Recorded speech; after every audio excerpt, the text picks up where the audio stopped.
Silent Guests. Chapter 1. The Crossing.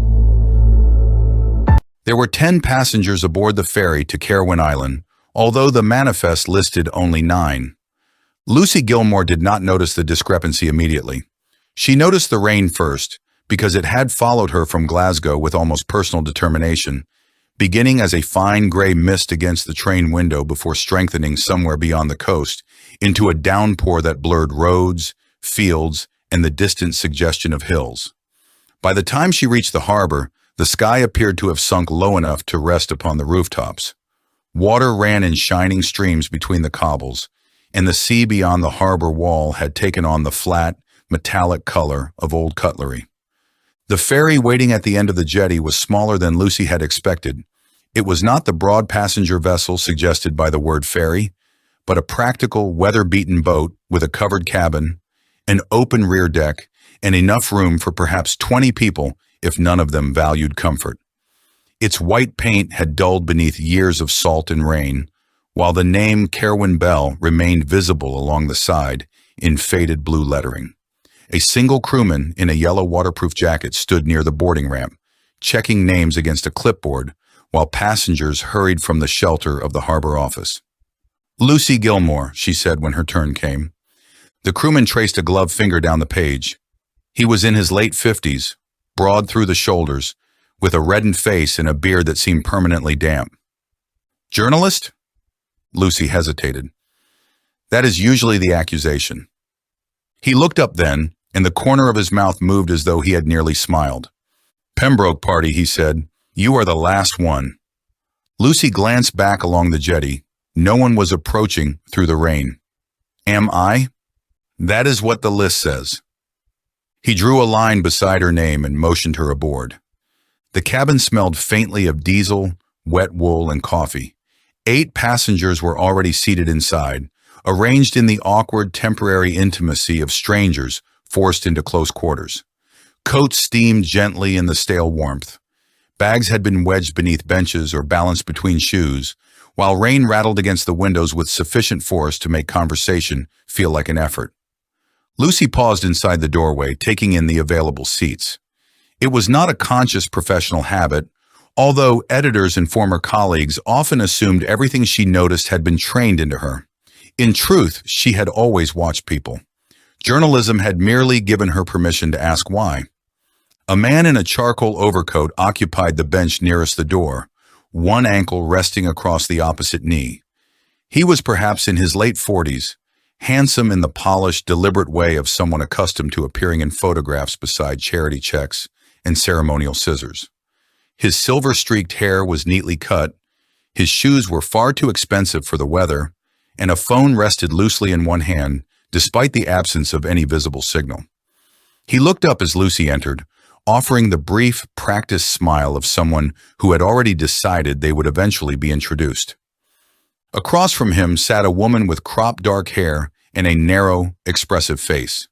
She held a sketchbook against her chest as though protecting it from both the rain and the people around her. Her green wool coat was dotted with water, and an ink stain marked the side of her left thumb.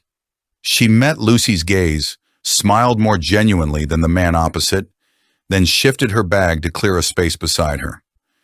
"You can sit here, unless you are particularly attached to standing," she said. "Only on trains when I have paid for a seat." The woman laughed softly. "Evelyn Hart."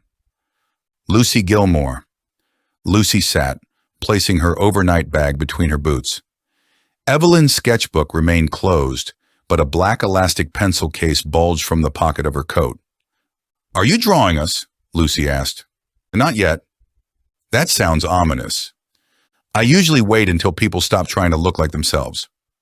Before Lucy could ask what that meant, the door opened again and the crewman stepped inside, shaking water from his sleeves. "That everyone?" asked a voice from the rear. The speaker was a tall man in a dark green jumper, seated with his shoulders slightly hunched to accommodate the low cabin roof. He had the open, alert expression of someone who had spent the journey attempting to speak to everyone and had not yet been discouraged by mixed results. A folded brochure rested on his knee, its cover displaying a photograph of Ravensmere House beneath a summer sky so blue It seemed fraudulent. "That is everyone on my list," the crewman replied. Lucy looked towards the opposite window as the engine deepened beneath them. Through rain-streaked glass, she saw another passenger step down from the open rear deck and enter the cabin. He had not been standing on the jetty when Lucy boarded. She was certain of that. He was in his early 40s, lean, with a weathered camera bag slung across one shoulder and rainwater running from the ends of his dark hair. A professional camera hung against his chest beneath his unfastened jacket. He gave the crewman a small nod and moved to the empty seat near the back without offering an explanation. The crewman looked at him for a moment. "You were outside? Taking photographs." "In that?" The man glanced toward the rain. "Especially in that." The crewman seemed prepared to say something else, but the ferry lurched away from the jetty, and he caught the edge of a seat instead. A suitcase slid several inches across the floor before being stopped by the polished shoe of the silver-haired man. "Promising start," he said. The tall man with the brochure grinned. "It is an island. I suppose they have to make the arrival memorable." "That depends whether we arrive." An older woman seated near the window turned her head. She had silver hair arranged neatly away from her face, a long navy coat, and the composed posture of someone who had never needed to demand attention in order to receive it. "We have traveled approximately 6 feet," she said. "It may be too early to abandon hope." The silver-haired man looked at her, and for the first time his smile appeared unprepared. "Marcus Hale." "I know." There was no admiration in her voice, but no hostility either. She merely stated it as a fact. Marcus's eyebrows lifted. "Should I be flattered or concerned?" "That would depend upon why I recognize you." The tall man lowered his head, apparently to hide a smile. Marcus gave a quiet laugh. "I suspect we are going to get on very well." "I suspect nothing of the sort." Lucy liked her immediately. The ferry cleared the harbor wall and met the open water with a hard, rising impact. The cabin shifted around them. Evelyn tightened her grip on the sketchbook, and somewhere beneath the benches, a glass bottle rolled from one side of the cabin to the other. 25 minutes, the crewman announced. "Maybe 30 in this weather. Toilets are through the door behind me, and I recommend holding on to something if you intend to walk." He disappeared towards the wheelhouse. For several minutes, the noise of the engine and sea made conversation unnecessary. Lucy watched the harbor retreat until the rain swallowed it entirely. The mainland vanished with surprising speed, first becoming a collection of softened lights, and then nothing at all. It left them enclosed by gray water, gray sky, and the occasional black ridge of a wave lifting past the windows. The man seated across the aisle had remained silent throughout the introductions. He appeared around 40, perhaps slightly younger, with a closely trimmed beard and the sturdy, restrained appearance of someone who disliked drawing attention to himself.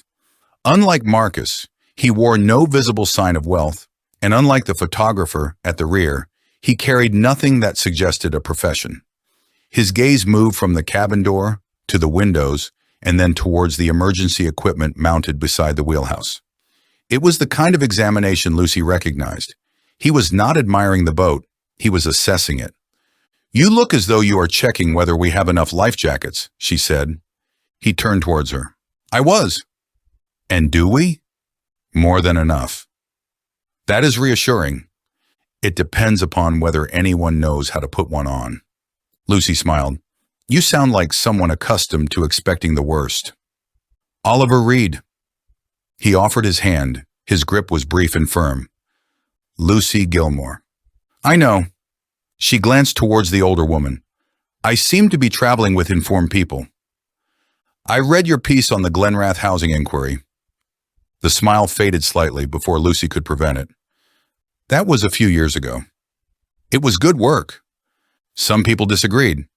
"People usually do when good work inconveniences them." His tone was matter-of-fact rather than flattering. Lucy studied him more carefully. "And what do you do, Oliver?" "Police." Several nearby faces turned with varying degrees of subtlety. Marcus leaned back against the bench. "That is useful." Oliver looked at him. "For what?" "One never knows." "That is generally what people say immediately before creating work for the police." The tall man with the brochure laughed openly this time. Andrew Wallace, he said, leaning forward. History teacher. Entirely law-abiding unless you count taking photocopies from textbooks without recording them. Andrew, Oliver acknowledged. I should add that I am extremely excited about the house, Andrew continued. Possibly more than is dignified for a man of 36. You have brought a brochure, said the older woman. I downloaded it from an archive and printed it myself. That is worse. Andrew smiled at her. You must be Helen Sinclair. She turned towards him. His expression changed. Sorry, I recognized you from the court?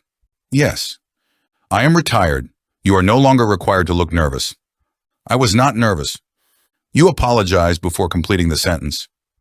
Andrew seemed to consider this and nodded. Fair. Helen Sinclair's mouth softened by the smallest degree. The ferry rose again, shuddering as it struck the next swell.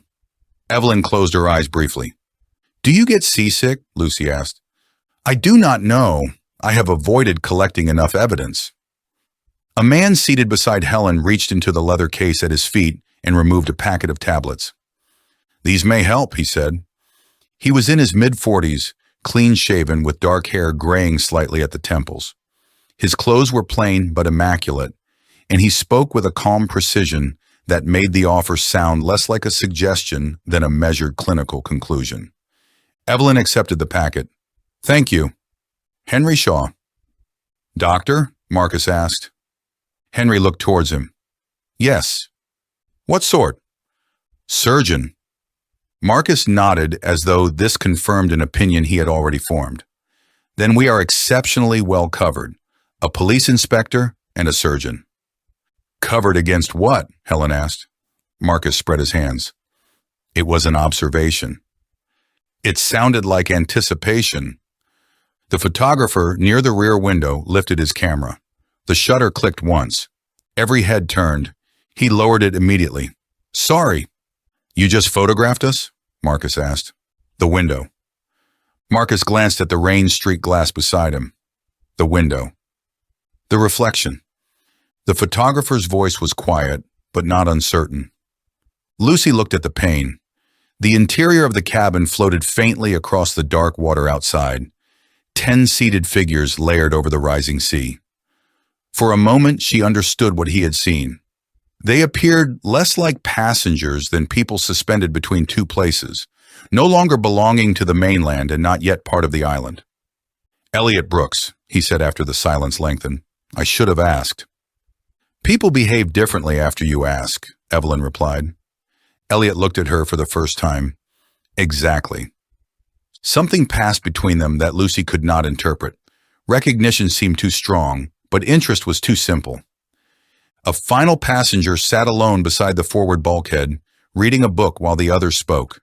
He was a broad man in his early 50s, with thinning, sandy hair, strong hands, and a face that might have appeared severe if not for the patience in it. He had boarded before Lucy and had not yet introduced himself. A canvas holdall rested beside his feet, and the corner of a folded white jacket showed through its open zip. Andrew nodded towards him. You have managed to avoid all of this remarkably well. The man closed his book around one finger. Years of practice. Neil Fraser, Henry said. Neil looked at him. You know one another? Lucy asked. No, Henry replied. Mr. Fraser's name is embroidered on his bag. Neil glanced down at the lettering near the handle. There goes the mystery. You work at Ravensmere? Andrew asked. I cook there when Mr. Pembroke requires it. Marcus looked interested. You are Arthur Pembroke's chef? For more years than I care to count. Then perhaps you can explain why we have all been invited. Neil opened his book again. I could. The cabin quietened. Marcus waited. And? I am not going to. Andrew laughed, but Marcus watched Neil for a moment longer before turning back towards the window. Lucy counted the passengers almost without thinking. Evelyn, Marcus, Helen, Andrew, Oliver, Henry, Elliot, Neil, herself, and one more figure near the front, whose face had been hidden by the high collar of a raincoat since departure. 10. She looked toward the wheelhouse door, remembering the crewman's words. You are the last one. The 10th passenger was a woman perhaps a few years older than Lucy, pale-haired and slight, sitting with both hands folded over a small leather handbag. Lucy could not remember seeing her board. She had said nothing, and no one had addressed her. When the ferry dipped sharply, she remained unnaturally still. Lucy leaned towards Evelyn. "Do you know who she is?" Evelyn followed her gaze. "Who?" Lucy looked again. The seat near the front was empty. A dark raincoat lay folded across it. For a moment she wondered whether the movement of the ferry had confused her, or whether the woman had stood and gone towards the toilet while Lucy counted. The cabin was cramped enough that she would surely have noticed. "Did someone sit there?" Lucy asked. Evelyn studied the empty bench. "I thought the coat belonged to the captain." The ferry gave another violent roll, and the lights flickered overhead. Conversation broke apart as everyone reached for the nearest support. Lucy caught the edge of her seat, while Marcus swore under his breath and Andrew's brochure slid to the floor. When the light steadied, the wheelhouse door opened and the crewman stepped into the cabin. "Island ahead," he announced. "Visibility is poor, so you may not see much until we are close." Lucy glanced once more at the empty seat. The raincoat had slipped to the floor. Beneath it lay a black umbrella and a small leather handbag. Before she could speak, the ferry emerged from the rain. Caerwyn Island rose out of the water with such suddenness that several passengers leaned towards the windows at once. Black cliffs formed its western edge, their faces streaked white where seabirds had gathered above narrow ledges. Beyond them, the land climbed through tangled woodland and windswept grass toward the highest point of the island. Ravensmere House stood there. The first impression was not of menace, but scale. It was larger than the photographs had suggested, a long Victorian structure of dark stone and tall windows, with steep gables, chimneys, and a central tower that rose above the slate roof. The house faced the sea from an elevated stretch of land, its lower gardens descending toward the eastern bay in terraces of overgrown hedges and rain-darkened statues. Light glowed from several windows, warm and steady against the weather, giving it the appearance of somewhere waiting rather than somewhere abandoned. Andrew stared through the glass. Good God! Marcus retrieved his phone, despite the lack of signal, and pointed it towards the window. Elliot did not raise his camera. Lucy noticed because everyone else seemed compelled to capture the first sight of the house, yet he simply watched it with an expression she could not read. "Have you been here before?" she asked. His eyes remained on Ravensmere. "No." The answer came a fraction too late. The ferry rounded a stone breakwater and entered calmer water. Below the house, a narrow jetty extended into the bay beside an old boathouse with a rusted red roof. A man waited at the end of the jetty beneath a large black umbrella. Even at a distance, Arthur Pembroke was recognizable. Lucy had seen photographs of him in newspapers and on the jackets of his books, although none had captured the animation in his face. He was tall despite the slight stoop of age, with thick silver hair, a neatly trimmed beard, and a dark coat worn open over a burgundy waistcoat. Rain blew around him, but he seemed entirely unconcerned by it. He lifted one hand as the ferry approached. Neil closed his book. The boat struck the jetty with a muted thud, and the crewman opened the cabin door. Wind and rain burst inside immediately. "Welcome to Caerwyn," he said. Marcus stood first. Helen remained seated until he had moved aside, then rose with deliberate care. Bags were gathered, coats fastened, and conversation suspended. Lucy slipped her arms into her jacket and glanced towards the forward bench. The raincoat, umbrella, and handbag were gone. She looked towards the toilet door. It stood open. No one was inside. "Everything all right?" Oliver asked. Lucy realized she had stopped in the aisle. "Yes," she said. "I thought someone else was traveling with us." Oliver glanced around the cabin. There were 9 guests. 9? Including you. Lucy counted again, this time matching faces to names. Herself, Evelyn, Marcus, Helen, Andrew, Oliver, Henry, Elliot, and Neil. 9. Arthur made 10, but Arthur had not traveled. Lucy looked towards the deck. The crewman was helping Andrew with his suitcase.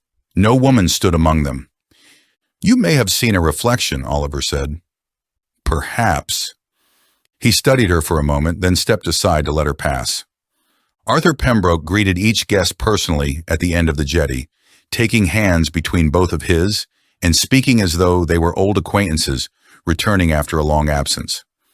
"Mr. Hale, I am delighted you survived the crossing." Marcus smiled. "Was there doubt?" "There is always doubt where the sea is concerned. It is one of its better qualities." Arthur turned to Helen and bowed his head slightly. "Lady Sinclair?" "Helen will do. I had hoped retirement might make you less formidable." "It has not." "Wonderful." Andrew received a warm handshake and an immediate question about a paper he had published in a local historical journal 2 years earlier. Evelyn was told that Arthur admired her illustrations of abandoned railway stations. Henry received a quieter greeting, one accompanied by a brief touch to the shoulder and a look that lasted long enough for Lucy to wonder whether they had met before. When Arthur reached Oliver, something in his expression shifted. The warmth remained, but surprise appeared beneath it. "Inspector Reid." "Mr. Pembroke." "I was not certain you would come." "Neither was I." Arthur held his gaze for another second, then smiled. "I am glad uncertainty lost." Elliot stood slightly apart beneath the eaves of the boathouse. Arthur approached him last. "Mr. Brooks." "Mr. Pembroke." Arthur looked at the camera against Elliot's chest. "Still searching for the right moment?" Elliot's face changed, almost imperceptibly. "Aren't we all?" Arthur appeared pleased by the answer. Then he turned towards Lucy. "Miss Gilmour." His eyes were a clear, surprisingly youthful blue. They rested upon her with an attention that did not feel intrusive, but complete. "Mr. Pembroke." "Arthur, please. Anyone willing to cross that sea in July has earned the informality." Lucy shook his hand. "Your invitation was difficult to refuse." "My first one apparently was not." She stared at him. Arthur's smile deepened. "You received two." "I receive a great deal of post, and read very little of it." "That is an unfair but accurate summary." He laughed, and Lucy understood immediately why people trusted him. It was not charm in the polished sense Marcus possessed. Arthur gave the impression that every conversation delighted him, that every person contained some fact or memory he had waited years to hear. "Neil will show everyone to the house," he said. "I would advise staying close to the path.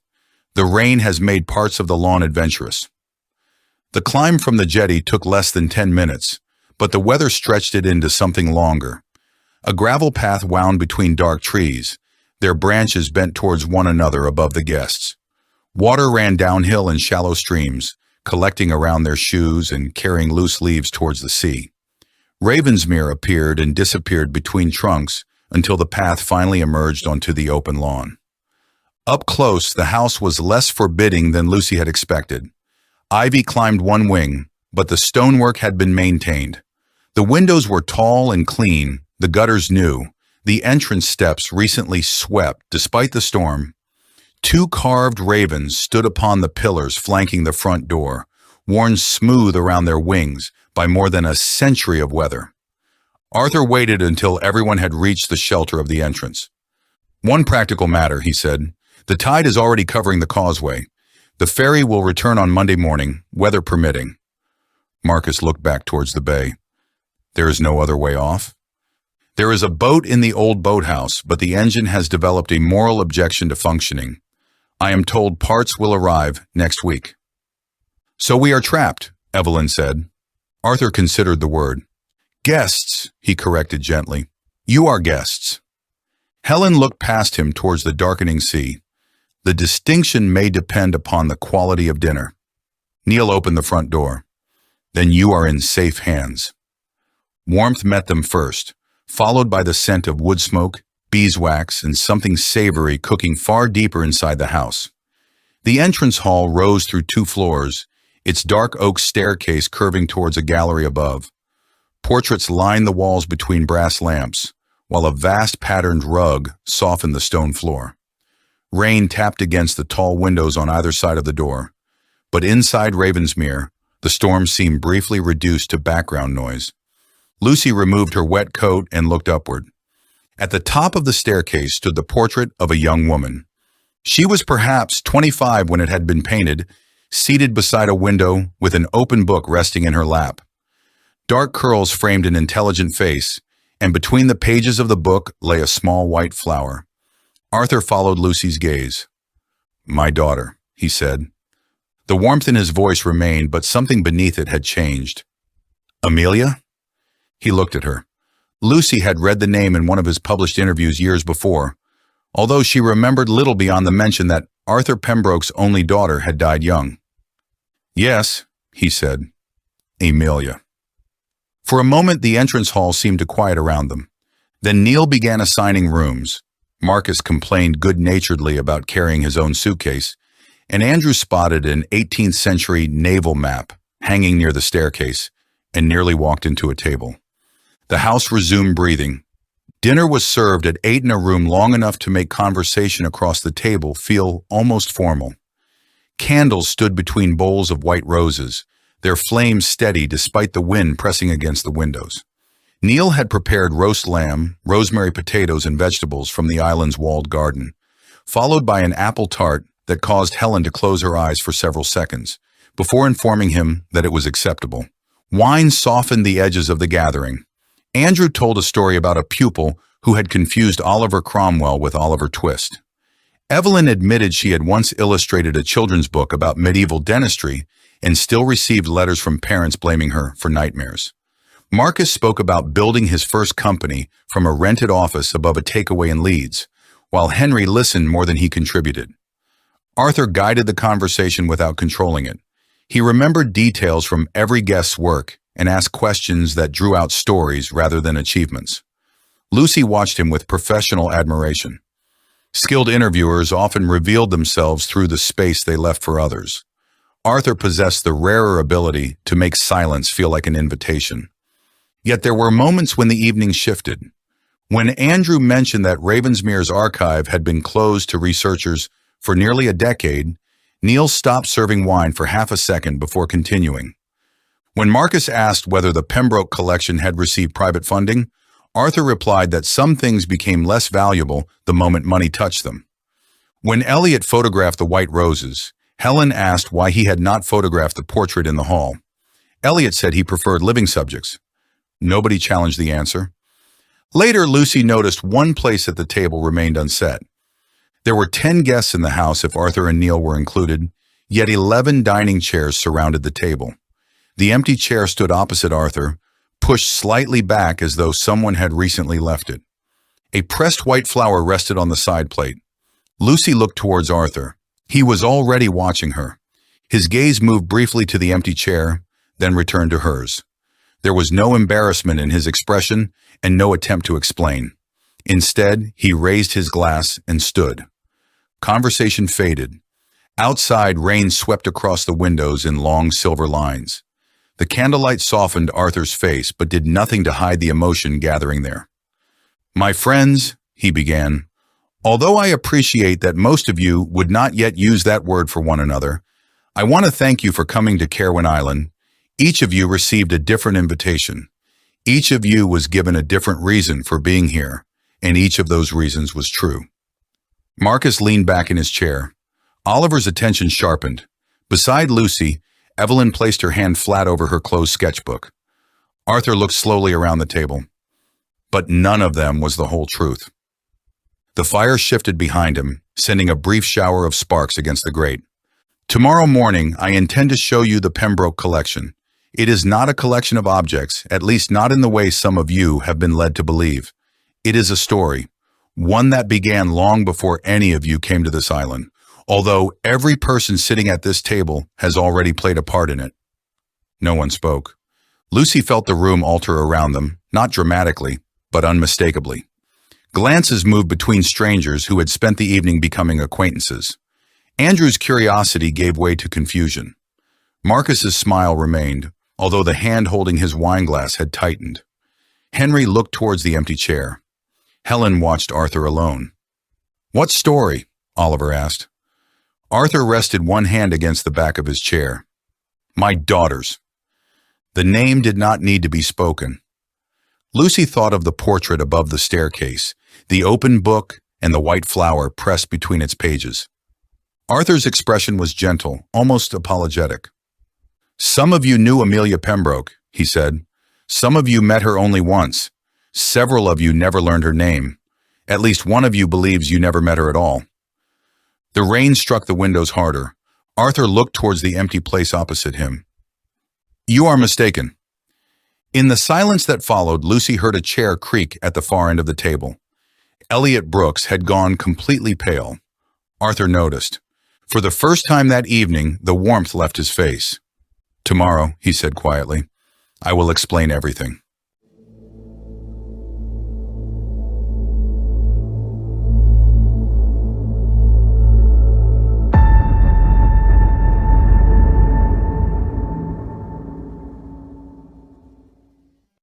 Silent Guests. Chapter 2. The Promise. Rain had become the language of Caerwyn Island. It had spoken through the windows all night, tapping patiently against ancient glass and whispering across the slate roof of Ravensmere House until the sounds blended with the slow breathing of the old building itself. Sometime before dawn, the wind had eased, leaving only the steady murmur of rainfall and the distant crash of waves striking unseen rocks below the cliffs. It was a strangely comforting soundtrack, one that belonged to the island as naturally as the sea itself. Lucy Gilmour opened her eyes a few minutes after 7. For a moment she remained perfectly still, adjusting to the unfamiliar room. Pale morning light filtered through heavy curtains, casting soft gray shadows across polished oak furniture that looked as though it had occupied the room for generations. A grandfather clock somewhere within the house chimed the hour with deep, measured notes, each one lingering for a second before fading into silence. She smiled to herself. There was something undeniably satisfying about waking in a place with history. Modern hotels all looked the same after a while: identical furniture, identical carpets, identical attempts at character. But Ravensmere House possessed an identity impossible to imitate. Every piece of furniture appeared to have earned its place. Every creaking floorboard hinted at decades of footsteps. Even the faint scent of beeswax polish and old books drifting beneath the bedroom door felt reassuring rather than dated. Then Arthur's words from the previous evening resurfaced. "Tomorrow, I intend to explain everything." Lucy sat upright. That single sentence had occupied far more of her thoughts than she cared to admit. Journalists were naturally curious people.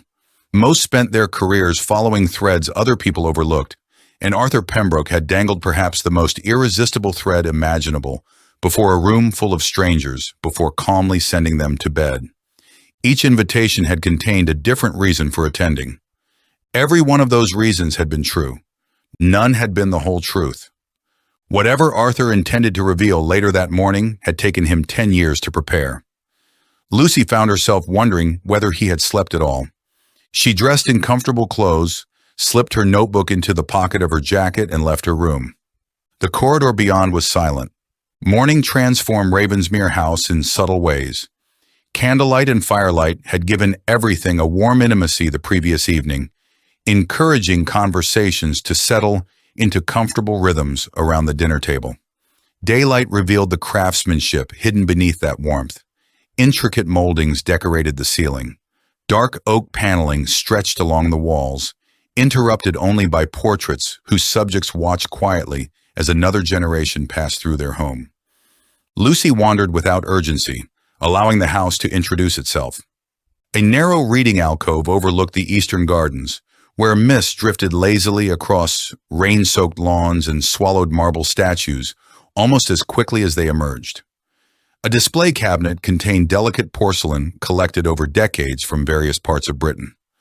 Brass plaques beneath each piece had been handwritten rather than printed, every description neat enough to suggest Arthur himself had labeled them. Nothing inside Ravensmere House felt staged. It simply felt lived in. As Lucy rounded the gallery overlooking the entrance hall, she slowed almost instinctively. Amelia Pembroke's portrait hung exactly where she remembered, catching the pale morning light from the tall staircase window. Yesterday evening she had admired the painting. This morning she studied it, The artist had captured something difficult to define. Amelia wasn't smiling, yet there was unmistakable warmth in her expression, as though she had been interrupted halfway through an interesting conversation. Dark curls framed intelligent eyes that seemed focused beyond whoever happened to be viewing the portrait. An open book rested comfortably across her lap, while between its pages lay a single pressed white flower. Arthur had mentioned that detail almost casually. She pressed flowers into every book she loved. Lucy stepped closer. The flower had been painted with remarkable care, its fragile petals almost translucent, despite the years that had passed since the portrait's completion. Most visitors would probably overlook it entirely, yet once noticed, it became impossible to ignore. Most people never see the flower. The voice came gently from behind. Lucy turned to find Arthur standing at the far end of the gallery, carrying 2 steaming mugs. "I'm beginning to think that's intentional," she replied. Arthur smiled. "It is." He crossed the gallery and handed her one of the mugs. "Coffee? You're making me suspiciously fond of this place."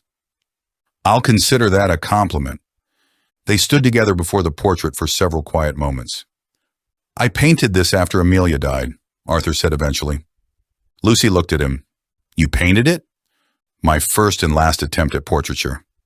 "You've hidden that rather well." Arthur chuckled softly. The professional artist was responsible for everything except the flower. Lucy looked back at the painting. "You added it afterwards." "I insisted." "Why?" Arthur's eyes remained fixed upon his daughter. "Because every photograph people chose after she died seemed determined to remember her achievements." He paused. "The awards, the interviews, the newspaper articles." He smiled sadly. "All perfectly accurate. But none of them reminded me who she really was." He lifted one finger towards the painted flower. "This did." Lucy understood immediately. To the world, Amelia Pembroke had been an investigative writer. To Arthur, she had been the daughter who wandered gardens searching for flowers small enough to preserve inside her favorite novels. "I think people are frightened of ordinary memories," Arthur continued quietly. "They assume remarkable lives should be remembered through remarkable moments." He shook his head gently. "The opposite has always seemed true to me." Lucy found herself looking at the portrait differently. Not as a memorial, as a father's memory. "My mother still keeps my school reports," she admitted. Arthur laughed. "There you are. They're mostly terrible. That won't matter to her." "No, it never does." The laughter faded naturally into comfortable silence. Rain traced slow paths down the tall window overlooking the staircase.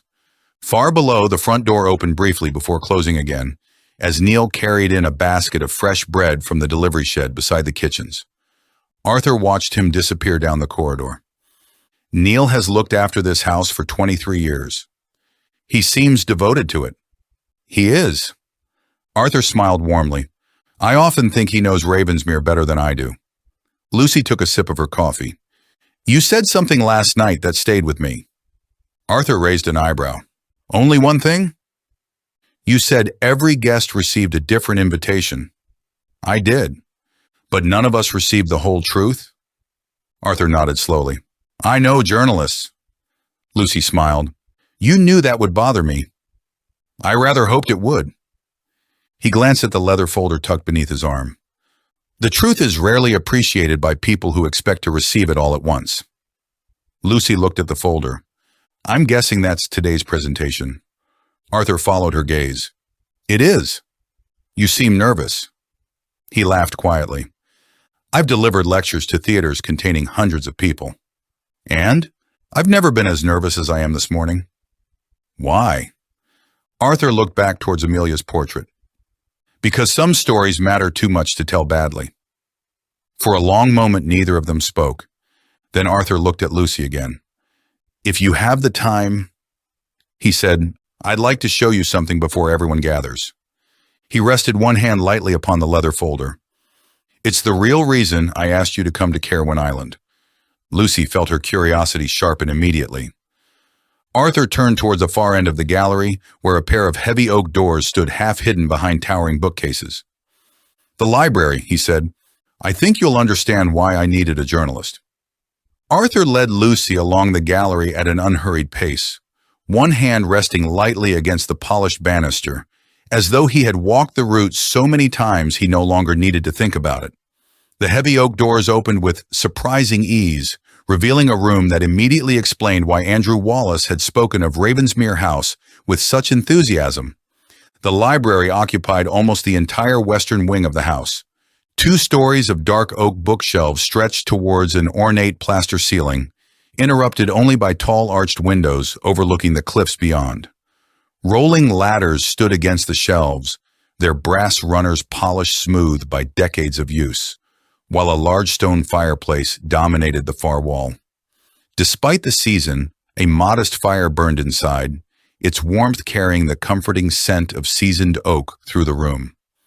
Leather armchairs surrounded a low table scattered with notebooks, loose papers, and several fountain pens, each positioned with the quiet precision of someone who valued order without becoming obsessive. Lucy stopped just inside the doorway. "My God." Arthur smiled, clearly pleased by her reaction. "I've found that to be the most common first sentence spoken in here." "You own all of these?" "I'm afraid so." "How many books?" "I stopped counting somewhere around 12,000. Lucy slowly turned, taking everything in. History filled almost every shelf.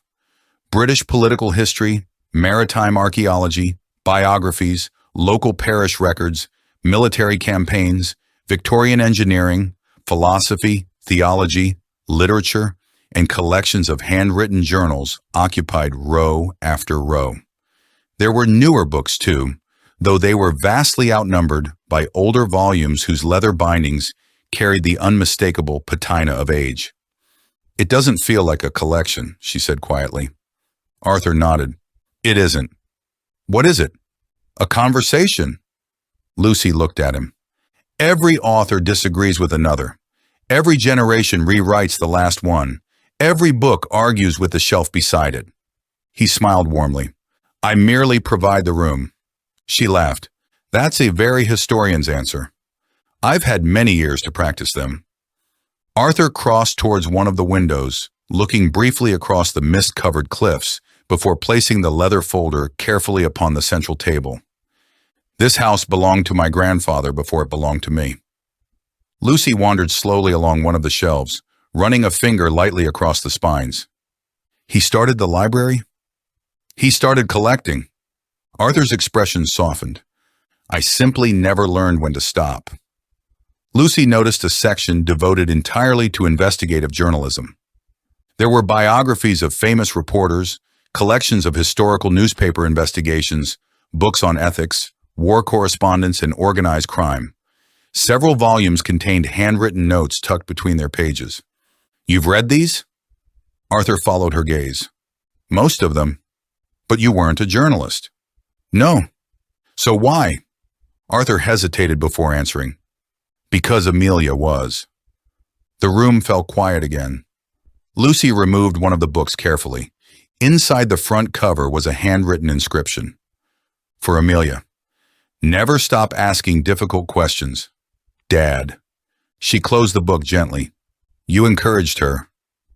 "I tried." Arthur smiled sadly. "Sometimes I wondered if I'd encouraged her too well." Lucy looked towards him. "I've read some of Amelia's work." Arthur's eyebrows lifted slightly. "Have you?" "Years ago. I don't imagine many people remember it now." "I remember one investigation." Arthur waited. "It wasn't sensational." "No." "It wasn't trying to expose politicians or celebrities?" Arthur smiled. "That sounds like Amelia." "It was about ordinary people." Lucy leaned against one of the shelves. Families whose stories had been forgotten. Arthur nodded almost imperceptibly. She believed history belonged to everyone? Not just the people who ended up in textbooks? Exactly. His voice carried unmistakable pride. For a moment neither spoke. Rain continued to streak gently across the windows, while the fire settled with a quiet crackle behind them. Arthur broke the silence. "May I ask you something, Lucy?" "Of course." "Why journalism?" She smiled faintly. I expected that question. Did you? I've interviewed enough people to recognize when I'm about to become the interviewee. Arthur laughed. Old habits. Lucy considered the answer carefully. I don't think there was one moment. No? I was always curious. She folded her arms. When I was little, my mum would answer a question, and I'd immediately ask another. Arthur smiled knowingly. My favorite kind of child. My teachers disagreed. I imagine they did. Lucy looked down briefly. Then, years later, someone I knew was blamed for something they hadn't done.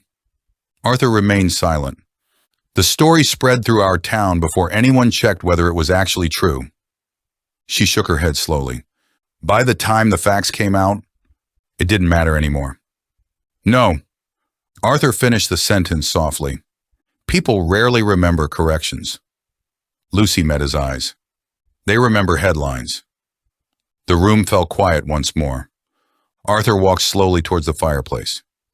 I invited you because I believe you understand something many journalists forget. And what's that? He looked directly at her. Truth isn't simply discovering what happened. Lucy listened. It's understanding what happened to people. The words lingered. Arthur continued quietly. There are facts. There is evidence.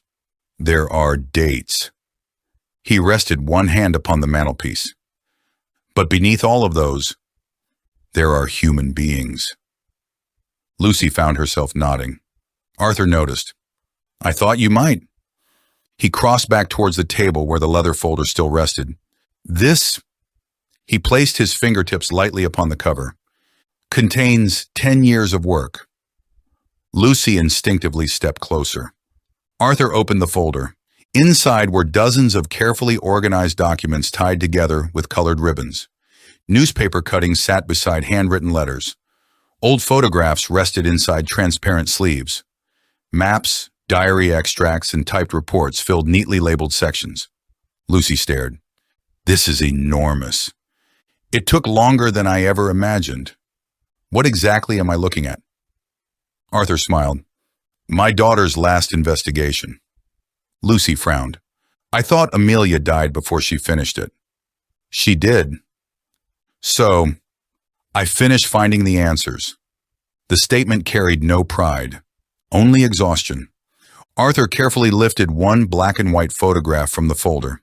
It showed a young Amelia standing beside an elderly woman outside a small terraced house somewhere in northern England. She spent years tracing lives that history had quietly forgotten. Arthur returned the photograph.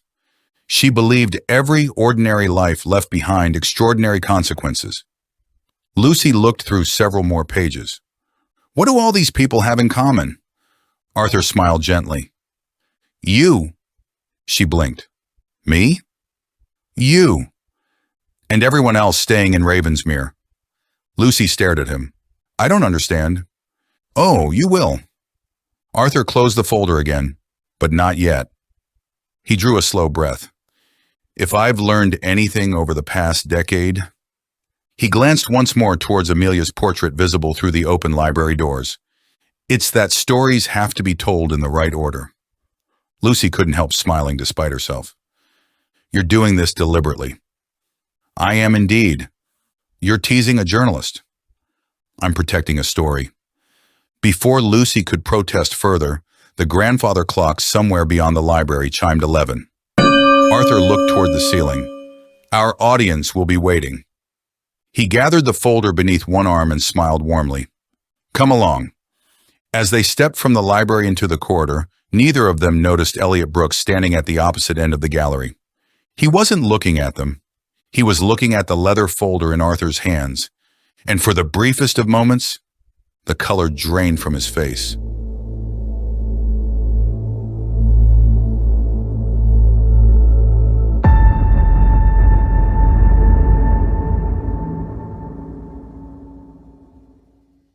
Silent Guests. Chapter 3. The Last Morning. The library remained quiet for several moments after Arthur closed the leather folder. Neither he nor Lucy seemed eager to disturb the silence that had settled comfortably between them. Beyond the tall windows, rain drifted across the cliffs in slow silver sheets, occasionally revealing glimpses of the restless sea before the mist claimed it once again. The fire burned steadily in the grate, its gentle crackling becoming the only sound in a room that had witnessed more than a century of conversations. Arthur rested both hands upon the back of a leather armchair and looked thoughtfully around the library. "I've always believed libraries are the most honest rooms in a house." Lucy smiled. "That's a surprisingly specific opinion." "It usually is." He walked slowly towards one of the towering shelves and ran his fingertips across the worn leather bindings.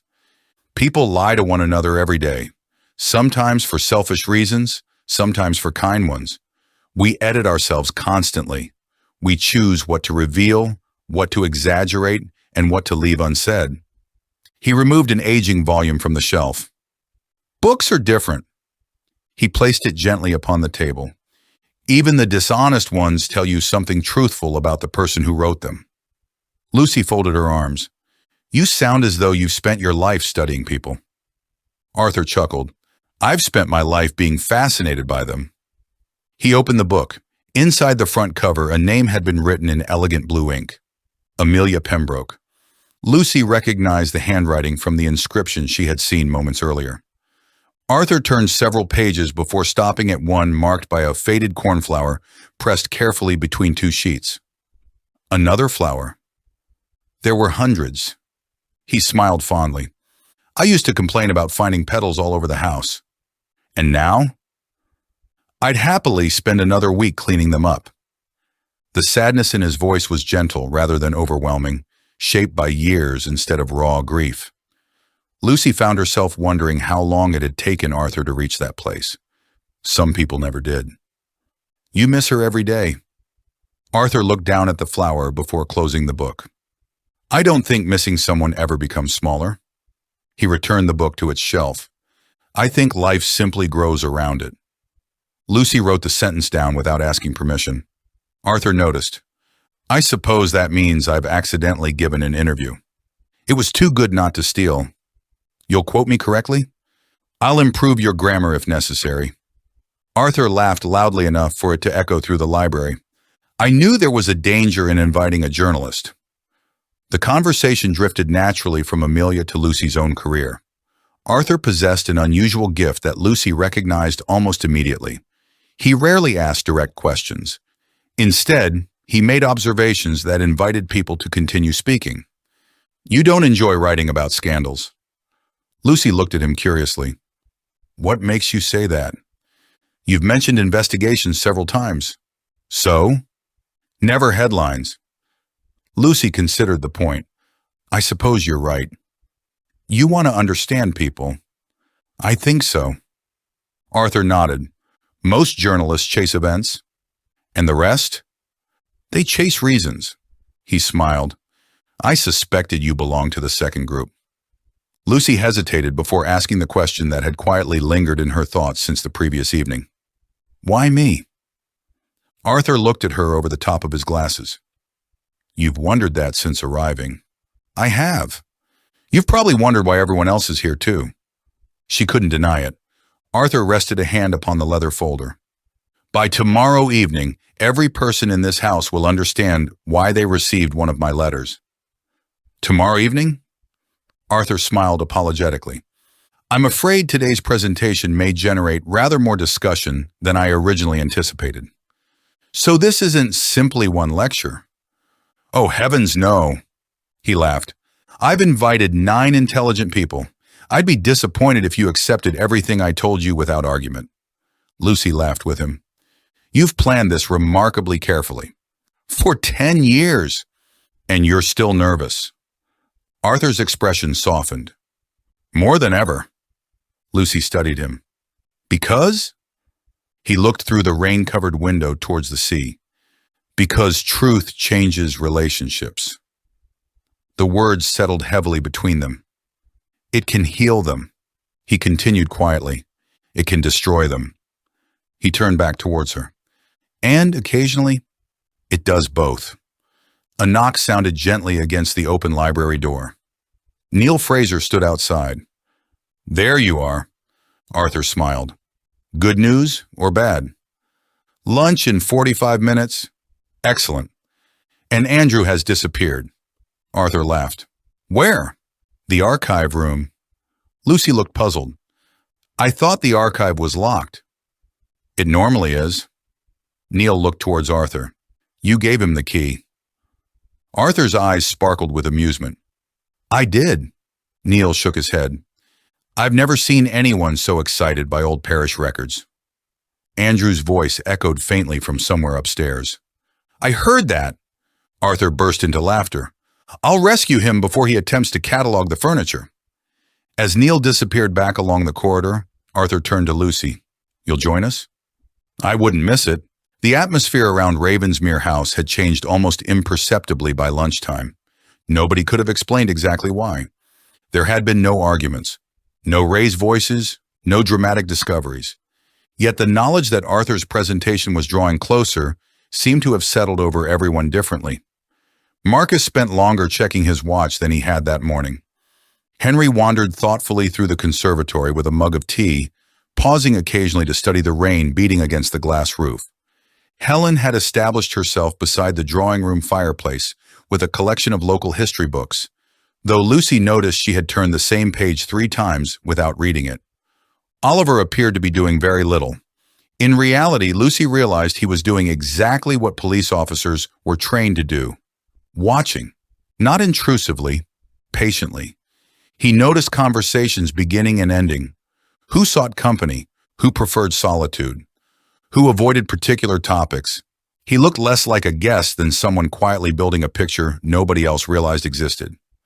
Lucy found Evelyn sitting alone in the morning room overlooking the eastern gardens. Her sketchbook rested across her knees. May I? Evelyn hesitated before turning it around. Lucy had expected landscapes. Instead, she found portraits. Marcus laughing over breakfast. Andrew reading beneath Amelia's portrait. Henry standing beside the conservatory windows. Oliver staring thoughtfully through rain-covered glass. Each had been captured in only a handful of pencil lines, yet somehow every likeness felt unmistakable. These are incredible. Evelyn looked embarrassed. They're only studies. They're better than studies. Lucy turned another page. Arthur, not speaking, not smiling, simply standing alone beside one of the library windows, looking towards the sea. The likeness was astonishing. You drew this today? Evelyn nodded. He didn't know. Lucy looked at the picture for several moments. You've made him look... She searched for the right word. Lonely. Evelyn's expression changed slightly. I didn't mean to. No? I only draw what I see. Lucy closed the sketchbook gently. For reasons she couldn't explain, that answer stayed with her. At 1 o'clock, the rain eased for the first time since arriving on the island. Arthur suggested anyone interested should stretch their legs before the afternoon. It may be our only dry hour. Several guests accepted immediately. Marcus declared fresh air preferable to another hour, wondering what Arthur had planned. Andrew wanted to see the old chapel ruins near the cliff path. Helen politely declined. Neil remained in the kitchens. Lucy stepped outside with the others. The garden smelled wonderfully fresh after the rain. Water clung to every hedge and flower bed, while droplets slid lazily from overhanging branches whenever the breeze strengthened. Ravensmere House looked even larger from the terraces below, its many chimneys rising above the mist like watchtowers. Arthur walked at the front of the small group, occasionally stopping to point out features of the estate. The walled garden dates from 1886. The sundial belonged to my great-grandmother. The cedar tree survived 3 lightning strikes. His enthusiasm proved quietly infectious. Even Marcus listened with genuine interest. Lucy slowed her pace slightly. Ahead of her, Elliot Brooks had stopped walking altogether. He had raised his camera towards the house, not to photograph the building, to photograph Arthur. The shutter clicked once. Arthur turned. For a fraction of a second, their eyes met across the terrace. Elliot immediately lowered the camera. Arthur simply smiled, then continued walking. Lucy couldn't explain why, but something about that brief exchange unsettled her. The afternoon passed with surprising ease. almost as though Ravensmere House had decided to grant its guests a few final hours of ordinary conversation before revealing whatever secrets Arthur Pembroke had spent the last decade protecting. Lunch was served in the dining room shortly after 1:30. Neil had prepared a simple meal of homemade soup, fresh bread, and smoked salmon from the mainland, insisting that everyone save their appetite for dinner. The conversation flowed naturally around the table, helped by the fact that the promised presentation now felt close enough to touch. Andrew had returned from the old archive room with dust on his sleeves and an enthusiasm that bordered on childlike excitement. "You weren't exaggerating," he said to Arthur. "Some of those parish records are extraordinary." Arthur smiled over his teacup. "I thought you'd appreciate them." "Appreciate them?" Andrew laughed. "You have baptism records from the 1830s that historians didn't even know survived." Helen looked up from her soup. "You sound happier than I have ever heard another human being sound while discussing parish records." "Their history, their paperwork, their historical paperwork." Marcus chuckled.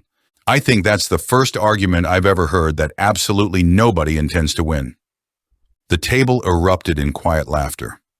Lucy noticed Arthur watching everyone rather than joining the conversation. There was contentment in his expression, but beneath it lay unmistakable nerves. Several times he glanced towards the leather folder resting safely on a side table near the dining room door. It never left his sight for long. After lunch, the guests gradually drifted into smaller groups. Helen settled beside the drawing room fireplace with another history book. Andrew persuaded Henry to accompany him back to the library to examine an 18th century naval atlas. Marcus wandered into the conservatory, phone still stubbornly searching for a signal that did not exist. Neil disappeared towards the kitchens. Arthur excused himself. "I'd like half an hour alone before we begin." Nobody questioned it. Lucy watched him pick up the leather folder before leaving the room. As he disappeared into the entrance hall, he paused briefly beneath Amelia's portrait. He didn't stop. He simply looked up, then continued toward the staircase. Lucy found herself following with her eyes until he disappeared onto the first-floor landing. There was something strangely moving about the small ritual, almost as though he couldn't begin telling Amelia's story without first acknowledging her. "You've noticed it too." Oliver Reid appeared quietly beside Lucy. She looked towards him. "Noticed what?" "The way he looks at the portrait." Lucy nodded. "It feels important." Oliver folded his arms. "Everything Arthur does feels deliberate." "You think so?" "I've interviewed witnesses for nearly 15 years. He glanced towards the staircase. "People reveal themselves through habits." "And Arthur?" "He isn't behaving like someone hosting a weekend away." Lucy smiled faintly. "That's because he isn't." "No." Oliver looked thoughtful. "He's behaving like someone preparing to change lives." The words lingered. Lucy found herself wondering exactly how much Arthur had shared in the invitation letters. Different reasons, different truths, one shared destination. Outside, the weather began changing once again. The brief break in the rain disappeared as dark clouds rolled back across the sea. Wind gathered strength around the house, rattling windows and sending branches swaying across the lawns below. Neil entered carrying a tray of coffee. "I'd stay indoors if I were any of you." Marcus looked towards the conservatory roof where rain had begun drumming once more. "Looks like the island has made that decision for us." Neil nodded. "The tide's completely over the causeway now." Andrew looked up. "So we're officially trapped." Neil smiled politely. "I prefer Arthur's wording." "Guests?" "Guests." At 3:30, Arthur's grandfather clock announced the hour, with deep, resonant chimes that echoed gently through Ravensmere House. Almost on cue, the guests began making their way towards the drawing room. Large armchairs had been arranged into a loose semicircle around the fireplace. A projector stood ready beside one wall. The leather folder rested neatly upon a small oak table. Marcus looked around. "He really has planned this." Andrew smiled.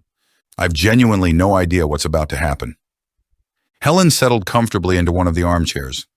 "Good." Andrew looked surprised. "You enjoy not knowing?" "Rarely." She folded her hands in her lap. but occasionally uncertainty reminds us we're still capable of learning something. Lucy noticed Elliot standing near the rear window. Unlike everyone else, he wasn't looking at the projector. He was looking at the leather folder.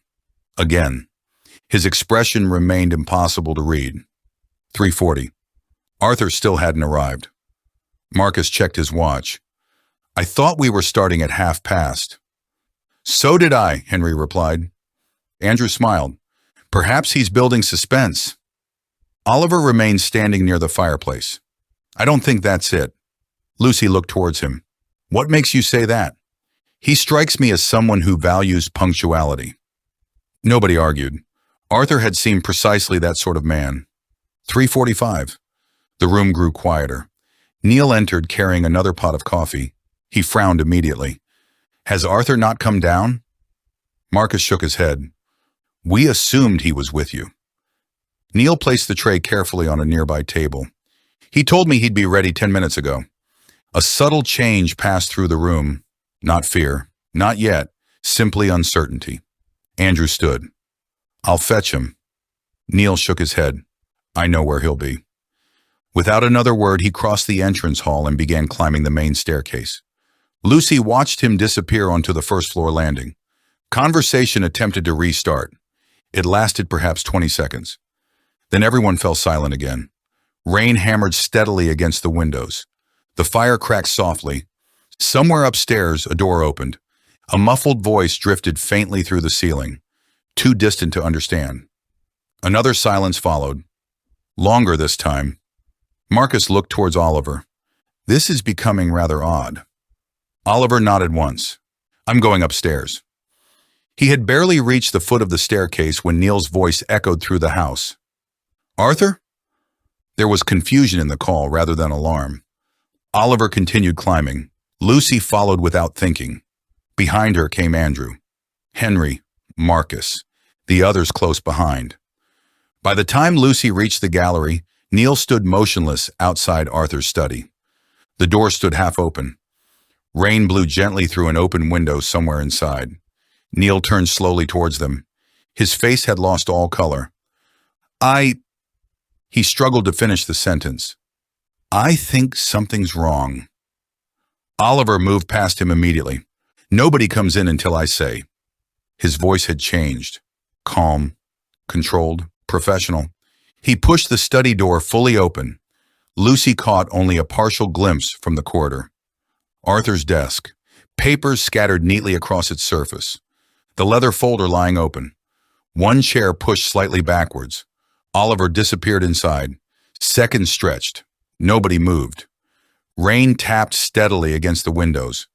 Lucy realized she had stopped breathing. Finally, Oliver reappeared. His expression had become unnaturally still. He looked first at Neil, then at the others gathered in the corridor. When he spoke, his voice was barely above a whisper. "Dr. Shaw." Henry stepped forward immediately. Oliver moved aside. The surgeon entered the study without hesitation. The remaining guests waited in complete silence. Lucy watched Henry kneel beside Arthur. He checked for a pulse. Then another. His shoulders dropped almost imperceptibly. After what felt like an eternity, Henry slowly stood. He looked towards Oliver. One small shake of his head. Nothing more. Oliver closed his eyes briefly before turning back toward the others. "I'm very sorry." His words hung heavily in the corridor. "Arthur Pembroke is dead." Nobody reacted immediately. It was simply too unexpected. Andrew stared blankly through the open doorway. Marcus instinctively took one step backwards. Helen lowered her head. Evelyn covered her mouth with trembling fingers. Lucy looked beyond Oliver into the study. Arthur remained seated behind his desk, exactly as though he had simply paused while reading. His glasses rested low upon his nose. One hand still lay upon the open leather folder. Outside, thunder rolled slowly across the sea. Oliver drew a measured breath. Then, with quiet certainty, he spoke the words that changed everything. "No one leaves this house." The room fell utterly silent. "We have a dead man." He looked at every face in turn. "The tide has cut us off from the mainland." Another pause. "And until we know what happened..." His eyes settled on each of them.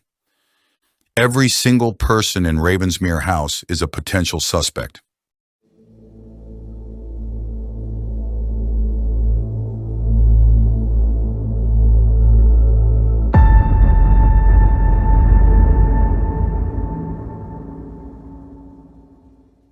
Silent Guest. Chapter 4. The First Lies. Nobody moved. The words lingered in Arthur Pembroke's study long after Oliver Reid had spoken them. Every single person in Ravensmere House is a potential suspect. Rain continued its relentless rhythm against the open window, a cold breeze stirring the papers scattered across Arthur's desk. Somewhere downstairs, the grandfather clock announced another quarter hour, its familiar chimes sounding strangely detached from the scene unfolding on the first floor. Life inside Ravensmere House had not stopped, yet something fundamental had changed. The warmth that had welcomed the guests only 24 hours earlier had vanished, replaced by a silence so complete that even breathing felt intrusive. Lucy stood just outside the study doorway, unable to tear her eyes away from Arthur. He still looked as though he might wake at any moment. His chair remained pulled neatly beneath the desk, his reading glasses perched low upon his nose, one hand resting lightly against the open leather folder. If not for the unnatural stillness that now surrounded him, he could easily have been mistaken for a man quietly considering his next sentence. It was impossible to accept that only an hour earlier they had been walking through the gardens together, talking, laughing, planning the afternoon. Lucy felt a tightness settle in her chest. Arthur had spoken so passionately about unfinished stories. Now, his own would never be finished.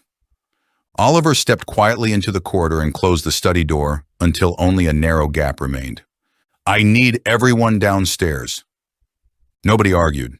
Henry emerged from the room behind him, removing his glasses to rub tiredly at the bridge of his nose. Marcus looked at him immediately. "Well?" Henry hesitated. "I'll explain downstairs." His voice remained calm, though noticeably quieter than before. Neil still hadn't moved. He stood staring at the study door as though expecting Arthur to emerge, apologizing for the dreadful misunderstanding. Oliver placed a gentle hand on his shoulder. "Neil." The older man blinked. "I'm sorry." Neil swallowed hard. "I've worked for him 23 years. Nobody knew what to say. There wasn't anything to say." Oliver simply nodded. "Let's go downstairs." The drawing room felt completely different now. Only 30 minutes earlier, it had been prepared for Arthur's presentation. Comfortable armchairs had been arranged around the fireplace. Coffee had been poured, and quiet conversation had filled the room as everyone waited for their host to begin. Now those same chairs seemed strangely formal, almost like witnesses. Oliver remained standing while the others gradually took their seats. Nobody reached for the untouched coffee. Nobody spoke. The only sound came from rain striking the windows and logs settling inside the fire. Oliver took a slow breath. "I appreciate this isn't how anyone expected today to unfold." His voice carried the measured confidence of someone accustomed to speaking during difficult moments. "I'm off duty." He looked around the room. "I'm not leading an official investigation." Another brief pause. "But until the police reach the island, we need to preserve whatever evidence exists." Marcus finally broke the silence. "When can they get here?" Neil answered before Oliver could. "Not until tomorrow morning." Marcus stared at him. "What?" "The tide?" Neil spoke mechanically, almost as though reciting information he no longer fully understood. "The causeway won't reopen until early tomorrow." Marcus stood abruptly. "So we're expected to stay here?" Oliver met his eyes. "You don't have much choice. There must be another boat. The engine in the boathouse isn't working." Marcus laughed once, not because anything was funny, because he couldn't quite believe what he was hearing. "So we're trapped." Helen Sinclair looked towards him calmly. "I believe Arthur preferred the word guests." Marcus looked back at her. "I don't think Arthur's preference matters anymore." The room fell silent again.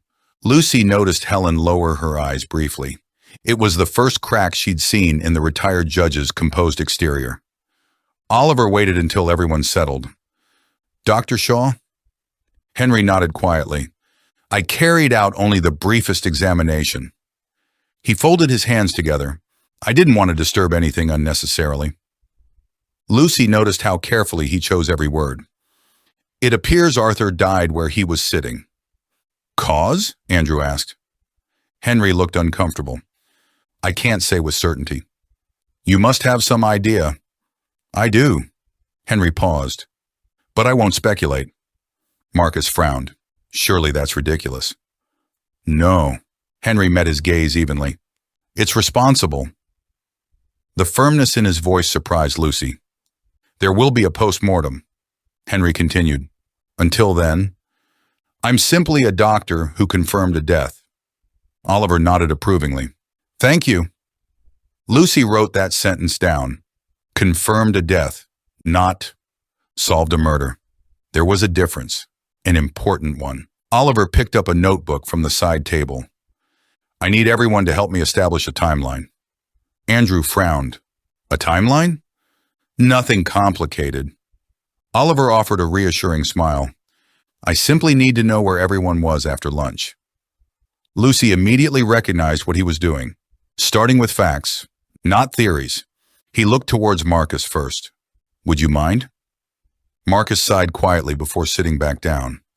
I spent most of the afternoon trying unsuccessfully to find a mobile signal. The conservatory? Mostly. Anyone with you? Marcus thought. Henry passed through. Henry nodded. I did. Marcus continued. I think Andrew came outside at one point. Andrew frowned. I walked past. You waved. I suppose I did. Oliver made a note. No judgment, no reaction, just facts. Lucy watched him carefully. He wasn't interrogating people. He was letting them tell their own stories.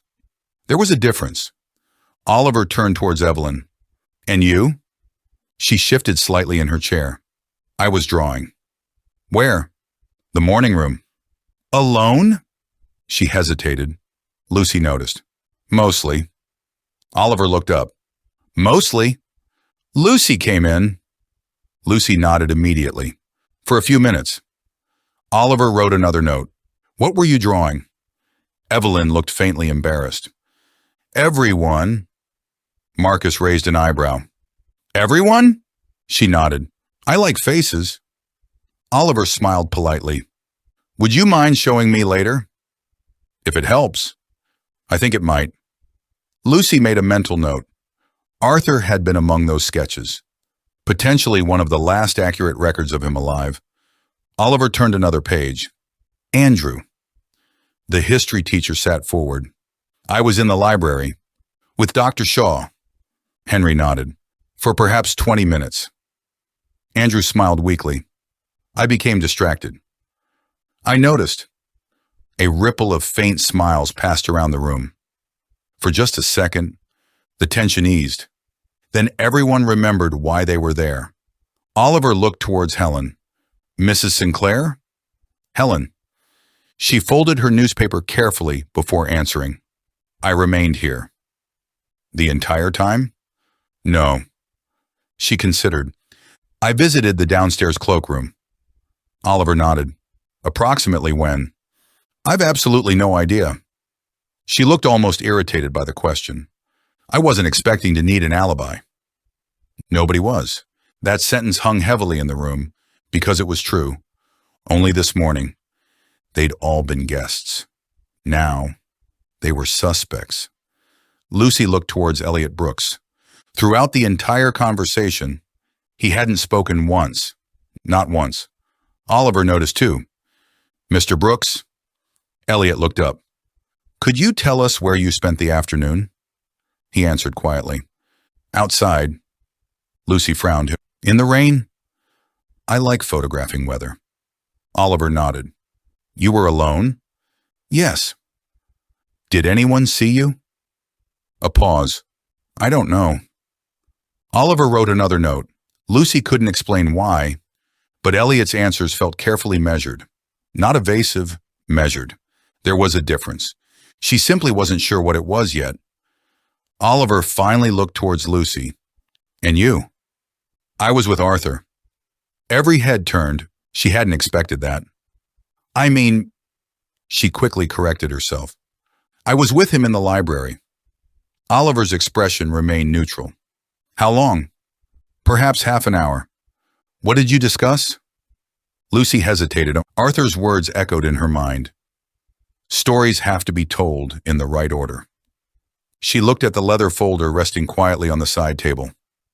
We talked about Amelia. Oliver waited. And? He wanted my opinion. On what? Lucy slowly shook her head. He never got that far. The room fell silent once more, because everyone suddenly realized the same thing.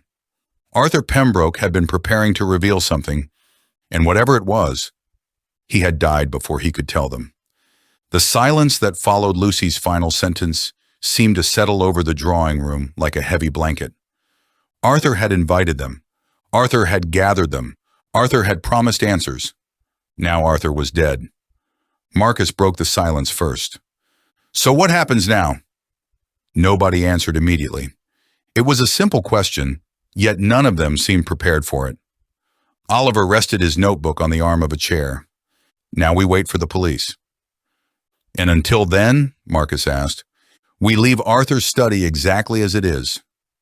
Oliver's voice remained calm and deliberate. Nobody enters that room unless it's absolutely necessary. Marcus folded his arms. You're assuming this was murder. I'm assuming nothing. Oliver met his gaze evenly. But until a doctor or police officer proves otherwise, we should treat it as suspicious. Henry nodded in agreement. I think that's sensible. Marcus sighed. I suppose. Oliver looked around the room. Did anyone notice anything unusual today? The question hung unanswered. Andrew rubbed the back of his neck. Unusual in what way? Anything. A conversation. An argument. Someone behaving differently. Lucy searched her memory. The walk through the gardens, Arthur laughing, Evelyn sketching, Elliot photographing the house. Then, she frowned. Elliot! Every head turned towards him. He remained remarkably composed. You photographed Arthur. Elliot nodded once. Yes. Why? I photograph people. Marcus frowned. You barely knew him. I don't need to know someone to photograph them. Lucy wasn't accusing him. She was genuinely curious. You lowered your camera the moment Arthur looked at you. Elliot looked down briefly. I don't like people posing. Oliver watched the exchange carefully but said nothing. Instead, he made another note. Lucy couldn't tell whether the explanation satisfied him. Truthfully, she wasn't sure whether it satisfied her either. Neil suddenly stood. I need to check the kitchen. Marcus looked at him in disbelief. The kitchen? Neil nodded. People still need to eat. Nobody replied. He looked around the room with tired eyes. Arthur would have expected that. Without waiting for permission, he quietly left. Lucy watched him disappear through the doorway. Grief affected people differently. Some cried, some became angry, some simply carried on because stopping felt impossible. Neil seemed to belong firmly to the last group. Rain intensified outside once more. The drawing room darkened enough that Henry crossed quietly to switch on 2 table lamps. Warm amber light spread across the room, softening the harsh gray afternoon beyond the windows. Andrew looked towards the fire. It feels wrong. Oliver glanced at him. What does? Everything. Andrew gave a helpless laugh. This morning, Arthur was showing me parish records. He shook his head. Now we're discussing alibis.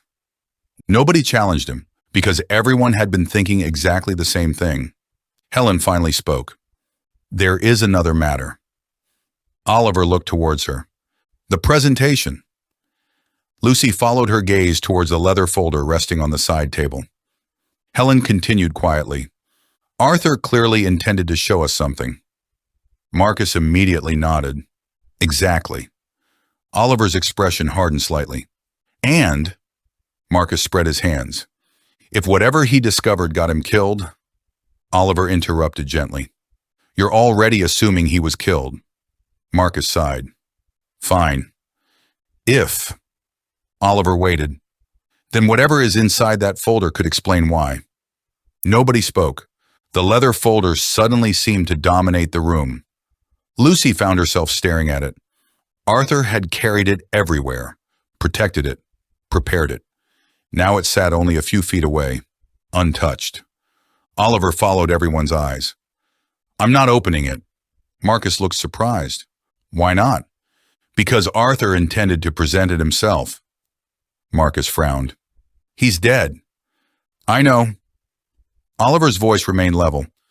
"But until the police arrive, that folder is evidence." Henry nodded again. "I agree." Marcus leaned back in frustration. "So we simply sit here?" "No." Oliver closed his notebook. "We remain available. And we remember. Every conversation, every movement, every detail." Lucy realized he wasn't really speaking to the group anymore. He was speaking to himself, building the investigation in his mind. An hour later, the rain eased slightly, leaving Ravensmere House wrapped in a heavy, colorless dusk. Nobody had much appetite for dinner. Neil nevertheless insisted upon bringing sandwiches and tea into the drawing room. Arthur would have hated everyone going hungry. The tray sat mostly untouched. Andrew managed half a sandwich. Marcus drank 2 cups of coffee. Helen accepted tea. Lucy barely noticed what she was eating. Her thoughts kept returning to Arthur. More specifically, to one sentence. Stories have to be told in the right order. He had repeated the idea twice, as though it mattered enormously. She looked again towards the folder. Perhaps the story still could be told, just not by Arthur. The grandfather clock struck 6. Oliver stood. "I think everyone should try to get some rest." Marcus gave him a look that suggested rest was the last thing on anyone's mind. Oliver continued, "We're exhausted. We've all had a shock. And tired people remember things badly." He looked around the room. "If anyone remembers something, anything, come straight to me." There were quiet nods. One by one, the guests began leaving. Andrew headed upstairs slowly, shoulders slumped. Henry offered Neil help in the kitchen before disappearing down the corridor. Helen paused beside Arthur's empty chair for several seconds before continuing silently from the room. Marcus lingered only long enough to refill his coffee. Soon only Lucy and Oliver remained. The fire burned low. Rain whispered softly against the windows. Oliver closed his notebook. "What are you thinking?" Lucy didn't answer immediately. Instead, she looked toward the empty doorway leading into the entrance hall. "I think Arthur knew." Oliver frowned. "Knew what?" "That whatever he was about to reveal," she searched carefully for the right words, "was going to change every life in this house." Oliver considered that. "I think you're right." Lucy looked towards him. "But I don't think that's the first question we should ask." "What is?" She glanced once more at the untouched leather folder. "If Arthur spent 10 years bringing 9 strangers together," she met Oliver's eyes, "why was he so certain we'd all stay?" Oliver stared at her for a moment. Then, very slowly, he looked back towards the folder. For the first time since Arthur's death, a different possibility entered his mind. Perhaps Arthur hadn't invited 9 strangers to Ravensmere House. Perhaps he had invited 9 people who were already connected. They simply didn't know it yet. Outside, somewhere beyond the mist-covered cliffs, thunder rolled quietly across the sea. Inside Ravensmere House, no one realized that Arthur Pembroke's murder was only the beginning.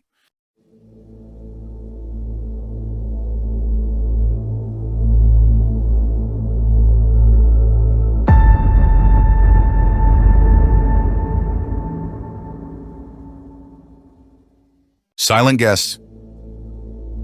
Chapter 5. Fractures. Ravensmere House no longer felt like the same place. Arthur Pembroke had been dead for less than 3 hours, yet the house seemed to have absorbed the loss, as though it understood something its guests did not. The warmth that had greeted them on arrival still lingered in the polished oak walls and the crackling fireplaces, but it now felt strangely hollow, as though the building itself had been stripped of its purpose. Even the grandfather clock in the entrance hall appeared louder than before, each measured tick echoing through the silence with almost uncomfortable clarity. Lucy Gilmour remained awake long after everyone had retired. Sleep seemed impossible. She sat in the small armchair beside the bedroom window, wrapped in a blanket she had found folded neatly at the foot of the bed, watching rain drift through the weak glow of the garden lamps below. Beyond the terraces, the sea was invisible once again, swallowed by darkness and mist, though she could hear the waves breaking rhythmically against the rocks beneath the cliffs. Arthur's final conversation replayed endlessly in her thoughts. Stories have to be told in the right order. She had heard countless memorable quotes throughout her career, but few had settled in her mind as stubbornly as those words. The story, the leather folder, the presentation, everything had been leading towards that afternoon. Someone, if Oliver was right to suspect murder, had prevented Arthur from telling it. Why? Lucy leaned forward, resting her elbows upon her knees. The obvious answer was because whatever Arthur intended to reveal threatened someone. But that explanation raised an even larger question. Which someone? She thought back over the previous 24 hours, replaying conversations with each guest. Marcus had been charming, confident, and endlessly talkative, but had revealed surprisingly little about himself.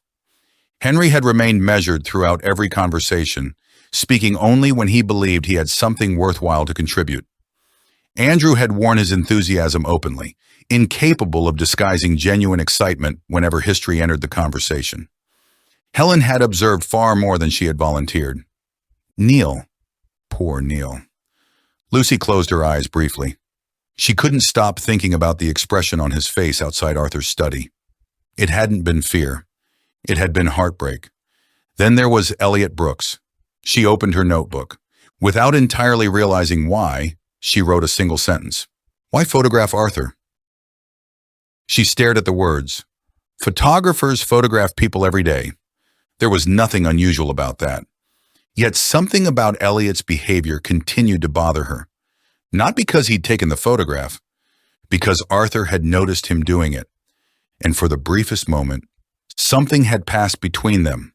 Recognition, concern, understanding. Lucy wasn't sure, only that it hadn't felt ordinary. A sudden knock at the bedroom door interrupted her thoughts. 3 quiet taps, nothing more. She crossed the room. Who is it? It's Oliver. She opened the door. Oliver Reid stood in the corridor, still fully dressed, one hand holding a mug of coffee, while the other remained tucked inside the pocket of his jumper. I hope I'm not disturbing you. Lucy smiled faintly. I don't think anyone's sleeping. Oliver returned the smile. I suspected as much. He glanced towards the empty corridor. Would you mind walking? The house after midnight possessed a different atmosphere entirely. Most of the lamps had been extinguished, leaving only small pools of warm light along the corridors and landings. Shadows stretched between portraits and bookcases, while rain continued to whisper steadily against the tall windows overlooking the gardens. Lucy and Oliver walked slowly toward the gallery. Neither spoke for several moments. Finally, Oliver broke the silence. I wanted your opinion. Lucy looked amused. Arthur said exactly the same thing this morning. I imagine his question was considerably more interesting. It probably was. Oliver looked down into the entrance hall below. The others trust me because I'm a police officer. You are a police officer. I am, he nodded. But I'm also a stranger. Lucy understood immediately. They're telling you what they think they should. Exactly. He rested both hands lightly upon the polished banister. They're choosing their words carefully. And you think they'd speak differently to me? I think they already have. Lucy leaned against the railing. What makes you say that? You notice people. So do you. I notice actions. Oliver looked at her. You notice meaning. Lucy couldn't help smiling. Arthur had reached almost exactly the same conclusion. What do you want me to do? Nothing official? He looked slightly uncomfortable. I'm not asking you to investigate. Good. Because I can't. You already are. Lucy laughed quietly. I know. Oliver smiled for the first time that evening. I was hoping you'd admit it. They stood together watching rain slide slowly down the great entrance window. Finally, Lucy spoke. "Elliot." Oliver didn't appear surprised. "I thought you might say that. Did something about him bother you?" "Not bother." Oliver chose the word carefully. "Interest me." Lucy nodded. "The photographs. Among other things." He took a notebook from his pocket. "I asked everyone where they'd been this afternoon. I remember. Elliot told me he'd spent almost the entire time outside." Lucy frowned. "So?" Oliver looked towards her. "Neil didn't see him. Neil was in the kitchen." "Exactly." Lucy waited. "The kitchen overlooks the eastern terraces." He paused. "The same terraces Elliot claims he spent an hour photographing." Lucy considered that. Could Neil simply have missed him? Absolutely. Oliver slipped the notebook back into his pocket. "I'm not accusing anyone. But whenever two accounts don't quite fit together..." He looked towards Arthur's darkened study door at the far end of the gallery. "I write it down." Lucy followed his gaze. The study remained closed. Oliver had locked it earlier. Somehow, the simple brass key hanging from his pocket now seemed enormously significant. "You really think someone in this house killed Arthur?" Oliver answered honestly. "I think someone knows more than they've told us." There was no drama in his voice, no sensationalism, just quiet certainty. Lucy found that far more unsettling. They resumed walking, their footsteps muffled by thick carpets. As they passed Amelia's portrait, Lucy stopped almost instinctively. Oliver followed her gaze. Arthur spoke about her often. He loved her. He did. Lucy studied the painted flower pressed between the pages of Amelia's book. "I keep coming back here." Oliver looked at the portrait thoughtfully. "I think everyone has." "You too?" He nodded once. "I've been trying to understand why Arthur put her here." Lucy looked puzzled. "What do you mean?" "Most families hang portraits in private rooms." He glanced around the entrance hall. Arthur wanted every guest to see Amelia the moment they entered the house. Lucy hadn't considered that. He was introducing her. Oliver smiled faintly. Exactly. The thought lingered between them. Not simply decorating the house, introducing someone Arthur desperately wanted them all to remember. Lucy stepped closer to the portrait. Something caught her eye. Very small, almost hidden by the frame. She frowned. "What is it?" Oliver joined her. At the bottom right corner of the painting, just beneath the artist's signature, tiny pencil initials had been written almost invisibly against the canvas. They weren't part of the original portrait. They looked added. Lucy leaned closer. C.H. Oliver frowned. "Does that mean anything to you?" Lucy slowly shook her head. "No." Oliver looked back towards Arthur's study. "I don't think Arthur added those." Neither of them noticed the movement behind them. Halfway along the upstairs corridor, someone quietly stepped back into the shadows, watching, waiting, before disappearing silently into the darkness. For several long seconds, neither Lucy nor Oliver spoke. The tiny initials beneath the portrait seemed almost absurdly insignificant when compared with everything else that had happened that day, yet both of them continued staring at the lower corner of the canvas, as though expecting the faded pencil marks to reveal something more. C.H., Lucy repeated quietly. "It almost looks as though someone wanted to hide them." Oliver leaned closer, careful not to touch either the frame or the painting itself. "They're definitely not part of the original signature." "No, they're too recent." Lucy studied the lettering carefully. The graphite had faded slightly with age, but not enough to suggest it had been there for decades. Whoever had written the initials had done so lightly, almost as though they hadn't expected anyone to notice them in the first place. "What are you thinking?" Oliver asked. "I'm trying not to jump to conclusions." He smiled faintly. "That's usually a good start." Lucy folded her arms. "If Arthur noticed these, he never mentioned them." Or, Oliver looked thoughtfully at the portrait. "He intended to." The possibility settled quietly between them. Arthur had promised a presentation. He had gathered them together for a reason.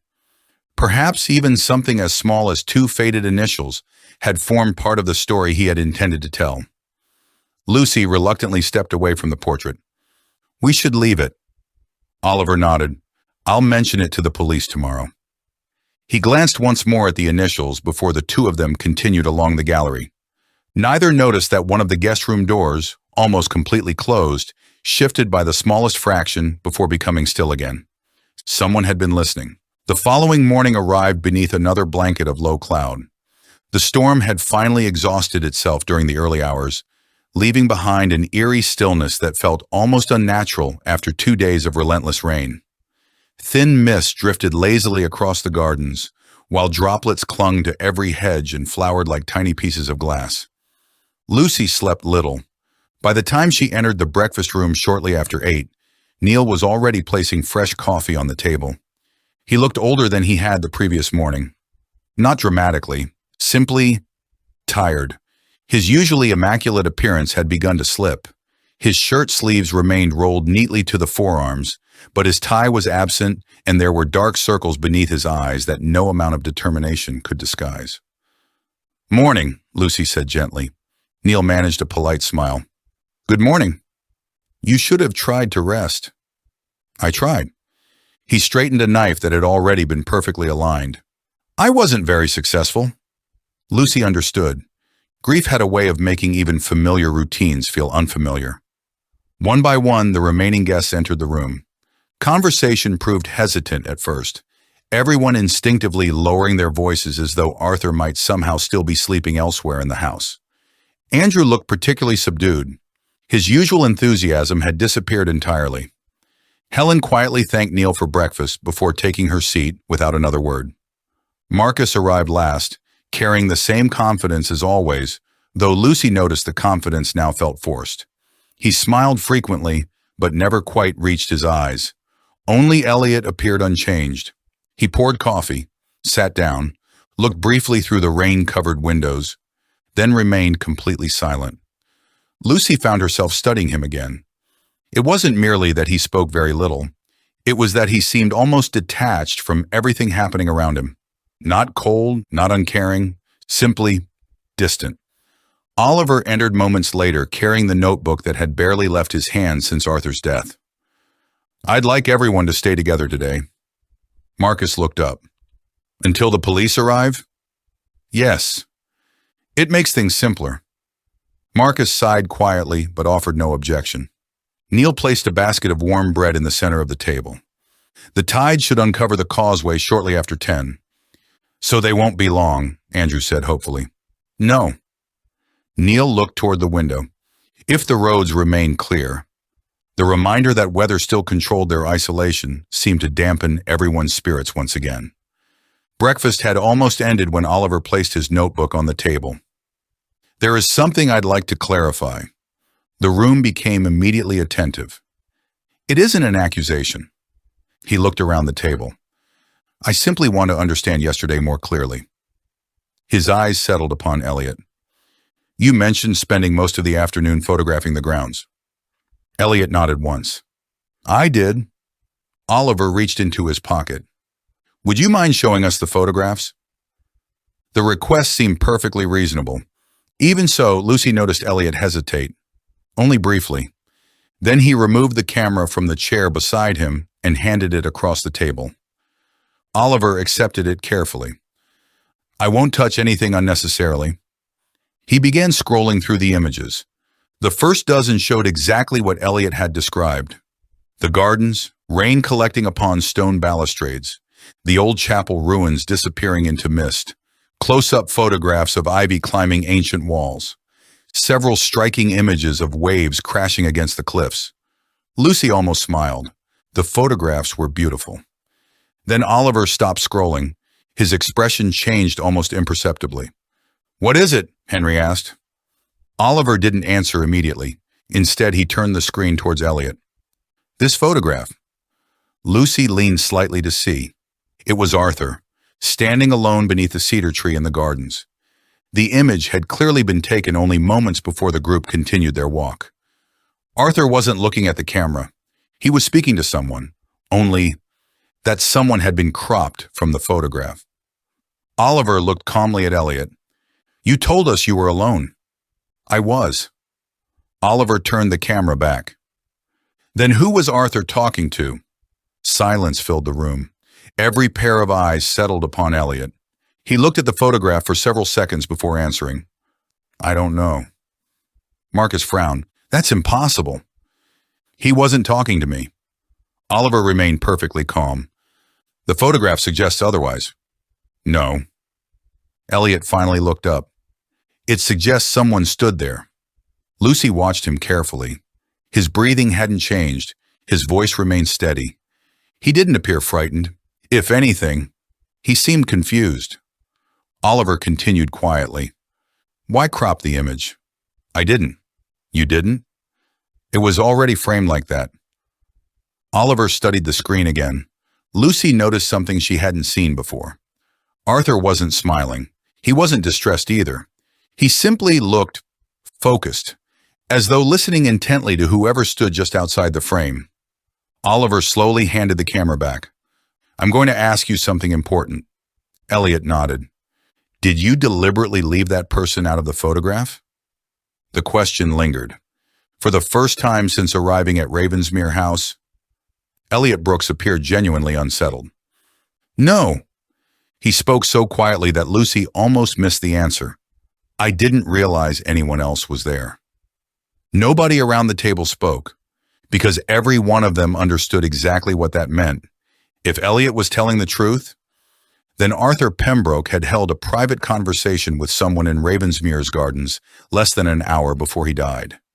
And nobody knew who that person was.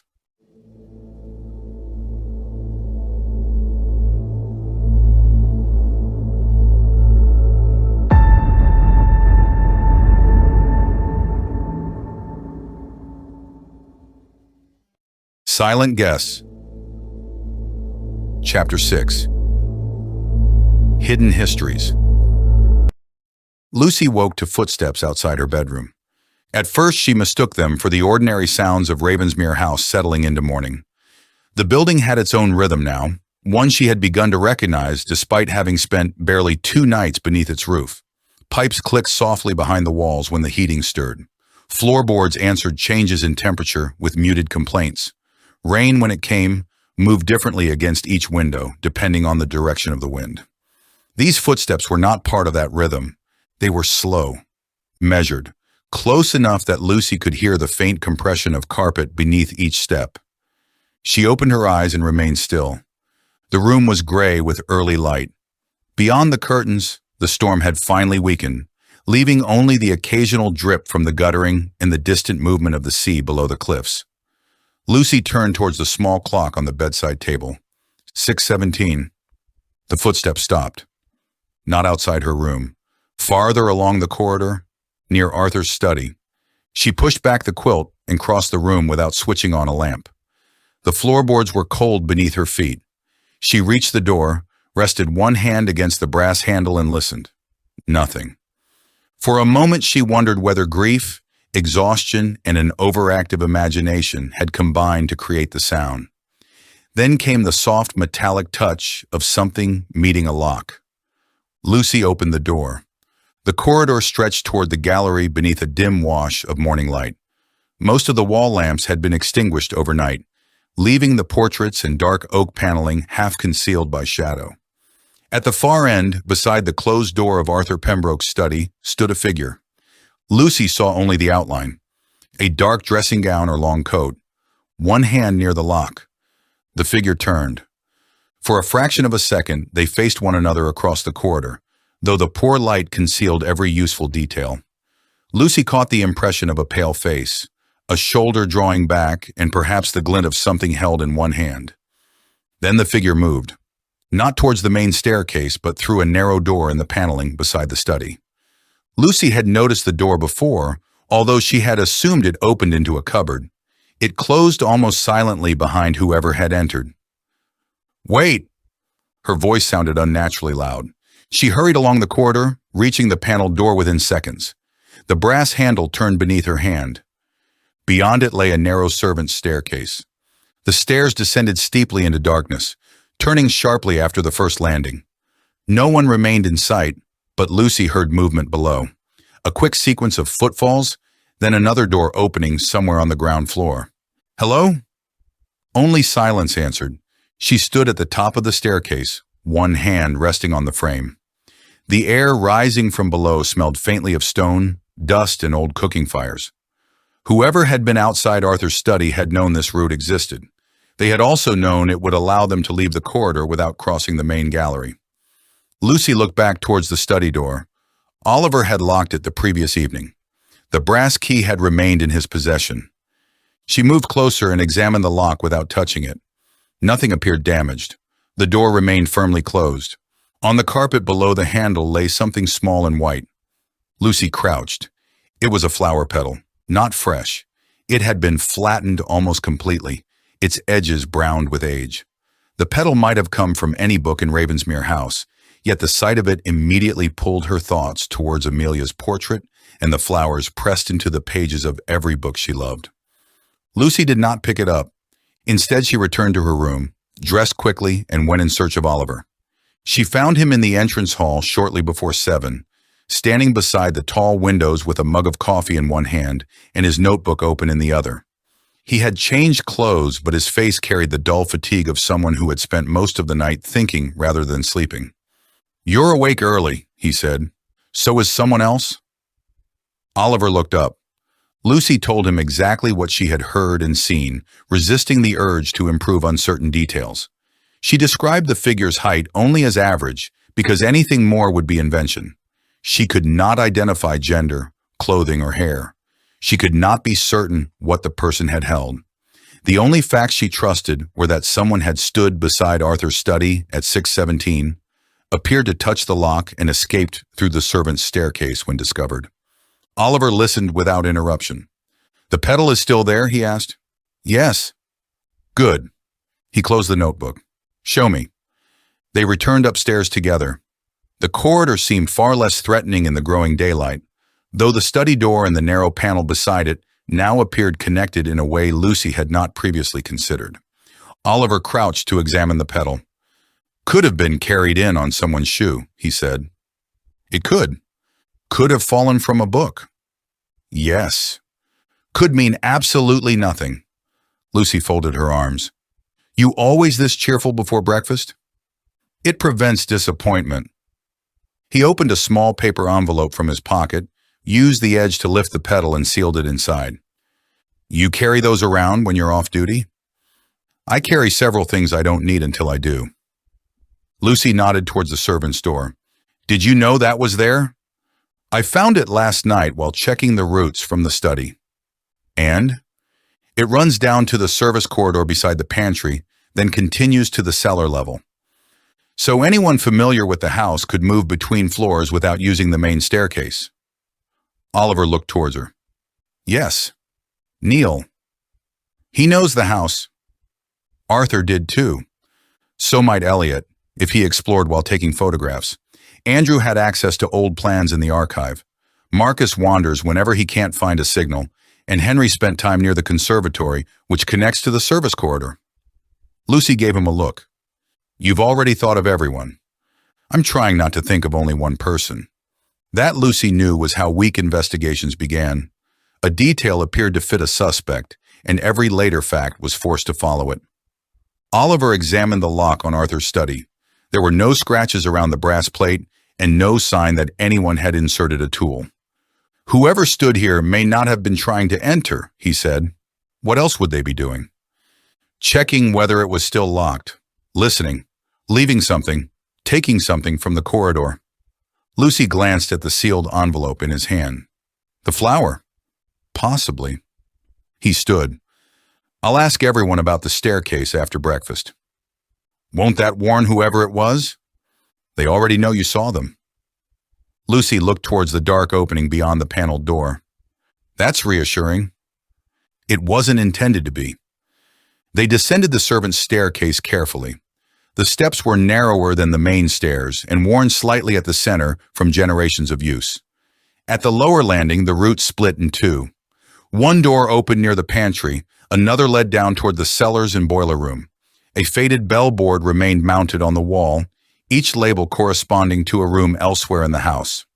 Library, drawing room, dining room, study, bedroom 1, bedroom 2. Most of the wires had been disconnected years ago.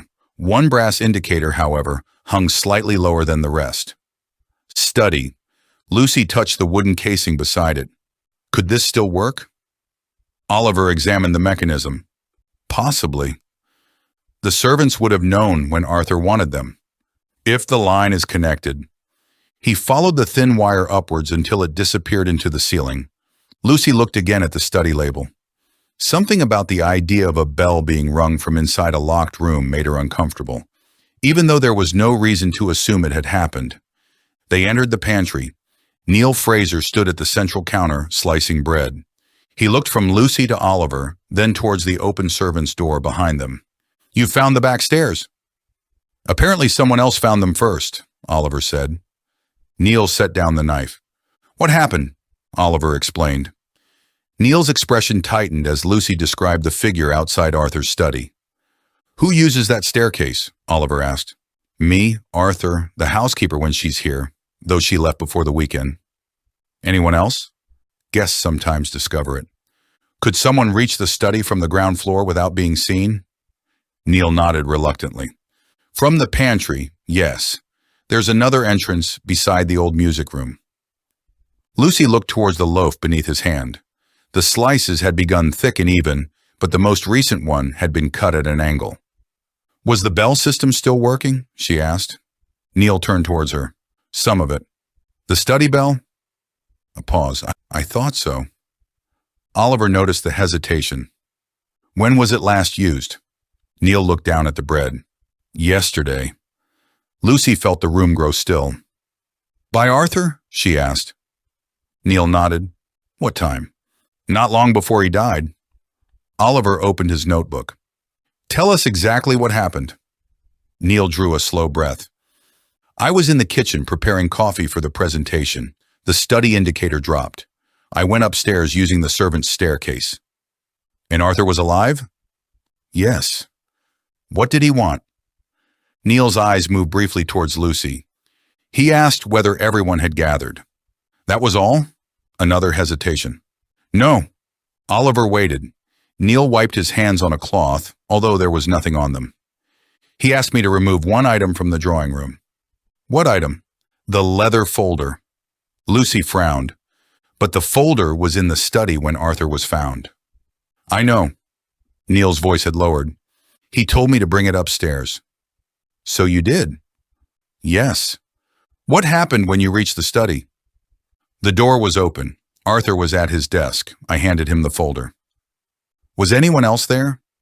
"No." "Did he seem frightened?" Neil shook his head. "Distracted, perhaps. Not frightened." "What time was this?" "A little after 3. Arthur had been discovered around 3:50. Lucy watched Neil carefully. Grief had deepened the lines around his eyes, but there was something else in his expression now. Guilt. "You're leaving something out," she said. Neil looked at her. Oliver did not intervene. For several seconds, Neil seemed to consider denying it. Then his shoulders lowered. "Arthur asked me whether the cedar tree could be seen from the study." Lucy and Oliver exchanged a glance. "The cedar tree from Elliot's photograph?" Lucy asked. Neil nodded. "What did you tell him?" "That it could if the weather was clear enough." "And then?" "He walked to the window and looked towards the gardens." Neil swallowed. "He said, 'Then perhaps I was wrong about who came to meet me.'" The pantry seemed suddenly smaller. Oliver wrote the sentence down with deliberate care. "Did he explain?" "No." "Did you ask?" "I did." "And?" "He said he'd explain with everyone else." Neil looked away. "That was the last conversation I had with him." No one spoke for a moment. The faint smell of coffee drifted from the kitchen. Somewhere deeper in the house, a pipe knocked inside the wall. Lucy thought of Arthur beneath the cedar tree, facing someone outside Elliot's photograph. She thought of the unknown figure outside his study that morning and the pressed pedal lying near the lock. Arthur had believed one person came to meet him. Before his death, He had begun to suspect he was wrong. Breakfast gathered the guests around the long table less than an hour later, though the atmosphere differed sharply from the previous mornings. The first shock of Arthur's death had hardened into something more complicated. Fear now existed beside curiosity. Grief sat beside suspicion. Every guest seemed aware that ordinary remarks might be remembered, compared, and eventually used against them. Oliver waited until Neil had poured coffee before explaining what Lucy had seen. Marcus responded first. "You saw a figure, but not a face." "Yes. And now all of us are expected to account for where we were at 6 in the morning." Oliver remained calm. "I'm asking whether anyone used the upstairs corridor or servant's staircase." Marcus spread his hands. "I was asleep. Can anyone confirm that?" "No, Inspector, because I don't generally invite witnesses into my bedroom." Helen Sinclair placed her cup gently into its saucer. "Defensiveness does not improve an answer." Marcus looked towards her. "Neither does commentary." "It improves many things." Andrew glanced between them before speaking. "I was awake around 6. Oliver turned. "Where?" "In my room." "What woke you?" "The pipes, I think, or the wind." "Did you leave?" "No." Henry said he had slept until shortly before 7. Evelyn claimed the same, although Lucy noticed her eyes move briefly towards the servant's door when it was mentioned. Elliot looked genuinely surprised by the existence of the staircase. Helen stated that she had been awake from 5:30, but remained in bed reading. Neil had been in the kitchen by 6, though nobody had seen him arrive. Oliver made notes without suggesting conclusions. Then Lucy placed the question that had been growing since the pantry. "Did Arthur speak privately to any of you in the gardens?" The reactions were subtle, but they were not identical. Andrew frowned with open confusion. Marcus looked irritated. Evelyn lowered her eyes towards her coffee. Henry became very still. Helen watched the others before answering. Elliot's hand tightened around the camera strap resting beside his chair. One reaction mattered more than the others. Neil looked directly at Henry Shaw. Henry noticed.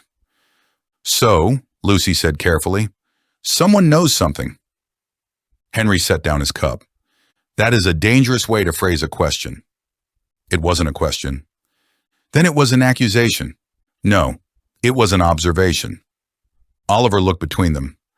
"Dr. Shaw, did you speak with Arthur in the gardens?" Henry's expression remained controlled. "Briefly." The room changed at once. Marcus leaned forward. "You told us you were with me in the conservatory." "I was." "For part of the afternoon." "You neglected to mention this?" Henry looked towards Oliver. "You asked where I spent most of my time. I answered." "That isn't quite the same as telling the whole truth," Helen said. Henry's jaw tightened slightly. "No." It was the first time Lucy had seen discomfort break through his professional composure. "What did Arthur want?" Oliver asked. Henry looked around the table, perhaps judging how much could still be withheld now that the meeting itself was known. "He asked me about Amelia." Lucy felt the name settle over them. "What about her?" she asked. Henry did not answer immediately. When he finally did, his voice had become quieter. "He wanted to know whether I remembered the night she came into my hospital." No one moved. Andrew stared at him. "You treated her?" "Yes." "Why didn't you tell us?" Henry looked towards Arthur's empty chair at the head of the table. "Because what she told me was confidential." "Arthur is dead," Marcus said, "and Amelia died 10 years ago." Confidentiality does not vanish simply because it becomes inconvenient. Oliver leaned forward slightly. "Did what Amelia told you relate to Arthur's death?" Henry's eyes lifted to meet his. "I don't know." "That isn't an answer." "It is the only honest answer I have." Lucy watched him carefully. Henry was frightened now. He hid it well, but she recognized the signs. The careful breathing, the overly controlled tone, the way he kept both hands flat against the table to prevent them moving. "What did she tell you?" Lucy asked. Henry's gaze shifted towards her. "She said someone had been following her." Silence overtook the room. Outside, the mist finally began to lift from the gardens, revealing the dark shape of the cedar tree beyond the rain-bright glass. Henry looked towards it. And yesterday afternoon, Arthur asked me whether I remembered the name she gave me.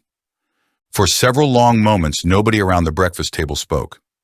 The only sound came from the quiet ticking of the grandfather clock in the entrance hall and the distant cry of gulls circling above the cliffs outside.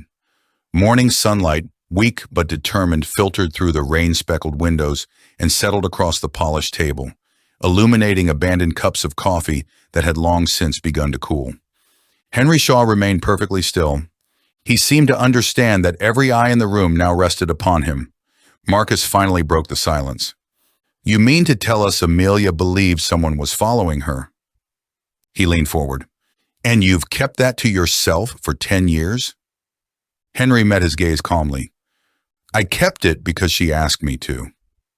Marcus gave a disbelieving laugh. "She's dead." "So is Arthur." Henry's reply came quietly. "That doesn't lessen my responsibility." Helen Sinclair spoke before Marcus could answer. "It does raise another question." Henry turned towards her. "If Amelia truly believed somebody was following her, why wasn't it reported?" Henry drew a slow breath. "It was." That answer surprised everyone. Lucy looked up immediately. "It was?" Henry nodded. "I encouraged her to report it to the police." "And did she?" "I believe she intended to." "You believe?" "I never asked what happened afterwards." Lucy frowned. "You never followed it up?" Henry looked almost ashamed. "I should have." His voice carried genuine regret. "I assumed the matter had been resolved." Andrew rubbed a hand across his forehead. "So Arthur knew Amelia had been frightened before she died?" Henry nodded. "Yes." "And yesterday he wanted to know if you remembered the name she gave you." "Correct." Oliver looked thoughtfully towards the notebook lying open beside his plate. "Did you remember it?" Henry remained silent. Marcus noticed immediately. "You did." Another pause. Then Henry nodded once. "I remembered." Lucy felt her heartbeat quicken. "What was the name?" Henry looked around the table. His expression had become unexpectedly conflicted. "It wasn't a name." Everyone stared at him. "It was a pair of initials." Lucy immediately thought of Amelia's portrait. "C.H." Henry slowly shook his head. "No." The room seemed to tighten. "What initials?" Oliver asked, and Henry hesitated. "I don't know whether they mean anything." "They meant enough for Arthur to ask." "Yes." "So tell us." Henry looked down at the table. "The initials were—" He paused. "E.B." No one reacted immediately. Lucy simply repeated them silently inside her own mind.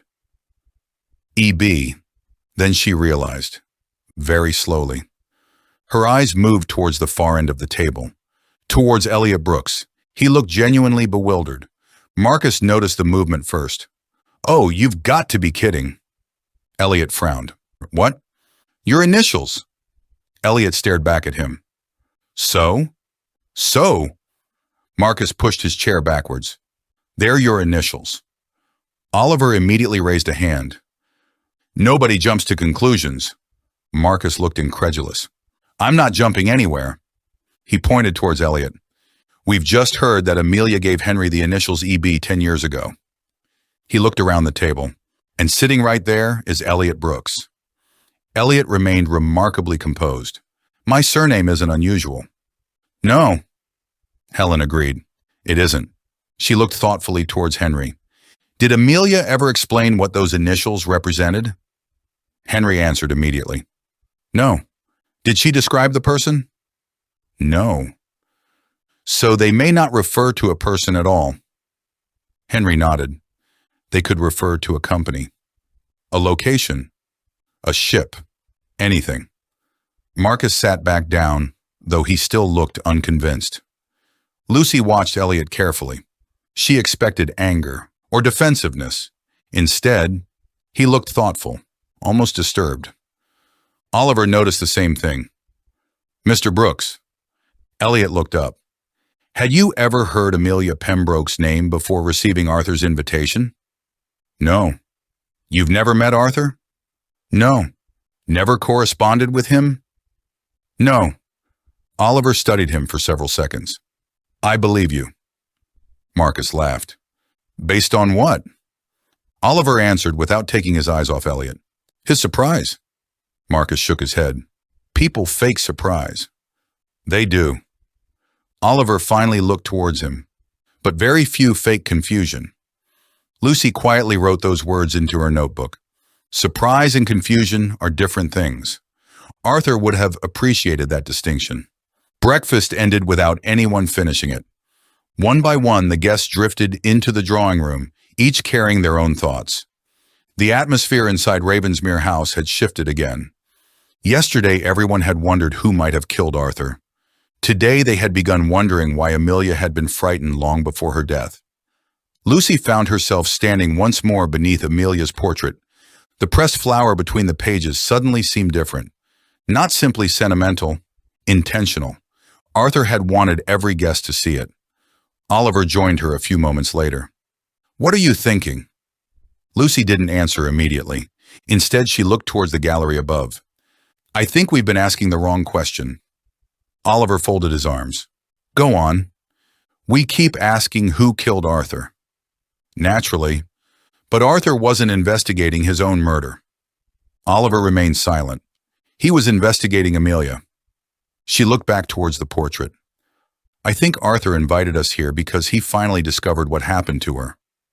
Oliver considered the idea. And somebody believed he was about to tell us. Lucy nodded. I don't think Arthur was the original target. Oliver's expression changed almost imperceptibly. You think Amelia was... I think she always was. The words hung heavily between them. For the first time since Arthur's death, the mystery no longer felt like one murder. It felt like two. A sudden crash echoed somewhere inside the house. Both Lucy and Oliver turned immediately. The sound had come from the west wing. Not loud enough to suggest violence, but unmistakably the sound of something heavy striking a wooden floor. Oliver was already moving. Lucy followed close behind. They hurried along the upper gallery before turning into a corridor neither of them had explored before. The west wing felt noticeably colder than the rest of Ravensmere House. The wallpaper had faded with age, while several rooms stood locked behind heavy oak doors that looked as though they had remained unopened for years. The noise had come from the final room overlooking the cliffs. Its door stood ajar. Oliver slowed. He placed one hand gently against the wood before pushing it fully open. The room beyond had once been a music room. A grand piano sat beneath dust sheets near the windows, while shelves of faded sheet music lined one wall. One tall bookcase had collapsed across the floor. Books lay scattered everywhere. Lucy looked around. No one's here. Oliver frowned. They were. He pointed towards the open French doors leading onto a narrow stone balcony. Rainwater glistened across the flagstones outside. Fresh footprints crossed the wet surface. Only one set, leading away from the room, not towards it. Lucy stepped carefully to the doorway. The footprints disappeared around the corner of the balcony, where an external staircase descended towards the gardens below. Whoever had been there had only just left. Then Lucy noticed something lying beneath the fallen bookcase. Half hidden beneath several old music scores was a small leather notebook. Unlike everything else in the room, it wasn't dusty. Oliver crouched carefully. Without touching it, he leaned close enough to read the name embossed in fading gold letters across the cover. He looked up at Lucy. His voice was little more than a whisper. It belonged to Amelia.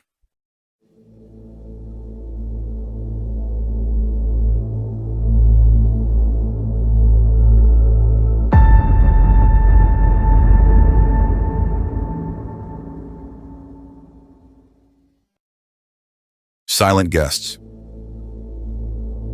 Chapter 7. What Amelia Knew. For several seconds, Lucy Gilmour and Oliver Reid simply stared at the notebook. It lay partly concealed beneath a fallen shelf, surrounded by books that had scattered across the music room floor in untidy heaps. Some had landed open, their yellowing pages bent beneath their own weight, while others had slid almost as far as the dusty grand piano beside the windows. The room smelled of damp stone, old paper, and the cold sea air blowing through the open French doors. Beyond them, the balcony glistened beneath a fine mist of rain, and the last visible footprints were already beginning to soften at their edges. Oliver moved first. "Don't touch anything." Lucy glanced at him. "I wasn't going to." "I know." "Then why say it?" "Habit." Despite everything, the exchange almost made her smile. Oliver crossed carefully toward the French doors, avoiding the wet footprints closest to the threshold. The balcony ran along the western side of Ravensmere House before narrowing around the corner, where a steep iron staircase descended towards a lower terrace. From there, anyone could have crossed the gardens or entered the house through one of several ground-floor doors. Whoever had been in the music room had chosen their escape route well.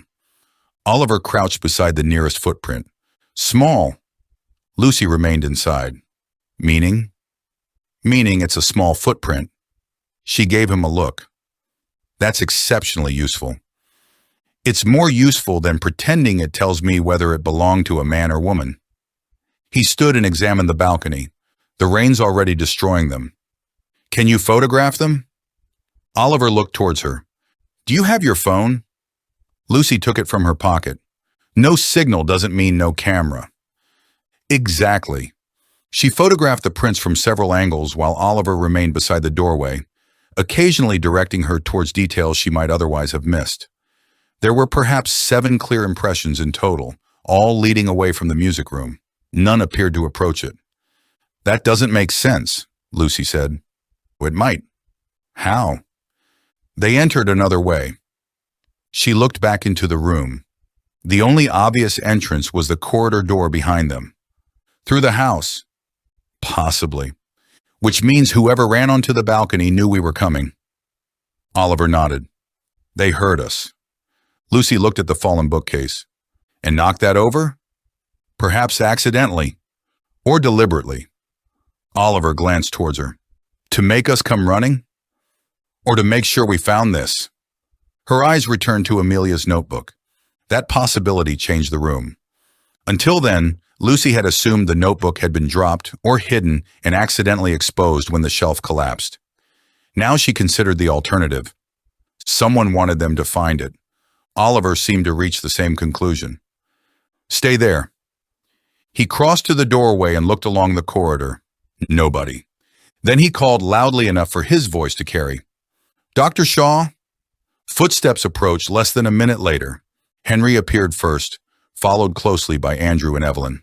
Marcus arrived moments afterwards, irritation already replacing concern when he realized nobody had been injured. What happened? Henry asked. Oliver gestured towards the fallen bookcase. Someone was in here. Andrew looked toward the open balcony. Who? That's what I'd like to know. Marcus folded his arms. Another invisible person? Oliver ignored the comment. Helen appeared at the end of the corridor, walking more slowly than the others. Elliot followed behind her. Neil came last. Within minutes, every surviving guest stood outside the music room. Lucy watched their faces as they noticed the notebook. Andrew recognized the name first. Oh, God. Marcus leaned slightly closer. Is that hers? Nobody needed to ask whose. Oliver turned towards Neil. When was this room last used? Neil stared at the fallen shelf. Years ago. How many? I couldn't tell you exactly. Arthur stopped using the West Wing after Amelia died. Lucy looked around. Why? Neil hesitated. She played piano. The covered instrument suddenly became impossible to ignore. She played in here? Evelyn asked. Almost every evening when she was home. Neil's voice softened. Arthur used to sit in the corridor pretending to read because Amelia hated anyone listening while she practiced. Andrew smiled sadly. That sounds like him. It does. Neil looked towards the piano. After she died, he closed the room. Oliver nodded towards the notebook. Have you seen that before? Neil looked carefully. No. You're certain? I knew Amelia kept journals. Did Arthur? Of course. Did he have them? Neil shook his head. Not all of them. Lucy felt something shift. What do you mean? Neil seemed surprised the detail mattered. Some disappeared after Amelia died. How many? I don't know. Why would they disappear? Neil looked towards the notebook. We assumed she'd taken them somewhere. Marcus gave a short laugh. She was dead. Neil's expression hardened. I am aware of that. Marcus immediately regretted the remark. I didn't mean... No. Neil turned away. You rarely do. The tension between them lasted only seconds, but Lucy noticed it. So did Oliver. Marcus cleared his throat and said nothing more. Oliver looked around the corridor. I need to know where everyone was during the last 15 minutes. A collective weariness passed through the group. Marcus actually laughed. Again? Yes. You can't seriously expect us to account for every minute we spend in this house. Until the police arrive, I expect exactly that. Something in Oliver's tone ended the argument. One by one they answered. Andrew had been in the archive room. Henry had been downstairs with Neil until shortly before the crash. Neil confirmed it. Helen had been in the drawing room. Marcus claimed he had been in his bedroom. Evelyn had been sketching in the conservatory. Elliot had been photographing the eastern side of the house. Lucy watched Oliver write everything down. Then she realized nobody could confirm Marcus. Nobody could confirm Helen. Nobody could confirm Evelyn. Nobody could confirm Elliot. 4 people, 4 opportunities. Oliver closed the notebook. Nobody enters this room until the police arrive. Andrew looked towards Amelia's journal. You're not going to read it? No. Marcus stared at him. You cannot be serious. It may be evidence. It may tell us why Arthur was killed. That's precisely why it may be evidence. Marcus stepped closer. We're trapped in a house with someone who may have murdered our host, and you want to wait politely for the police while the answer sits on the floor? Oliver's expression remained controlled. Yes. Marcus shook his head. That is insane. No. Helen spoke from the corridor. It is inconvenient. Everyone looked towards her. She continued calmly. Those are not the same thing. Marcus stared at the retired judge. Helen met his gaze without blinking. We have already contaminated half this house simply by living in it. Mr. Reid is correct. Curiosity does not entitle us to destroy evidence. Marcus looked as though he wanted to argue, but eventually stepped away. Oliver gave Helen a grateful nod. Thank you. Don't thank me. Her eyes settled upon Amelia's notebook. I want to read it every bit as much as he does.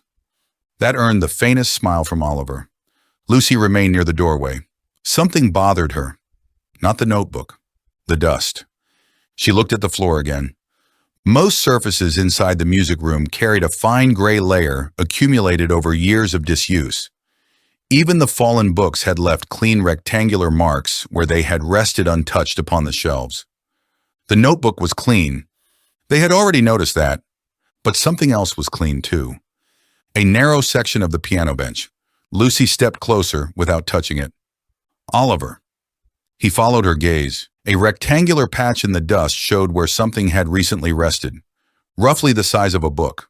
Oliver crouched. The notebook. Maybe. Lucy looked towards the fallen shelf. If it was originally on the bench, it didn't fall from the bookcase. Oliver examined the distance between them. No. So somebody moved it.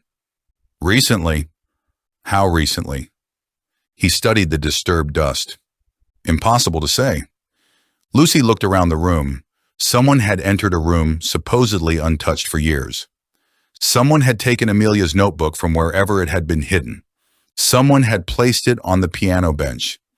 Then something had happened that left the bookcase overturned and the notebook on the floor. The discovery no longer felt accidental. It felt staged. Lucy turned toward the group gathered outside. For the first time, she understood something that frightened her more than Arthur's locked study. The murderer might not simply be hiding evidence. They might be controlling what everyone discovered. Oliver locked the music room using a key Neil retrieved from the housekeeper's cabinet. The group returned downstairs reluctantly. Nobody separated this time. Whether by instruction or instinct, they gathered in the drawing room, where the remains of the morning fire still glowed beneath the mantelpiece. The leather folder sat on the small table. where Oliver had placed it the previous evening. Arthur's empty chair remained beside the fireplace. Nobody chose to sit in it. Lucy settled near the window. Outside, the tide had retreated enough to reveal the upper stones of the causeway. The mainland remained hidden behind mist, but for the first time since Arthur's death, escape appeared physically possible. "When exactly are the police coming?" Marcus asked. Neil checked the clock. "They should have reached the mainland end by now." "Should? The causeway isn't safe the moment the water disappears." Marcus exhaled sharply. "So we wait." "We wait." Andrew sat forward. "There's something I don't understand." Oliver looked towards him. "Only one thing?" Andrew almost smiled. "Arthur spent 10 years investigating Amelia's work." "Yes." "He collected letters, photographs, newspaper cuttings, records." He gestured towards the leather folder. "Why wouldn't he have her journals?" Lucy understood his point. Neil answered, "Because he couldn't find them." "But one was inside his own house?" "Apparently." Andrew frowned. "That doesn't feel right." Henry looked towards him. "What are you suggesting?" "Maybe Arthur wasn't the person who hid them." The room became quiet. Andrew continued, gaining confidence as he spoke. "Amelia was an investigative journalist. If she believed somebody was following her, and if she was frightened enough to tell Henry about it, perhaps she hid things deliberately." "From Arthur?" Lucy asked. "Not necessarily." Andrew looked around the room. "From whoever was following her." Helen nodded thoughtfully. "That would explain why the journals disappeared immediately after her death." Marcus frowned. "Would it? If someone searched for them?" The possibility settled heavily over the room. Lucy looked towards Henry. "When Amelia came to the hospital, why was she there?" Henry's expression changed, only slightly, but Lucy saw it. "So far," she continued, "you've told us she believed someone was following her. You haven't told us why she was at the hospital in the first place." Henry remained silent. Oliver looked towards him. "Dr. Shaw?" Henry took off his glasses. For several seconds, he cleaned lenses that were already perfectly clear. She had been injured. Lucy felt the hairs rise along her arms. "How?" "A cut to her hand." Marcus looked confused. "That's it?" "No."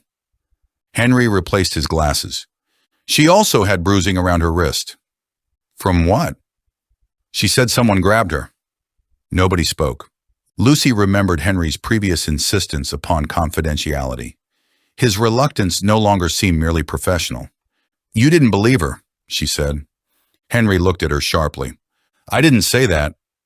"You didn't need to." He stared at Lucy for several seconds before looking away. "When somebody arrives in A&E frightened, exhausted, and convinced they're being followed, there are procedures." "What procedures?" "Medical assessment, safeguarding, questions about immediate danger." "And?" Henry swallowed. "She refused most of it." "Why?" "She said she couldn't trust anyone." Lucy felt the sentence settle into the room. She couldn't trust anyone. Arthur had spent 10 years trying to understand what Amelia meant. Now he was dead too. Helen spoke quietly. "Did Amelia tell you who grabbed her?"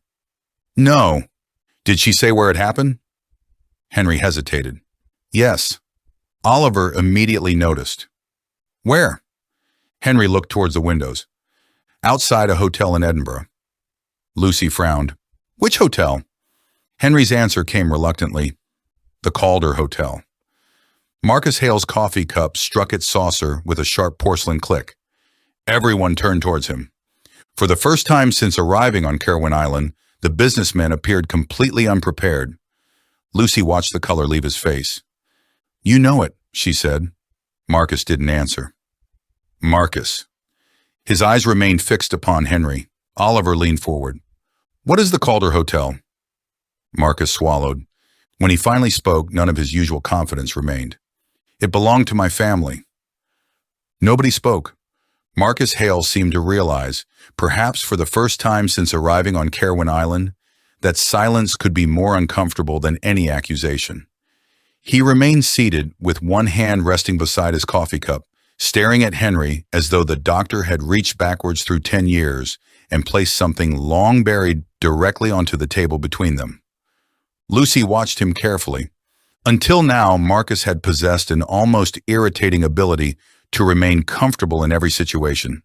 He filled awkward pauses with conversation, responded to suspicion with humor, and treated the absence of a mobile signal as though it were the greatest hardship Ravensmere House could inflict upon him. Even after Arthur's death, he had maintained the polished confidence of a man accustomed to walking into rooms and deciding what everyone else should think of him. That confidence had disappeared. Oliver broke the silence. "Your family owned the Calder Hotel." Marcus nodded slowly. "Yes." "When?" "My father bought it in 2008. We sold it 6 years later." Oliver glanced towards Henry. "Amelia attended your hospital 10 years ago." "Approximately." Marcus looked at him. "What year?" Henry hesitated. 2016. Marcus closed his eyes briefly. Lucy knew the answer before he spoke. "My family still owned it." Andrew shifted in his chair. "Did you work there?" Marcus looked towards him. "I worked for the company." That wasn't the question. The correction came from Helen. Marcus stared at her. "No," he said eventually. "I didn't work behind reception, if that's what you're asking. My father owned several properties. I helped manage the business." "Including the Calder?" Oliver asked. "Yes." "How often were you there?" Marcus gave a small shrug. "Sometimes twice a week, sometimes not for a month." Lucy watched his hands. He had stopped moving them. For someone who normally spoke with his entire body, the stillness was conspicuous. "Did you know Amelia?" she asked. "No." The answer came too quickly. Oliver noticed. Helen noticed. Lucy suspected everyone did. She leaned slightly forward. "Did you know who she was?"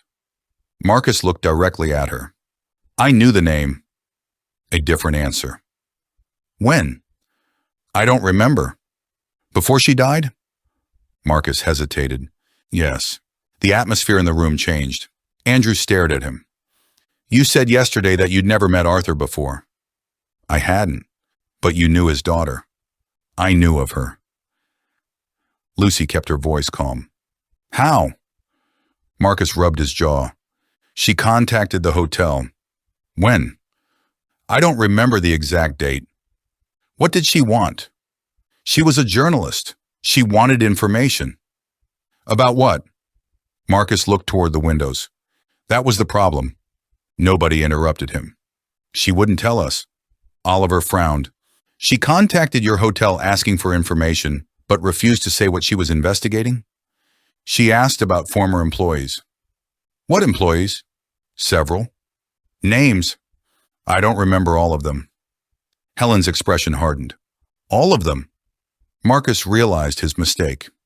Lucy saw it happen. He had revealed more than he intended. "So you remember some?" Marcus looked towards her. "Yes." "Who?" He exhaled slowly. "There was a porter named Edward Bell." Lucy felt something cold move through her. Oliver had already opened his notebook. "Edward Bell." "Yes." "E.B." Marcus looked towards Elliot. "So it would appear." Every eye moved instinctively towards the photographer. Elliot did not seem relieved. If anything, he looked more troubled. Lucy understood why. The initials that had placed suspicion upon him now belonged to a man none of them had ever heard of, yet the coincidence remained uncomfortable. Oliver continued. "Who was Edward Bell?" "An employee." "You've established that." Marcus looked irritated. "He worked nights, porter, security, whatever needed doing." "And Amelia wanted information about him?" "Yes." "Why?" "I don't know." "Did you give her any?" Marcus shook his head. "My father refused." "Why?" "He said employee records were confidential." Helen gave a quiet, humorless laugh. "Businesses become remarkably devoted to confidentiality when journalists appear." Marcus looked at her. "I didn't make the decision, but you supported it." Another hesitation. "At the time, yes." Lucy heard something beneath the words. "At the time?" Marcus looked down. Edward Bell had already left. Why? Marcus didn't answer. Oliver waited. It was becoming clear that he understood silence better than anyone else in the room. He never rushed to fill it. He simply allowed discomfort to grow until people decided speaking was preferable. Marcus eventually gave in. There had been complaints. What kind? Guests said things went missing. Money? Jewelry, watches, small things. Was he stealing? We never proved it. Then why did he leave? Marcus rubbed both hands across his face. My father paid him. The room became still. Andrew frowned. Paid him to leave? Yes. Why? To avoid trouble. Helen's voice was cold now. What trouble? Marcus looked towards her. My father believed an accusation against an employee would damage the hotel. So he gave money to a man suspected of stealing from guests. Yes, and didn't contact the police. No. Helen leaned back. That was extraordinarily irresponsible. I know. You knew then. Marcus's expression hardened. I was 28 years old and trying desperately to prove myself to a father who considered disagreement a personal betrayal. For once, there was no charm in his voice, only anger, mostly directed at himself. I did what he told me. Nobody answered. Marcus looked around the room. You all want secrets? He gave a bitter laugh. There's mine. Lucy studied him. Why didn't you tell Arthur? I was going to. When? After his presentation. That sounds convenient. It happens to be true. Marcus looked directly at her. When Arthur's invitation arrived, I recognized Amelia's surname immediately. I assumed that was why he'd contacted me. And you still came? Yes. Why? The anger disappeared as quickly as it had arrived. Marcus stared towards Arthur's empty chair. Because I've spent 10 years wondering what Amelia found. That answer felt different.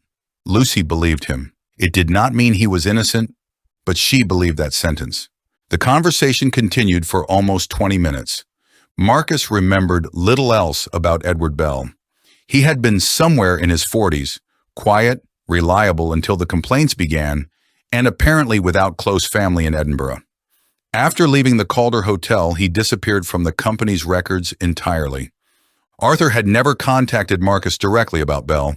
That seemed important. If Arthur had spent 10 years tracing Amelia's investigation, why invite Marcus without revealing what he already knew? Lucy began to understand Arthur's method. He hadn't simply gathered sources. He had gathered witnesses. Perhaps he wanted to hear what each person said before showing them what he had discovered. That possibility made his death feel even more deliberate. Someone had prevented the comparison from happening. Oliver closed his notebook. Until we know otherwise, Edward Bell gives us another interpretation of EB. Marcus looked towards Elliot. I suppose I owe you an apology. Elliot considered him. For what? For assuming you were connected. You weren't the only one. No. Marcus managed a faint smile. I was simply the loudest. Elliot nodded. That does seem to be your speciality. Andrew laughed before immediately looking guilty for doing so. To Lucy's surprise, Marcus laughed too. The tension loosened. Only slightly, but enough to remind them that they were still human beings rather than names on Oliver's growing list of suspects. Then Elliot spoke again. I want to show you something. He reached for his camera. Oliver watched closely as Elliot scrolled backwards through the photographs. What? The picture of Arthur. He found it. Arthur beneath the cedar tree. His face turned towards the unseen person beyond the frame. Elliot enlarged the image. I kept thinking about what you said. Lucy moved closer. About someone being outside the photograph? Yes. Elliot zoomed further. The quality deteriorated slightly. Arthur's face became grainy. The cedar trunk filled most of the screen behind him.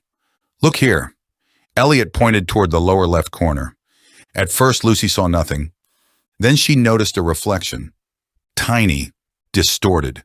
captured in a rain-covered metal plaque attached to a bench several yards behind Arthur. Oliver took the camera carefully. My God! The reflection showed only part of a person, a shoulder, an arm, perhaps the side of a coat, no face, no useful identifying features. But one detail was unmistakable. The person held something, a book or notebook. Lucy felt her stomach tighten. Could that be Amelia's journal? Andrew asked. Oliver shook his head. Impossible to say. But it's the right size. It could be any book. Lucy stared at the image. Arthur had met someone beside the cedar tree, someone carrying a notebook. Hours later, Arthur was dead. The following morning, Amelia's journal had appeared inside a room that had supposedly remained closed for years. Those events could no longer be dismissed as unrelated. Why didn't you see them? Marcus asked. Elliot looked frustrated. I was looking through the camera. That usually helps. No. Elliot pointed towards the screen. I was using a long lens. Arthur filled most of the frame. The reflection is behind him. Oliver handed the camera back. Keep that image safe. I will. No deleting anything. Elliot's expression hardened. I wouldn't. Oliver nodded. I had to say it. Shortly before midday, Neil entered carrying news none of them wanted. The police aren't coming. Marcus stared at him. What? Not yet. Neil held the old landline handset loosely in one hand. I finally got through to the mainland. Oliver stood. What happened? There's been a landslip on the eastern road. When will it clear? They don't know. Marcus laughed in disbelief. Of course they don't. Neil continued. The causeway is open, but emergency vehicles can't reach it from the village. Can officers come on foot? Oliver asked. They're arranging something. When? Later today, hopefully. The word hopefully passed through the room like a cold draft. Their isolation had been extended, perhaps only by hours, perhaps longer. Lucy looked toward the windows. The mainland existed somewhere beyond the mist, close enough to imagine, still impossible to reach. Oliver stood. We continue exactly as before. Marcus groaned. More alibis? If necessary. Oliver looked around the room. Nobody goes anywhere alone. That received more attention. Henry frowned. You think someone is in danger. I think Arthur is dead.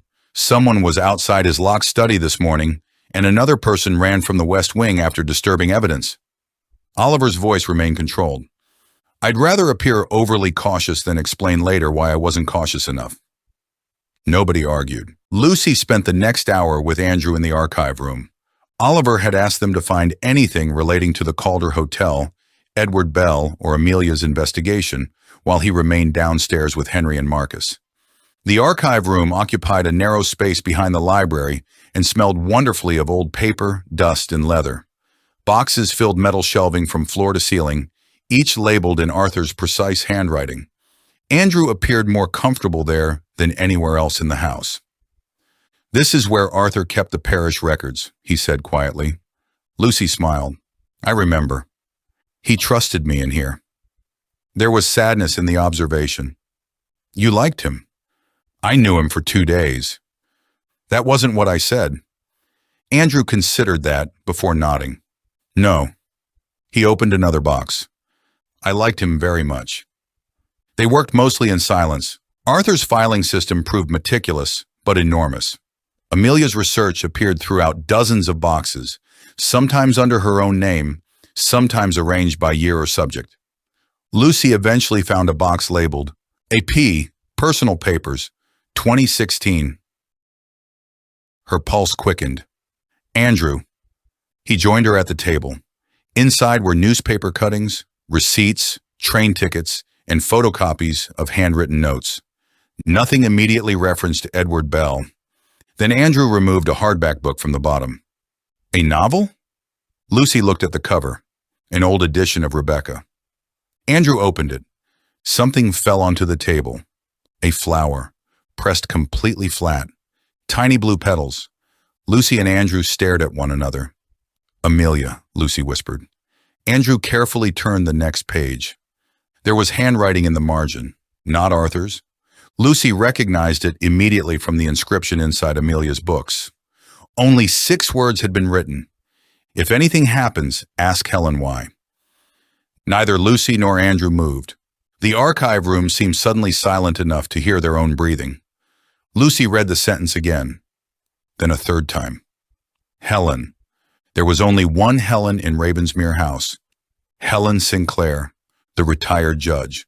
Andrew looked towards the closed archive room door. She knew Amelia.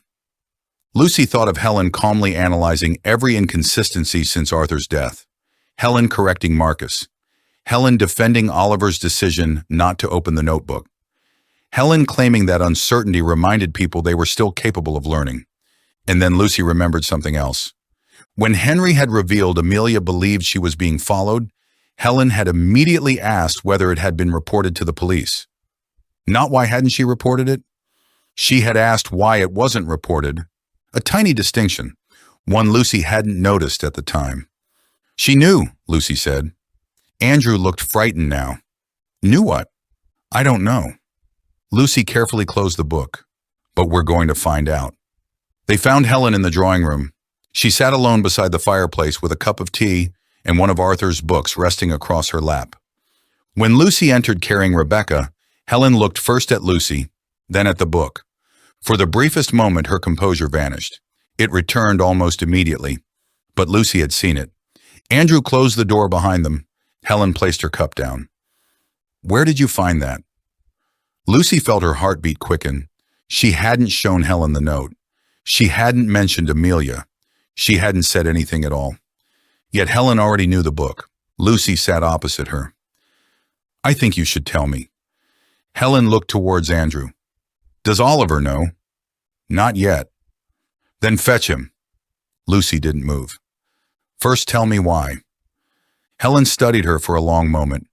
Then she closed the book on her lap. When Amelia Pembroke came before my court 10 years ago, she wasn't there as a journalist. Lucy felt the room tilt beneath the revelation. What was she there as? Helen's face seemed suddenly older. Not frightened, ashamed. A witness. Andrew stared at her. To what?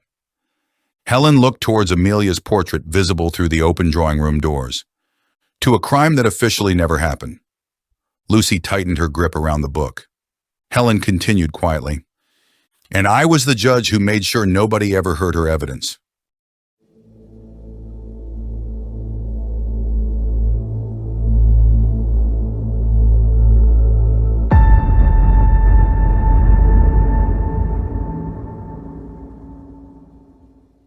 Silent Guess. Chapter 8. The Buried Case. Helen Sinclair did not look like a woman who had spent 10 years waiting to confess. She sat exactly as Lucy had seen her sit during every difficult conversation since their arrival at Ravensmere House.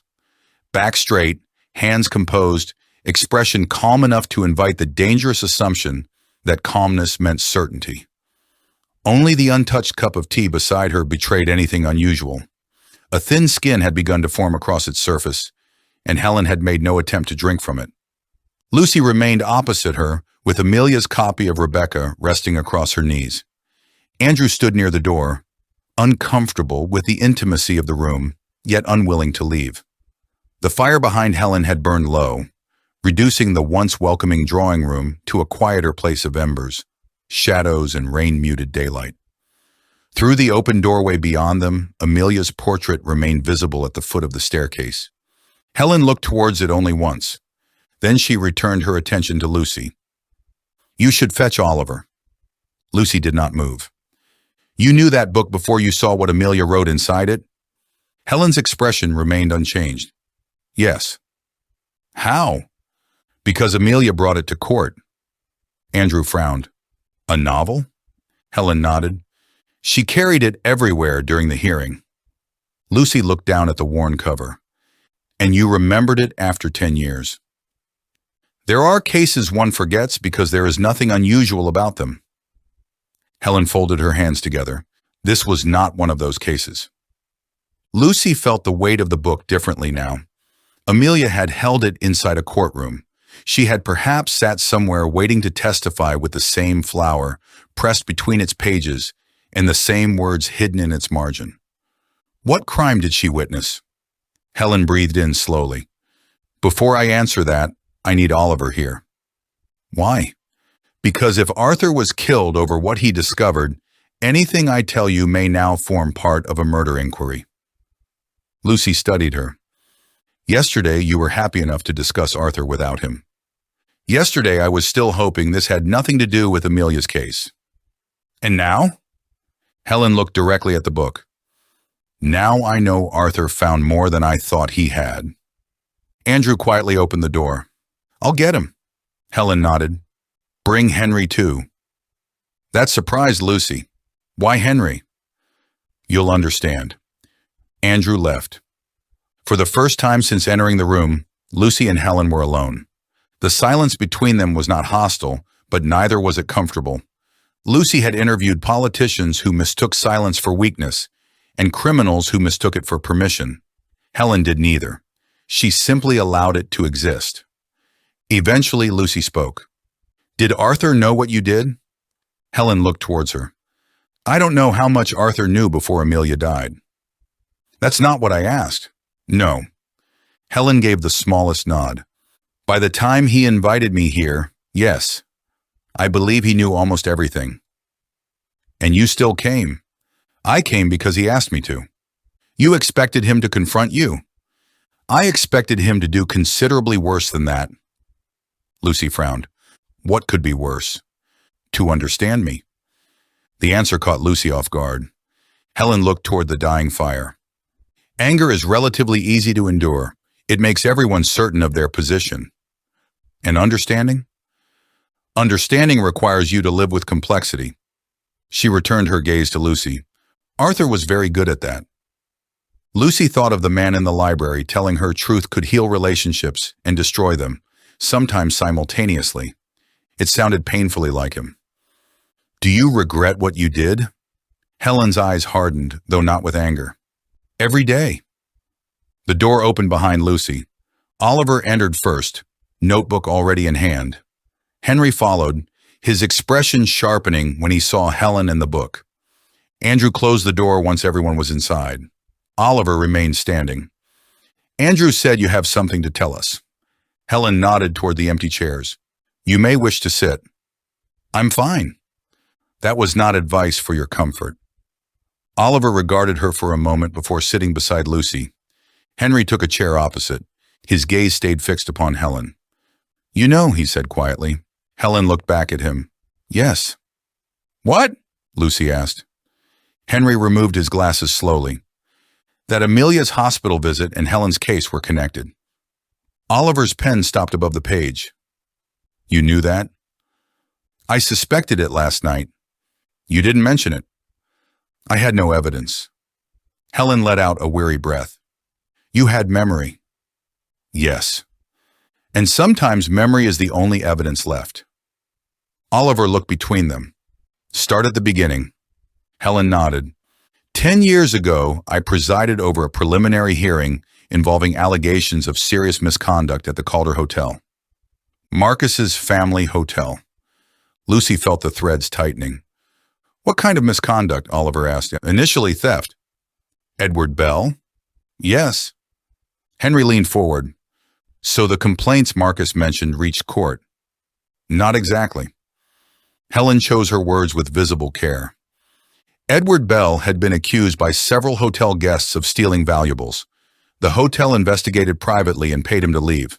Months later, one of those guests claimed Bell had attempted to blackmail her. With what? Lucy asked. Photographs. Elliot's camera seemed to appear in Lucy's mind immediately, although there was no reason it should. Helen continued. The guest alleged that Bell had gained access to hotel rooms, photographed private documents and personal situations, then used those images to demand money. Andrew stared at her. That's considerably worse than stealing watches. Yes. Was he charged? No. Why not? The complainant withdrew her statement. Oliver frowned. Before the hearing? After the initial application. Why? She said she had made a mistake. Helen's tone made it obvious she had never believed that explanation. Did Belle threaten her?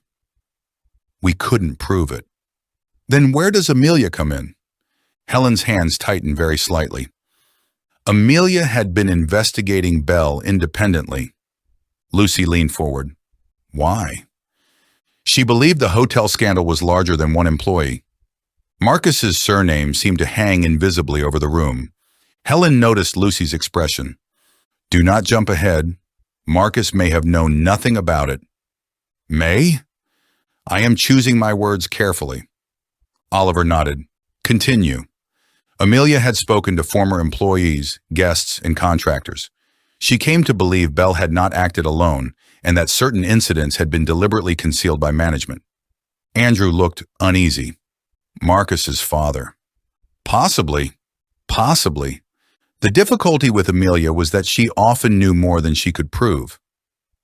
Henry gave a quiet laugh, devoid of humor. She told me exactly that. Helen looked towards him. At the hospital? Yes. Lucy turned. What else did she say? Henry hesitated. That she was close. To what? She wouldn't tell me. Helen nodded as if that confirmed something.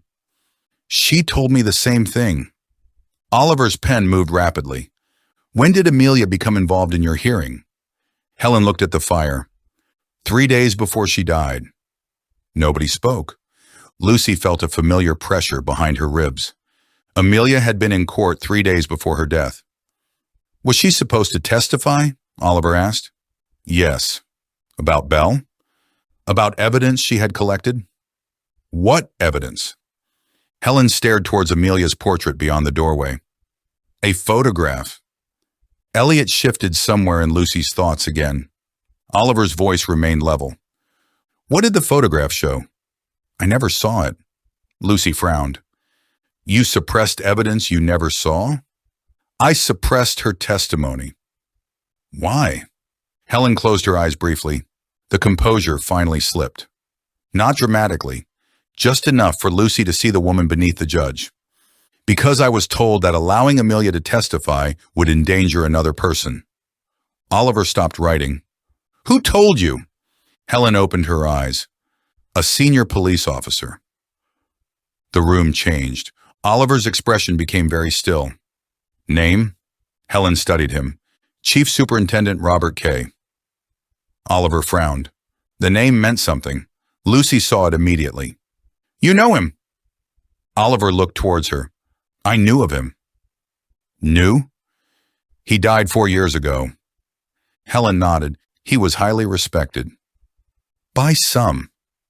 There was bitterness in Oliver's response. Helen noticed. So you had doubts. I was a constable when Kay was still running serious crime teams. You didn't question men like him. Helen gave him a sad smile. I was a high court judge. Did you? No. That single word seemed to condemn them both. Lucy looked between the retired judge and the serving police inspector. What did Kay tell you? Helen answered carefully. That Amelia had uncovered part of an active undercover operation. He said allowing her evidence into open court could expose a protected source and place several people at risk. And you believed him? Yes. Did you verify it? Helen did not answer. Lucy understood. You didn't? No. Why? Because he was a senior police officer presenting information under formal authority. Helen's voice sharpened slightly.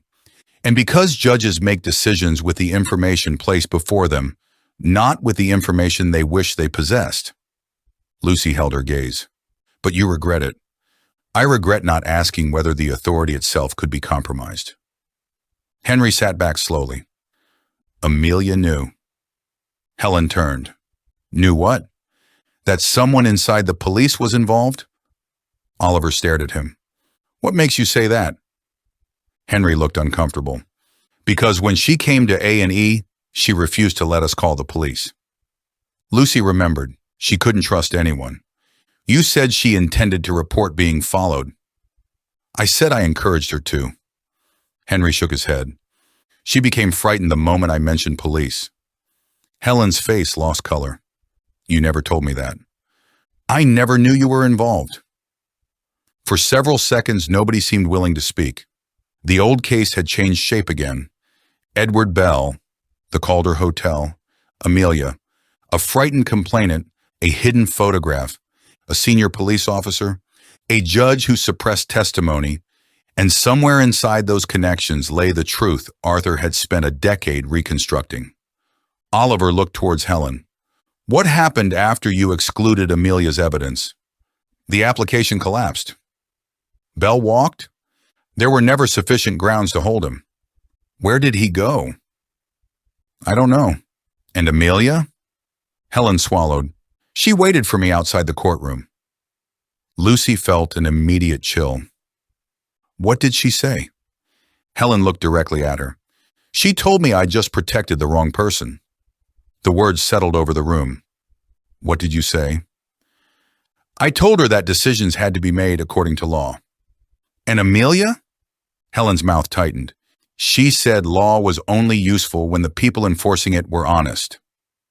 Oliver looked down. Lucy suspected the remark had found its mark. Helen continued. She was angry. I was angry. I told her that if she had evidence of police corruption, she should make a formal complaint. Henry shook his head slowly. She must have thought you weren't listening at all. Yes. Helen did not defend herself. That is exactly what she thought. And 3 days later, she died, Andrew said quietly. Helen closed her eyes. Yes. Lucy stared at Amelia's book in her hands. What happened to the photograph? I don't know. Arthur never found it? Not that he told me. Oliver looked towards the leather folder still resting on the table across the room. Perhaps he did. Everyone followed his gaze. The folder seemed suddenly impossible to ignore. Helen watched it for several seconds. Arthur asked me one question yesterday. Lucy looked towards her. When? In the library, shortly after breakfast. Another private conversation. Another detail never mentioned. Oliver's tone hardened. You didn't include that in your timeline. No. Why? Because I was ashamed. That doesn't make it irrelevant. I know. The admission came quietly. What did Arthur ask? Helen looked towards Amelia's portrait. He asked whether I would make the same decision again. Lucy felt her breath catch. What did you tell him? That I didn't know. Helen's eyes shone, though no tears fell. Arthur smiled. She paused and said, That is the first honest answer you've given me in 10 years. Nobody spoke after that. They did not need to. For Lucy, the murder changed again in that moment. Arthur had not gathered these people simply to expose them. He had been confronting them with choices they had made years earlier and asking them to look at those choices honestly. Some had failed Amelia through fear, some through arrogance, some through ignorance, some perhaps through something worse. Arthur wanted them to know the consequences. Someone had decided they could not afford to. Oliver eventually stood. I think we need to open the folder. Lucy looked at him. Yesterday he had refused. Helen noticed too. You've changed your mind. Yes. Why? Because the police still aren't here, evidence is being moved around this house, and someone may be actively manipulating what we discover. His expression hardened. I'm no longer convinced leaving Arthur's work untouched is preserving it. Nobody argued. Oliver crossed toward the table. The leather folder rested where Arthur had left it, the worn brown cover bearing no title. He placed one hand upon it, then stopped. Lucy noticed immediately. What? Oliver leaned closer. The brass clasp had been closed the previous evening. She remembered that clearly. Now it hung open. Oliver slowly lifted the cover. Inside, documents remained arranged beneath colored ribbons. Photographs, letters, maps, reports. But one section was empty. A paper divider remained in place. Its handwritten title was visible. Calder Hotel, Photographic Evidence. Lucy felt the room go cold around her. Arthur had found the photograph. Someone had taken it. For several seconds, nobody moved. The empty divider inside Arthur's folder seemed more incriminating than any photograph could have been. Its handwritten title sat neatly above a pocket that had been opened, searched, and emptied with enough care that the rest of the collection remained almost perfectly undisturbed. Calder. Hotel. Photographic evidence. Oliver looked around the drawing room. Who touched this folder after Arthur died? Nobody answered. His eyes moved from one face to the next. I'm asking a very simple question. Marcus folded his arms, and presumably you already know the answer. I know where I left it. I don't know who opened it. Helen frowned. You left it here overnight? Yes. Unlocked? Oliver looked towards her. I had no reason to believe anyone would interfere with it. Marcus gave a short, humorless laugh. You've spent the last day telling us one of us might be a murderer. Oliver absorbed the criticism without reacting. You're right. That admission quietened Marcus more effectively than an argument would have. I should have secured it, Oliver continued. I didn't. That was a mistake. Lucy watched him closely. He did not excuse himself or attempt to diminish the error. He simply recorded it mentally and moved on. When did you last check the folder? She asked. Yesterday evening. Before or after everyone went upstairs? Before. So whoever removed the photograph had all night. Possibly. Or this morning. Yes. Andrew looked towards the door. The person outside Arthur's study. Lucy nodded slowly. That could be what they were checking. Oliver turned towards her. The folder wasn't in the study. No, but maybe they didn't know that. The thought developed as she spoke. If Arthur kept the evidence in his study before the presentation, whoever wanted the photograph might have expected it still to be there. Helen's expression sharpened, and when they discovered the door locked, they searched elsewhere. Marcus looked towards the open folder, which means whoever took it knew what they were looking for. No one challenged that. The missing photograph was too specific. This was not someone rifling through Arthur's papers out of general curiosity. Someone had opened the correct section and removed exactly one item. Henry looked towards Oliver. Could Arthur have taken it out himself? Possible. Then we may be assuming theft where there wasn't any. Lucy considered it. Would he leave the divider behind? Henry glanced at the empty pocket. Perhaps. But the clasp was open, Oliver said. He looked towards Lucy. You remember it being closed? Yes. So do I. Andrew shifted uneasily in his chair. Could Neil have moved something when he brought the folder upstairs? Every eye turned towards the chef. Neil had been standing near the drawing room doorway throughout the conversation, silent and exhausted. He looked almost offended by the suggestion, though not angry. No. Oliver spoke gently. Think carefully. I am. When Arthur asked you to bring the folder to the study, did you open it? No. Did you see him open it? Neil hesitated. Yes. What did he do? He checked several sections. Which ones? I don't know. Did he remove anything? Neil's brow tightened as he searched his memory. A photograph. The entire room seemed to contract. Lucy leaned forward. What photograph? I didn't see it properly. Was it from the Calder Hotel section? I don't know. What did Arthur do with it? Neil closed his eyes briefly. He put it inside his jacket. Oliver looked sharply towards him. You didn't mention this before. I didn't know it mattered. When was this? A little after 3. Less than an hour before Arthur was found dead. Lucy felt the shape of the puzzle shift again. If Arthur had removed the photograph himself, then the empty folder might not prove anyone had interfered with his evidence after all. But it created a different problem. Was the photograph on him when Henry examined the body? She asked. Henry looked towards Oliver. I didn't search his pockets. Neither did I, Oliver replied. I deliberately avoided disturbing the body. Marcus shook his head. So the photograph could still be upstairs. Oliver stood. Or someone removed it after Arthur died. The distinction mattered enormously. If the photograph remained inside Arthur's jacket, the apparent theft disappeared. If it did not, then someone had been inside the study. Lucy thought immediately of the figure she had seen outside the locked door that morning.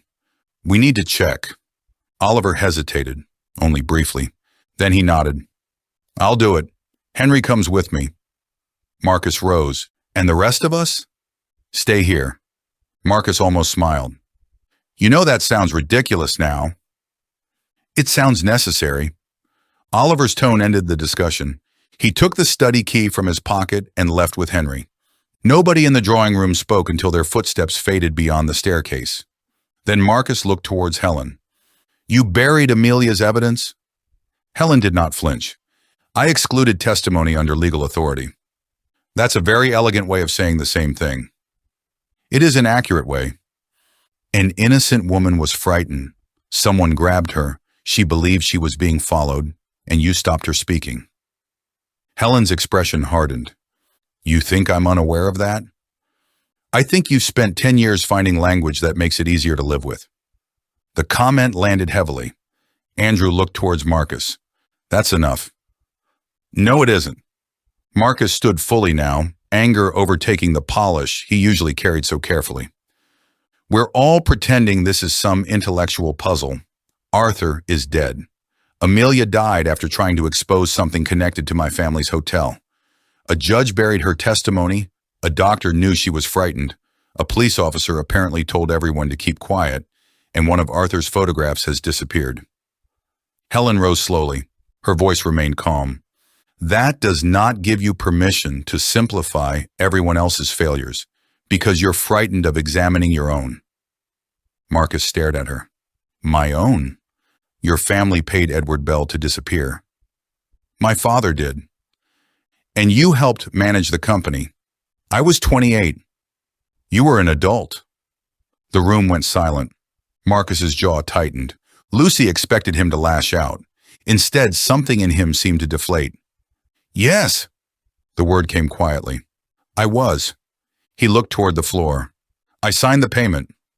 Nobody had known that. Lucy saw it immediately in Andrew's face, in Evelyn's, in Neil's. Marcus continued before anyone could question him. "My father told me it was severance, a clean exit. I knew there had been complaints, but I didn't know the extent of them." Helen watched him carefully. "You signed anyway." "Yes." "Why?" Marcus gave a bitter smile. "Because I wanted him to think I could run the business one day." There it was. Not innocence, not guilt.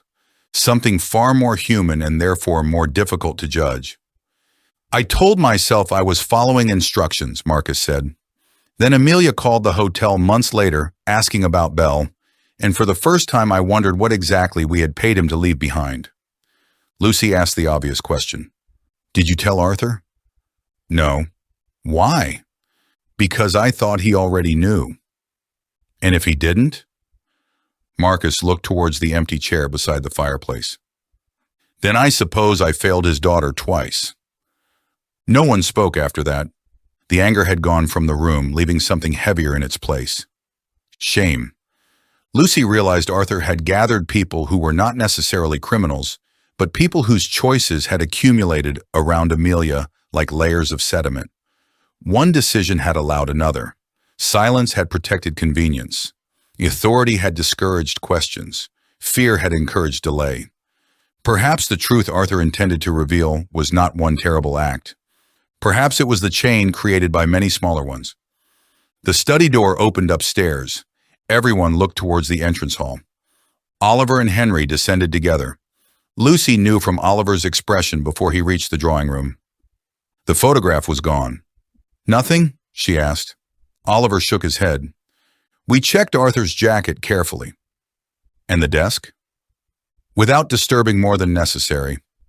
"No photograph." Marcus stared towards the ceiling. "So someone took it?" "Not necessarily." Helen looked towards Oliver. "What else?" "Arthur may have moved it somewhere else before he died." Oliver's expression suggested he did not find that explanation convincing. Henry remained near the doorway. "There is something else." Lucy looked towards him. "What?" "Arthur's right hand." Oliver glanced at Henry, then nodded for him to continue. "When I confirmed the death, his hand was resting on the folder." "We remember." Yes. Henry folded his arms. But I noticed something today that I didn't register yesterday. What? Discoloration on 2 fingertips. Marcus frowned. Meaning? I don't know yet. Henry's frustration showed. A faint brown residue. It could be ink, it could be dirt, it could be nothing. Lucy thought of Arthur's fountain pen. Was it on the hand he wrote with? Yes. Andrew looked hopeful. Then ink. Perhaps. Henry shook his head. But it wasn't there when we ate breakfast. Lucy stared at him. You noticed his fingers at breakfast? He passed me the sugar bowl. The precision of the memory seemed absurd, yet perfectly Henry. What makes you certain? He had a small cut beside his thumbnail. I noticed it because it was healing cleanly. Oliver opened his notebook again. So sometime between breakfast and his death, Arthur touched something that left residue on his hand. Henry nodded. Apparently. Lucy thought of the cedar tree. Wet bark. The brass plaque on the bench. Old paper. Pressed flowers. A photograph. Everything now seemed capable of mattering. Andrew suddenly stood. Wait. Everyone looked towards him. The notebook. Oliver frowned. Amelia's? Yes. Andrew moved towards the door. The one in the music room. Oliver held up a hand. What about it? We assumed someone took it out because they wanted us to read it. Lucy understood first. But what if they weren't putting it there? Andrew nodded. What if they were searching it? Helen rose. For the photograph. The realization passed quickly through the group. Arthur had recovered at least one of Amelia's missing journals. Perhaps Amelia herself had hidden photographic evidence inside one. Someone had entered the West Wing looking for it. Perhaps they found only the notebook. Perhaps not. Oliver looked towards Neil. Does Amelia's journal have pockets? Loose covers? Somewhere something could be concealed? Neil thought. She used to tuck everything into books. Flowers, letters, receipts. Lucy felt her pulse quicken. Oliver picked up the music room key. We're going back upstairs. This time he did not tell everyone to remain behind. Perhaps he had finally accepted that keeping 9 frightened people separated throughout Ravensmere House created more risk than bringing them together. They moved as a group through the entrance hall and up the main staircase. Lucy fell beside Evelyn. The illustrator had been unusually quiet throughout the morning. You all right? Evelyn nodded too quickly. Lucy noticed. You don't have to be. I know. They continued upstairs. Then Evelyn spoke softly enough that only Lucy could hear. I've seen that book before. Lucy slowed. Amelia's notebook? Evelyn nodded. Where? At the art exhibition. Lucy stopped completely. The others continued several paces before anyone noticed. When you met Amelia? Yes. Evelyn looked frightened now. She was carrying it. Lucy remembered Evelyn's earlier admission. Amelia had once asked her to sketch a stranger from memory. Why didn't you tell us? I didn't realize until Oliver showed the cover. And now? Evelyn swallowed. I remember something else. Oliver had turned back towards them. What? Evelyn looked at him, then towards the locked music room door at the end of the west corridor. When Amelia asked me to draw the man she thought was following her, she tore a page out of that notebook first. Lucy felt the air leave her lungs. What was on the page? I don't know. She didn't show you? No. Evelyn shook her head, and she folded it around something before putting it into an envelope. Oliver's voice became very quiet. What something? Evelyn looked towards Elliot. A photograph. Nobody moved. Elliot stared back at her. Then, with visible discomfort, he slowly lifted the camera hanging against his chest. Lucy understood why before he said it. Elliot's old photograph. The image Arthur believed would prove someone's version of events false. The photograph Amelia had carried 10 years earlier. For the first time, those two threads no longer felt separate. And somewhere inside Ravensmere House, someone had already begun destroying the evidence that might connect them.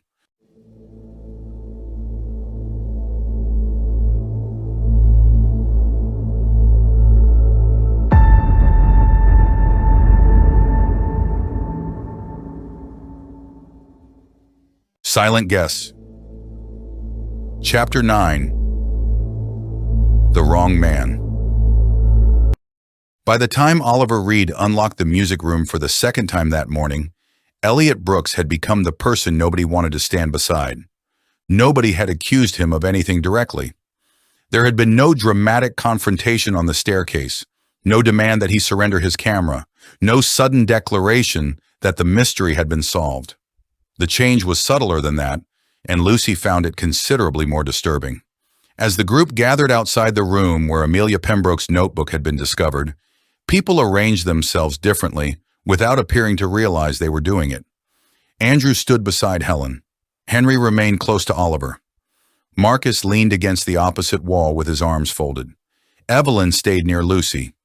Elliot stood alone. He seemed aware of it. If it bothered him, he gave no indication.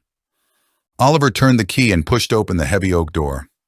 The room remained exactly as they had left it. The fallen bookcase lay diagonally across the floor, surrounded by scattered volumes and old music scores. Gray daylight entered through the French doors, illuminating the damp marks left by the footprints that had already begun disappearing beneath the previous rain. The covered piano dominated the far side of the room, while Amelia's notebook remained where Oliver had left it, protected inside a clear document sleeve Neil had found among Arthur's archival supplies. Oliver stepped inside first. "Stay near the doorway." Marcus sighed. "We know." "I'm pleased something I say is sinking in." Under different circumstances, the remark might have earned a laugh. Nobody laughed now. Oliver crossed towards the notebook and crouched beside it. He did not immediately pick it up. Instead, he studied the worn leather cover, the binding and the edges of the pages before looking towards Evelyn. "You're certain this is the notebook Amelia had at the exhibition?" Evelyn remained near Lucy. "I think so. That isn't the same as being certain." "I know." She looked frustrated with herself. "It was 10 years ago. I saw it for maybe half an hour." "What do you remember?" "Brown leather, elastic strap, her initials inside the cover." Oliver looked towards Neil. "Did Amelia mark her journals?" "Usually." "How?" "A P in the year." Oliver carefully opened the cover. The first page contained 2 handwritten letters. A P. Beneath them, 2016. Nobody spoke. Evelyn swallowed. "That's it." Oliver turned towards her.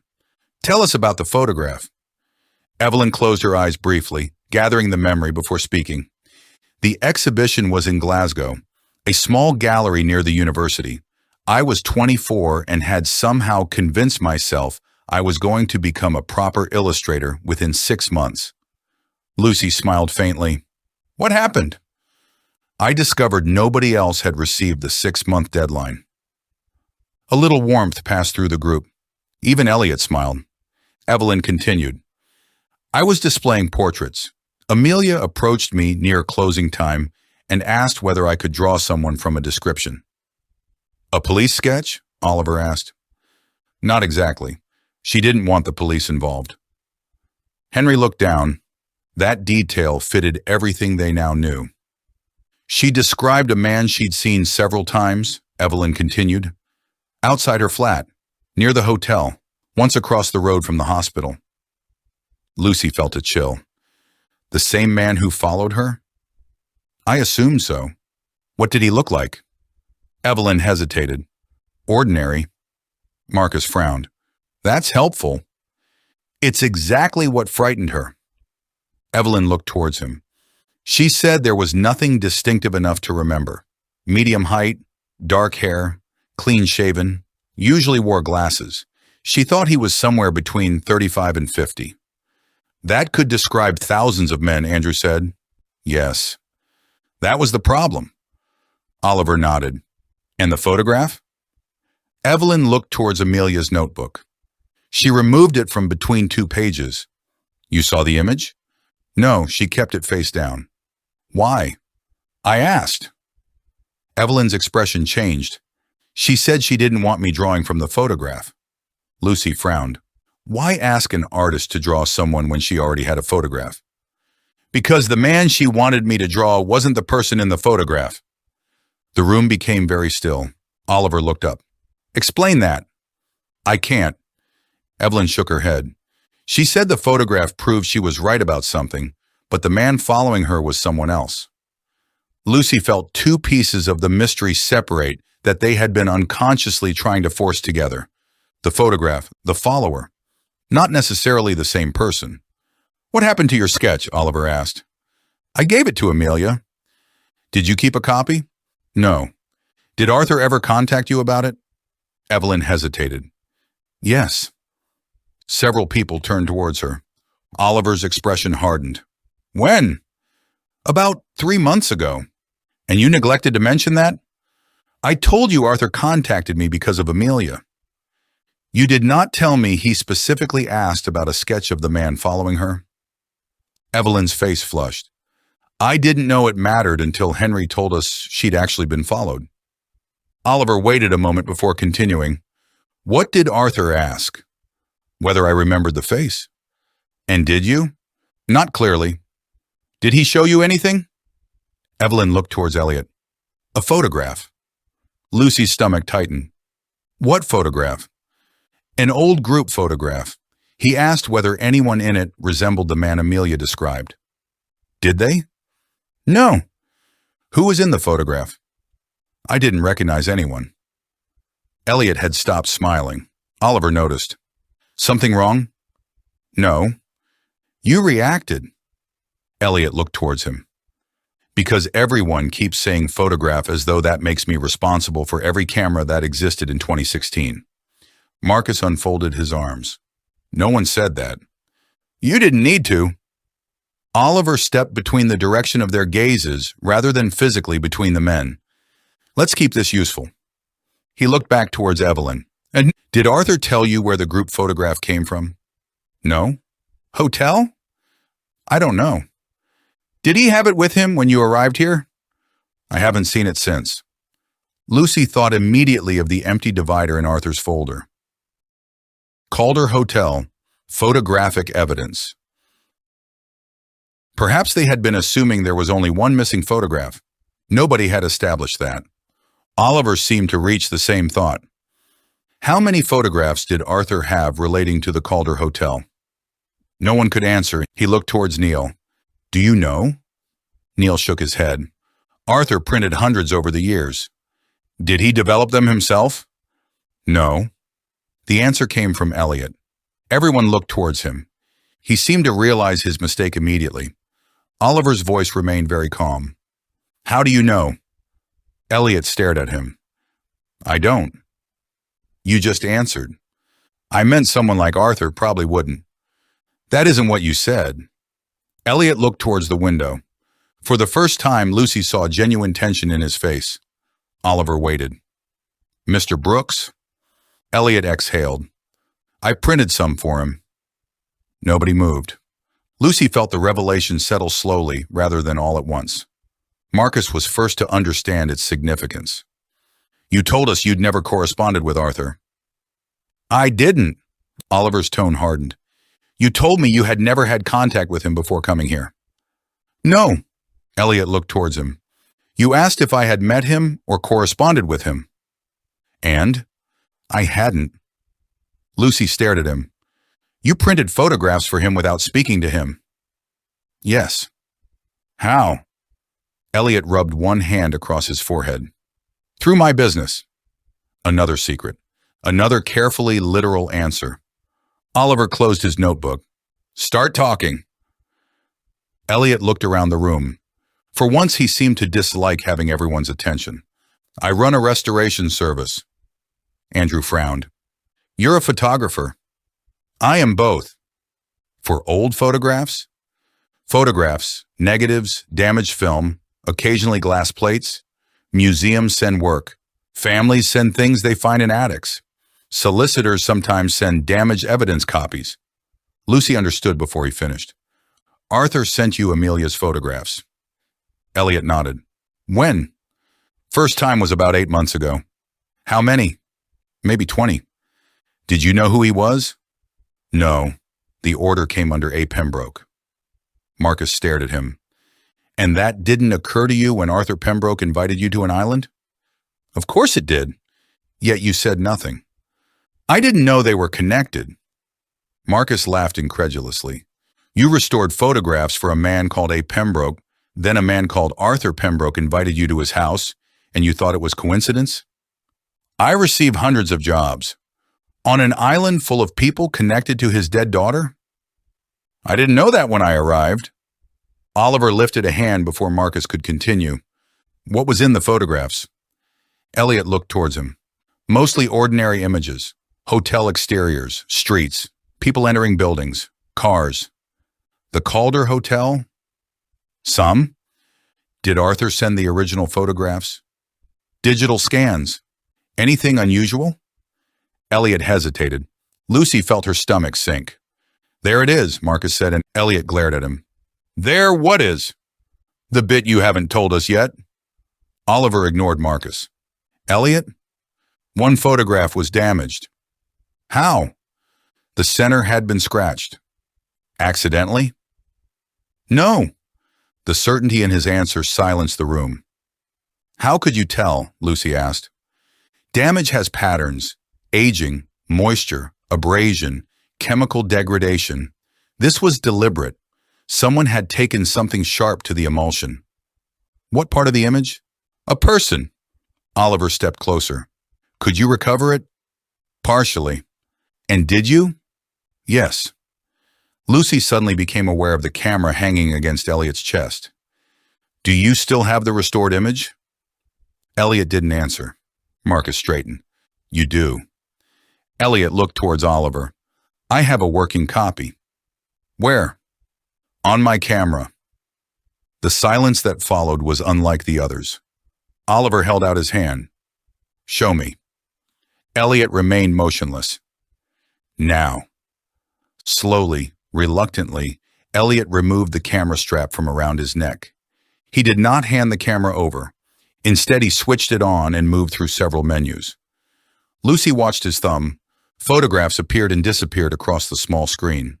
The gardens, Ravensmere House, Arthur beneath the cedar tree, portraits of the guests, then older images, scanned photographs, the Calder Hotel, a street at night, a parked car, a grainy image of two men beside a service entrance. Elliot stopped. This one. Oliver took the camera. Lucy moved closer. The photograph showed the entrance to what appeared to be an underground car park. The original image was poor, probably taken from considerable distance, but the restoration had brought surprising detail from the shadows. Two figures stood beside a dark vehicle. One was Edward Bell. Marcus identified him immediately. That's him. You're certain? Oliver asked. Yes. Bell looked younger than Lucy had imagined. He wore a hotel uniform beneath an open coat and appeared to be handing something to the second person. That person's face remained partly obscured, but not completely. Lucy stared at the screen. Who is he? Marcus leaned closer. I don't know. Oliver enlarged the image. The restoration had recovered the outline of a face, a pair of glasses, and part of a coat. No one in the room immediately recognized him. Elliot took the camera back. This is why I didn't say anything. Oliver looked furious now. Why? Because I couldn't identify him. That is not your decision to make. I wanted to be certain. Arthur is dead. I know that. Then you should also know certainty is a luxury we no longer have. For the first time, Elliot raised his voice. I know exactly what bad identification does. The anger surprised everyone. It disappeared almost immediately. Lucy looked towards him. What does that mean? Elliot's jaw tightened. Nothing. No. Lucy shook her head. That meant something. Elliot looked away. Oliver waited. Eventually, Elliot spoke. My brother went to prison when I was 19. Nobody interrupted. A witness identified him after a robbery, said she was certain. He swallowed. She was wrong. Andrew frowned. What happened? Another man confessed 14 months later. Elliot looked towards the camera. My brother came home. His marriage didn't. The room fell quiet. So I don't identify faces unless I'm certain, Elliot said. I don't tell people an image proves something when it doesn't. Pixels aren't truth just because somebody wants them to be. Lucy understood him differently then. The silence, the precision, the refusal to speculate. Even the way he photographed people without asking them to pose. Elliot Brooks did not distrust people. He distrusted certainty. Arthur had probably recognized that quality. Perhaps that was exactly why he had invited him. Oliver's anger softened, though it did not disappear. You still should have told me. Yes. Elliot nodded. I should have. It was the first time he had admitted fault without qualification. Lucy believed him. Then Helen spoke from behind them. There is something on the car. Everyone turned. Oliver looked back at the image. Helen pointed towards the windscreen. A rectangular permit had been placed behind the glass. Elliot enlarged it. Most of the writing remained unreadable. One symbol was visible. A crest. Andrew stepped forward. I've seen that. Where? Lucy asked. He frowned, searching his memory. Arthur's archive. The room seemed to sharpen around them. On what? I don't remember. Oliver handed the camera back to Elliot. Find out. Andrew nodded. I'll need the archive. You're not going alone. Oliver looked towards Lucy. Go with him. Marcus shook his head. And Elliot? Oliver turned. Elliot stays with me. The meaning was unmistakable. Elliot was no longer merely another guest. He was being watched. The archive room had changed since Lucy and Andrew found Amelia's copy of Rebecca there. Not physically, emotionally. The shelves remained exactly as before, boxes arranged according to Arthur's meticulous system, but Lucy now understood that the room contained more than research. It held 10 years of one man trying to reconstruct the final months of his daughter's life. Andrew moved quickly between shelves. Crests, police, local government, hotels, legal. That's reassuringly narrow. I'm trying. Lucy searched another row. They had agreed to remain within sight of one another. Oliver's instruction had seemed excessive an hour earlier. It no longer did. Andrew opened a box. Nothing. Lucy examined Arthur's labels. Amelia had investigated people, companies, buildings, court proceedings, police records. Then she saw it. Foundations/charities/trusts. Andrew. He joined her. They lowered the box onto the table. Inside were brochures, newspaper clippings, and financial records. Andrew immediately removed one leaflet. The crest matched. A stylized bird above 3 waves. Beneath it were the words, The Marrow Foundation. Lucy frowned. What is it? Andrew unfolded the leaflet. Charitable foundation, youth programs, housing, addiction services. Why was Arthur investigating it?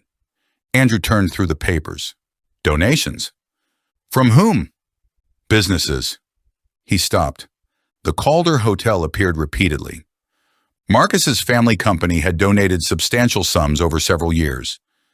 Lucy felt unease settle inside her. Could be innocent. Absolutely. Andrew kept reading. Then his expression changed. What? He turned a page towards her. One name had been underlined by Arthur. Robert K., trustee. The senior police officer who had persuaded Helen to suppress Amelia's evidence. Lucy stared. So Kay was connected to the hotel. Indirectly. And Belle? Potentially. Andrew removed another document, a list of trustees. Kay, a solicitor, 2 business owners, a surgeon. Lucy stopped breathing. Andrew. I see it. The name sat halfway down the page, Dr. Henry Shaw. For several seconds, neither spoke. Henry had treated Amelia. Henry had remembered E.B. Henry had been privately questioned by Arthur in the gardens. Henry had concealed that conversation until Neil exposed it. And Henry had been a trustee of the same foundation connecting Robert K. to the Calder Hotel. Lucy felt the case rearranging itself with frightening speed. We need Oliver. Andrew nodded. They had reached the archive room door when footsteps sounded outside. Lucy froze. Someone passed. slowly, then stopped. Andrew reached for the handle. Lucy caught his wrist. They listened. Nothing. A shadow interrupted the strip of light beneath the door. Someone was standing outside. Lucy felt her heart beat against her throat. The handle moved. Once, very gently, then stopped. Andrew looked at her. Lucy reached towards a heavy brass bookend on the desk. The footsteps moved away. They waited another 10 seconds before opening the door. The corridor was empty. At the far end, the door leading toward the servants' staircase swung slowly shut. When Lucy and Andrew returned to the drawing room, Elliot was seated near the window. Oliver stood beside the fireplace. Henry was nowhere in sight. Lucy stopped. "Where's Henry?" Oliver looked towards her. "With Neil." "Where?" "Kitchen." Andrew held up the Marrow Foundation papers. "You need to see this." Oliver read them in silence. His expression gave almost nothing away until he reached Henry's name. Then he looked toward the doorway. Marcus saw it too. "What?" Oliver folded the page. "Nothing yet." Marcus laughed. "You're terrible at saying that convincingly." Helen rose. "Oliver?" He showed them. The reaction was immediate. Marcus stared at the name. "You have got to be joking." Evelyn looked frightened. "Helen said Robert K. was a trustee." "Yes." "And Henry?" "Yes." Marcus turned toward the door. Oliver stepped in front of him. "Sit down." "You're seriously going to tell me this means nothing?" "I'm telling you we don't know what it means." Henry knew Amelia. Henry knew Kay. Henry met Arthur privately before Arthur died. And none of those things prove murder. "No?" Marcus looked across the room towards Elliot. "But apparently restoring a photograph does." Elliot said nothing. The accusation hung there. Lucy looked at Oliver. "We need to ask Henry." "We will. Now." Oliver nodded. He had barely reached the doorway when Henry entered, carrying a tray. Neil followed behind him. Henry noticed the silence immediately. "What happened?" Oliver held up the paper. "Marrow Foundation." Henry stopped. The tray remained perfectly level in his hands. But his face changed. Lucy saw it. So did everyone else. "You were a trustee," Oliver said. Henry placed the tray carefully onto the nearest table. "Yes." Marcus laughed bitterly. "Of course you were." Henry looked around the room. "I can explain." Lucy felt suddenly tired of those words. Everyone could explain. Everyone had an explanation after the truth found them. Oliver pointed towards a chair. "Then explain." Henry sat. "The Marrow Foundation funded addiction treatment programs. I advised on medical policy for approximately 18 months. You knew Robert K. "Yes." "How well?" "Professionally." "Did you know Marcus's family business donated money?" "No." Marcus shook his head. "Convenient." Henry ignored him. Oliver continued. "Did Amelia know you were a trustee?" "I don't know." "Did Arthur?" Henry hesitated. "Yes." Lucy felt another jolt. "He asked you about that in the garden." Henry looked towards her. "Yes." "You said he asked about Amelia." "He did." "That wasn't the whole conversation." "No." "Why do you keep doing this?" For the first time, irritation entered Henry's voice. "Because every fact I reveal becomes an accusation before anyone understands it." Lucy stared at him.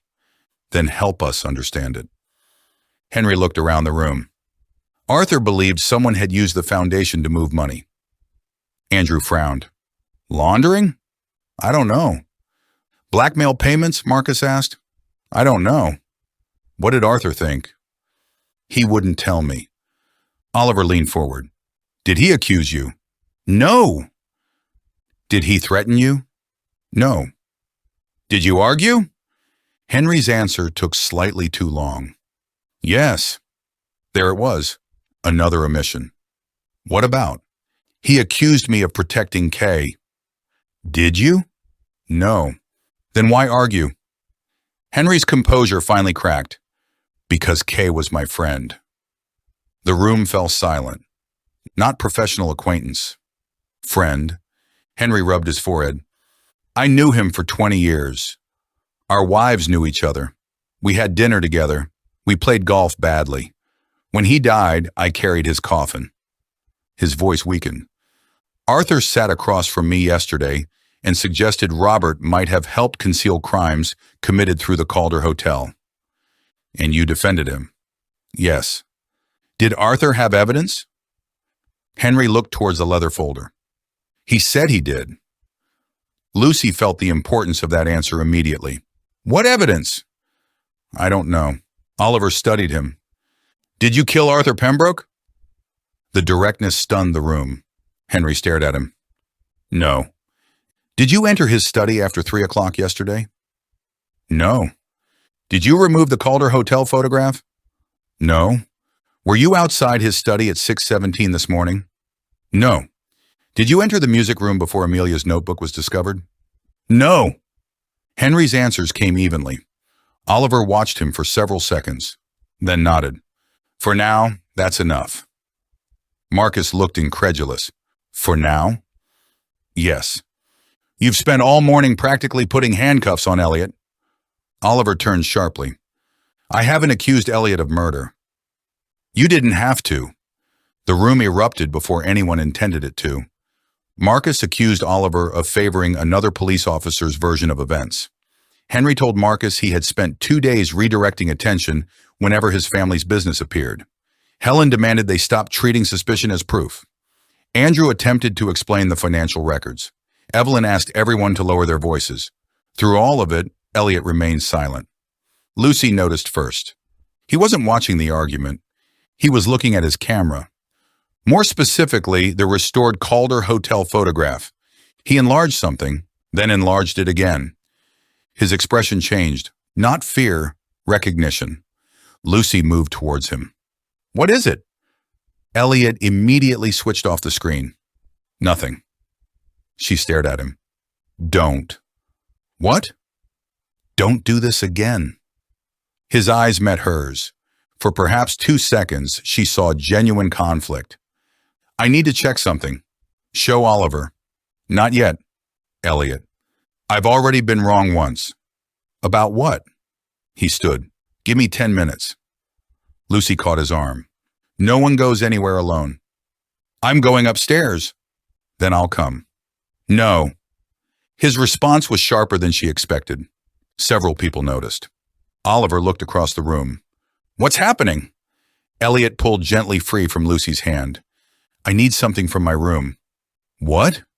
A hard drive. Oliver frowned. For the photographs? Yes.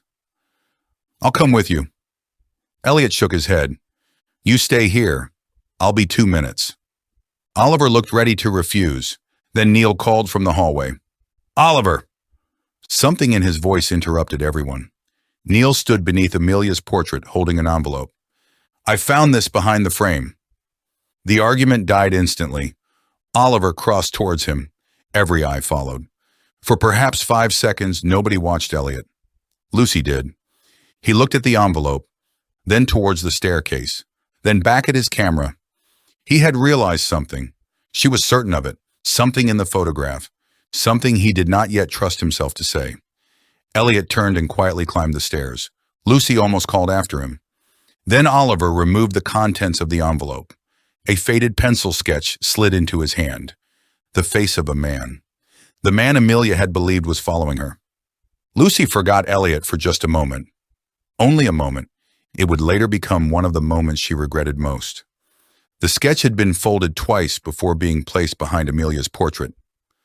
Oliver unfolded it carefully on the small table beneath the staircase, while the others gathered around him in a tight semicircle. The paper had yellowed slightly with age, and one edge was torn unevenly, where it appeared to have been ripped from a larger sheet. The drawing itself was unmistakably Evelyn's work. Even in pencil, the face possessed an uncomfortable realism. A man in middle age, dark hair receding slightly at the temples, narrow glasses, a long nose, and an expression difficult to interpret because the artist had given him no obvious emotion. He looked ordinary, exactly as Evelyn had described. Lucy stared at the drawing, trying to reconcile it with the scattered clues of the last 2 days. "This is him?" Oliver asked. Evelyn stood beside the table with both hands clasped tightly together. "Yes." "You're certain?" "Yes." Her answer came more quickly this time. "I remember the jaw. Amelia kept correcting me because she said I was making him look angrier than he really did." Andrew looked towards her. "You drew this 10 years ago?" "I drew it that night." "And Arthur had it?" "I don't know." "Then how did it get behind the portrait?" Marcus asked. No one could answer. Helen leaned closer without touching the page. "Was the original signed?" Evelyn shook her head. "I never signed quick studies." Oliver studied the torn edge. "This may be the original." Lucy looked towards Amelia's portrait above them. The frame had been moved at some point. A faint, clean outline marked the wall behind one corner where dust had not settled evenly. "Someone put it there recently." Oliver followed her gaze. "Possibly." Marcus gave a short laugh. "There's that word again." Oliver ignored him. Lucy looked towards Evelyn.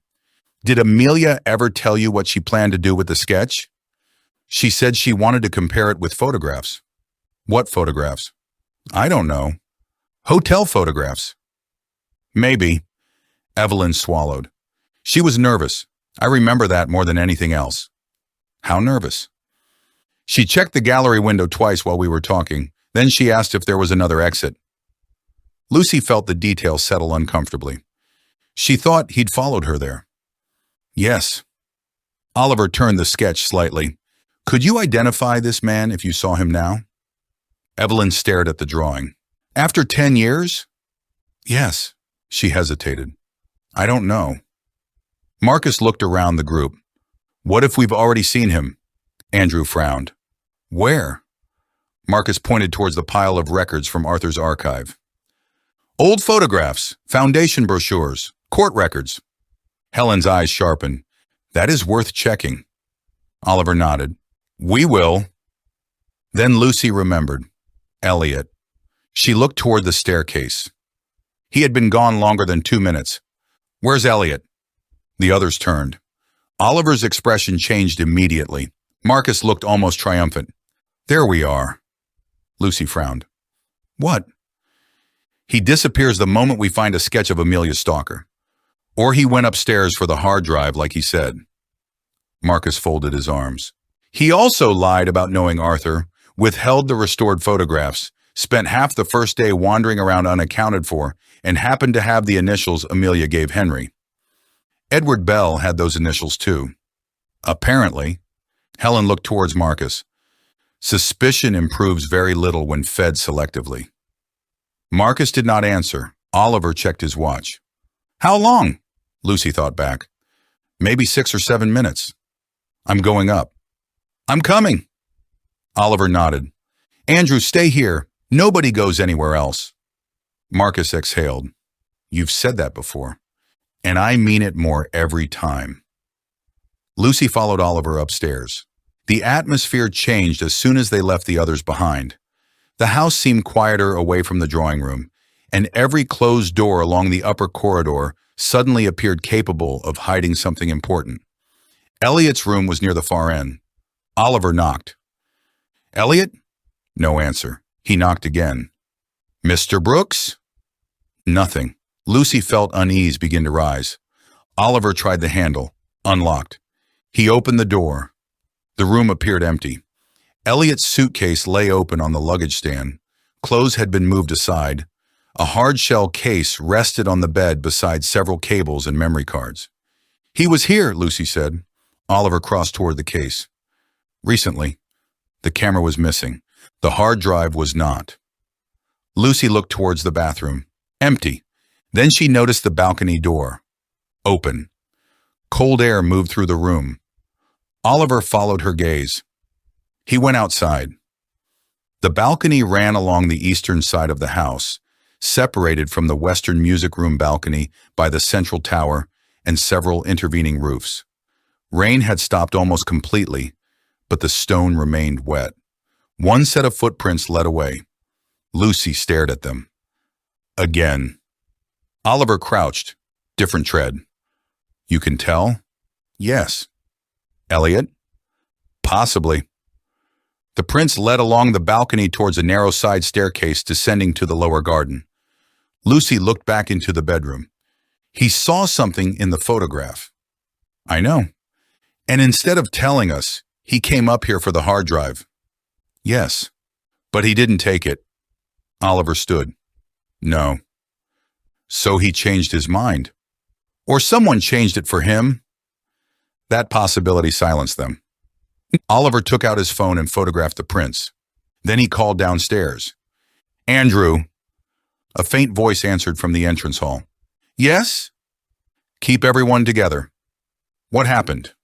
Just do it. Oliver turned towards Lucy. We follow the route.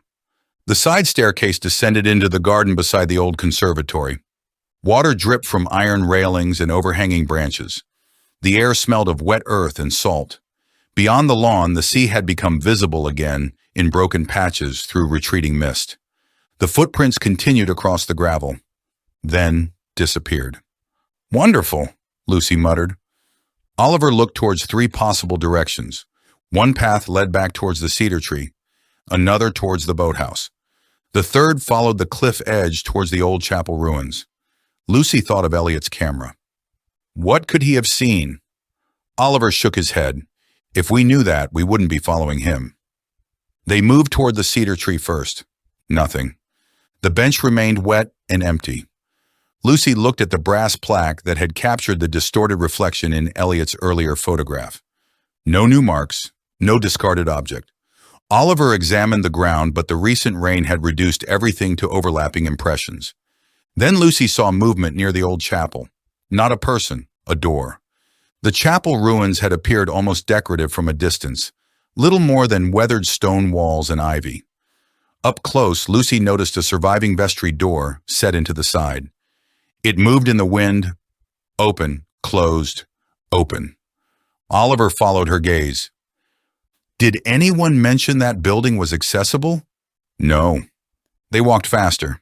The chapel stood perhaps 200 yards from Ravensmere House.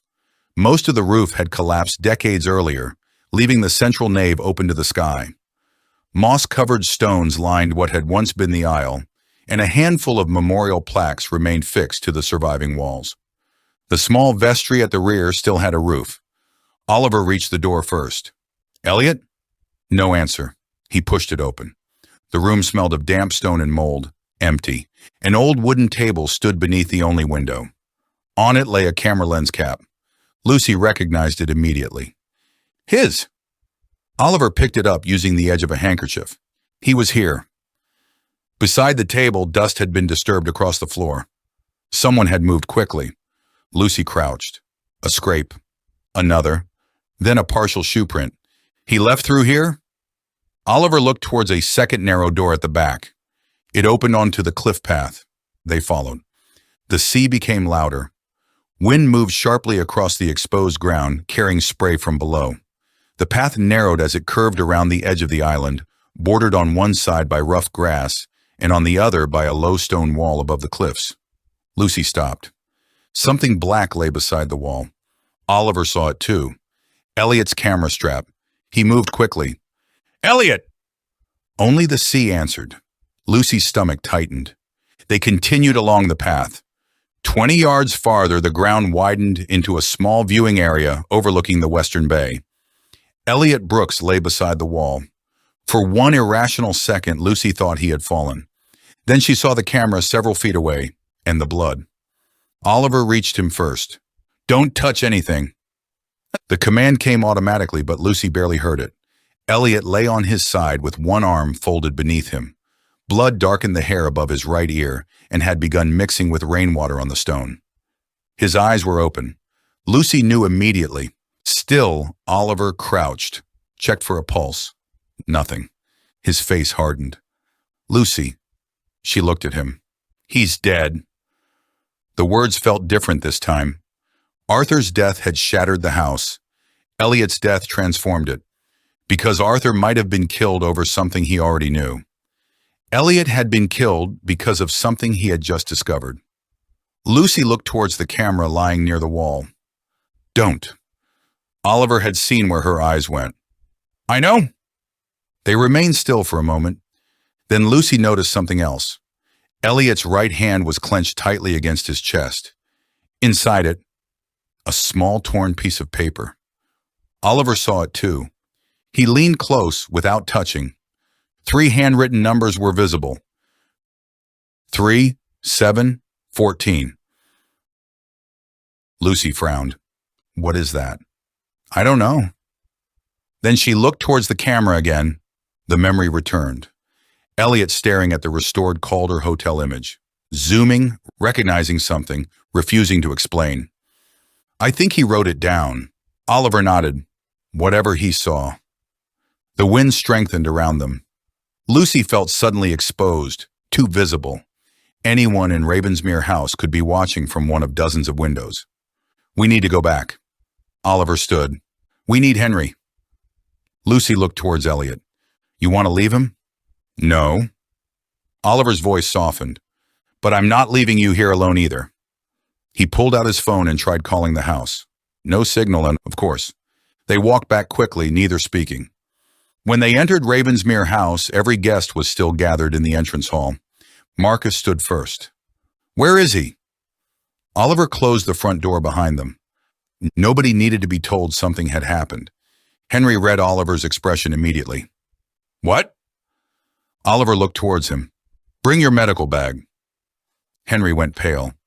Why? Oliver did not soften the answer. Elliot is dead. The silence that followed was absolute. Evelyn sat down suddenly. Andrew stared at Oliver. No. Helen closed her eyes. Neil looked towards the staircase as though Elliot might somehow still descend from it. Marcus was the only one who spoke. That's impossible. Oliver turned. I wish it were. Marcus shook his head. We were just... He stopped. Lucy understood what he had been about to say. We were just accusing him. Everyone had been. Elliot had spent the morning becoming the obvious suspect. Now he was dead. Henry grabbed his bag. Where? Chapel Path. Oliver looked around the hall. Nobody else moves. Marcus laughed weakly. You really think that matters now? Yes. Oliver's voice sharpened. More than ever. He pointed towards Andrew. You stay with everyone. Then to Lucy. You're coming. Helen spoke quietly. Oliver. He stopped. The retired judge's face had changed. For the first time, Lucy saw fear there. Not anxiety, fear. What? Helen looked around the group. Elliot cannot have killed Arthur. Nobody answered. She continued. Not unless we believe a dead man has just murdered himself. The obviousness of it still landed like a blow.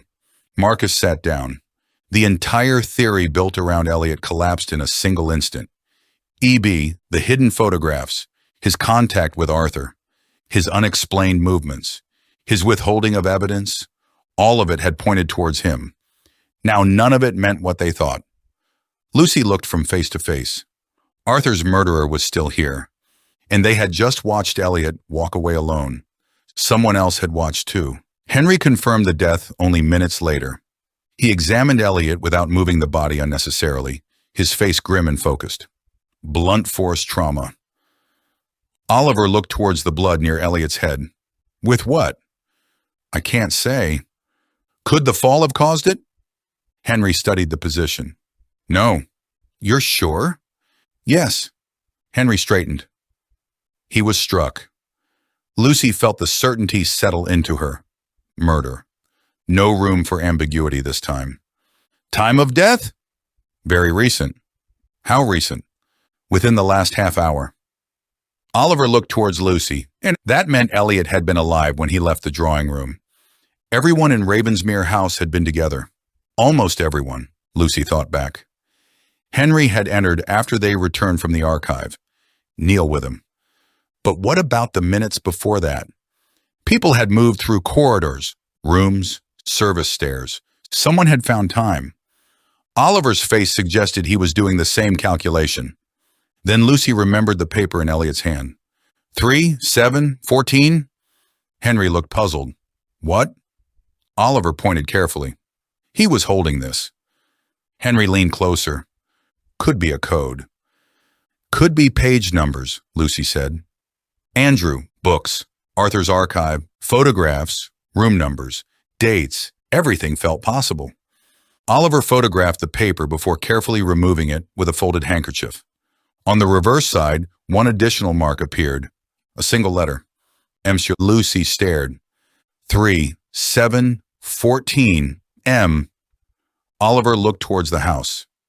That meant something to Elliot, and he died before he could tell us. He nodded. Lucy felt anger rise beneath the fear. Arthur had been silenced before his presentation. Now Elliot had been silenced before explaining what he had seen.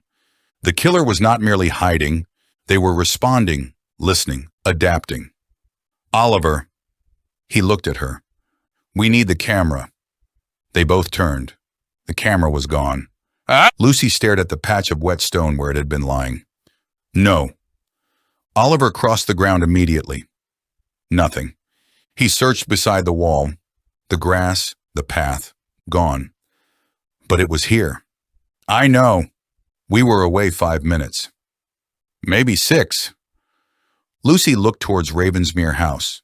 Someone had left the group. Someone had reached the cliff path. Someone had taken Elliot's camera and returned, while everyone else was still trying to understand that he was dead. Oliver's expression became colder than Lucy had ever seen it. The killer knows exactly what he saw. Lucy felt the final illusion of safety disappear. This was no longer an old story being uncovered. It was happening around them now. Someone inside Ravensmere House had killed twice. And the second murder carried a message far clearer than anything Arthur Pembroke had ever intended to say. Stop looking.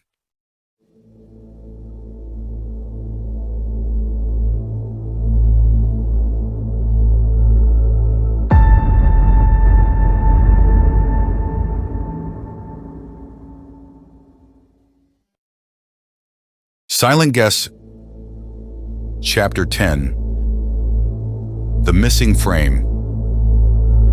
The disappearance of Elliot Brooks's camera frightened Lucy more than the body. She hated herself slightly for thinking it, because Elliot lay only a few yards away beneath the gray afternoon sky.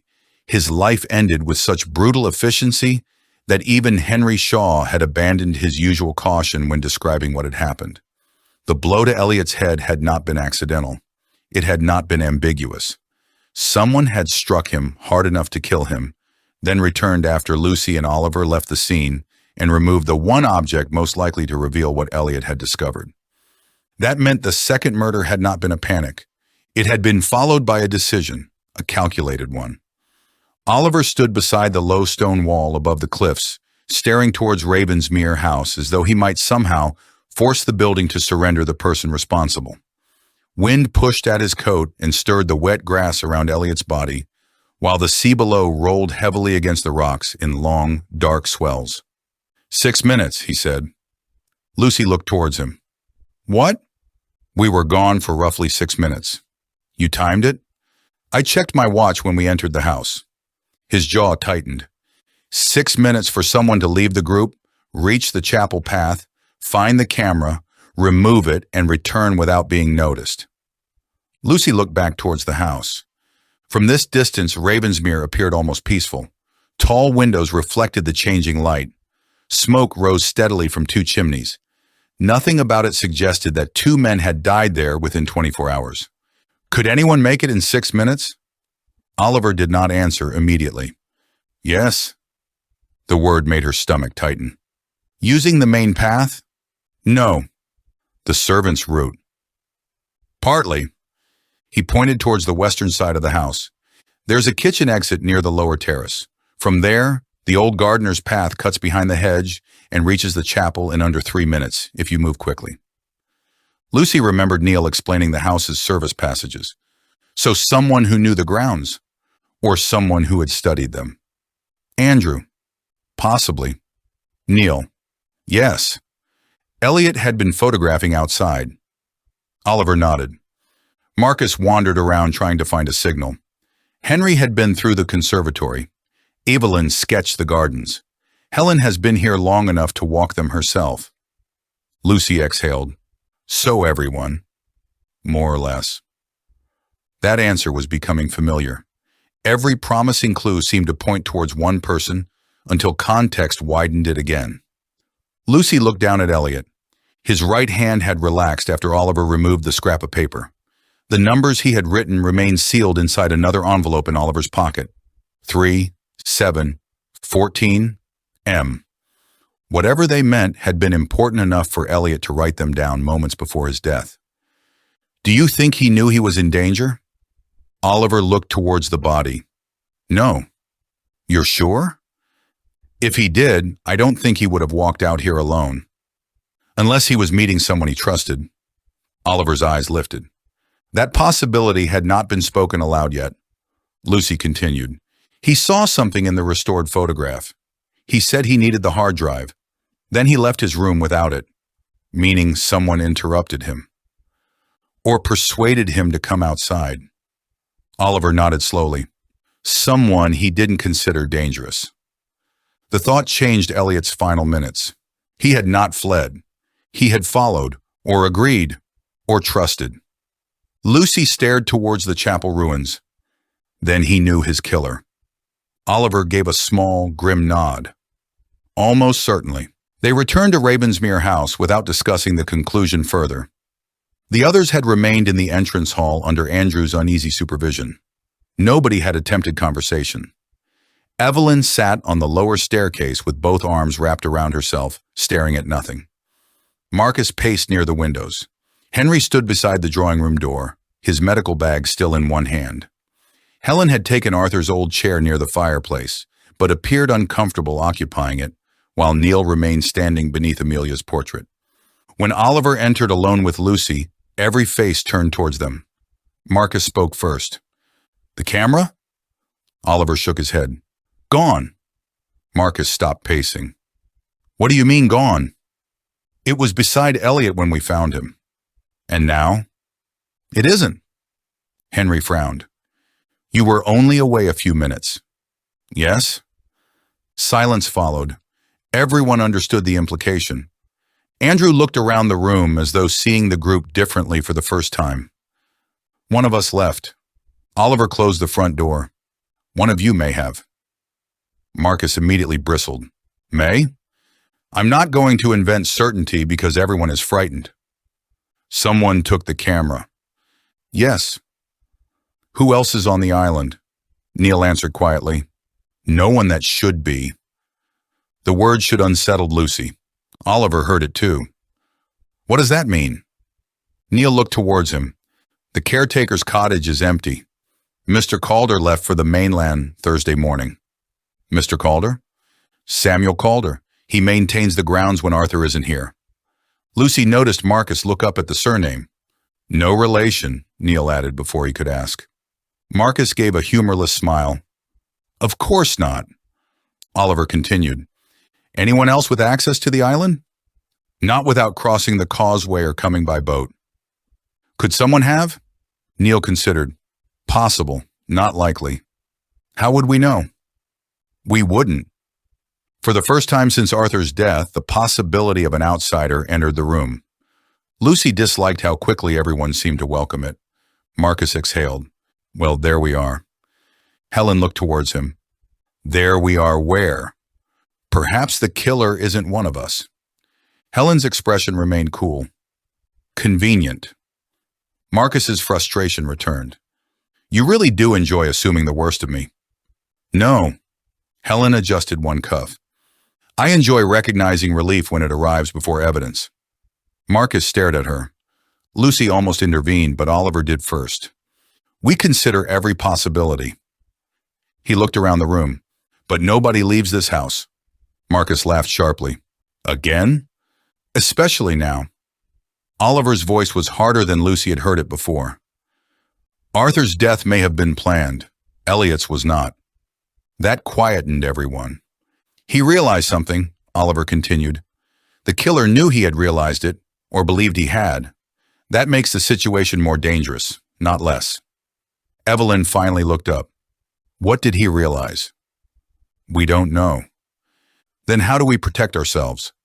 Oliver paused. We stay together. No one argued this time. They moved into the drawing room because nobody wanted to remain beneath Amelia's portrait. Neil lit the fire despite the mildness of the afternoon. Perhaps he simply needed something practical to do. Flames caught slowly beneath the grate, restoring a little warmth to the room without touching the unease. Oliver placed Elliot's scrap of paper on the central table inside its clear sleeve. 3, 7, 14. Beneath the numbers sat the solitary letter, M. Everyone stared at it. Andrew leaned closer. Could be a date. Lucy looked towards him. 3rd of July, 2014? Or 7th of March? Marcus shook his head. Elliot was British. That does narrow an ambiguous date wonderfully. Helen almost smiled. Only almost. Henry studied the paper.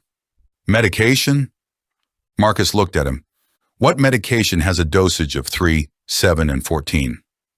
I didn't say dosage. Then what? Intervals. Oliver raised a hand. Let's not generate 20 theories in 30 seconds. Lucy remained focused on the numbers. Elliot had been looking at a photograph. That mattered. What if they refer to the image? Oliver looked towards her. How? Coordinates. Too few digits. Image references. Andrew frowned. Frames. The word landed quietly. Lucy turned towards him. What did you say? Frames. Andrew sat forward. If Elliot restored old photographs, he might catalog versions numerically. Lucy felt something click. 3, 7, 14. Oliver's attention sharpened. 3 images? Or 3 frames from film? Andrew looked towards the empty space where Elliot usually kept his camera. An M could be a file label. Lucy thought of Elliot's hard drive lying open in his bedroom. The drive. Oliver stood immediately. We should have secured it. They moved as a group this time. Nobody remained behind. Elliot's bedroom looked exactly as Lucy remembered it, except the open balcony door had been closed by the wind. The hard-shell case remained on the bed. The hard drive sat inside. Oliver checked the room before allowing anyone farther in. No one touches anything. Marcus sighed. You should have that embroidered somewhere. Oliver ignored him. He examined the hard drive, a black portable unit with no obvious damage. Password protected? Henry asked. Probably. Andrew looked towards the notebook Elliot had left beside the bed. Maybe he wrote passwords down. Evelyn shook her head. He didn't strike me as someone who would. Lucy thought about Elliot's personality. Precise, private, suspicious of certainty, not careless. No, she said, he wouldn't. Oliver checked the computer bag. A laptop was missing. Did anyone see him with one? Evelyn nodded. Yesterday evening, in the morning room. Where is it now? Nobody knew. Marcus looked around. Camera gone, laptop gone. Oliver's expression darkened. The killer may already have everything Elliot discovered. Except this. Lucy held up the sealed scrap without removing it from Oliver's hand. 3, 7, 14. M. The killer had missed it. That mattered. Lucy walked slowly around the room, careful not to touch anything. Elliot's belongings were arranged with the same visual precision that seemed to govern everything he did. Memory cards had been placed in labeled cases. Charging cables were coiled neatly. A notebook lay beside the lamp, closed. She looked towards Oliver. Can we read that? Without touching. Andrew leaned over carefully. The notebook had no title. Lucy used the edge of a clean sheet of paper to lift the cover. Most pages contained technical notes, exposure settings, lens numbers, color corrections, file names. Then Helen noticed something. There, a page near the center contained a list. M03, M07, M14.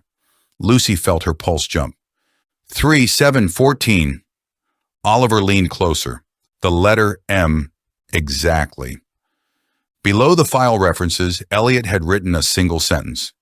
Same man, different years. Nobody spoke. Andrew looked stunned. He found someone appearing in 3 separate photographs. Lucy nodded slowly. Across different dates. Oliver pointed. M03, M07, M14. 3 images, or 3 recovered frames.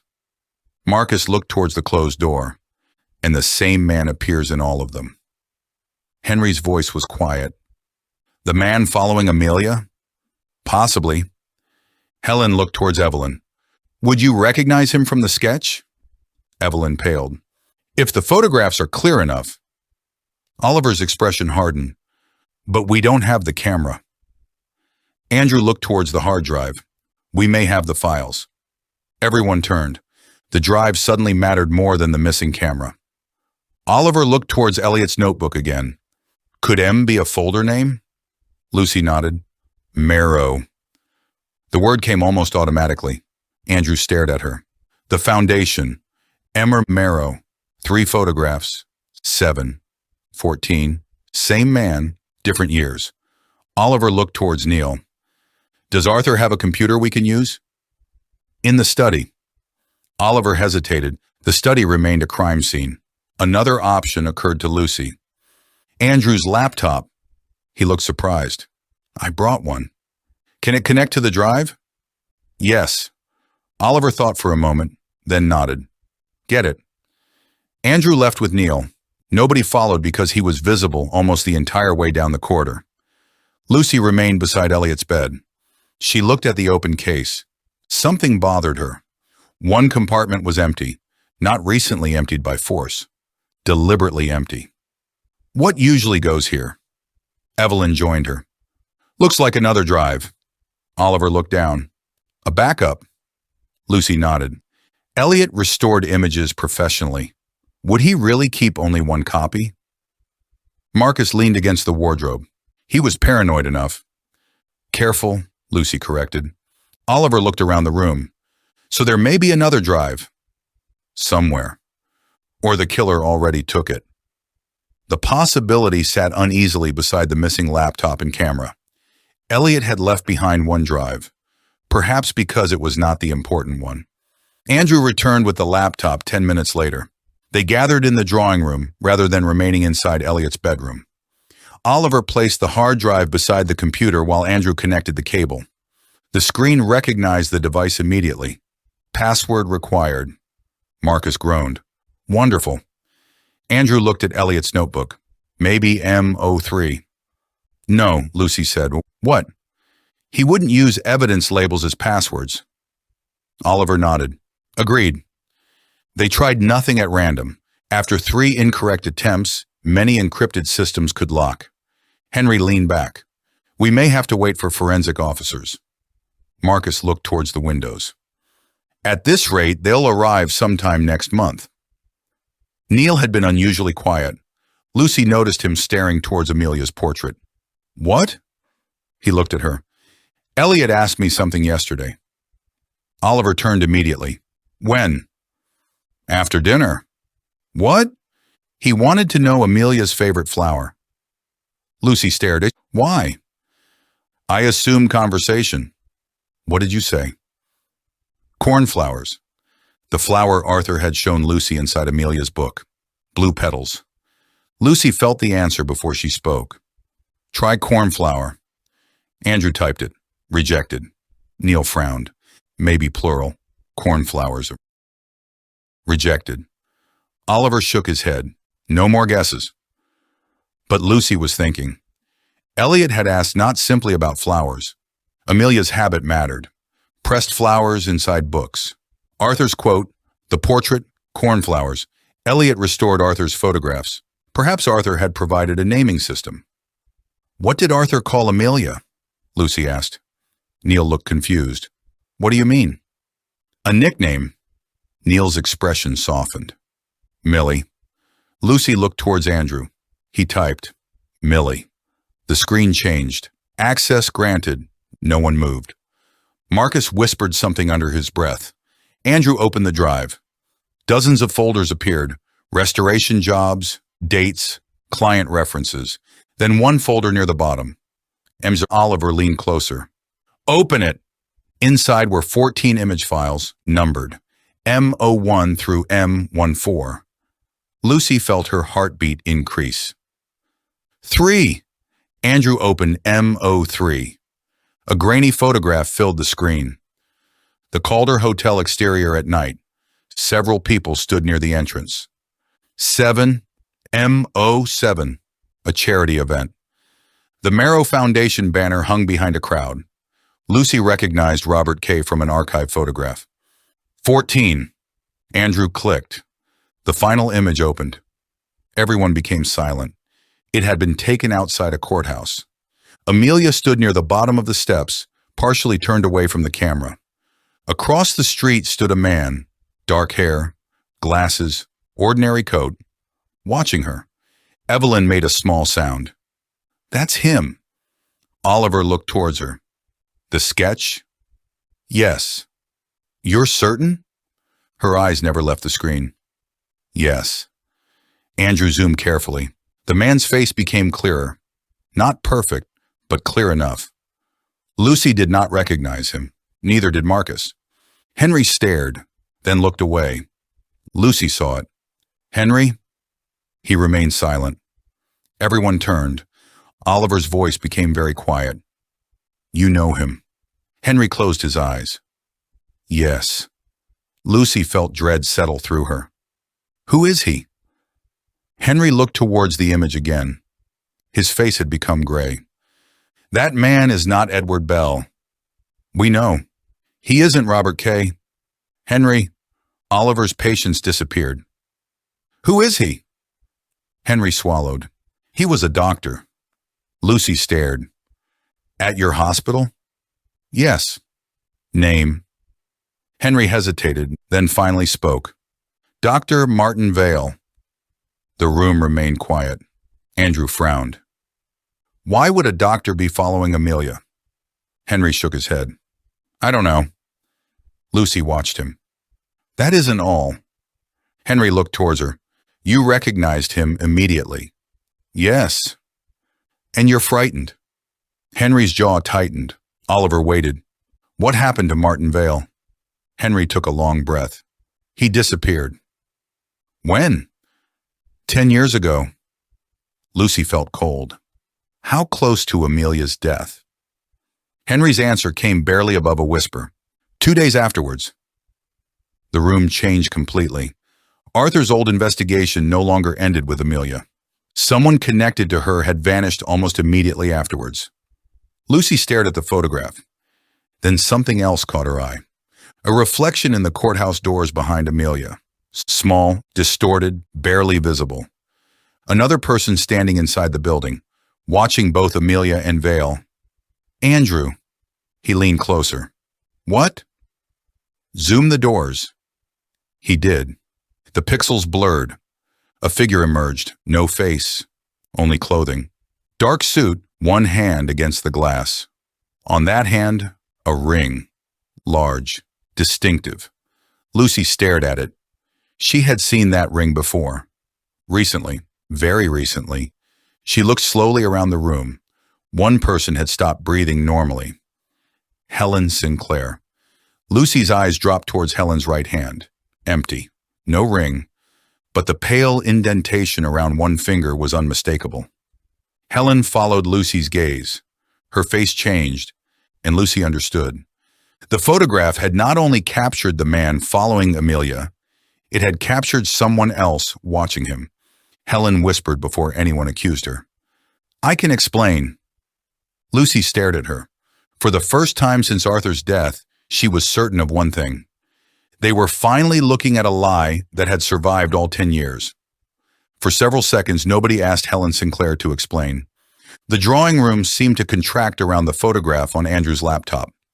Martin Vale remained frozen outside the courthouse, unaware that a camera had captured him watching Amelia Pembroke 10 years earlier.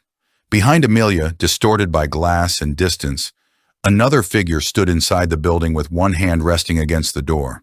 The face was useless, the body little more than shadow.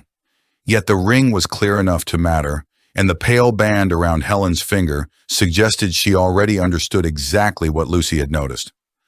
Oliver was the first to break the silence. You told us you could explain. Helen nodded. I can. Then explain.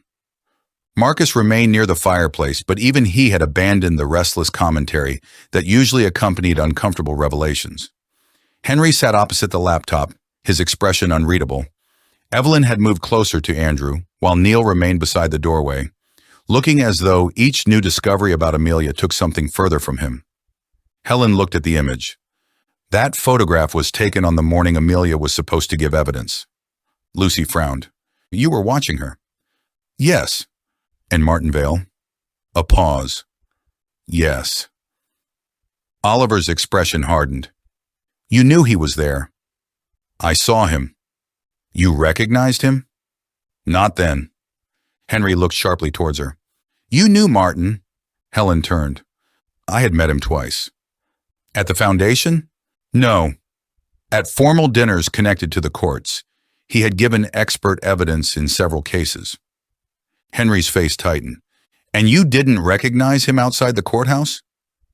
He was across the street, partially obscured, and I had no reason to be looking for him. Lucy nodded towards the screen. You were looking directly at him. I was looking at Amelia. The answer came immediately. Helen's gaze remained fixed upon the photograph. She had been pacing outside for nearly 20 minutes. I could see she was frightened. Why didn't you go to her? Helen gave Lucy a weary look. Because I was the judge responsible for the hearing in which she was due to appear. Judges do not walk outside and privately reassure witnesses. Even frightened ones? Especially frightened ones. There was no pride in the answer, only the remnants of a professional rule Helen had obeyed for so long that she still seemed capable of defending it while regretting everything it had cost. What happened next? Oliver asked. Robert Kay arrived. Lucy felt the name tighten every face in the room. Where? Inside the courthouse. He asked to speak privately. And that was when he told you Amelia's testimony would compromise an undercover operation. Yes. Was Vale mentioned? No. Edward Bell? No. The Calder Hotel? No. Oliver frowned. What exactly did Kay tell you? Helen considered the question. That Amelia had unknowingly identified a protected source. He said her evidence contained material relating to an ongoing operation, and that disclosure could place lives at risk. Did he provide documentation? Yes. Oliver looked surprised. What documentation? A written application supported by information purportedly from a specialist police unit. Purportedly. Helen's mouth tightened. I believed it was genuine. Do you still? No. That answer changed something. Lucy leaned forward. When did you start doubting it? 3 days later. When Amelia died. Yes. Helen looked towards the laptop. I contacted Kay. What did he say? That Amelia's death was unrelated. How did she die? Andrew asked. The question was so fundamental that Lucy was startled by how rarely they had discussed it directly. Helen glanced towards Neil. He looked away. A road accident, Helen said. Lucy stared at her. Arthur said she died suddenly. He rarely discussed the details. What happened? Helen folded her hands. Her car left the road outside Edinburgh shortly after midnight. It went through a barrier and down an embankment. She died at the scene. Was anyone else involved? No vehicle was identified. Was there evidence another vehicle had been there? Tire marks. Oliver's attention sharpened. Whose? They were never matched. Witnesses? One driver reported seeing headlights close behind Amelia's car several minutes earlier. Lucy felt the old death becoming less accidental with every sentence. And the official conclusion? Loss of control on a wet road. Marcus gave a bitter laugh. Convenient. Helen did not challenge him. Yes. Lucy looked towards Neil. You knew? Neil nodded. Arthur never believed it was an accident. From the beginning? Not immediately. Neil's voice was low. For the first few months, he barely functioned. Later, he started asking questions. About the tire marks? About everything. Neil looked towards Amelia's portrait beyond the doorway. Arthur said grief made him useless when Amelia needed him most. By the time he began looking properly, records had disappeared, people had forgotten things, and everyone wanted him to move on. Lucy thought of the archive room. 10 years of boxes, 10 years of refusing to move on. Oliver returned his attention to Helen. You contacted Kay after Amelia died. Yes. And? He told me not to confuse tragedy with conspiracy. Did you accept that? For a while. For how long? Helen looked towards the pale mark around her finger. Until Martin Vale disappeared. Henry leaned forward. How did you know about that? I received a telephone call. From whom? Helen hesitated. Amelia. Nobody moved. Lucy stared at her. Amelia called you before she died? Yes. When? The evening after the hearing. You never told us. No. What did she say? Helen looked towards Lucy. She apologized. The answer seemed so unexpected that Lucy thought she had misunderstood.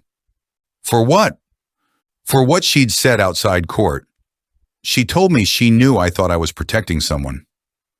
Helen's voice softened. Then she said, You're not protecting the witness, you're protecting the reason he needs protecting. Oliver wrote the sentence down. Did you understand? No. Did she mention Vale? Not by name. Bell? No. Kay? Helen shook her head. She said only that there were 3 men and that one of them had begun to panic. Andrew looked towards a laptop. 3 men.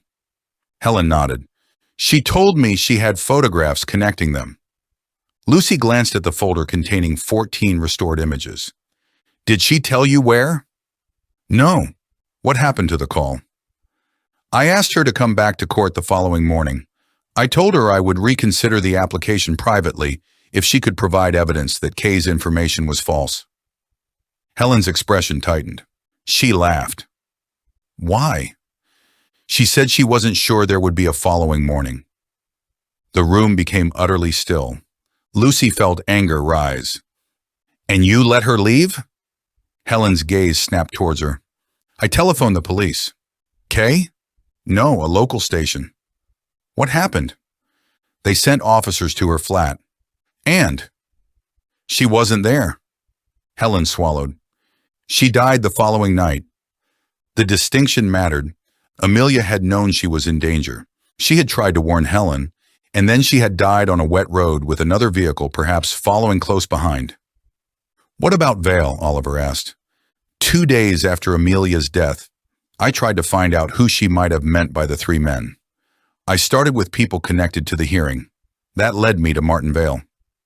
How? He had provided medical consultancy to the Marrow Foundation. Henry looked down. Helen continued. I telephoned the hospital. I was told he had taken emergency leave. And then? He never returned. Henry spoke quietly. His flat was empty. Everyone looked towards him. You checked? Lucy asked. Yes. When? A week later. You said he disappeared. He did. Henry removed his glasses. Martin had been behaving strangely for months, missing meetings, canceling clinics. He told me he was considering leaving medicine. Why? He wouldn't say. Henry looked toward the image. When he vanished after Amelia died, I assumed he had finally done it. Without collecting his belongings? He took some. Family. Divorced. No children. Police investigation? A missing person report was eventually opened. And? Nothing. Lucy looked back at the photograph. Maybe he didn't disappear voluntarily. Nobody answered. They were all thinking it. 2 days after Amelia's death, a man who had been watching her vanished. 10 years later, Arthur Pembroke gathered everyone connected to those events beneath one roof.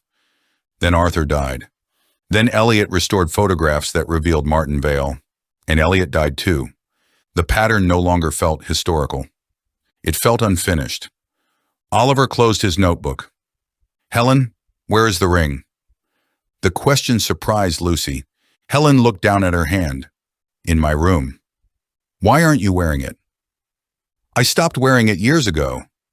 Yet the mark is fresh. Helen's expression changed. Oliver had noticed what Lucy had missed. A mark like that doesn't remain for years. Helen said nothing. Helen. She looked towards him. I wore it yesterday. Lucy felt suspicion return instantly. Why remove it? Helen's answer was barely audible. Because I recognized it in the photograph. Marcus stared. You took it off after we found Elliot's files. Yes. That is possibly the most suspicious thing anyone has done since we arrived. I know. Why? Because I was frightened. Helen looked toward the screen. I knew exactly how it would look. Oliver's voice became colder. And instead of telling us, you concealed the thing connecting you to the photograph. Yes. Helen did not attempt to defend the choice. Where is it now? In the drawer beside my bed. Oliver looked towards Lucy. We get it together. Helen stood. I'll show you. No. Oliver shook his head. You stay here. For the first time, Helen looked offended. Then she seemed to understand. Very well. Lucy followed Oliver upstairs. Neither spoke until they reached Helen's room. The drawer beside the bed was empty. Lucy stared at it. Oliver checked the second drawer. Nothing. Helen said beside the bed. She did. They searched only what was necessary. No ring. Lucy felt the familiar sensation of the mystery shifting beneath her again. Someone took it. Oliver looked towards the open bedroom door. Or Helen lied. A noise sounded somewhere along the corridor. Both turned. A door closed. Not slammed. Closed. Oliver stepped into the hallway. Empty. He moved toward the sound. Lucy followed. Arthur's study stood at the far end. Locked. The music room lay beyond the gallery. Also locked. Then Lucy noticed something on the carpet. A blue petal. Flattened. Old. Exactly like the one she had found outside Arthur's study. She stopped. Oliver. He looked down. Neither touched it. A second petal lay several feet farther along. Then another. A trail. Lucy felt her skin prickle. That's deliberate. Yes. Someone wants us to follow it. Oliver looked toward the servants' staircase. The final visible petal rested beside the paneled door. He opened it carefully. The narrow staircase descended into shadow. Another blue petal lay on the first step. Lucy shook her head. This is too obvious. I agree. So we don't follow? Oliver looked down the staircase. We follow carefully. They descended. The petals continued to the lower service corridor. One near the old bellboard, another beside the pantry, then nothing. Lucy stared along the passage. Where did they go? Oliver crouched beside the last flower fragment. This one is crushed. Stepped on? Possibly. The corridor split ahead. One direction led towards the kitchen, the other towards the old music room entrance and cellar. Lucy heard voices from the drawing room beyond the wall. Everyone should still be there. Oliver. He looked towards her. What if this isn't leading us somewhere? What do you mean? What if it was leading us away? His expression changed. They ran. The drawing room door stood open. Everyone appeared to be where they had left them. Marcus near the fireplace, Andrew beside the laptop, Evelyn on the sofa, Neil beside the windows, Henry in the armchair. Helen standing now. She looked towards Oliver immediately. Well? The ring isn't there. Helen went pale. What? The drawer was empty. No! She moved towards the door. Oliver stopped her. Stay here. I put it there. When? This morning. Before or after Lucy saw someone outside Arthur's study? Helen froze. Before! Lucy looked around. Where's the envelope? Neil frowned. What envelope? The one from behind Amelia's portrait, the sketch. Everyone turned toward the table beneath the portrait. Empty. Oliver crossed the entrance hall. The envelope was gone. So was Evelyn's sketch. Andrew stood. It was there. When did you last see it? Before you went upstairs. Marcus looked around the room. No one left. Lucy stared at him. Someone must have... No. Marcus shook his head. I was standing by the door. Every second? He hesitated. No. Oliver looked towards Neil. The servants' entrance. Neil's face changed. There's another door into the drawing room. Everyone turned. Neil crossed towards a bookcase beside the fireplace and pressed his hand against a narrow section of paneling. A concealed door opened. Behind it lay the service corridor, the same corridor Lucy and Oliver had just followed. Someone could have moved through Ravensmere House almost invisibly. Marcus stared. You knew about that? I work here. Who else knows? Neil looked around. Anyone who has studied the original plans? Andrew immediately stiffened. Everyone noticed. He looked almost offended. Oh, come on. You had the plans, Marcus said, and I'm a historian. You knew about the servants' passages. I knew they existed. Did you know about that door? Andrew hesitated. Lucy closed her eyes briefly. Andrew. Yes. Marcus laughed. Brilliant. I saw it on the plan yesterday. And didn't mention it. I didn't think it mattered. Oliver's expression hardened. Everything matters now. Andrew looked genuinely distressed. I didn't take the sketch. Did you take Helen's ring? No. Did you leave the flowers? No. Did you take Elliot's camera? No. Marcus folded his arms. Quite a collection of no's. Andrew turned angrily. And what exactly have you contributed besides discovering your family paid off a suspected blackmailer? Marcus stepped forward. Oliver moved between them. Enough. His voice filled the room. For once, everyone obeyed. Lucy looked at the hidden doorway. The killer had known the passages. They had removed Helen's ring. They had removed Amelia's sketch.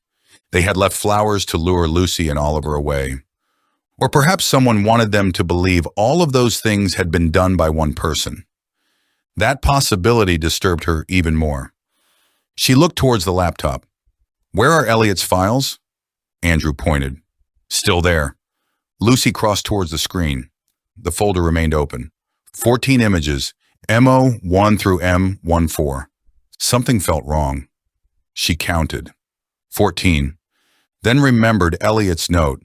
Same man, different years, M03, M07, M14.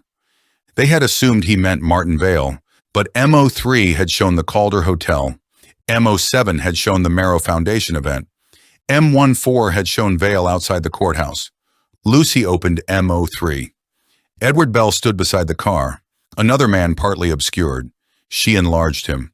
Glasses, long face, dark coat, then M07. Robert Kay stood among the charity guests. Behind him, near the edge of the frame, another man. Lucy zoomed. Glasses, long face, dark hair, Martin Vale. Her pulse quickened. Elliot had been right. Same man, different years. But something else was different. In M03, Vale was not watching Edward Bell. He was receiving something from him, a small envelope. Lucy opened M07 again. Vale stood behind Robert Kay.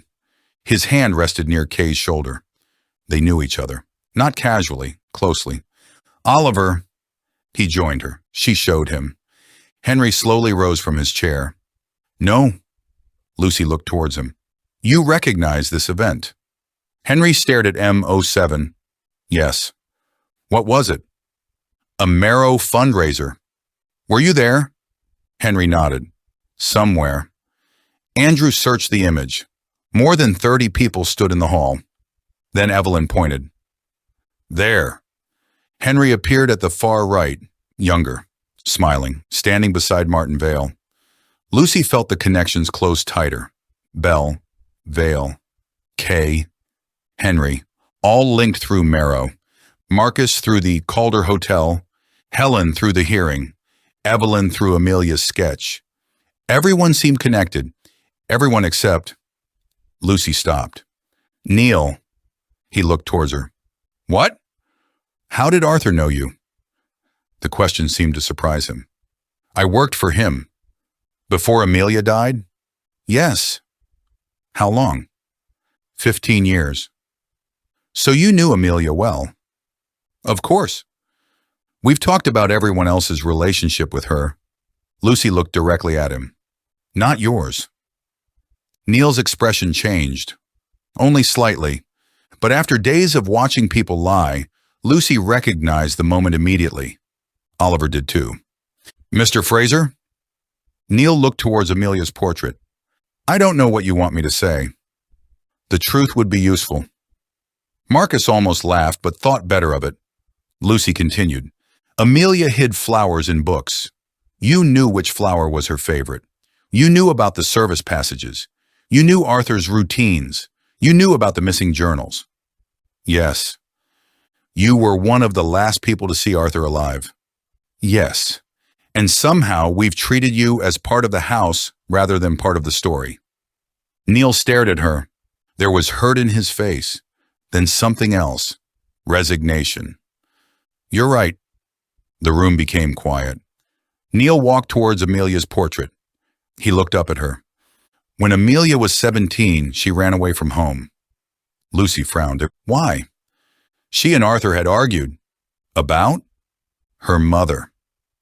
Andrew looked confused. Arthur's wife? Neil nodded. Amelia believed Arthur had lied about why her mother left. Lucy glanced towards Oliver. This was entirely new. Where did Amelia go? Neil's eyes remained on the portrait. To my flat. Nobody spoke. She stayed for 3 nights. Marcus frowned. Why yours? Neil finally turned. Because I was her godfather. The revelation was quiet, but it changed him immediately. Neil was not simply Arthur's employee. He had been family. Arthur trusted me with Amelia from the day she was born, Neil continued. I watched her grow up. I taught her to cook badly. I taught her to drive even worse. When she became a journalist, I was the first person she called after her first story was published. His voice faltered.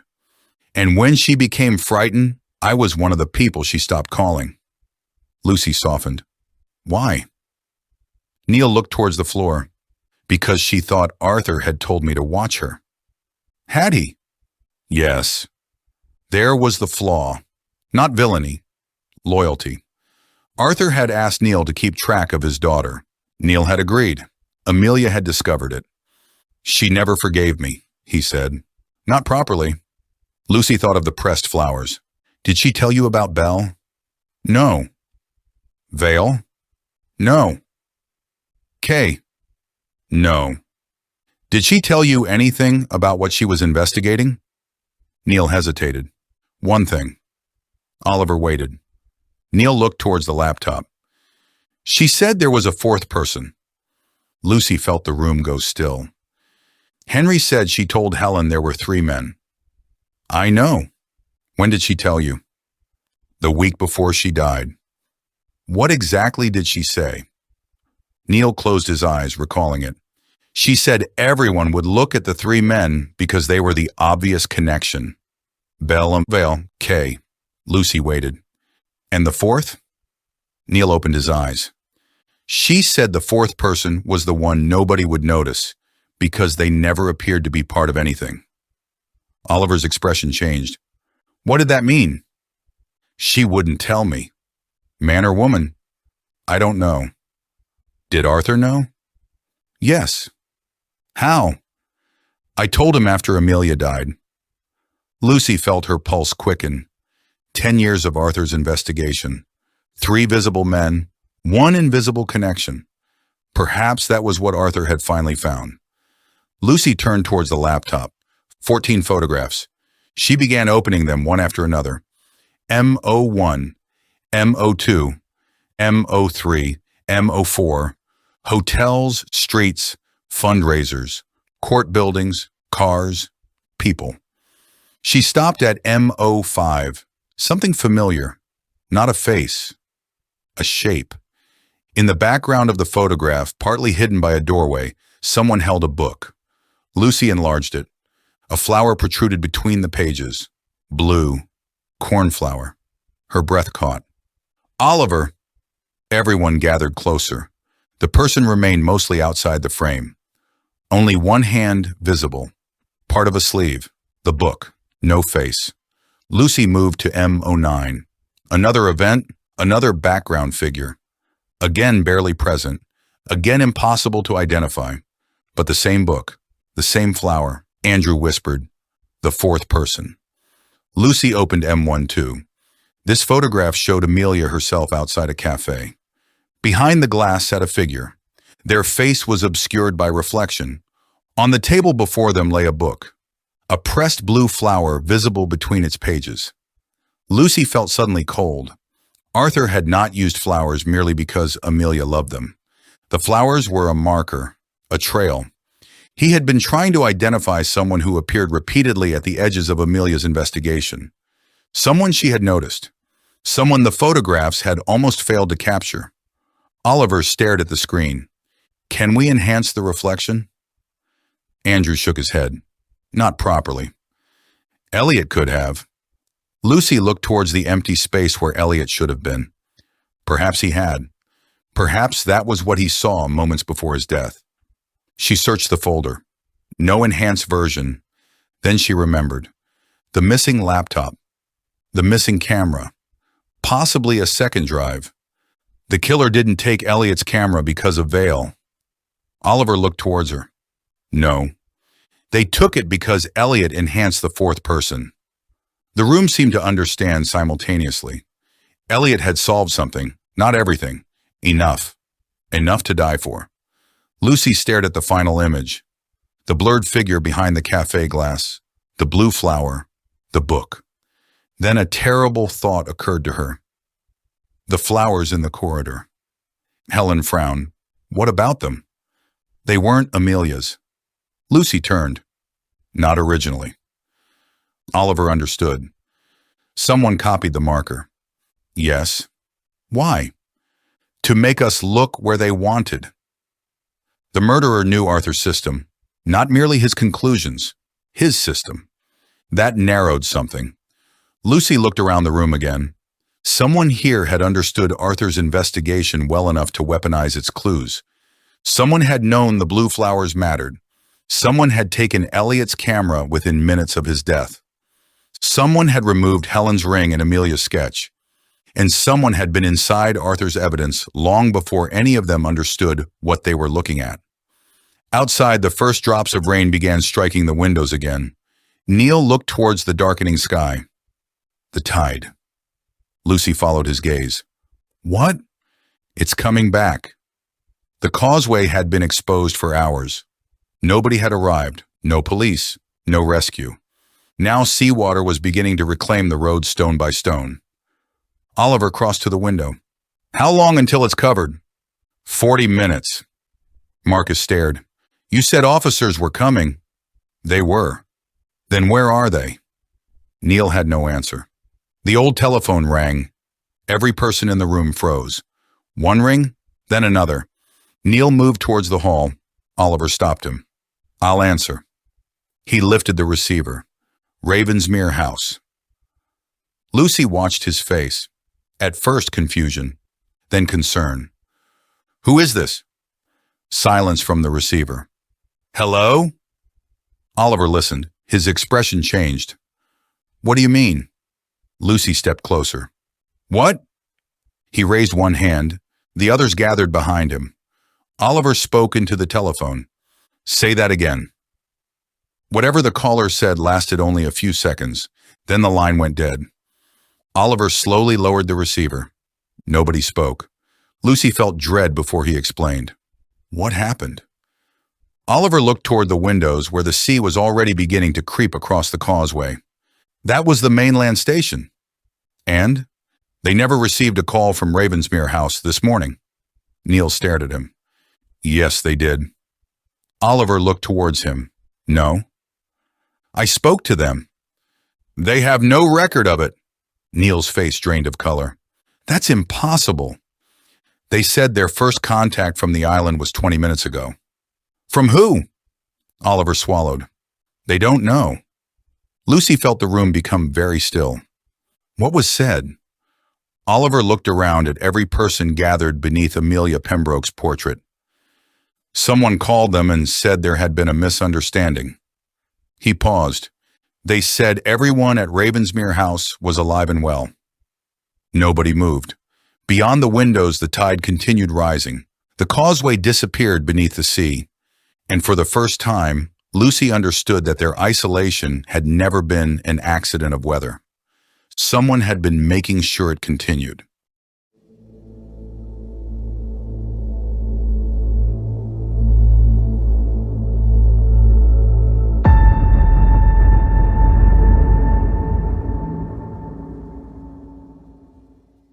Silent Guests. Chapter 11. The Fourth Person. Neil Fraser stared at the telephone as though it had betrayed him. For several seconds after Oliver replaced the receiver, nobody moved. Beyond the tall windows of Ravensmere House, seawater continued its slow advance across the causeway. The last broken sections of stone disappeared beneath the incoming tide, until the road to the mainland became nothing more than a darker shape beneath restless gray water. Neil shook his head. No. Oliver turned towards him. You said you spoke to the mainland station this morning? I did. What number did you call? The same number Arthur kept beside the telephone. Neil crossed the entrance hall and opened a narrow drawer beneath the table. He removed a small address book, flicked through several pages, and handed it to Oliver. There. Oliver read the number. Did you dial it yourself? Yes. From this telephone? Yes. And who answered? A man. Name? Neil hesitated. I don't remember. You spoke to the police and didn't ask who you were speaking to? I thought I was speaking to the duty officer. What exactly did he say? Neil rubbed both hands over his face.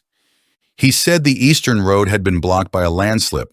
He said emergency vehicles couldn't reach the causeway and that they were arranging another way across. Lucy watched him carefully. And you believed him. Why wouldn't I? Nobody answered. That was precisely the problem. Why wouldn't he? The call had given Neil exactly the information necessary to make the delay believable. There had been bad weather. The roads on the mainland were invisible from the island. The telephone connection was unreliable. Nobody at Ravensmere House had any reason to question a police officer explaining why assistance had been delayed. Oliver looked towards the address book again. Where did Arthur get this number? I don't know. How long has it been written there? Years, probably. Oliver frowned. Lucy saw the thought forming. What? He showed her the page. The number had been written in black ink. Everything around it was blue. Lucy leaned closer. That was added later. Looks like it. Neil took the book back. I've never noticed. Who uses this address book? Arthur did, sometimes me. Anyone else? Anyone could have. Marcus gave a tired laugh from the drawing room doorway. There it is again. Oliver ignored him. Lucy looked towards the telephone. Could the call have been redirected? Henry frowned. How? I don't know. You're asking a journalist, not an engineer. Andrew spoke from beside the laptop. Old telephone systems can be manipulated. Everyone looked towards him. He immediately lifted both hands. That is not an admission. Despite everything, Lucy nearly smiled. Andrew continued. I mean, there are ways of diverting calls. I don't know whether this line can do it. Oliver looked towards Neil. Where does the telephone line enter the house? Neil thought. Cellar. Show me. Marcus stepped forward. We're all coming. Oliver looked ready to object. Marcus shook his head. No, we are done with splitting into little groups while people disappear. For once, Oliver did not argue. The cellar beneath Ravensmere House was considerably larger than Lucy expected. A narrow stone staircase descended from the service corridor into a network of low rooms beneath the oldest part of the mansion. Neil led them past wine racks, storage cupboards, and an enormous boiler that hummed beneath exposed pipes. The air smelled of damp stone, metal, and old timber. Lucy remained conscious of everyone around her. Oliver ahead, Neil leading, Andrew beside the wall, Marcus immediately behind him, Helen and Evelyn together, Henry bringing up the rear, 8 people, Arthur dead, Elliot dead, 8 remaining, 1 murderer if they were right, perhaps more than one. Lucy disliked that thought and pushed it aside. Neil stopped beside a wooden panel mounted high on the cellar wall. This is the telephone junction. Oliver examined it. The box looked old, though several newer wires had been connected over the years. Has anyone worked on this recently? Not that I know of. Andrew leaned closer. There's a second cable. Oliver looked towards him. Meaning? I don't know. You sounded confident a second ago. I said there was a cable, not that I knew where it went. Neil frowned. That shouldn't be there. Everyone became quiet. Oliver pointed. What is it? Neil moved closer. A thin black wire ran from the bottom of the junction box and disappeared behind a pipe. I've never seen that before. Marcus folded his arms. Could have been there for 20 years. No. Neil shook his head. I had the boiler repaired last winter. That wall was exposed. So it was added since then? Possibly. Oliver followed the wire. It traveled along the cellar wall, held in place by small clips, then disappeared through a drilled hole into the adjoining room. They followed. The next room had once been used for coal storage. Nothing remained except shelving, old tools, and several pieces of discarded furniture. The cable continued, then ended. Lucy frowned. That's it? Oliver crouched. The final section of wire had been cut. Cleanly, recently. He touched nothing. Someone removed whatever was connected here. Andrew looked towards the empty shelf. A telephone? Could be. A recording device? Could be. Marcus exhaled. Useful. Oliver ignored him. Lucy examined the dust. A rectangular clean patch marked the shelf. Something had rested there until very recently. How recently? Oliver looked at the surrounding dust. Impossible to say exactly. Neil crouched beside him. That shelf hasn't been used in years. Lucy looked towards the cut cable. Then someone installed equipment down here. Yes. And removed it. Yes. Before or after Arthur died. Oliver stood. That is now one of several questions I'd quite like answered. Henry had remained near the doorway. Who knew about this cellar? Neil answered. Everyone who works here. Which means Arthur, me, the caretaker, cleaners when the house is occupied. Marcus looked towards Andrew. And anyone with the plans? Andrew's frustration returned. Yes, Marcus, I knew the house possessed a cellar. Remarkably, that has not yet made me a murderer. Didn't say it did. You keep almost saying it. Lucy looked towards Oliver before another argument began. Could this explain Neil's call? Potentially. If the number was changed and someone had a telephone connected here, they could answer Neil's call from inside the house. Silence. The implications settled slowly. Neil stared towards the cut wire. You mean I never called the mainland? Maybe not. The man I spoke to was here? Possibly. Neil looked physically sick. Lucy understood. He had stood upstairs believing he was asking the police for help, while someone perhaps only 20 feet beneath him pretended to be an officer.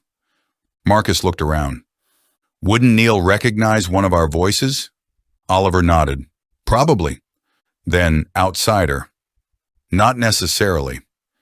Helen spoke before Oliver could continue. Voices can be disguised? Marcus looked towards her. You seem remarkably knowledgeable about that. I spent 37 years listening to defendants attempt it. Lucy looked back towards the empty shelf.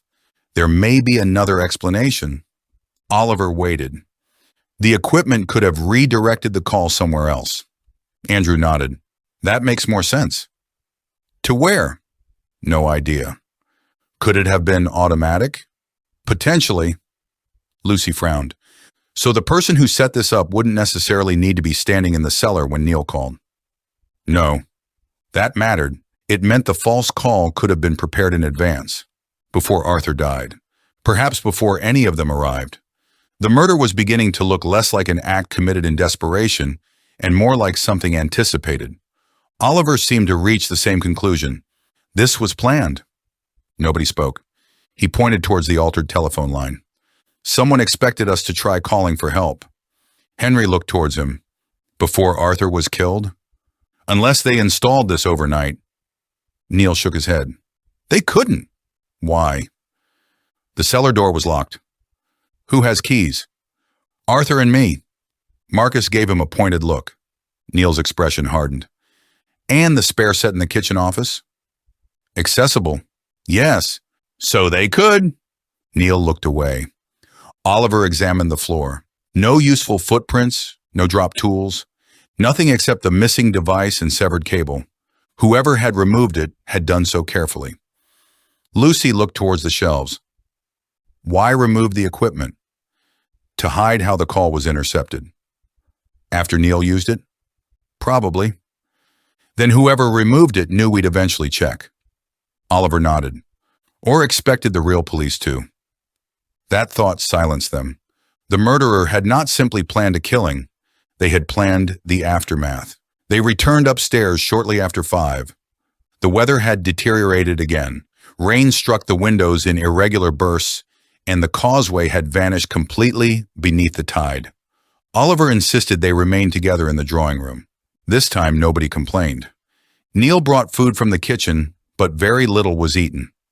The lunch that should have happened hours earlier became plates of sandwiches and soup consumed without appetite. Elliot's absence had become physical. His usual place near the window remained empty. His camera was gone. His body still lay near the chapel because Oliver refused to move it until the police arrived. Lucy found herself looking towards the window repeatedly. Somewhere beyond the rain, Elliot remained alone. She hated that. Andrew reopened Elliot's files, 14 photographs, M03, M07, M14. Martin Vale appeared in all 3. Yet Lucy now found herself more interested in the other images. The fourth person, the figure who seemed to exist only at the edges. She opened M05, the book, the cornflower, M09, again, M12, again. Oliver sat beside her. Anything? Not yet. That sounded optimistic. It wasn't. Lucy enlarged M12. Amelia stood outside the cafe. Behind the glass, the fourth person sat with the book on the table. Why the flower? Oliver looked at the screen. Arthur used it as a marker. I know, but why did the person actually have one? He frowned. What do you mean? We assumed Arthur marked the images because the flower identified the same person. Yes, but where did the flower come from? Oliver looked again. A tiny blue shape protruded between the pages. Amelia. Maybe, Lucy thought back. Amelia pressed flowers into books. Arthur had kept them. Neil knew her favorite. The killer later scattered similar petals through the corridor. What if the fourth person wasn't carrying their own book? Oliver's eyes sharpened. Amelia's. Yes. The possibility changed the image. The figure behind the cafe window might not simply have been following Amelia. They might have been someone Amelia trusted enough to lend a book. Can we identify the book? Andrew leaned over.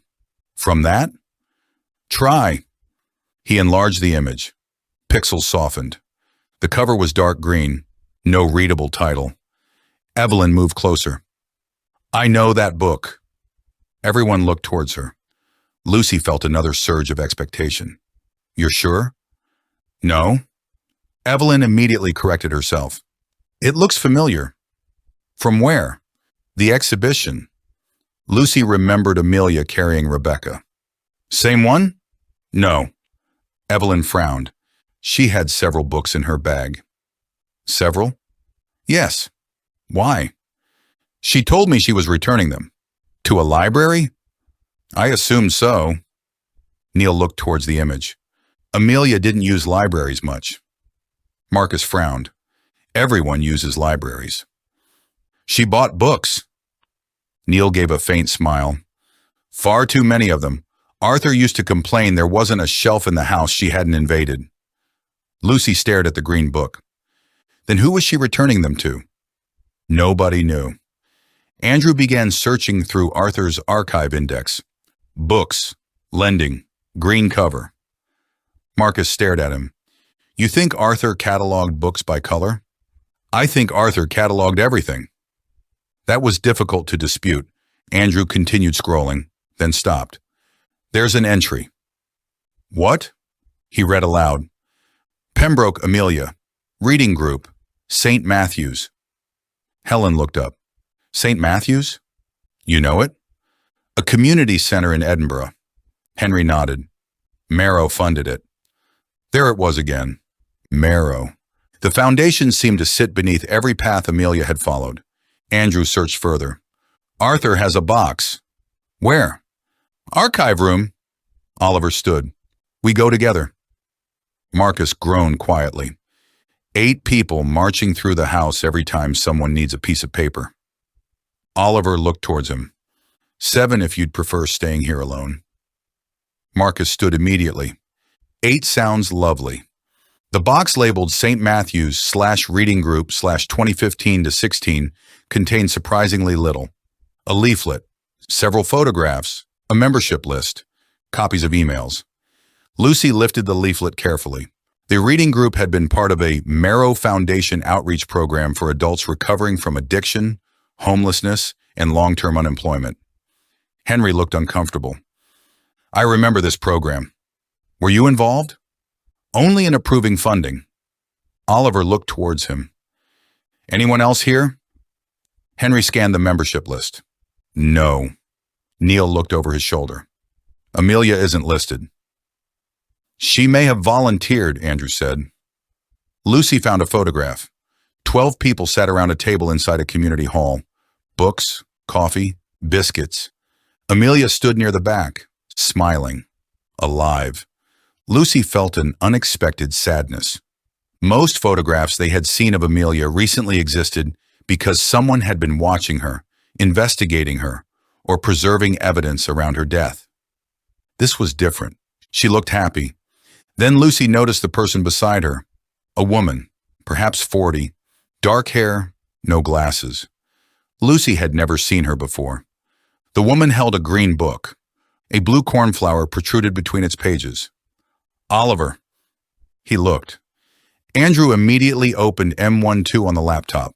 The clothes differed. The angle differed. The cafe reflection obscured most of the figure. But the hands matched, long fingers. A distinctive bend in the little finger. Evelyn leaned closer. That's her. The 4th person? I think so. Lucy looked toward the membership sheet. Who is she?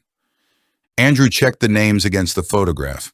Arthur had written numbers lightly beneath each person. The woman was number 7. Andrew found number 7 on the accompanying sheet, then stopped. What? He turned the page towards Lucy. The entry read, Sarah Mercer, Program Coordinator. Marcus frowned. Never heard of her. Henry had gone very still. Lucy noticed. Henry! He looked towards her. You know the name. Yes. Who was she? Henry removed his glasses. I never met her. That wasn't the question. She worked for Marrow. As a program coordinator? Yes. What happened to her? Henry hesitated. I thought she left. When? 2016. Before or after Amelia died? Henry looked toward the photograph. After. Lucy felt the now familiar chill. How long after? Several weeks. Where did she go? I don't know. Oliver took the membership sheet. Is she still alive? I have no idea.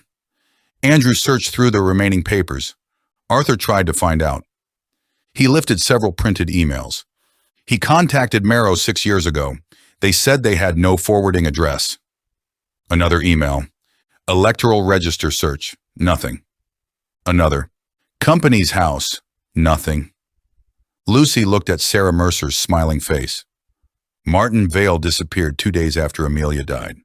Sarah Mercer vanished from the records several weeks later. What was Amelia doing at the reading group? Lucy asked. Neil stared at the photograph. She never mentioned it. Journalism? Possibly. Andrew found a handwritten note. Arthur wondered the same thing. He read it. Amelia began attending St. Matthew's in November 2015. No published article located. Purpose unknown. Lucy examined the picture. Amelia and Sarah appeared comfortable together. Not journalist and reluctant source. Friends, perhaps. Then Evelyn spoke. The hands. Lucy looked towards her. What about them? Evelyn pointed towards Sarah's right hand. Look at the ring. Lucy's stomach tightened. A ring sat on Sarah Mercer's finger. Large, distinctive. For half a second, Lucy thought of Helen. But it was not the same ring, different design, different finger. Still, something about it bothered her. Evelyn frowned. I've drawn that shape before. Where? I don't know. She closed her eyes. Give me a minute. Oliver looked towards Lucy. Sarah may be our fourth person. Maybe. You don't sound convinced. Because Amelia told Neil the fourth person was someone nobody would notice because they never appeared to be part of anything. Lucy pointed towards the photograph. Sarah worked for Marrow. That makes her part of something. Oliver considered it. Unless Amelia meant she appeared peripheral. Maybe. Lucy disliked the uncertainty. Something remained wrong. Arthur had spent 10 years investigating this. Surely if Sarah Mercer were simply the fourth person, he would have written it down. Unless he never proved it, or unless Sarah was another false trail.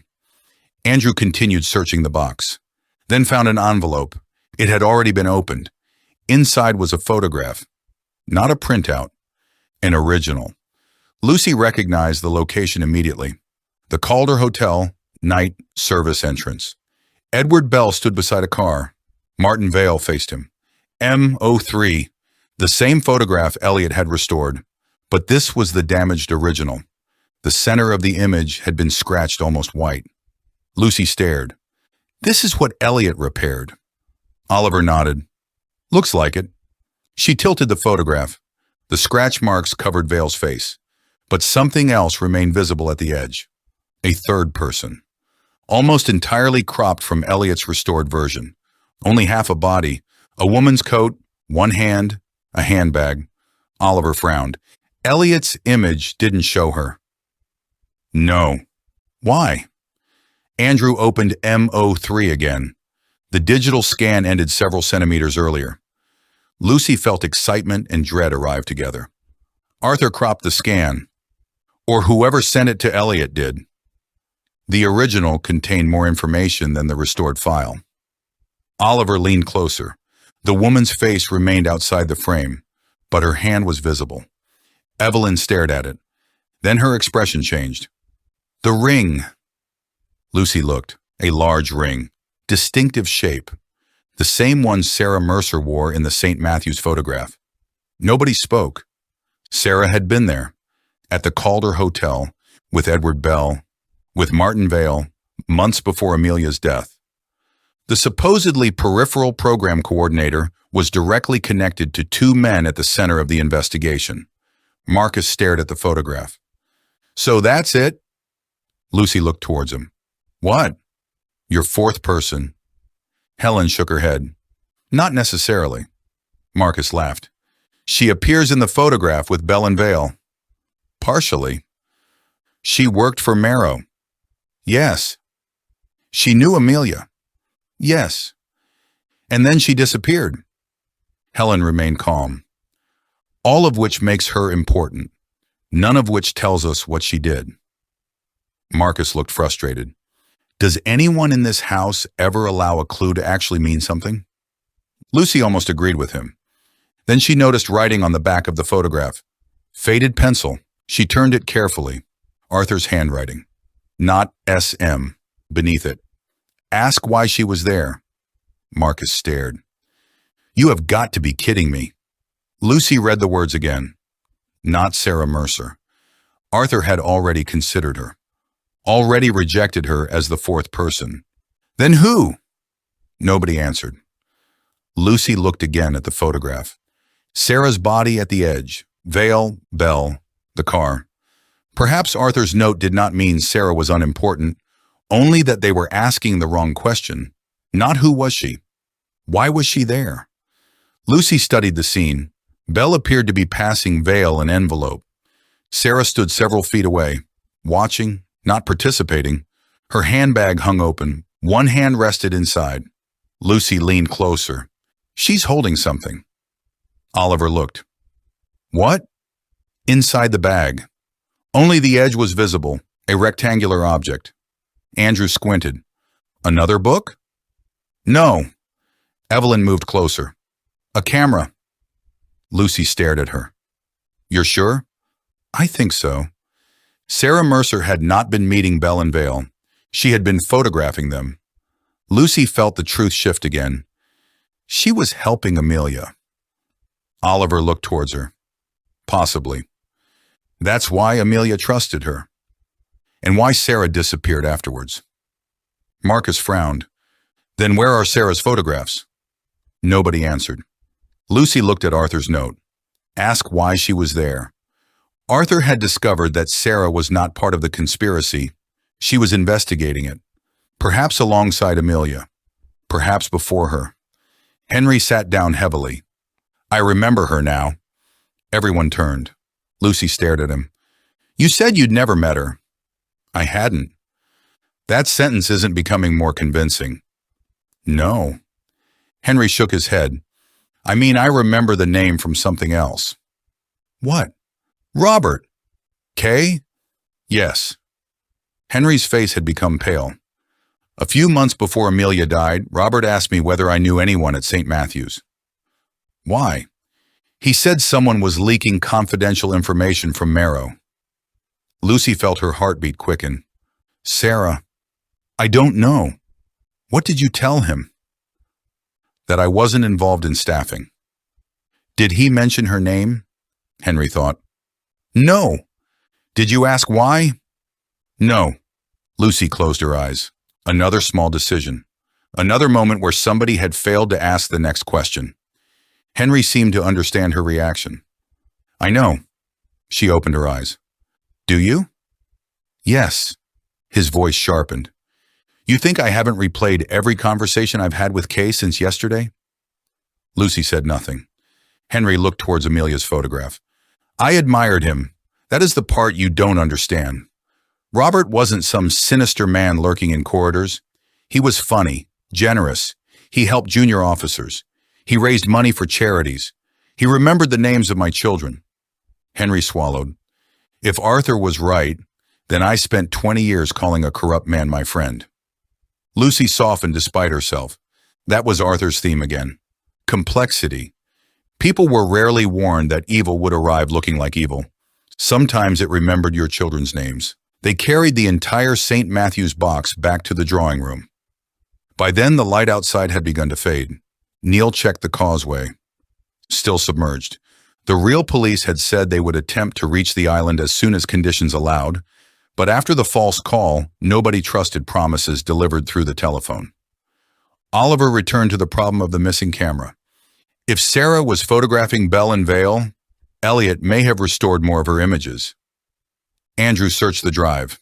Nothing labeled Sarah. Search Mercer. Nothing.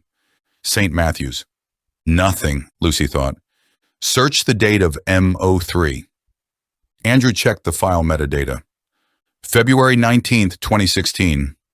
He searched. Several files appeared. Not photographs. Documents. One was a text file. Andrew opened it. Elliot had written, Client requested restoration of subject only. Full scan unavailable. Cropping appears intentional. Original likely contains additional image area. Lucy stared. Elliot knew. Oliver leaned closer. He knew the scan had been cropped. But Arthur sent it.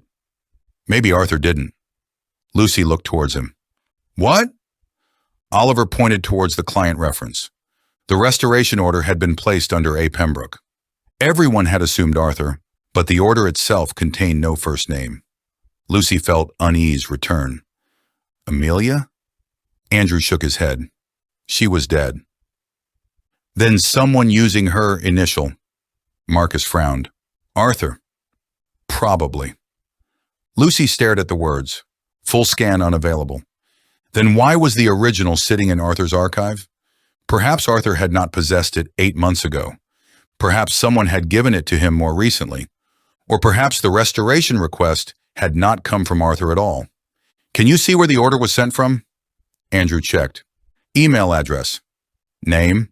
No. Generic encrypted mail service. Oliver's expression hardened. Elliot never verified his client. He didn't need to, Andrew said. It was commercial work.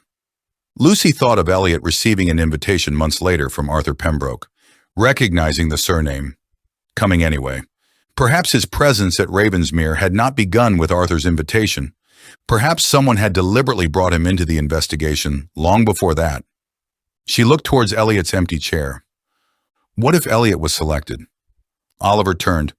For the restoration? Yes. Why him?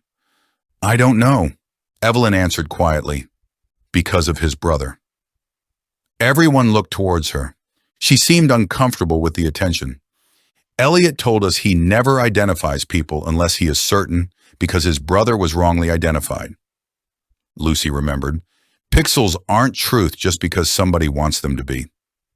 What if Arthur knew that? Oliver frowned. Then he chose Elliot because Elliot wouldn't give him the answer he wanted. Exactly. Arthur had not gathered people who would confirm his beliefs. He had gathered people capable of challenging them. Lucy felt a sudden sadness. The more she understood Arthur's plan, the more tragic its destruction became. He wanted this done properly. Oliver nodded, which suggests he expected police scrutiny eventually. He was building a case. Yes. And someone killed him before he could present it. The room fell silent. Then the telephone rang. Nobody moved. After what they had learned in the cellar, the sound had become threatening. 1 ring, 2, 3. Oliver crossed the hall. He looked towards everyone before lifting the receiver.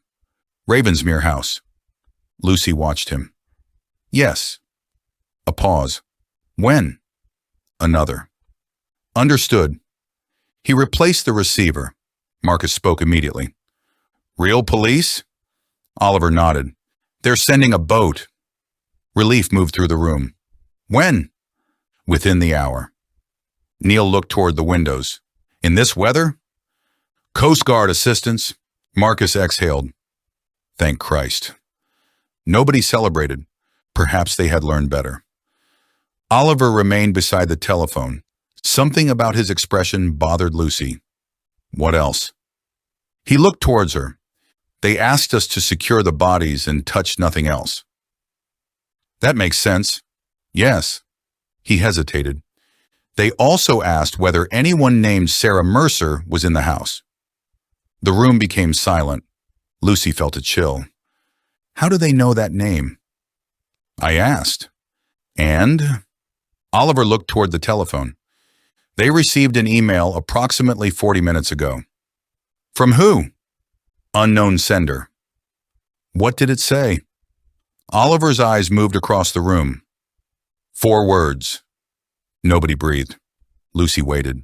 Oliver spoke. Sarah Mercer is alive. Marcus stared at him. That's impossible. Why? She vanished 10 years ago. That does not mean she died. Lucy looked towards Sarah's photograph on the table. The woman beside Amelia. The green book, the cornflower, the camera hidden inside her bag. A person Arthur had spent years trying to find. A person who might know what Amelia discovered. Did the email say where she is? No. Anything else? No. Lucy stared at the photograph. Then Andrew made a sound behind her. Not fear. Confusion. She turned. He was looking at Elliot's hard drive. What? One of the folders changed. Oliver crossed towards him. What do you mean? I haven't touched anything. Andrew pointed toward the screen. A new folder sat inside the directory. Lucy was certain it had not been there before. SMI. Marcus stepped closer. How can a folder just appear? Andrew looked genuinely frightened. It can't. Clearly it can. Not unless the drive is synchronizing with something. Oliver stared. Internet? There isn't any. Network? Andrew looked towards the ceiling. Maybe. Lucy remembered the altered telephone system. Ravensmere House was old. That did not mean its infrastructure was simple. Open it. Andrew hesitated. Oliver nodded. Do it. The folder contained one file, a photograph. Andrew opened it. Lucy felt the room disappear around her. The image had been taken inside Ravensmere House. Recently, very recently. Arthur stood in the drawing room beside the fireplace. Alive. The date stamp was yesterday. He was speaking to someone outside the frame. On the table beside him lay the leather folder. Lucy stared at the photograph. Who took this? Nobody answered. Andrew enlarged the image. A mirror above the fireplace reflected part of the room behind the photographer. A shoulder, dark clothing, a hand holding the camera, and beyond them, standing near the drawing room door, another person. Elliot. Lucy felt her heartbeat accelerate. He was here. Oliver leaned closer. When was this taken? Andrew checked the metadata. 3:28 yesterday afternoon. Lucy stared. Arthur had been found dead less than an hour later. Elliot told us he wasn't with Arthur. Oliver nodded. He lied. Marcus looked almost angry. Again. But Lucy barely heard him. Something else in the reflection had caught her attention. Elliot was not looking at Arthur. He was looking at the photographer, and his expression was not suspicious. It was shocked. Lucy pointed on zoom. Andrew enlarged Elliot's reflection. The quality degraded. Still, the emotion remained unmistakable. Recognition. Lucy felt the hairs rise along her arms. Elliot knew whoever took this. Oliver nodded slowly. Then Andrew whispered, "There's another reflection." Nobody spoke. He enlarged the far edge of the mirror. A second figure stood in the corridor behind Elliot, mostly hidden, only half a face. Lucy leaned closer. The image broke into pixels. Not enough. Then Evelyn gasped. "What?" She pointed towards the reflected figure. The glasses. Lucy stared. Dark hair, narrow glasses, a long face. Older than in the courthouse photograph, but recognizable. Henry stood so quickly his chair struck the floor behind him. "No." Lucy turned towards him. His face had emptied of color. The man in the mirror had disappeared 10 years ago. Yet yesterday afternoon, less than an hour before Arthur Pembroke was murdered, someone who looked remarkably like Dr. Martin Vale had been standing inside Ravensmere House. For several seconds, nobody in the drawing room seemed capable of accepting what they were looking at. The reflected face remained little more than a damaged arrangement of pixels on Andrew's screen, yet the resemblance was strong enough to disturb everyone who had seen the courthouse photograph. Dark hair, thinner now, narrow glasses, the same long face, the same slightly stooped posture. 10 years had passed, but the man in the mirror looked close enough to Martin Vale that Henry Shaw had gone completely still. Lucy turned towards him. "You're sure?" Henry did not answer immediately. His eyes remained fixed on the screen. "I'm sure enough to be frightened." Oliver stepped closer to the laptop. "That is not the same as identification." "No." Henry removed his glasses and cleaned them with a handkerchief, despite there being nothing on the lenses. "But if that isn't Martin Vale, then it is someone who resembles him very closely." Marcus looked towards the door. "So let me understand this. A man disappears 2 days after Amelia dies, vanishes for 10 years, then turns up in Arthur's drawing room less than an hour before Arthur is murdered." Helen's expression hardened. "If it is him..." Marcus gave a humorless laugh. "You do enjoy that phrase." "Because it remains important." Oliver nodded. "She's right." Marcus looked towards him. "Of course she is." Lucy barely heard the exchange. Her attention had returned to Elliot's reflection. He had known whoever took the photograph, not necessarily known them well, but recognized them. His face held no fear. It held surprise. That suggested something else. Elliot wasn't shocked by Vale. Oliver looked towards her. "What makes you say that?" "He's not looking at the corridor." Lucy pointed towards the mirror. He's looking at the person holding the camera. Andrew enlarged the image as far as he could without losing everything. The photographer's hand remained visible. Nothing else useful. No ring, Lucy murmured. No obvious watch, Oliver said. Could be anyone. Henry looked towards Elliot's reflection again. Then why would Elliot recognize the photographer? Lucy thought of the restoration orders. The hidden client, the missing camera, the laptop, the second drive. Maybe the person who commissioned the restorations? Oliver's eyes sharpened. That would explain it. And if Elliot finally realized the same person had been feeding him images, he might have recognized them here. Marcus stared. So the photographer in this picture could be the person who brought Elliot into all of this before Arthur ever invited him. Lucy nodded slowly. And perhaps the person who killed him. The room fell silent. Outside, rain moved across the windows in heavy gusts. The possibility felt too large to say aloud, yet nobody needed to. Someone had been shaping the investigation long before they arrived at Ravensmere House. Not just reacting to Arthur, preparing. Oliver looked towards Andrew. Can you see where the image came from? Andrew checked the file details. Local directory. Meaning? It looks like it was copied onto Elliot's drive from another device connected to the house network. Can you tell which device? Not from this. Could the source still be connected? Andrew hesitated. Maybe. Marcus folded his arms. Comforting.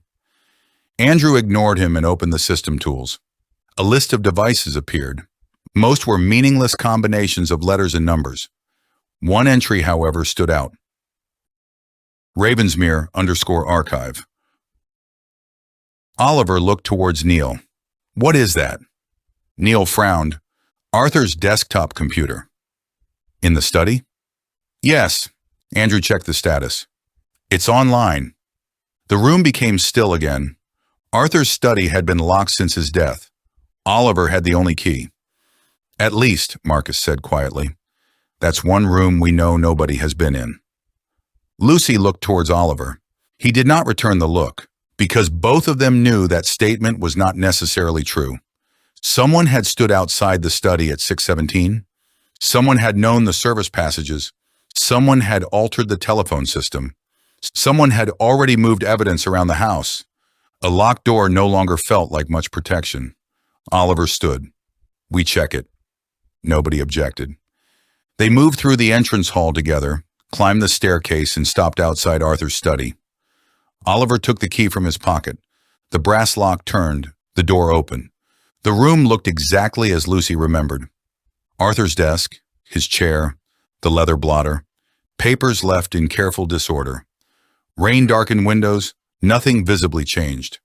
Andrew went directly to the computer. The screen was black. He pressed the power button.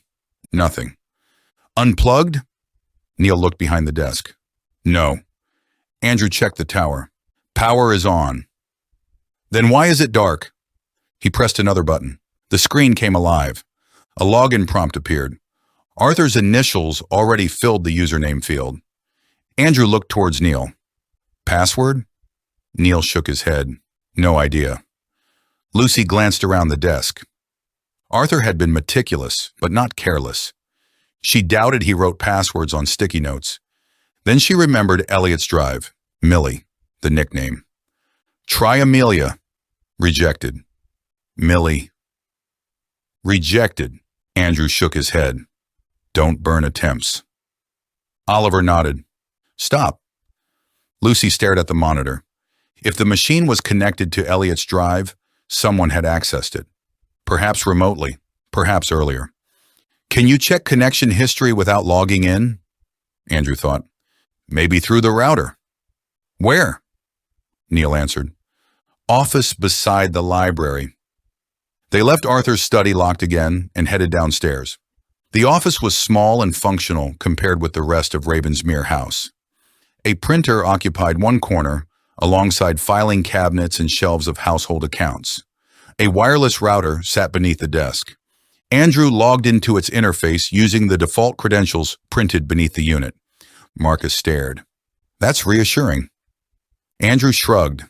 It's a private house. with a murderer. No one anticipated that when the broadband was installed. The device list appeared. Arthur's desktop, Andrew's laptop, several phones, Elliot's drive, then one unidentified device. No name, no manufacturer. Connected yesterday afternoon, disconnected 40 minutes ago. Lucy felt a slow chill. When was the photograph added? Andrew checked. Roughly 40 minutes ago. Oliver leaned closer. So that device pushed the image. Looks like it. Can we locate it? Not exactly. Inside the house? Almost certainly. Marcus looked towards the ceiling. So the mysterious fourth person might not just be alive? They might currently be in Ravensmere. Helen folded her arms. Or one of us is using another device. That answer returned the suspicion immediately to the room. Lucy looked around. 8 people. Every one of them now frightened. Every one of them carrying some piece of Amelia's history. One of them perhaps carrying much more. Oliver checked the network list again. Is it still disconnected? Yes. Then we search. Marcus sighed. All of us. All of us. Oliver's tone left no room for argument. Bedrooms first, then common rooms. Nobody separates. The search began slowly. Phones, tablets, chargers, laptop bags. Henry had a phone and tablet. Marcus had 2 phones, neither with signal. Helen carried only an old mobile. Andrew's laptop remained downstairs. Evelyn had a phone and sketching tablet. Neil had no computer at all. Lucy had her phone. Oliver had his. Nothing matched the unidentified device. They reached Elliot's room last. The absence hit Lucy differently now. His clothes remained where he had left them. A mug sat beside the bed. A book lay open face down on the windowsill. The room retained the interrupted quality of someone expected to return within minutes. Oliver searched carefully. No camera, no laptop, no second hard drive. Then Lucy noticed the wardrobe. The bottom panel sat slightly uneven. Oliver. He crouched. The panel lifted. Beneath it lay a small black case. Everyone went quiet. Oliver opened it. Inside was the second hard drive. Marcus exhaled. Finally. Andrew connected it to the laptop. Password prompt. Lucy tried the same thought. Millie. Rejected. Evelyn looked towards the open book on the windowsill. What was Elliot reading? Lucy picked it up carefully by the edges. A photography monograph. Inside the cover, Elliot had written a sentence. Never trust the first frame. Andrew looked up. Could be the password. He typed it without spaces. Rejected. With spaces. Rejected. Oliver looked toward the book. What does it mean? Lucy stared at the phrase. First frame, second frame. Elliot had restored images by comparing versions. Maybe the first frame was never the answer. She looked towards Andrew. Try second frame. Access granted. Marcus stared. I take back almost everything I've ever said about photographers. The drive opened. It was far more organized than the first. Folders by client, dates, restoration projects.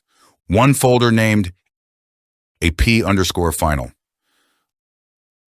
Lucy felt her pulse rise. Andrew opened it. Hundreds of images, scans, enhanced crops, photographs of Arthur's evidence. Then a document. Read if something happens. Nobody moved. Oliver nodded. Open it. The file contained a short note from Elliot. Not a confession. Not a dramatic message. Just careful, precise language. If you are reading this, I was correct to keep a second copy. The client using A. Pembroke was not Arthur Pembroke. I confirmed this after arriving at Ravensmere. Arthur had no knowledge of 3 restoration requests made under his name. Whoever commissioned them had access to photographs connected to Amelia Pembroke before Arthur did. I believe that person intended to control what Arthur saw. Lucy felt the room tighten. Andrew continued. The cropped scans are not accidental. Important people were removed from multiple images before I received them. I restored what I could from damage, but not from missing image area. After seeing the originals in Arthur's archive, I realized several files had been deliberately reframed. Oliver leaned closer. Keep going. One photograph matters more than the others. M11. Arthur never saw the complete version. I did. Andrew opened M11. A hotel corridor. Poor lighting. A service door. Nothing immediately remarkable. Then he opened another file beside it. M11_FULL. The uncropped image widened. Lucy felt her stomach drop. At the far edge stood Amelia, alive, watching Edward Bell enter a room. Behind Bell stood Martin Vale, and inside the doorway, Robert Kay, 3 men, together. No ambiguity now, no separate coincidences, no indirect connections. They were meeting. Helen whispered, "My God." Henry sat down heavily. Lucy looked towards the date, 4 months before Amelia's death. Arthur had been right. The conspiracy was real. But that was not what killed Elliot. There had to be more.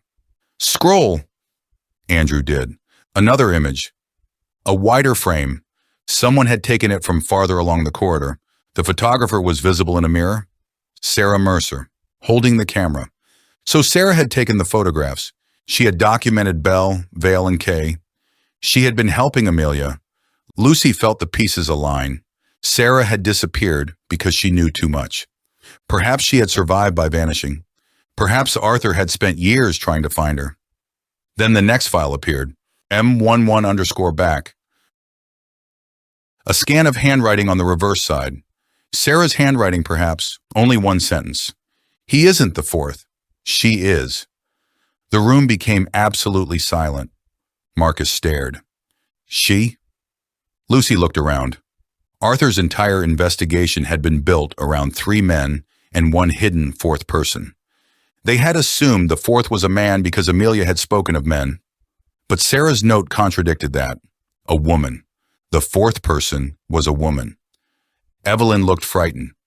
Who? Andrew scrolled. Another file. A contact sheet. Dozens of faces from Marrow events. Women, staff, volunteers, donors. One face had been circled. Lucy leaned closer. She did not recognize her. Neither did Marcus. Henry stared for several seconds, then stood. No. Lucy turned. You know her. Henry's face had become gray again. Yes. Who is she? He swallowed. Clara Vale. Andrew frowned. Vale? Martin's wife. Lucy stared. You said he was divorced. He was. When? Shortly before Amelia died. Oliver's voice sharpened. Where is Clara now? Henry shook his head. I don't know. Alive? I believe so. Profession?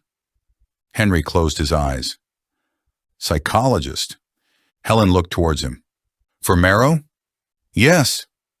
The room changed again. Clara Vale. A woman connected to Martin. Connected to Marrow. Invisible in the obvious chain because everyone had been watching the 3 men. Lucy looked towards the circled face. Did Amelia know her? Henry answered quietly. Very well. That was enough to alter everything. How well? Clara ran support sessions at St. Matthew's. Lucy stared. Sarah's program? Yes. And Amelia? Henry nodded. Amelia attended some of them. Not as a journalist, not merely as an observer. She had been inside the program, close to Clara, perhaps trusting her. Lucy thought of the books, the flowers, someone Amelia trusted enough to lend books to. The fourth person, a woman nobody noticed because she never appeared to be part of anything criminal. Was Clara the person in the cafe photograph? Lucy asked. Evelyn leaned closer to the old image. Long fingers, bent little finger, dark hair. The outline matched. Yes, she whispered. Lucy felt dread rise. The fourth person had finally acquired a name. Clara Vale. And if Sarah Mercer truly remained alive, there might still be one person capable of explaining exactly what Clara had done. Then the house lights went out. Darkness swallowed the room. Someone screamed. A door slammed somewhere in the corridor. Oliver's voice cut through the blackness. Nobody move! Lucy heard breathing. Too many people, too close. Then footsteps, running, not away, towards them. Oliver shouted, "Stay where you are!" A body struck Lucy's shoulder. She stumbled against the bed. Something fell. Glass shattered. Then the emergency lights flickered on. Dim red illumination filled Elliot's room. Lucy counted instinctively. Oliver, Henry, Marcus, Helen, Andrew, Evelyn, Neil, herself, 8. Everyone. Then who had been running? Oliver seemed to reach the same conclusion. He moved into the corridor, empty. The footsteps continued somewhere below. Fast. Descending through the servants' staircase. "Someone else is in the house," Andrew whispered. Oliver pulled the study key from his pocket. No one separates. They moved together toward the staircase. At the landing, Lucy looked down. The entrance hall glowed red beneath the emergency lights. Amelia's portrait appeared almost black against the wall. The front door stood open. Rain blew inside. Oliver ran downstairs. The others followed. Outside, the gravel path shone under the storm. A figure moved near the trees. Human. Real. Lucy saw them clearly enough this time. A woman. Dark coat, running towards the cliff path. "Stop!" Oliver chased her. Lucy followed. Rain struck her face. The woman glanced back once. Only once. Her features remained indistinct in the darkness. But she was real. Not a reflection. Not a damaged photograph. Not a 10-year-old memory. She reached the path towards the old chapel, then disappeared among the trees. Oliver stopped Lucy before she followed. "No. She's getting away. We don't know if she's armed." Thunder rolled above them. Lucy stared towards the darkness where the woman had vanished. Then something white lay against the wet gravel near her feet. An envelope, dropped while running. Oliver lifted it carefully. A single word had been written across the front. "Lucy." Her blood ran cold. Oliver looked towards her. "That was meant for you." Inside was one sheet of paper, 3 handwritten sentences. Lucy read them beneath the weak light spilling from Ravensmere House. Arthur trusted the wrong person. Elliot found the right photograph. If you want to know who killed them, stop looking at the dead and start looking at who benefits from every version of the truth. No signature. Lucy read it again. Then a 4th line became visible beneath the fold. "And do not trust the police."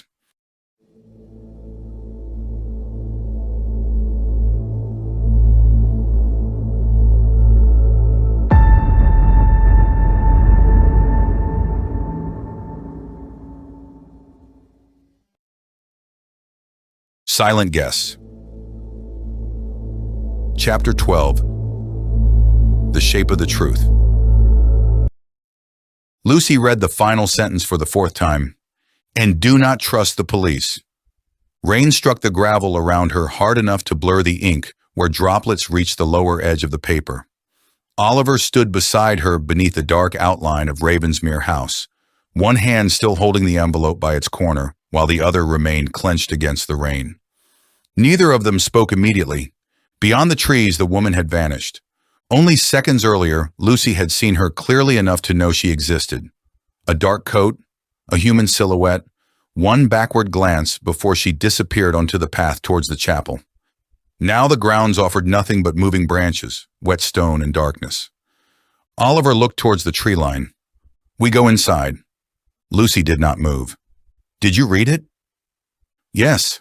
And we go inside." "That isn't an answer." "No." He looked at her. "It is the sensible thing to do while someone we know nothing about is running around the island in the dark." Lucy folded the paper carefully, avoiding the wettest edge. "She knew my name." "Yes?" "She knew Elliot had found the right photograph." "Yes." "She knew Arthur trusted the wrong person." Oliver's jaw tightened.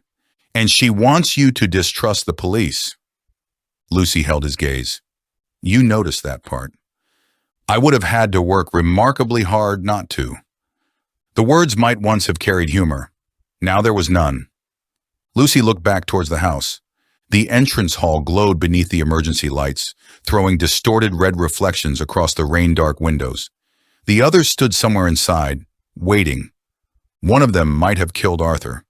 One of them had certainly killed Elliot, unless the woman in the grounds had somehow entered and left Ravensmere House without anyone understanding how. And now Lucy had been handed a warning specifically designed to alter how she saw the one person she had trusted most since the murder began. Oliver seemed to understand exactly what she was thinking.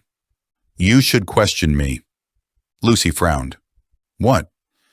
"If that note tells you not to trust the police, you should question me." "You want me to?" "I want you to treat it the same way we would treat anything else." He glanced toward the envelope. Evidence from an unknown source with an unknown motive. Lucy looked at him carefully. "You sound like a police officer." "I am a police officer. That is currently the problem." Oliver gave the faintest nod. "Exactly." The admission unsettled her more than defensiveness would have. They returned to the house together. Nobody had moved far from the entrance hall. Henry stood at the foot of the staircase, Evelyn beside him. Andrew remained near Amelia's portrait, while Marcus paced beneath the gallery with visible impatience. Helen sat in one of the hall chairs, composed but pale. Neil stood near the open drawing-room door.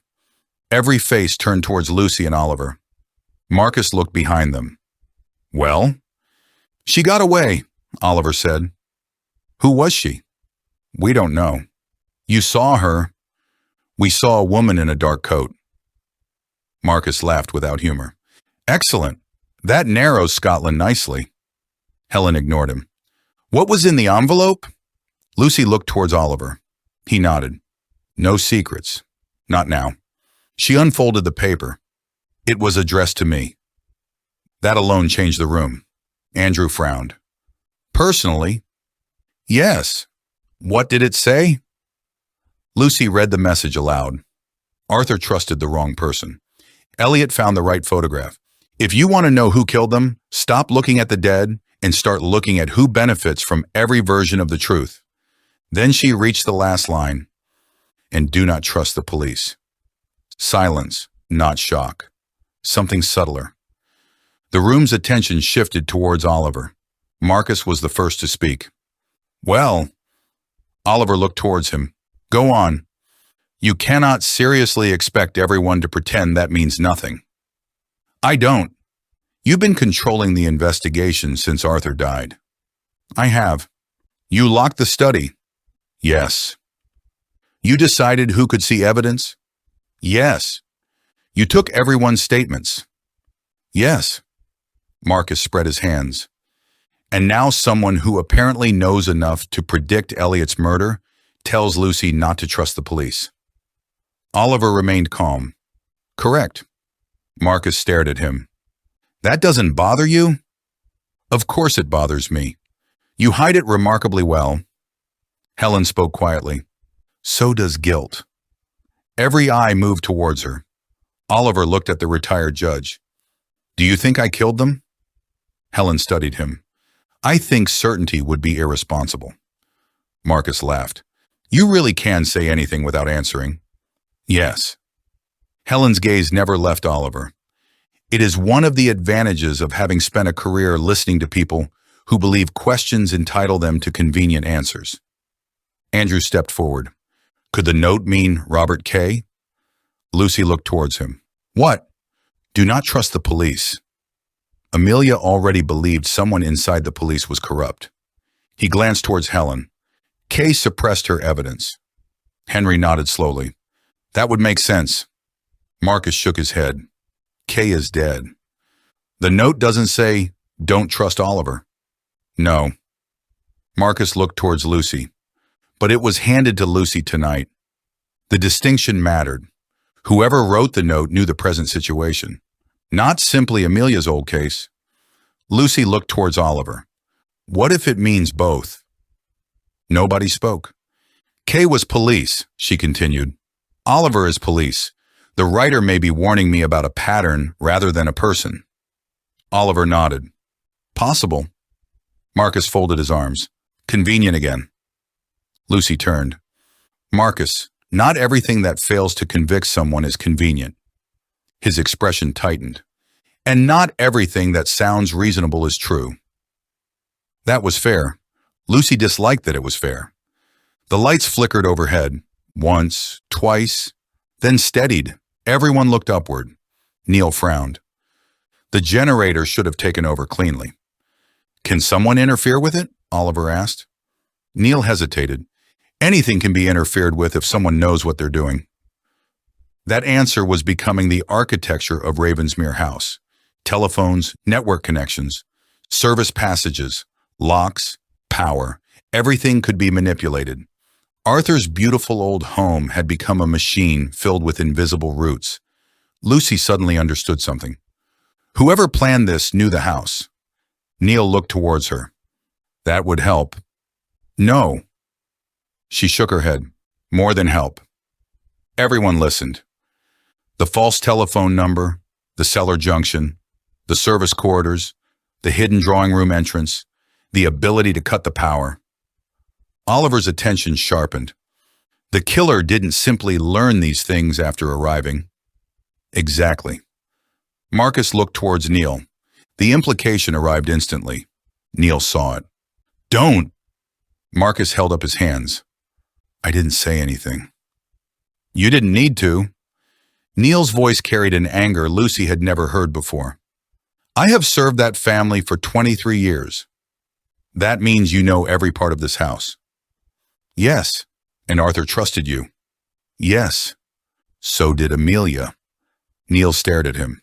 Yes. Marcus continued despite Helen quietly saying his name.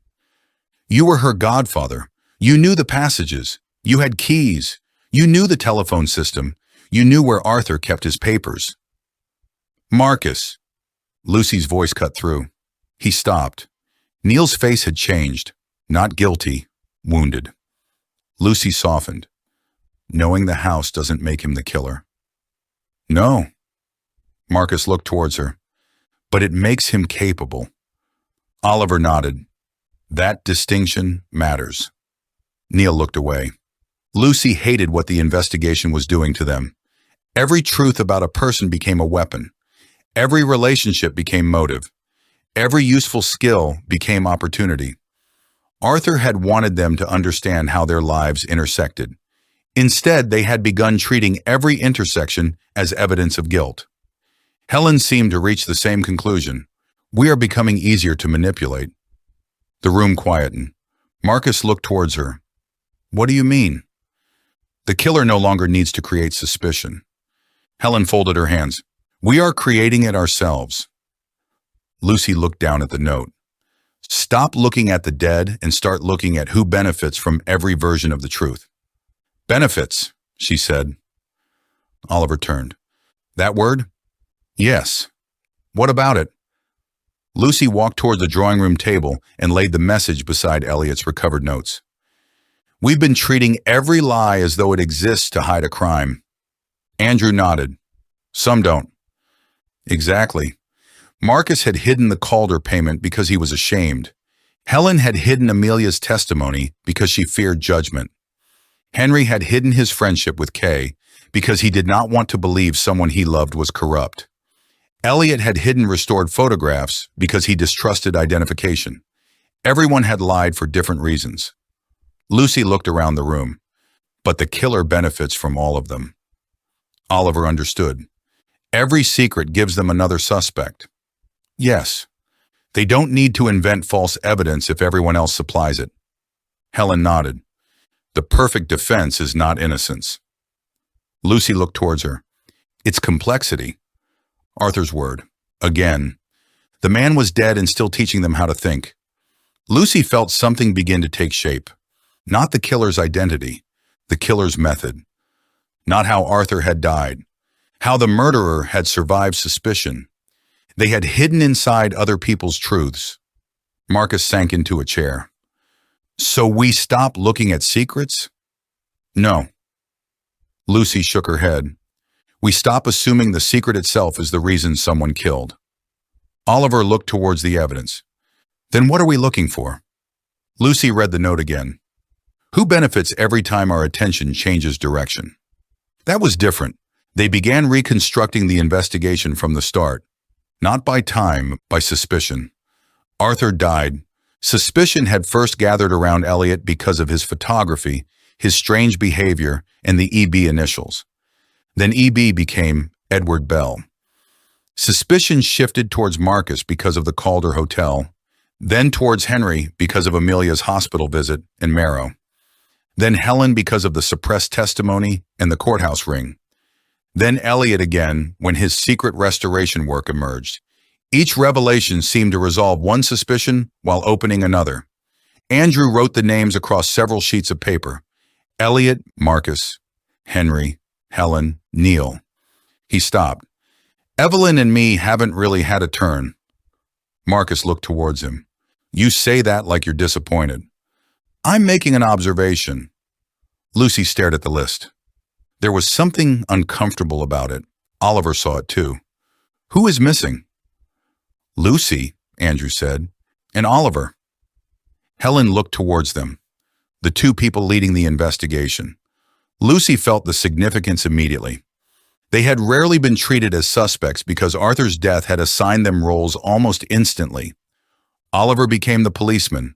Lucy became the journalist Arthur trusted. Those identities protected them, Marcus noticed. Well, this is awkward. Oliver did not react. Lucy did. You should include us.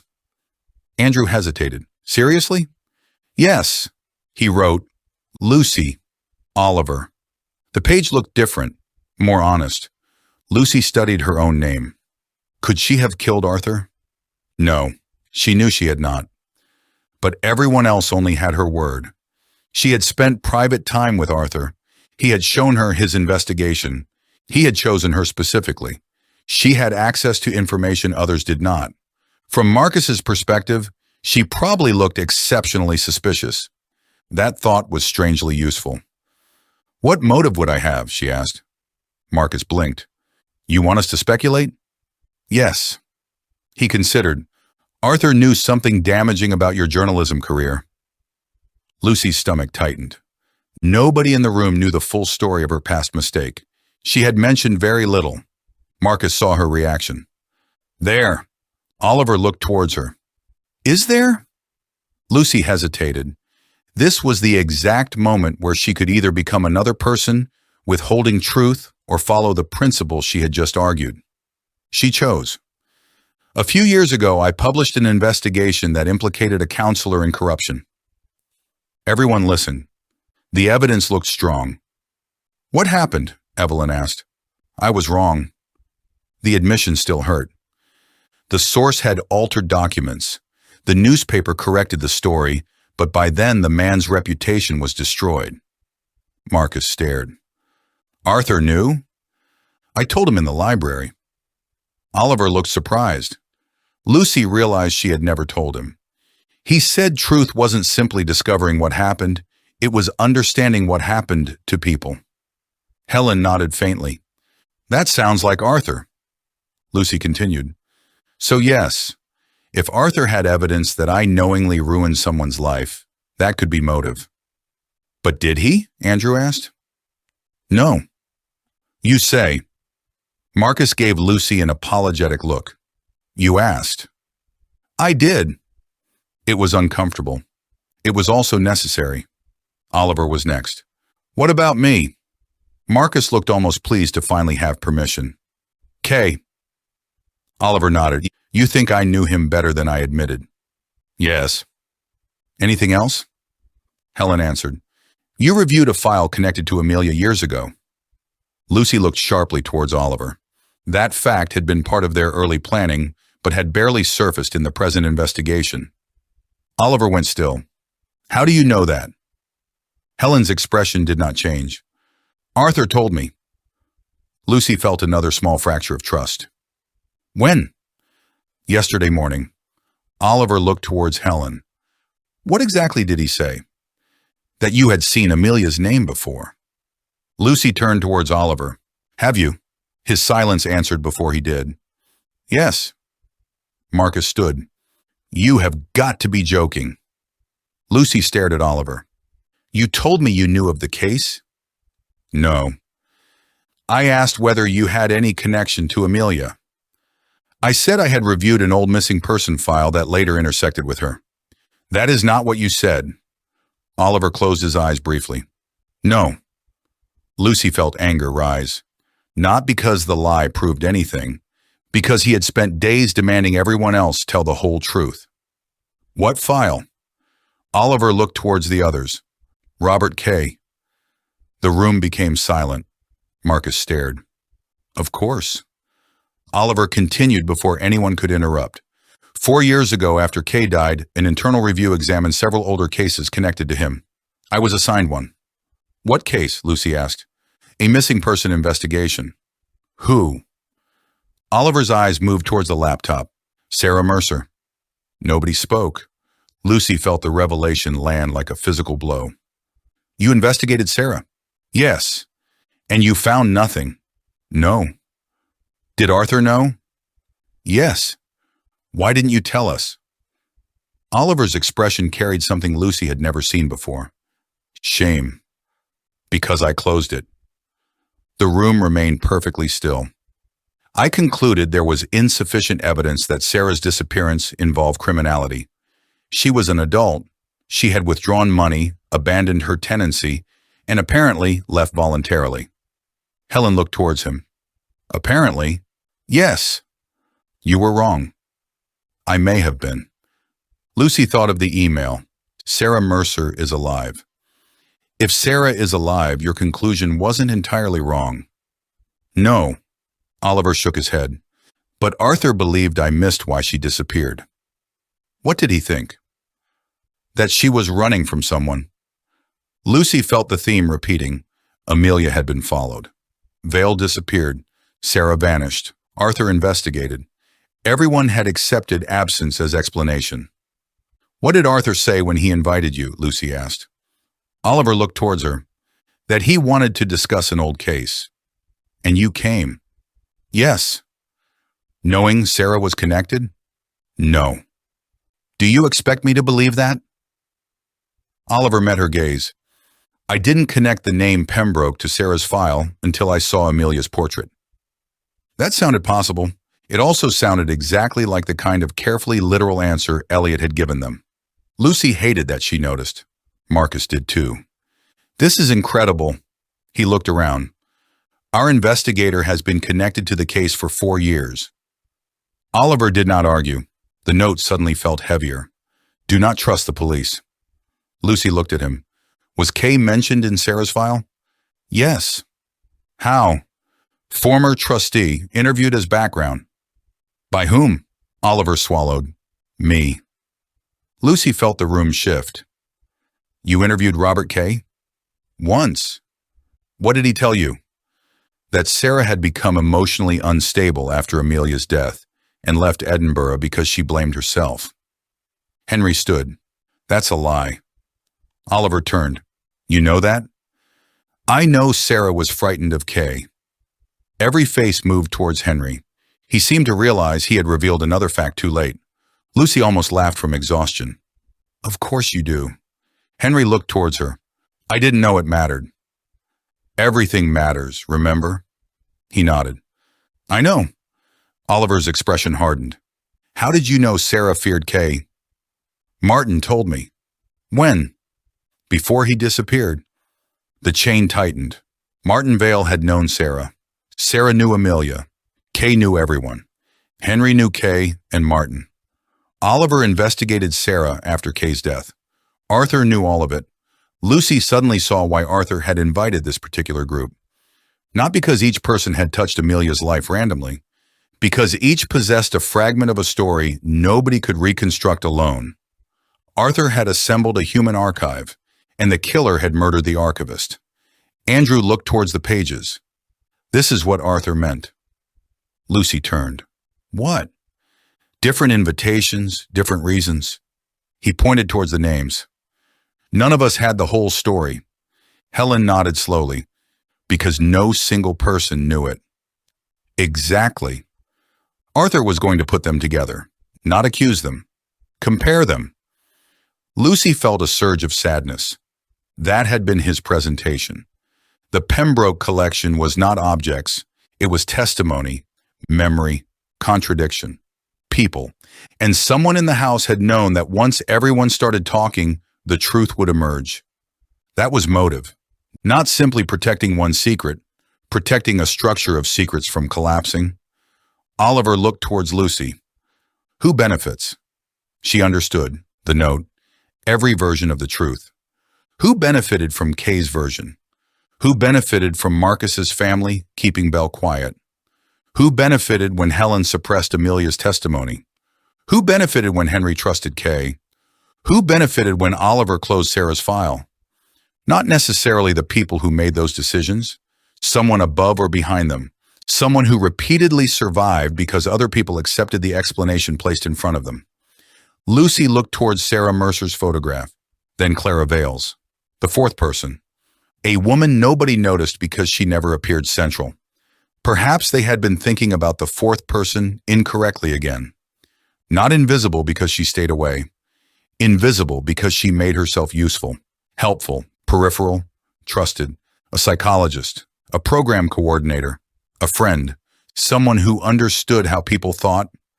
Lucy felt her pulse quicken. Clara. Oliver looked towards her. What about her? She was a psychologist. Yes.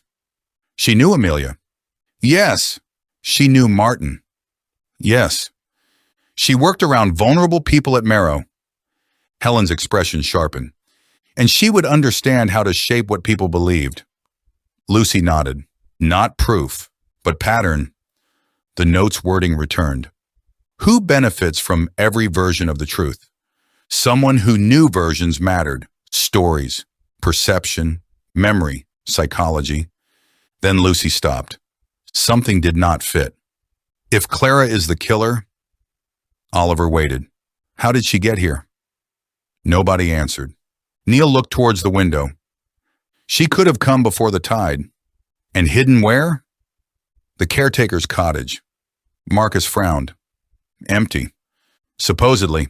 Oliver stood. We check it. Lucy looked towards him. Now? Yes. The woman ran towards the chapel, which connects to the path near the cottage. Neil nodded. There's a woodland route. Oliver looked around. We all go. No objections. They collected coats and torches.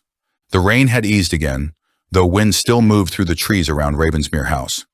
The caretaker's cottage stood several hundred yards north of the main building, partly hidden by woodland and an old stone wall. The walk took less than 10 minutes. Nobody spoke.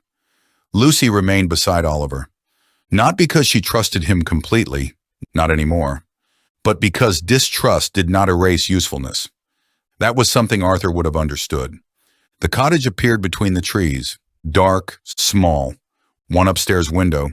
Neil stopped at the gate. Samuel left Thursday. Oliver looked towards the door. Key? Arthur had one. Spare? Neil reached beneath a stone ledge beside the porch. Nothing. His expression changed. It should be here. Oliver tried the handle. Unlocked. Everyone froze. He opened the door. The cottage smelled stale, not abandoned, occupied. A mug sat on the kitchen table, fresh coffee residue inside. A blanket lay across the sofa. Wet boots stood beside the fire. Marcus whispered, Someone's been living here. Lucy moved slowly through the room. On the table rested newspapers from the past week. Food wrappers, a torch, batteries. Then she saw the wall. Photographs, dozens. Ravensmere House, the ferry landing, the causeway, the gardens, guests arriving, Lucy herself stepping from the ferry, Arthur greeting Oliver, Elliot photographing the cliffs. Someone had been watching them from before they entered the house. Evelyn covered her mouth. Oh my God! Oliver examined the photographs. Don't touch anything. Nobody needed reminding. Lucy stared at one image. Arthur and Neil outside the boathouse. Another, Marcus walking alone near the conservatory. Another, Henry near the cedar tree. Another, Helen beneath Amelia's portrait. Then Lucy found herself, standing at her bedroom window, taken from outside. Her stomach turned. Whoever lived here had watched them sleep. Andrew looked toward the far wall. There's a map. A detailed plan of Ravensmere House had been pinned there. Service passages marked, telephone line, study, music room, cellar, gardens, cliff path, everything. Oliver stared. This is the operational plan. Lucy felt cold. Not improvisation, preparation. Weeks, perhaps months. Then Neil spoke. Samuel. Everyone turned. What? He pointed towards a photograph pinned near the map. The caretaker. Samuel Calder. Older man. Bearded. Lucy recognized him immediately. The ferry crewman. The man who had checked her name against the manifest. The man who told her she was the last passenger. The opening of Chapter 1 returned with brutal clarity. There were 10 passengers aboard the ferry to Caerwyn Island, although the manifest listed only 9. Lucy felt the room tilt. He was on the ferry. Neil stared. What? The crewman. Lucy pointed. That's him. Neil went pale. No. You're sure? Oliver asked. Yes. He checked my name. Neil shook his head. Samuel doesn't work the ferry. Nobody spoke. The first chapter of their weekend rewrote itself in Lucy's mind. The crewman who knew the guest list, the raincoat, the strange 10th passenger, the manifest, the person who perhaps never existed, or had been used to make Lucy doubt what she saw. Oliver stared at Samuel Calder's photograph. We find him. Lucy looked around the cottage. He may already be gone. Then Henry opened the pantry door. Someone was inside. A man, collapsed against the wall. Neil made a strangled sound. Samuel! Oliver moved first. Henry followed. Samuel Calder was alive. Barely. His wrists had been bound. Tape covered his mouth. A bruise darkened one side of his face. Henry checked his pulse. He's breathing. Oliver removed the tape carefully. Samuel coughed violently. Neil knelt beside him. Sam. The caretaker's eyes opened. Confusion, fear, then recognition. Neil? Yes. What happened? Samuel tried to sit. Henry stopped him. Stay still. Oliver leaned closer. Who did this? Samuel's eyes moved across the room. He saw Lucy, then the photographs, then the map. His expression collapsed into terror. She's still here. Lucy felt every muscle in her body tighten. Who? Samuel swallowed. His voice was almost inaudible. Clara. Nobody moved. Oliver looked towards the door. Clara Vale? Samuel nodded. Lucy felt the entire mystery narrow. Where is she? Samuel's eyes filled with fear. She said Arthur had finally found her. His breathing quickened. Henry steadied him. She came here 3 days ago. Before us? Yes. She took your place on the ferry? Samuel looked confused. What ferry? Lucy stared. The crewman had not been Samuel. Someone had simply resembled him from a distance in bad weather, or wanted them to think so. Who was working the ferry Friday? Samuel's face went pale. Tom. Tom who? Tom Avery. Neil looked towards Lucy. She understood immediately. The name had never been on any list. Oliver continued. Where is Tom now? Samuel stared at him. I don't know. Then another memory seemed to surface. Clara asked about him. When? Thursday night. What did she ask? What time he finished? Lucy felt dread. The killer had been preparing before the weekend began. Oliver looked towards Samuel. Why did Clara come here? She said Arthur had asked her. Did he? No. How do you know? Arthur told me never to let her onto the island. The room became silent. Lucy looked towards Arthur's photographs. He had known Clara was dangerous, yet somehow she had reached Caerwyn anyway. Samuel swallowed. She wanted the house keys. Did you give them to her? No. What happened? She hit me. His voice shook. When I woke up, I was here. How long? I don't know. Did she have help? Samuel closed his eyes. I heard someone. Oliver leaned closer. Who? A man! Every person in the room went still. Lucy felt the endgame change again. Clara was not alone. Samuel opened his eyes. I never saw him. What did you hear? Arguing. About what? Samuel struggled to remember. One sentence. Oliver waited. Samuel looked towards Lucy. She said, Arthur invited him too. Lucy felt the significance immediately. Not an outsider, a guest, someone Clara had a connection to, someone already inside Ravensmere House. The killer might not be Clara, or not only Clara, someone among them had been working with her. Oliver slowly turned towards the others, 8 faces, 8 remaining guests. The shape of the truth had narrowed dramatically, but it had not narrowed enough. For several seconds, the caretaker's cottage held nothing but the sound of Samuel Calder's uneven breathing and the rain ticking against the small kitchen window. Nobody looked at anyone else directly. That, Lucy thought, was almost worse. The implication had entered the room too cleanly to be misunderstood. Clara Vale had not simply infiltrated Caerwyn Island and manipulated events from the shadows.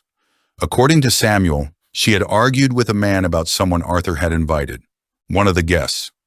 One of the people standing inside the cottage now. Oliver was the first to move.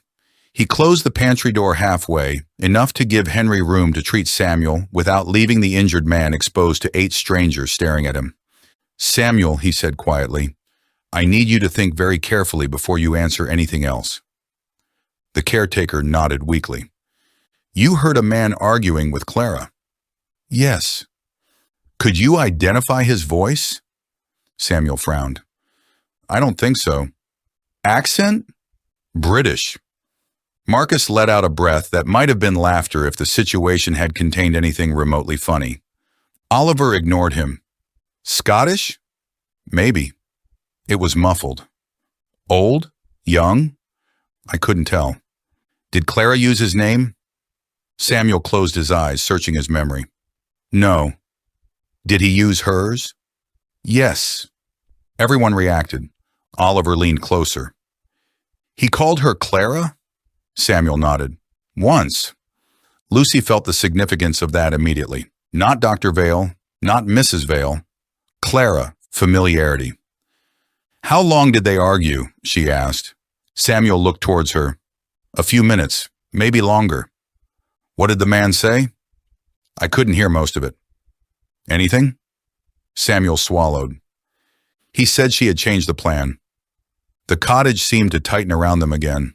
Oliver's expression hardened. What plan? I don't know. Exact words.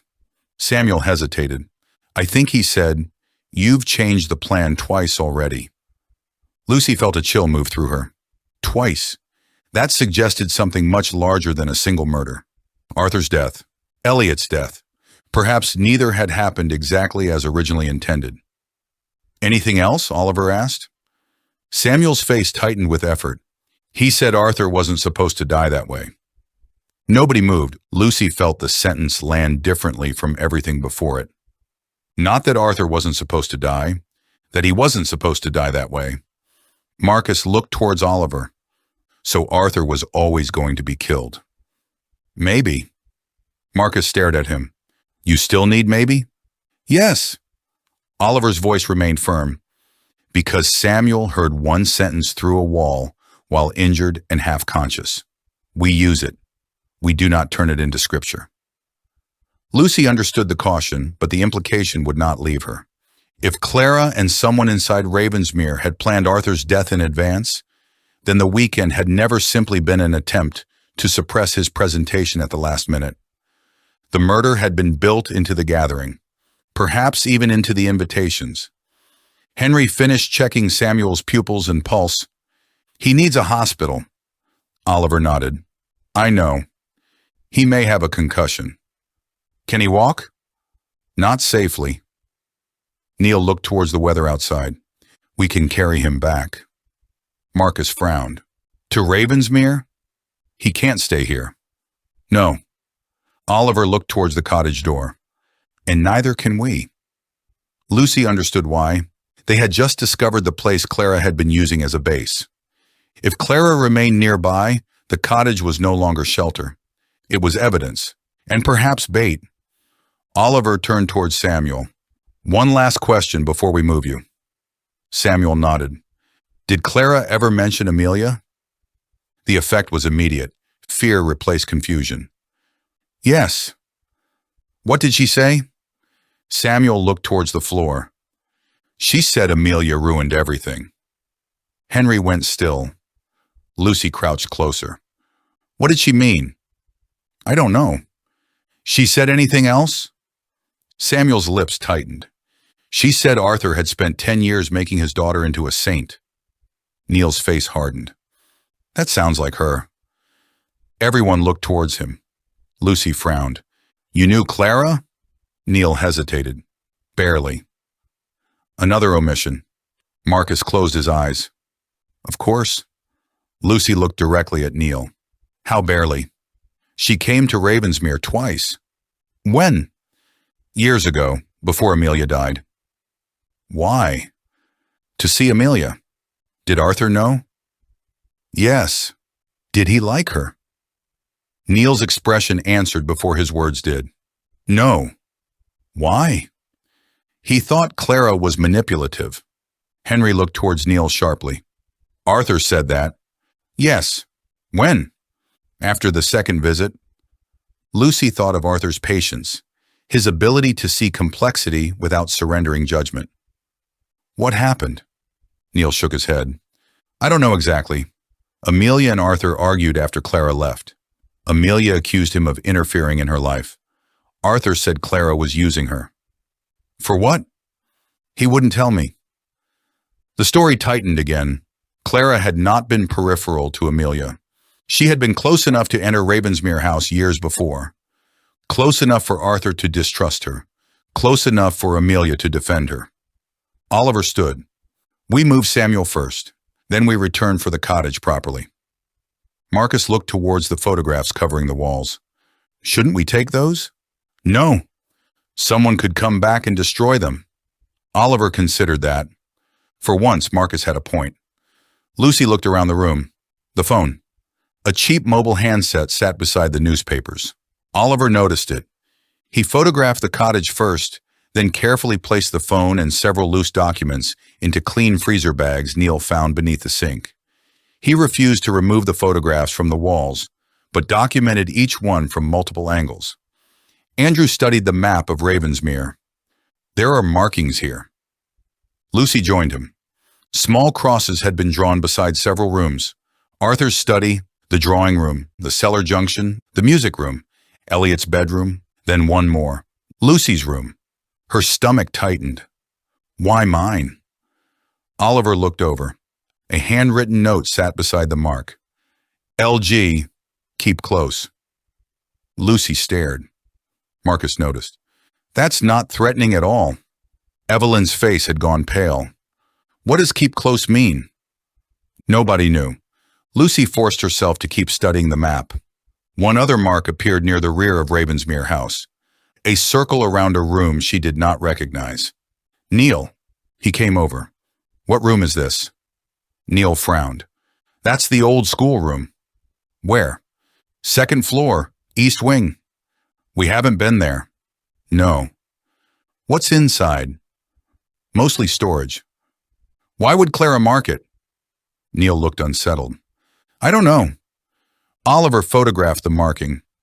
"We find out after Samuel is secure." The journey back to Ravensmere House felt longer than the walk out.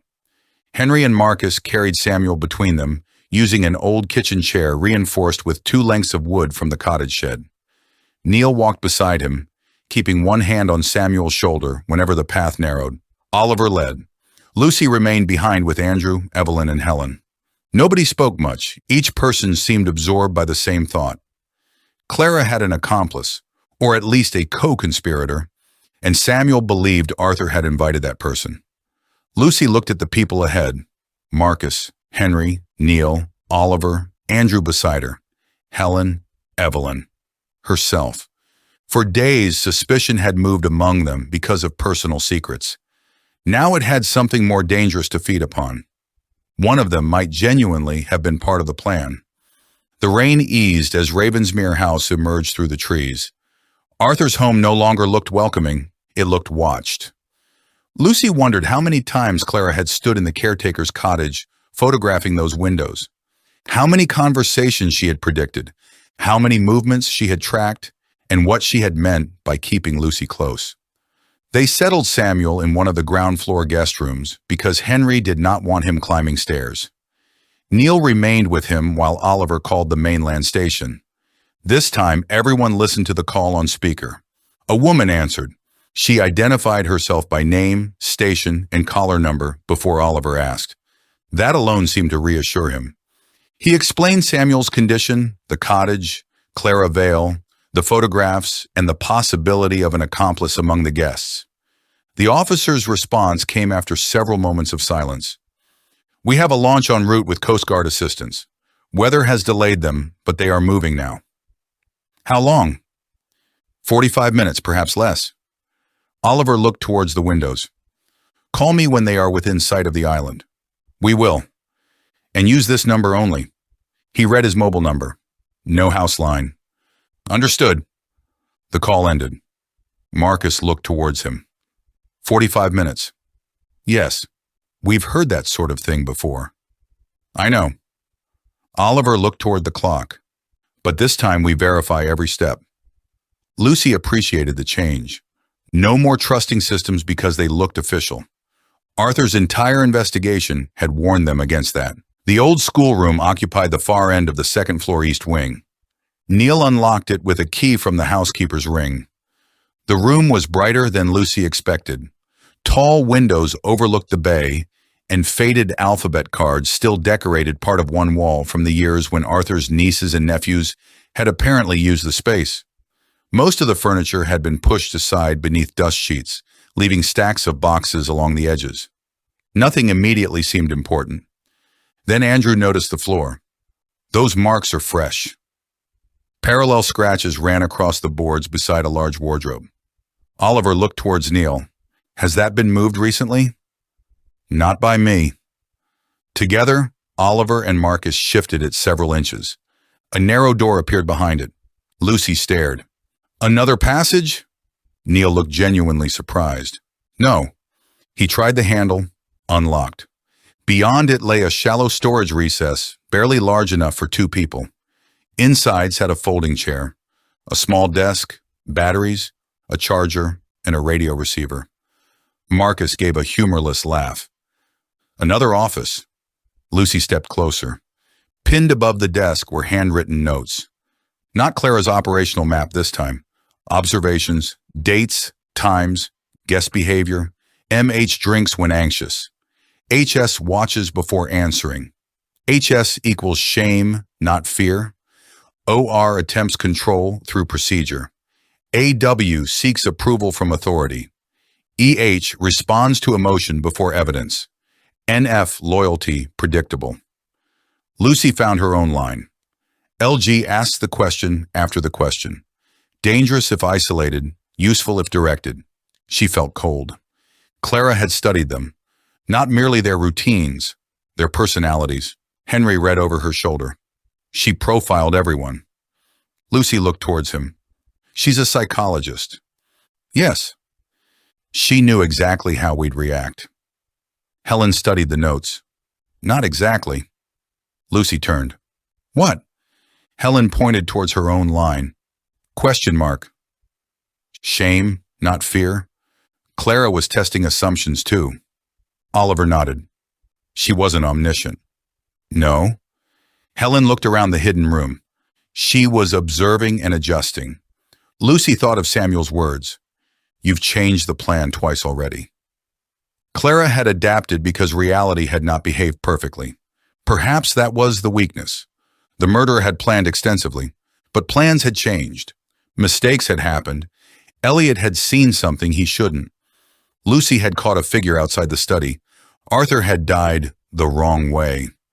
If they could identify where the plan broke, they might identify the accomplice.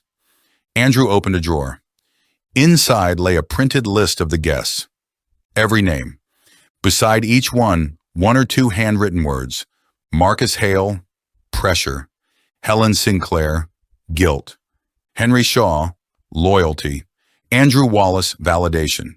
Neil Fraser, family. Evelyn Hart, memory. Oliver Reid, authority. Lucy Gilmour, truth. Arthur's name sat at the bottom. Arthur Pembroke, Amelia. One name was missing, Elliot Brooks. Lucy stared. Why isn't Elliot here? Oliver looked towards the sheet. He should be. Andrew checked beneath it. Nothing. Evelyn frowned. Maybe Clara didn't know he was invited. That possibility changed everything. Lucy looked towards Oliver. Arthur invited Elliot separately. Possibly. If Clara planned around the guest list and Elliot wasn't on hers, he was the variable. The unexpected person. The photographer who had restored images under Arthur's name. The man who distrusted certainty. The man who eventually discovered the right photograph. Lucy felt a sudden rush of understanding. That's why he died second. Everyone looked towards her. Arthur's death was planned. Elliot's wasn't. Oliver nodded slowly. Samuel heard Clara say the plan had changed. Elliot wasn't part of the original plan. He became dangerous. Lucy looked towards the empty space on the list, and the accomplice may not have expected him either. Andrew leaned against the desk. Then whoever was working with Clara knew the invited guests, but not Arthur's final edition. Oliver's eyes sharpened. Who knew Elliot was coming? Neil thought. Arthur. Anyone else? I didn't. Did you prepare his room? Arthur told me on Friday morning that an extra guest was arriving. Lucy remembered the ferry manifest. 9 names, 10 passengers, or perhaps 9 expected guests and 1 late addition. The opening mystery returned. What if the manifest discrepancy was Elliot? Oliver looked towards her. Not the woman you thought you saw. Maybe there never was a woman. Evelyn frowned. You were certain. I was tired. The ferry was moving. There were reflections everywhere. Lucy hated admitting it, but Elliot may have been the unlisted passenger. Andrew nodded. He came in from the rear deck after you boarded. Exactly. The crewman had said Lucy was the last name on his list. Elliot had already been aboard. Perhaps Arthur added him too late for the printed manifest. The elegant opening mystery suddenly had a mundane explanation, and that mundane explanation mattered enormously. Elliot was not part of Clara's original plan. He was Arthur's surprise. Arthur had introduced one variable Clara had not anticipated. The variable had ultimately found the truth and died for it. Oliver looked towards the profiling list. If Clara had an accomplice among us, that person knew the original guest list. Lucy nodded, but perhaps not about Elliot until arrival. Which means we need to know when each of us first learned Elliot was coming. Marcus folded his arms. We were all on the ferry. Before that, nobody answered immediately. Helen spoke first. I didn't know any other names. Neither had Andrew. Marcus claimed the same. Henry, Evelyn, Lucy. Neil knew only that Arthur had invited several guests and that an extra room was needed Friday morning. Oliver said his invitation contained no guest list. The answer seemed to lead nowhere. Then Neil's expression changed. There was one person Arthur discussed the guest list with. Everyone turned. Who? Lucy asked. Neil hesitated. His solicitor. Marcus frowned. Not one of us. No. Neil looked towards Helen. Amelia's papers had legal complications. Arthur used Helen sometimes for informal advice, but his solicitor handled the actual arrangements. Helen nodded. Peter Ashdown. Could he be Clara's accomplice? Oliver asked. Neil shook his head. He's 76 and currently in France. Marcus sighed. Wonderful. Then Lucy saw Helen's expression. What? Helen looked towards Neil. Arthur did not use Peter for the invitations. Neil frowned. What do you mean? He asked me to review one of them. Everyone became quiet. When? 2 weeks ago. Whose? Helen looked towards Lucy. Yours. Lucy felt a chill. Why mine? Arthur was concerned it sounded too much like a professional commission and not enough like a personal invitation. That sounded exactly like Arthur. Did he show you anyone else's? No. Did you see the guest list? Helen hesitated. No. Oliver noticed the hesitation. Helen. She looked towards him. I saw part of it. Marcus closed his eyes. Of course you did. How many names? 7. Which 7? Helen thought. Lucy, Marcus, Henry, Andrew, Evelyn, Neil. She stopped. And me. Oliver frowned. No Elliot. No. No Oliver? Helen looked towards him. No. The room went still. 2 names absent from the earlier list. Elliot, Oliver. Lucy felt unease return. Oliver had said Arthur invited him to discuss an old case. Perhaps Arthur added him late too. How long before the weekend did Arthur invite you? Lucy asked. Oliver considered. 10 days. Helen saw the implication. I saw the list 14 days ago. So Oliver had been added later. Elliot perhaps even later than that. 2 late additions. A photographer who uncovered evidence, a police officer who had reviewed Sarah Mercer's disappearance. Arthur had altered his own plan. Perhaps because he had found new information. Perhaps because he realized he needed people Clara had not accounted for. That meant Oliver's presence might not make him more suspicious. It might make him more dangerous to the killer. Lucy looked towards the note again. Do not trust the police. Was that warning meant to protect her from Oliver or separate her from him? Clara's profile of Oliver returned. Attempts control through procedure. Lucy's, useful if directed. Clara wanted Lucy directed. Maybe the note was part of that. A tool, a way to break the investigative partnership that had been causing trouble. Lucy felt something settle into place. She wanted me to distrust you. Oliver looked towards her. That was my interpretation. Not because you're guilty. Maybe. Because we're useful together. Oliver said nothing. Lucy pointed towards her profile. Useful if directed. Then to Oliver's. Authority. Clara understands that I follow evidence and you follow people, Oliver said. She wants us separated. Possibly. Helen gave Lucy a small nod. That is considerably more persuasive than treating an anonymous note as gospel. Lucy almost smiled. Careful, you're agreeing with me. I have survived worse. The tension eased for perhaps 3 seconds. Then Evelyn spoke. There's something behind the list. She had been studying the board. A corner of paper protruded from beneath the profiling sheet. Oliver carefully lifted the top page. Beneath it was a photograph. Not old, taken recently.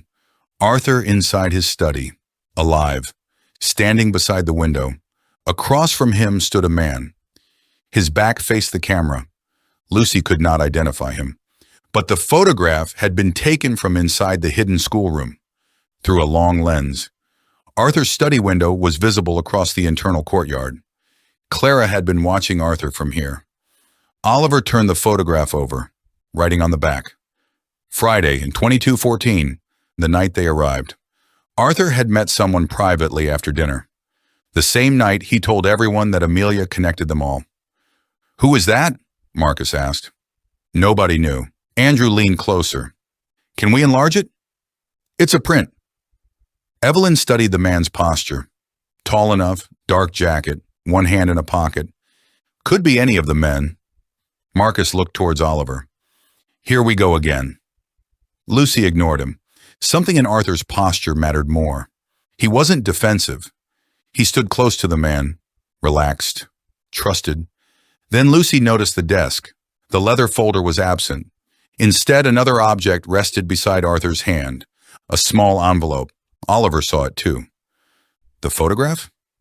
Maybe. Arthur had perhaps been showing someone evidence the night before he died, or receiving it.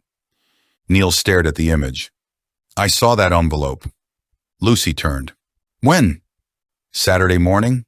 Where? In Arthur's hand. What happened to it? Neil frowned.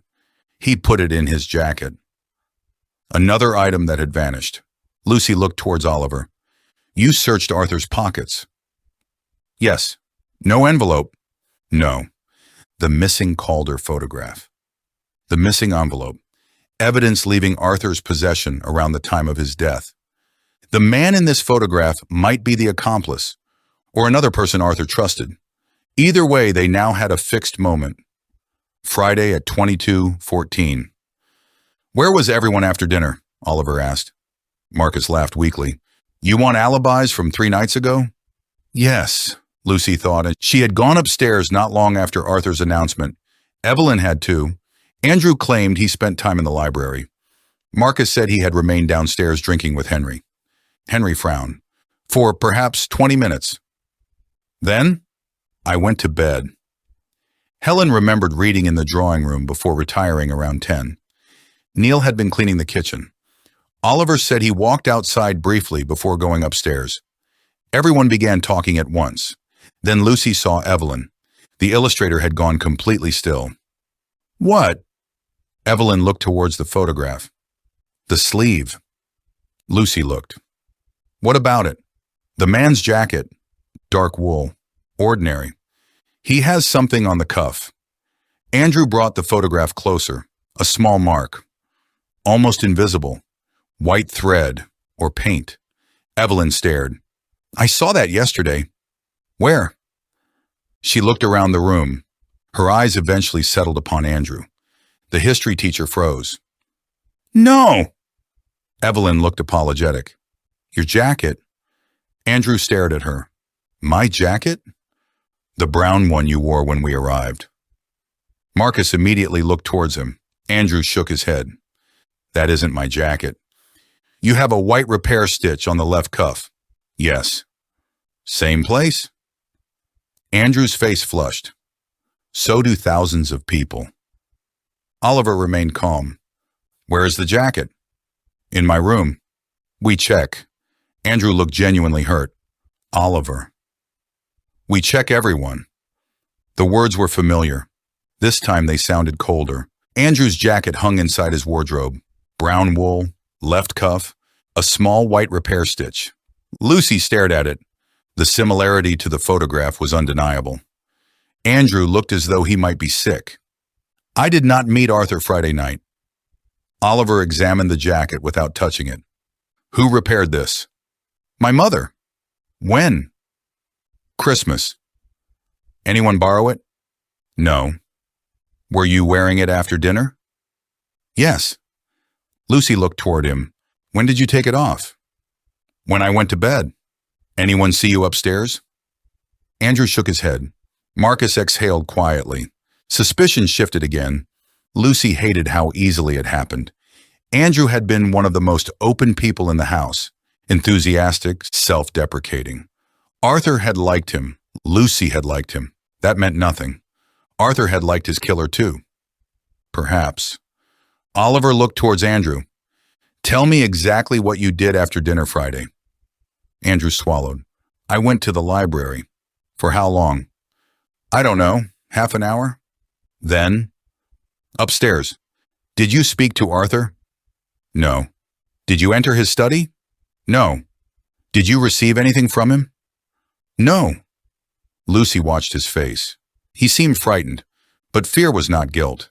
Helen's profile had taught them that. Why were you in the library? Lucy asked. Because I couldn't sleep. That early?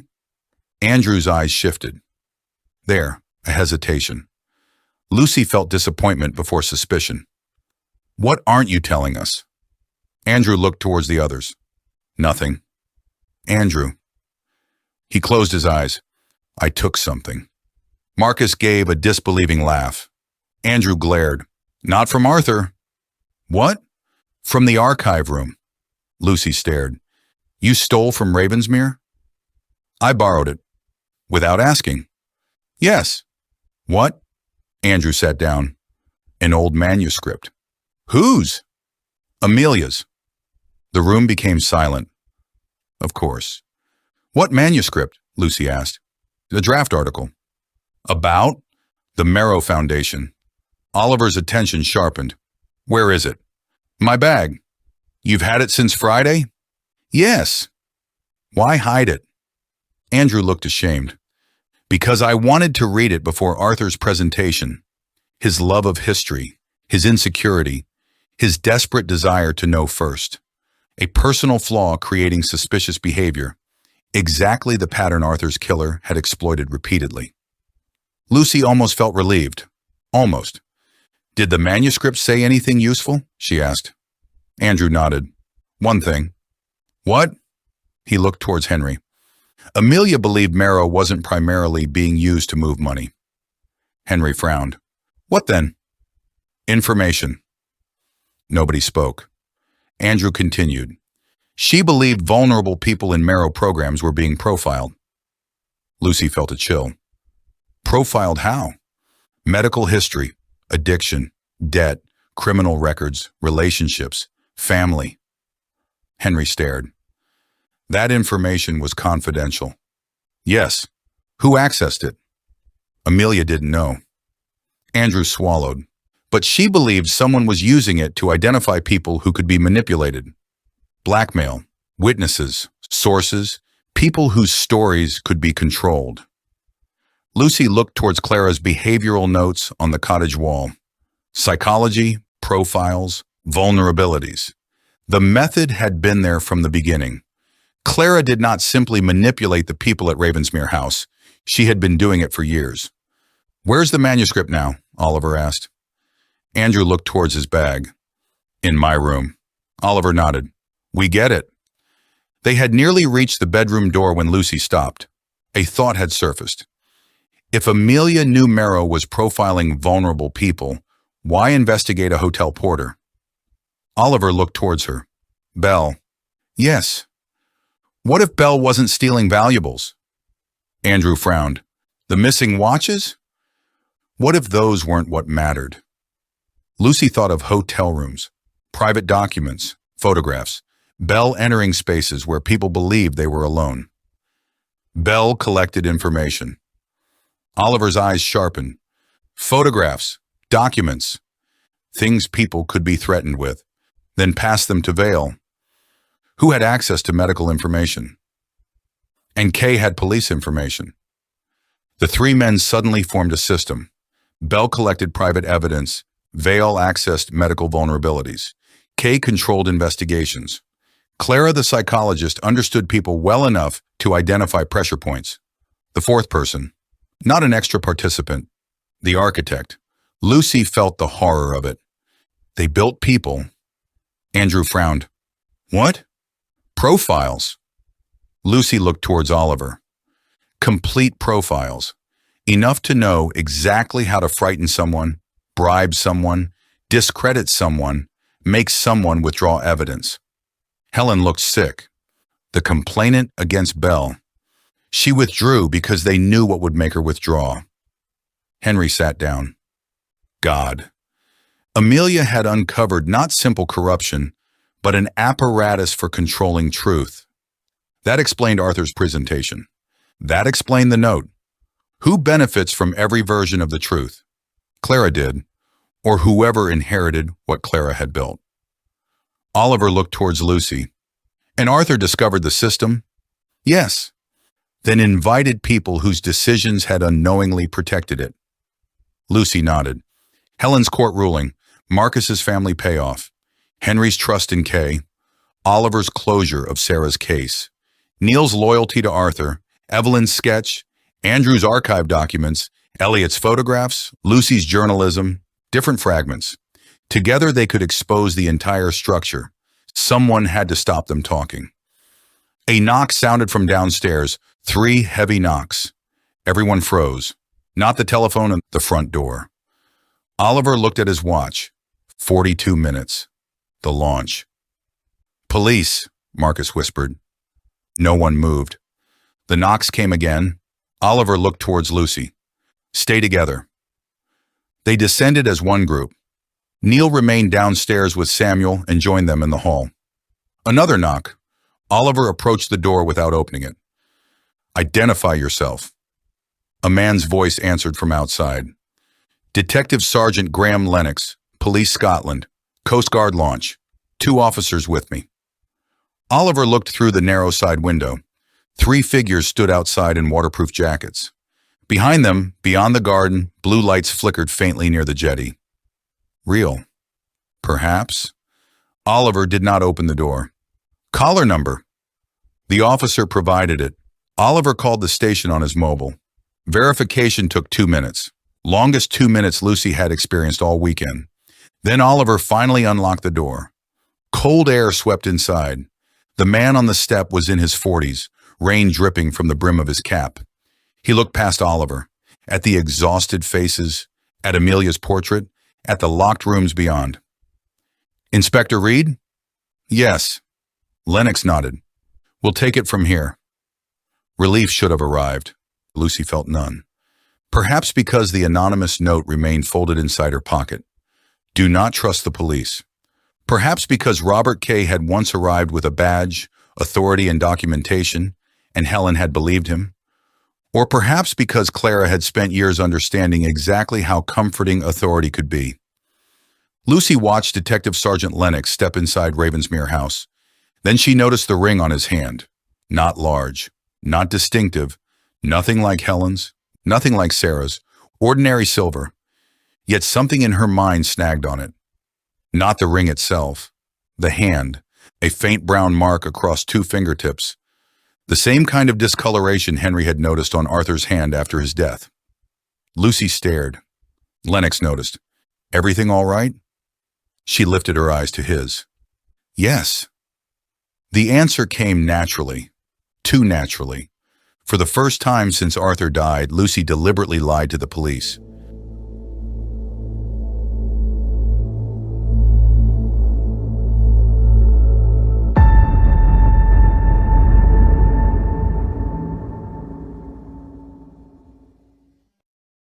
Silent Guests.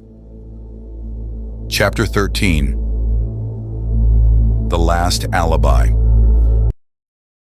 Detective Sergeant Graham Lennox held Lucy Gilmour's gaze for only a second before turning away.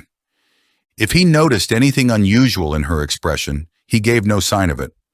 Rainwater still darkened the shoulders of his waterproof jacket, while the 2 uniformed officers behind him removed their caps and looked around the entrance hall with the cautious attention of people stepping into a scene they had been warned was complicated but had not yet understood. Lucy looked again at Lennox's right hand. The brown residue remained visible across the tips of his first 2 fingers. It was faint enough that she might have ignored it under any other circumstances, the sort of mark left by tobacco, polish, damp earth, or old ink. Yet Henry had described almost exactly the same discoloration on Arthur's hand after his death, and Lucy had spent too many days learning that details were dangerous precisely because they could look ordinary. Oliver had noticed her reaction. She knew because he moved half a step closer without looking directly at her. Not protective, not possessive, simply aware. Lennox unzipped his jacket. Before we do anything else, I need everyone to remain in this house unless instructed otherwise. Constable Murray will secure the grounds, and Constable Patel will begin recording who is present. Nobody touches anything you haven't already touched. Nobody decides to help by tidying, and nobody deletes a photograph, message, or file because you think it is irrelevant. Marcus Hale glanced towards Oliver. Finally, somebody official. The remark carried more bite than humor. Lennox looked towards him. And you are? Marcus Hale. Mr. Hale, I recommend you resist the temptation to decide which of us is useful until I know why 2 men are dead. Marcus's expression altered slightly. Lucy almost liked Lennox for that. Almost. Oliver stepped forward. I can give you the sequence. Lennox studied him. Inspector Reid. Yes. I've been briefed that you're serving. Correct. And off duty? Yes. Then for the avoidance of doubt, you are now a witness. Oliver nodded. I understand. You don't direct the scene? No. You don't interview anyone? No. You don't access anything further without being asked? Oliver met his gaze. Understood. Marcus looked faintly satisfied. Lucy did not. The warning in her pocket seemed to grow heavier. Do not trust the police. She reminded herself that an anonymous message was not proof. Clara Vale had profiled them, manipulated them, and attempted to direct their suspicions repeatedly. Separating Lucy from Oliver would make sense. Encouraging distrust of arriving officers would make sense too. But so did Robert Kay. So did forged authority. So did a false police call. And so did the brown stain on Lennox's fingers. Lennox turned towards the portrait of Amelia. Where are the bodies? Oliver answered. Arthur Pembroke is in his study. Elliot Brooks is on the cliff path beyond the old chapel. Lennox looked towards one of the uniformed officers. Patel, Mr. Brooks first. Nobody moves him until scenes arrive, but confirm location and establish a route. The officer nodded and left with Henry, who offered to show him. Lennox continued. The caretaker? Ground floor room, Neil said. Samuel Calder, alive. Condition? Henry answered from the doorway before leaving. Possible concussion, dehydration, bruising, but stable. Lennox made a note. And Clara Vale? Silence. Lucy felt it immediately. He had said the name too naturally. Not the woman you believe is Clara Vale. Not a possible suspect named Clara Vale. Simply Clara Vale. Oliver noticed too. How much were you told? Lennox looked towards him. Enough to know she may be on the island. By whom? The station. Who told the station? Lennox's expression tightened. That will be established. Lucy looked at his fingers again. Lennox caught her this time. You keep looking at my hand. The directness startled her. Every face in the entrance hall moved towards Lucy. She had two choices. Pretend she had not been looking and immediately become suspicious, or ask the question openly. She chose the latter. What's on your fingers? Lennox glanced down. For the first time, uncertainty appeared.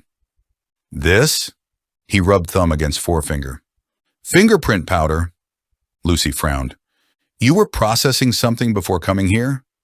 A vehicle. Oliver's attention sharpened. What vehicle? Lennox looked towards him. One connected to the island. The entrance hall became quiet. What vehicle? Lucy repeated. Lennox seemed to make a decision. A dark blue Volvo was found abandoned approximately 3 miles from the mainland end of the causeway. Registered keeper is Clara Vale. Nobody spoke. The name felt entirely different attached to something physical. A car, a registration, a real woman, not merely a face in an old photograph. When? Oliver asked. 40 minutes before we launched. Anything inside? Lennox hesitated. We'll discuss that after I have control of this scene. Lucy remained focused on his hand. Fingerprint powder. Perfectly plausible. Perhaps too plausible only because she had been trained by the weekend to distrust answers that arrived easily. Lennox noticed. You don't believe me. Lucy met his eyes. I've spent 3 days hearing explanations that were technically true and still concealed something important. For a moment, Lennox looked annoyed. Then, unexpectedly, he nodded. Fair enough. He removed a small evidence bag from his pocket. Inside lay a pair of disposable gloves stained with brown-black residue. Magnetic powder. We were checking the interior handles before I boarded. Lucy looked at Oliver. He did not react. Lennox returned the bag to his pocket. Now I'd appreciate the same standard of honesty from all of you. That was reasonable. It should have reassured her. It did not. The first formal interviews began in the dining room. Lennox refused to use Arthur's study until forensic officers had examined it. The large table where Arthur had first told them they were connected now became an interview station, with one uniformed officer recording times and Lennox asking questions from the chair Arthur had occupied on Friday night. Lucy hated that chair being used by someone else. She waited in the drawing room with the remaining guests while each person was called individually. Marcus went first, then Neil, then Helen. Nobody was allowed to discuss what they had been asked after returning, though Marcus complained within 30 seconds that the instruction was ridiculous. Helen replied that it was standard practice. Marcus asked whether she had become a police officer overnight. Helen told him she had simply listened when other people spoke. The familiar exchange should have been comforting. Instead, it reminded Lucy how little time remained before whatever fragile society had formed inside Ravensmere would be dismantled. Once police took control, the guests would become witnesses, suspects, and statements. The strange intimacy of the island would end. Arthur's experiment would end with it. Perhaps that was a good thing. Yet Lucy could not escape the feeling that if the truth was not understood before everyone left, it might disappear into official processes exactly as Amelia's truth had 10 years earlier. Andrew sat beside her. "You're thinking loudly." Lucy looked towards him. "Apparently I've developed a reputation. You stare at things when you're trying to make them confess." "What am I staring at?" "Nothing." He followed her gaze towards the fire. "That's what worries me." Lucy smiled faintly. Andrew had changed since arriving. The excitement of the history teacher who had brought half a library onto the ferry remained somewhere inside him, but the weekend had stripped away much of his self-doubt. When evidence needed understanding, people now looked towards him without humor. Arthur would have liked that. Lucy thought again of the manuscript Andrew had stolen. "Did you give them Amelia's draft?" "Yes." "All of it?" Andrew looked offended. "Yes." "You realize that was a fair question." "I do." He lowered his voice.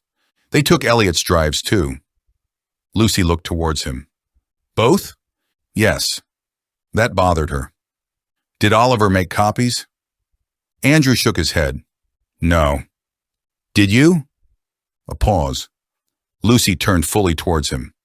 "Andrew, I didn't make a copy." The wording was too precise. "What did you do?" He looked toward the dining room door. "I exported a file list." Lucy felt both irritation and admiration. "Why?" "Because after everything that's disappeared in this house, handing over the only record of what Elliot had recovered felt irresponsible." "Where is it?" "My notebook." "Physical?" "Yes." Lucy nodded. "Good." Andrew stared at her. "That's it? You expected a lecture?" "I stole Amelia's manuscript and now secretly copied evidence." "You're developing range." He almost laughed. Lucy leaned closer. "Keep it safe." His smile vanished. "You don't trust them." "I don't know them." "That's different." "Yes." It was. She looked towards Oliver. He stood alone near the window, no notebook now, his hands empty because Lennox had taken possession of his notes. For the first time since Arthur's death, Oliver seemed to have nothing to do. He looked uncomfortable with it. Lucy remembered Clara's profile.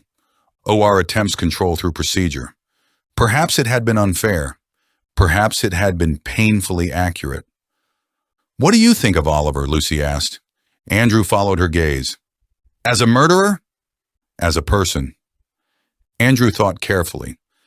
"I think he needs rules because rules let him believe bad things have edges." Lucy looked towards him. That was unexpectedly insightful. "I teach teenagers. Human chaos is my professional specialty." She smiled.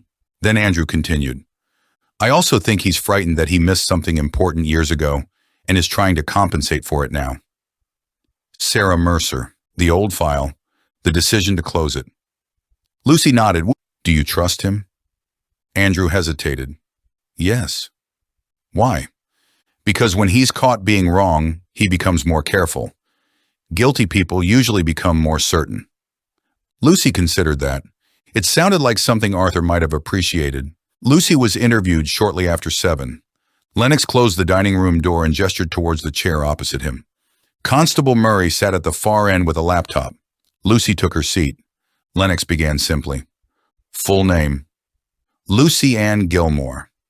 Occupation: investigative journalist. Reason for attending Ravensmere House: Arthur Pembroke invited me. Why? He said he wanted my perspective on a story he had spent 10 years reconstructing. Lennox looked down at his notes. Amelia Pembroke. Yes. How much did you know about her before arriving? Very little. Had you met her? Not that I knew. That qualification made Lennox look up. What does that mean? Arthur believed some guests had encountered Amelia without knowing her identity. And you? I still don't know whether I had. Lennox wrote something. Lucy watched his hand. The brown powder did not transfer to the paper. You were alone with Arthur on Saturday morning. Yes. For how long? Approximately half an hour. What did he show you? His collection, photographs, letters, research. Did he tell you who he suspected? No. Did he tell you Clara Vale was involved? No. Did he mention Robert Kay? No. Martin Vale? No. Sarah Mercer? No. Edward Bell? No. Lennox leaned back. So Arthur had spent 10 years investigating these people and told you none of their names. He said stories had to be told in the right order. That is remarkably inconvenient. It became more inconvenient when he died. Lennox studied her. Lucy sensed he was deciding whether she was being difficult. She probably was. Tell me about Elliot Brooks. She did. The photographs, the restorations, his insistence upon certainty, the second drive, the discovery of Martin Vale, the images connecting Bell, Vale, and Kay, the circled photograph of Clara, the missing camera, Elliot's death. Lennox listened without interruption. When she finished, he looked towards the constable. Pause recording. Murray frowned but obeyed. Lucy immediately became more alert. Why are we off record? I want to ask you something that may be sensitive before I decide whether it belongs in your formal account. That doesn't sound ominous at all. Lennox ignored the remark. Did Inspector Reid ever tell you he had previously investigated Sarah Mercer? Yes. When? This afternoon. Before or after the anonymous note telling you not to trust the police? Lucy stared at him. How do you know about the note? Inspector Reid told me. That was not suspicious. It was exactly what Oliver should have done. Still, Lucy felt exposed. After. And did he tell you why Sarah's file mattered? He closed it. That's not what I asked. Lucy waited. Lennox lowered his voice. Sarah Mercer's missing person file was not assigned to Oliver Reid by chance. The sentence changed the room. What does that mean? Inspector Reid requested it. Lucy felt a coldness settle beneath her ribs. He told us he was assigned one of Kay's old cases. He was assigned to the review team. Lennox chose his words carefully. But Sarah Mercer's file was one he personally asked to examine. Why? That's the question. Did you ask him? Yes. What did he say? Lennox looked towards the closed door. That he recognized Sarah's name. Lucy stared. From where? He wouldn't tell me. She felt anger arrive quickly, not fear, anger. Oliver had confessed only part of the story again, exactly as everyone else had. Lennox continued. There's more. Lucy waited. When Reid closed Sarah's case, one document was missing from the file. What document? A witness statement. Whose? Lennox looked directly at her. Clara Vale's. For a few seconds, Lucy forgot the sound of rain against the windows. Clara gave a statement about Sarah? Yes. And it disappeared? From the physical file. Was there a digital copy? No. Who last signed the file out? Lennox did not need to answer. Lucy knew. Oliver. Yes. The warning in her pocket returned. Do not trust the police. This time it felt less like manipulation, more like instruction. What was in the statement? We don't know. You've never seen it? No. How do you know it existed? Document register. Lennox resumed recording himself with one button. Before we continue formally, understand something. I'm not telling you Inspector Reid killed anyone. Lucy said nothing. I am telling you that his connection to this investigation is deeper than he has admitted. Why tell me? Lennox watched her closely. Because someone addressed that note to you. There it was, not trust. Strategy. He wanted to know what Lucy would do with suspicion of Oliver. Perhaps police procedure. Perhaps something else. Recording back on, Lennox said. The interview continued, but Lucy heard almost none of it the same way. Oliver was waiting outside when she finished. He looked at her face and immediately knew something had happened. What did he tell you? Lucy almost answered, then stopped. The smallest decision. A test. What makes you think he told me anything? Oliver's expression did not change. Because you look at people differently after you learn they've lied. The accuracy irritated her. Did you request Sarah Mercer's file? Oliver went very still. That was enough. Yes. Lucy felt her anger harden. Why? Not here. That is becoming everyone's favorite answer. Lucy. Did Clara Vale give a statement in that case? His face changed again, this time more visibly. Yes. And it disappeared while the file was signed out to you. Oliver looked towards the dining room door. Lennox told you. Is he lying? No. Lucy stared at him. Then you have about 30 seconds before I decide the anonymous woman was right. Oliver drew a long breath. I requested Sarah's file because I had seen her before. Where? At Robert Kay's funeral. Lucy had not expected that. What? Oliver lowered his voice.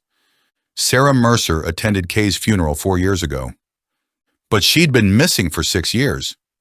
Yes. Did you recognize her? Not then. Then how do you know? Arthur sent me a photograph with the invitation. Lucy felt everything shift again. What photograph? Sarah outside the crematorium. Arthur had photographed her? I don't know who took it. Why didn't you tell us? Because I didn't understand why it mattered until we found Sarah in Amelia's story. Lucy closed her eyes briefly. You keep making the same mistake. I know. No, Oliver, everyone keeps making the same mistake. You tell the truth only after someone discovers enough to force it out. He absorbed the criticism. She continued. What happened to Clara's statement?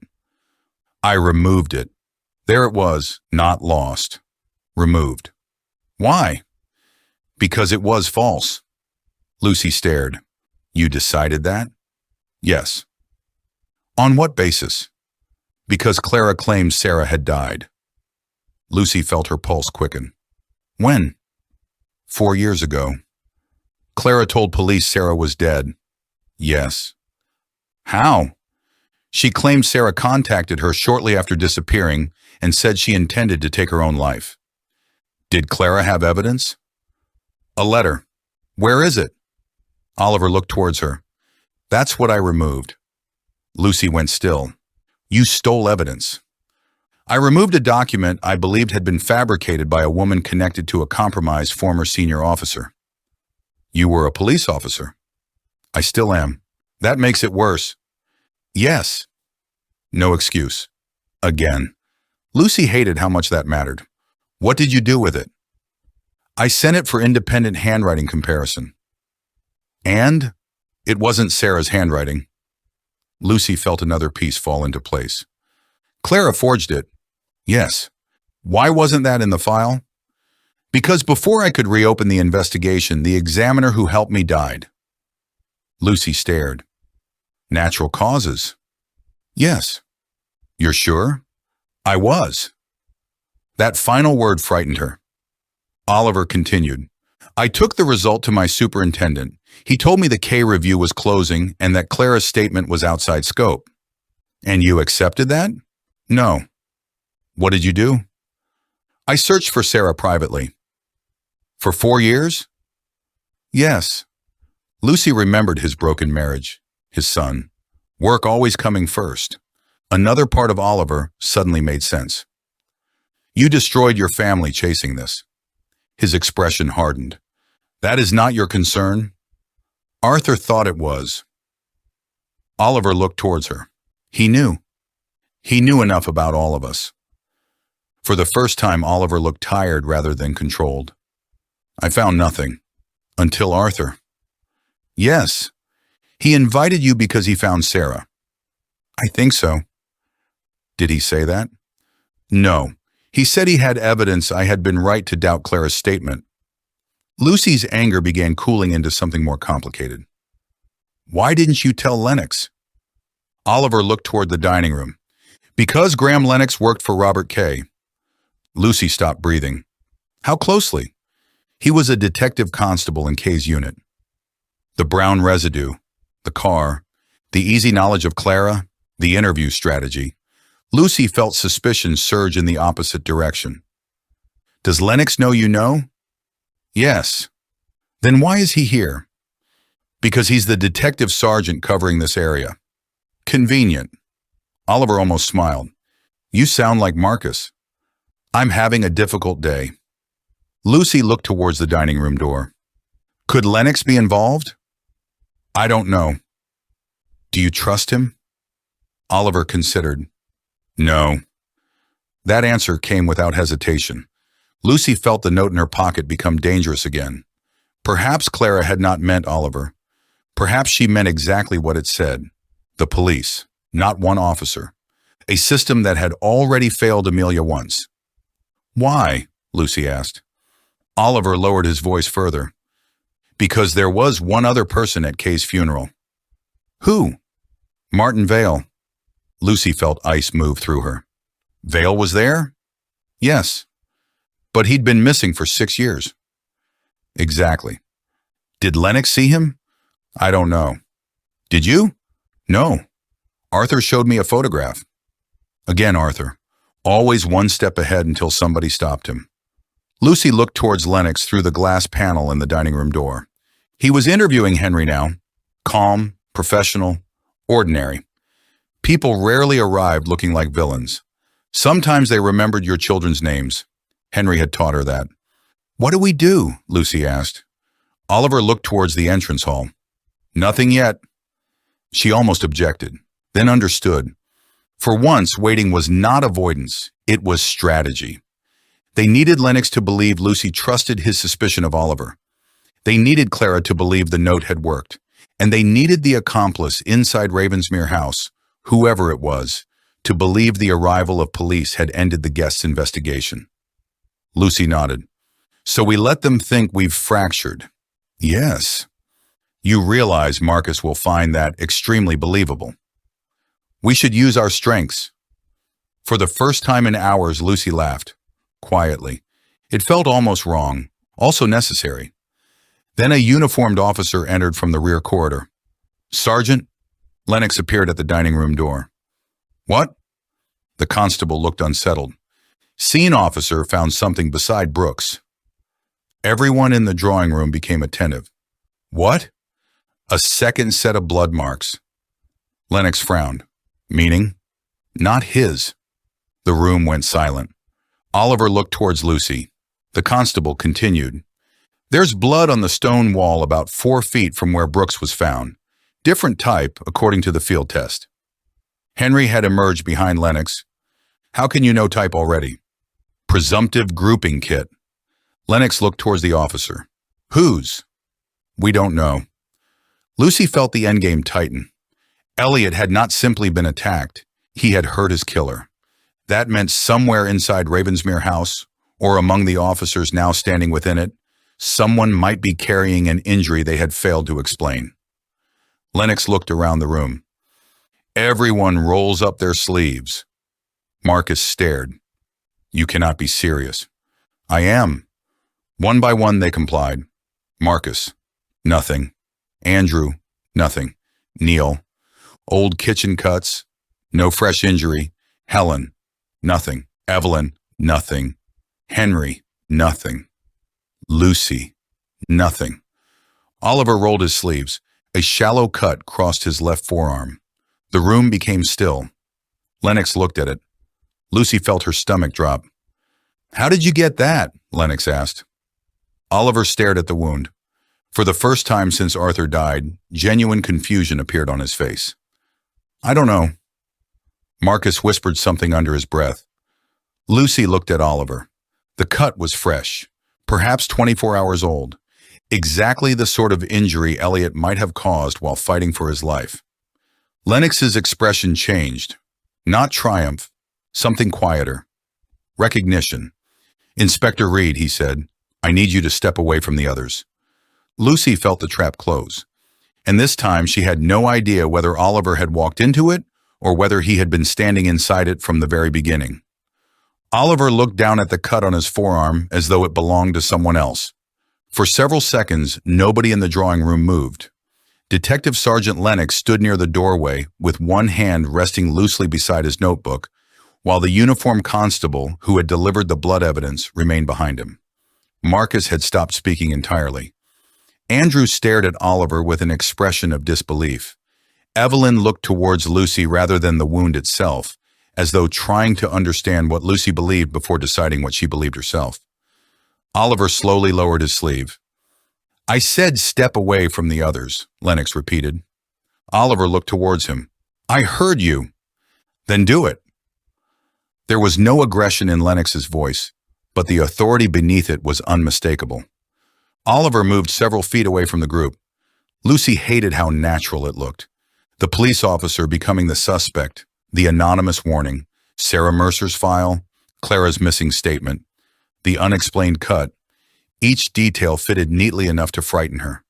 Too neatly. She remembered her own conclusion from only hours earlier. The killer survived inside other people's secrets. They did not need to fabricate entire lives.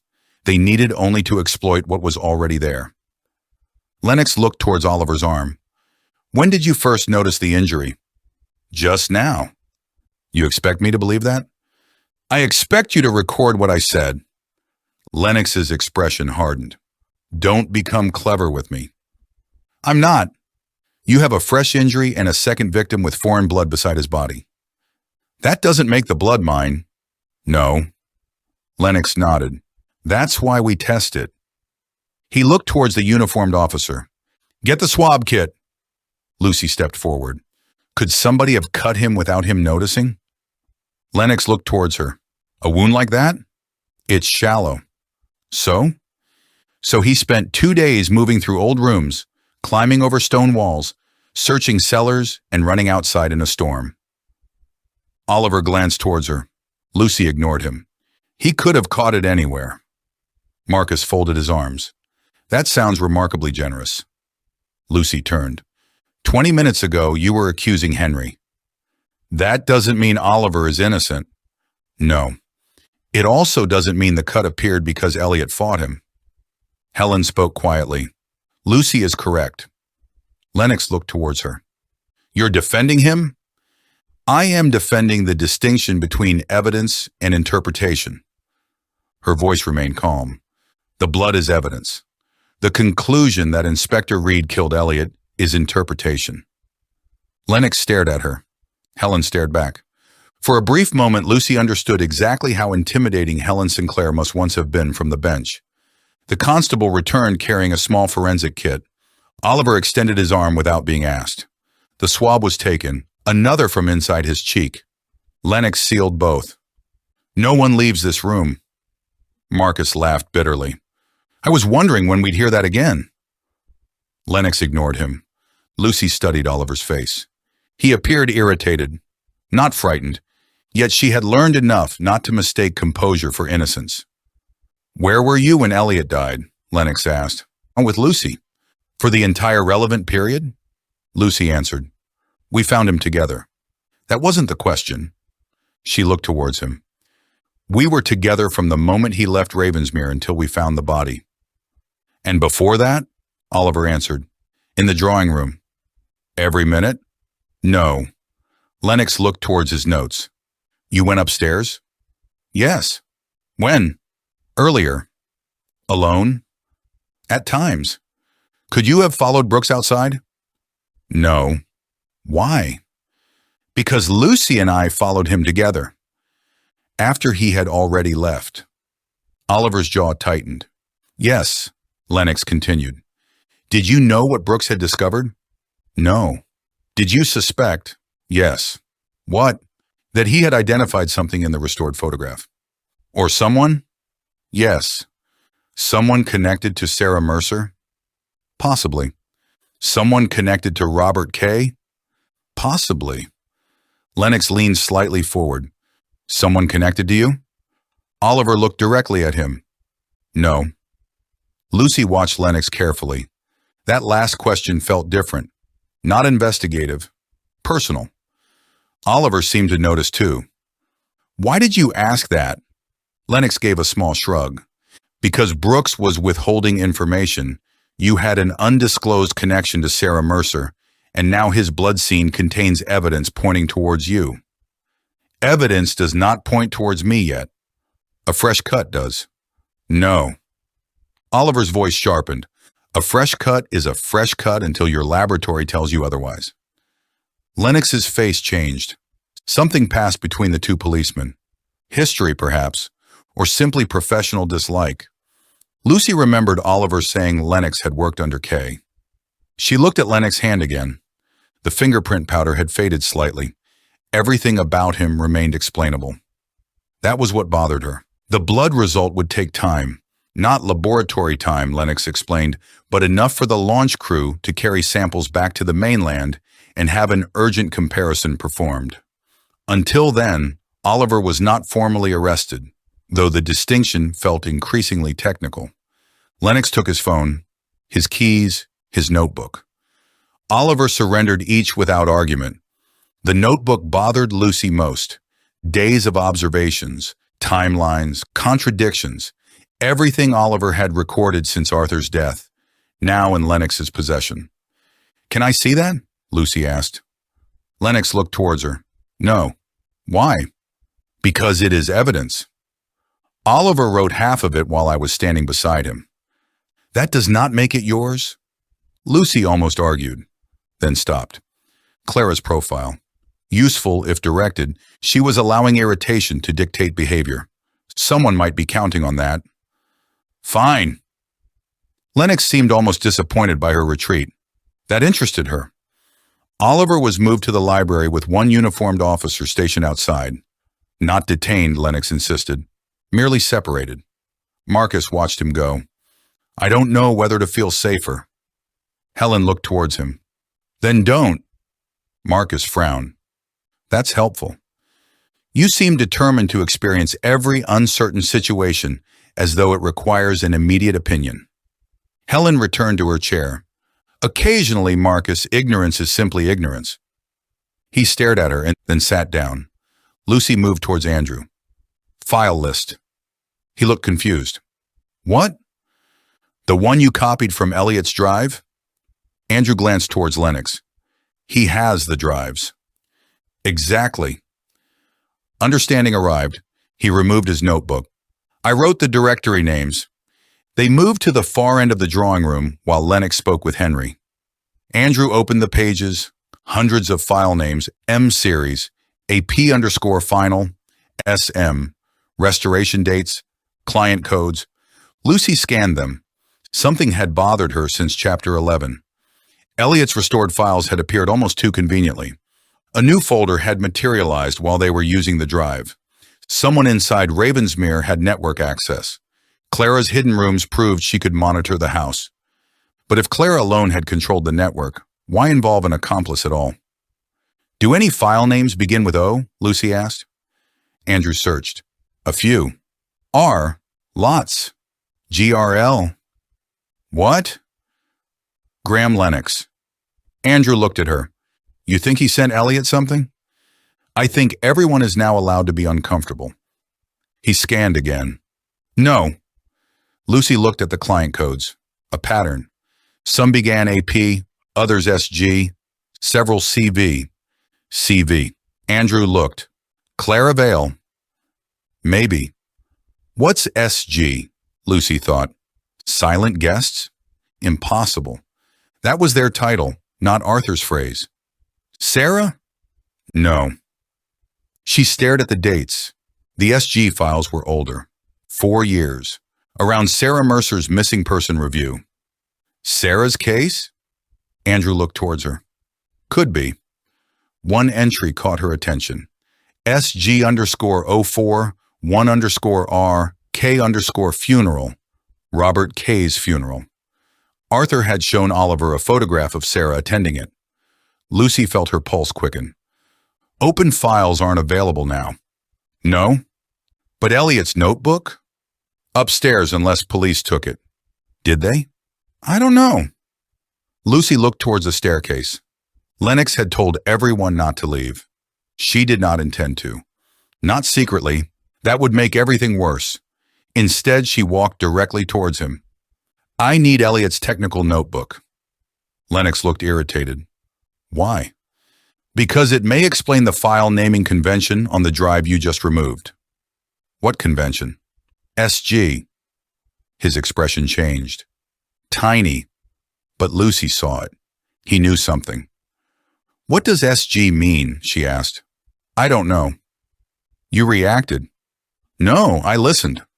That isn't the same thing. Lennox stared at her. Miss Gilmour, this is now an active double homicide investigation. It has been an active double homicide investigation for us since Elliot died. And now trained officers are here. Amelia had trained officers too. The words landed harder than Lucy intended. Lennox's expression cooled. That is not relevant to whether you wander around handling evidence. It is extremely relevant to whether I blindly trust authority because it arrived in a waterproof jacket. Nobody in the room spoke. Lennox looked towards the others, then back at Lucy. Elliot's notebook has been bagged. Can I see a photograph? No. Why? Because I said no. There. Not procedure. Authority. Oliver's profile flashed in Lucy's mind, but it fitted Lennox too. Attempts control through procedure. Lucy nodded. Fine. She turned away. Then Lennox spoke. SG means special group. Lucy stopped. Andrew looked up. What? Lennox seemed to realize he had answered too quickly. He recovered. It was an informal designation used in Kay's unit. Oliver had never mentioned it. Lucy faced Lennox again. What did the special group do? Serious organized crime intelligence. Was it official? Not as a separate unit. Who belonged to it? Lennox's jaw tightened. Kay. Several detectives. You? A pause. Yes. The room went still. Marcus whispered. There it is. Lennox ignored him. Lucy continued. So files connected to Kay's funeral are labeled SG. That could mean anything. You just told me what it means. I told you what the initials meant in one context. Were you at Kay's funeral? Yes. Did you see Sarah Mercer? No. Martin Vale? No. Oliver? Yes. Lucy felt another connection. 3 people who had supposedly disappeared or investigated each other converging at one funeral. What was Kay's relationship with Clara Vale? Lennox's expression hardened. I don't know. That answer is getting crowded. Careful. The word came quietly. Lucy stared. Was that a warning? It was advice. Helen rose from her chair. Sergeant. Lennox looked towards her. I suggest you remember that Miss Gilmour is a witness, not a subordinate. The former judge's voice had become almost painfully formal. Lennox exhaled through his nose, then nodded. You're right. He looked towards Lucy. I apologize. The apology was proper. His irritation remained. Robert Kay knew Clara professionally through Marrow, he continued. I saw her at charity events. I never worked with her. Did the special group use Marrow information? No. The answer came too quickly. Lucy saw it. Henry saw it too. Graham! Everyone looked towards him. Lennox stared. Henry's voice was quiet. You knew. Knew what? That Marrow shared information. No. You did. Henry stood. I remember Robert mentioning it at dinner once. He said police could identify vulnerable witnesses before approaching them. Lennox's face changed. That is not the same as blackmail. No, but you knew data crossed between Marrow and police. Lennox looked away. Yes. Another truth forced out. Lucy felt exhausted by the pattern. Legally, Helen asked. Sometimes. And the other times? Lennox did not answer. Henry looked sick. So Amelia was right. Lennox turned towards him. Do not reduce 15 years of intelligence work to whatever conspiracy theory Arthur Pembroke assembled. Lucy felt anger flare. Arthur is dead. I am aware. And Elliot? Yes. Sarah disappeared. Yes. Martin Vale disappeared. Yes. Clara forged a suicide letter. So, Reid claims. The wording mattered. Oliver claims. Lucy looked towards the library.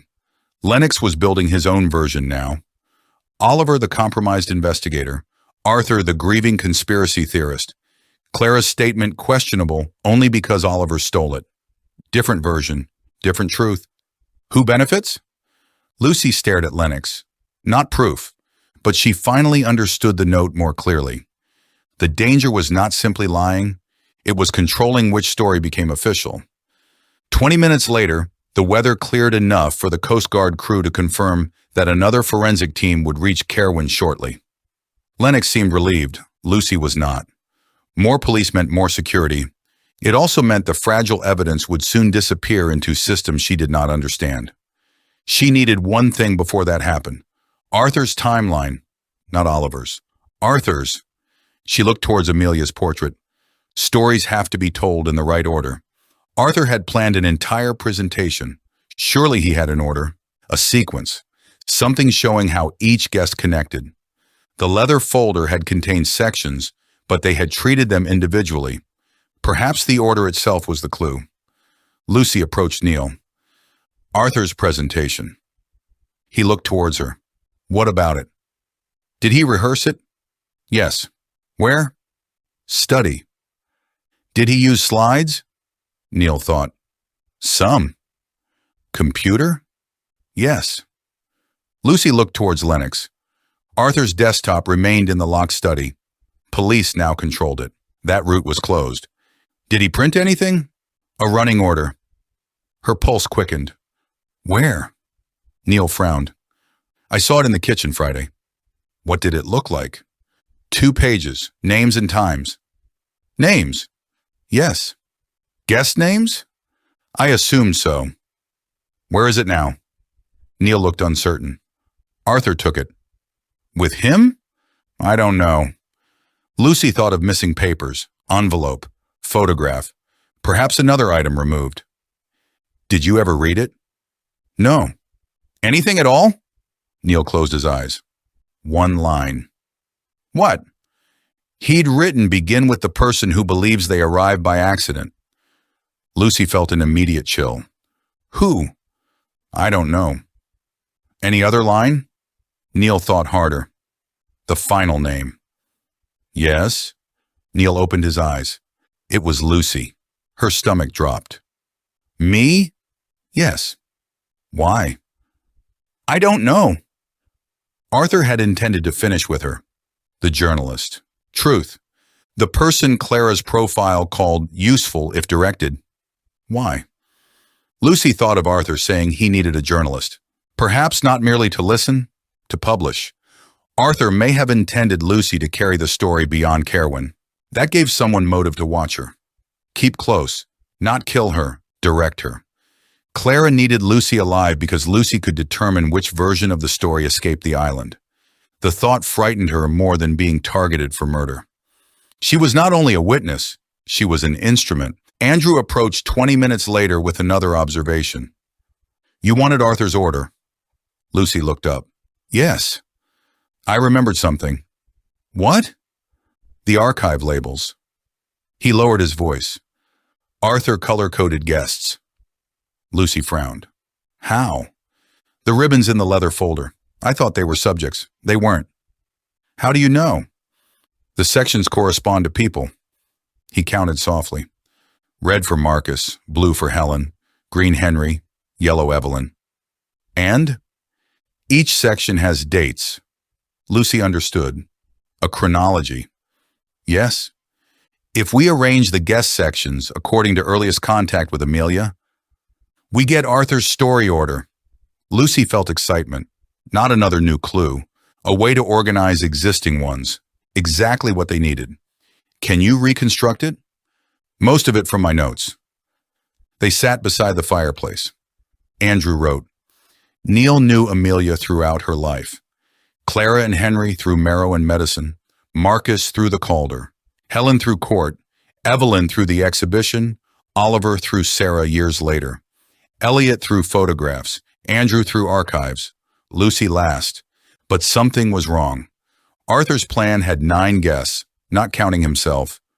Neil, Marcus, Helen, Henry, Evelyn, Andrew, Oliver, Elliot, Lucy, 9. The order began forming. Then Andrew frowned. What? There's a section we never assigned. Color. Black. Lucy remembered. A thin black ribbon in Arthur's folder. She had seen it in the library. What was in it? I don't know. It was one of the section's missing papers. Label? Andrew stared towards her. No name. Only one heading. He wrote it down from memory. The witness. Lucy felt the room recede. Not a guest? Or perhaps one guest Arthur deliberately refused to name. Could be Sarah. Andrew nodded. Could be. Clara? Maybe. Lucy thought of Arthur's intention. A story told in order. Perhaps the black section was not about the murderer.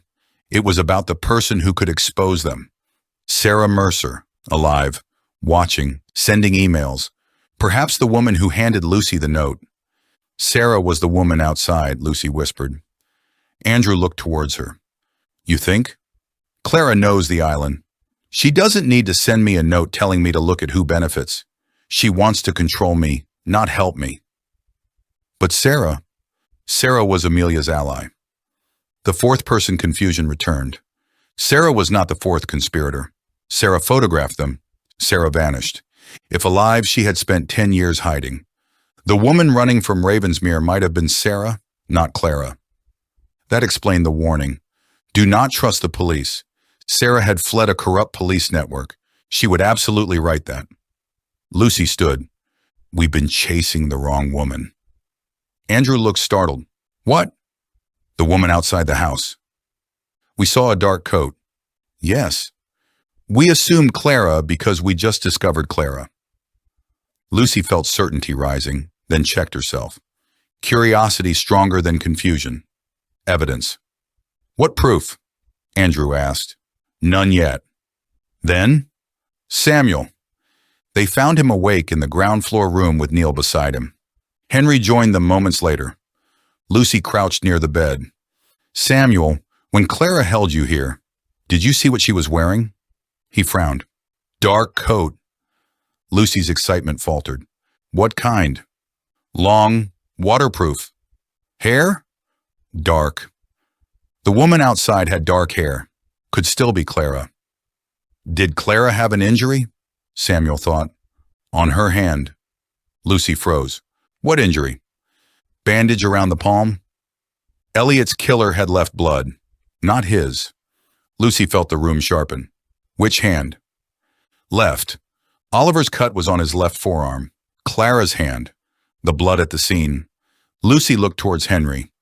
Could a person striking someone with a blunt object injure their hand? Easily.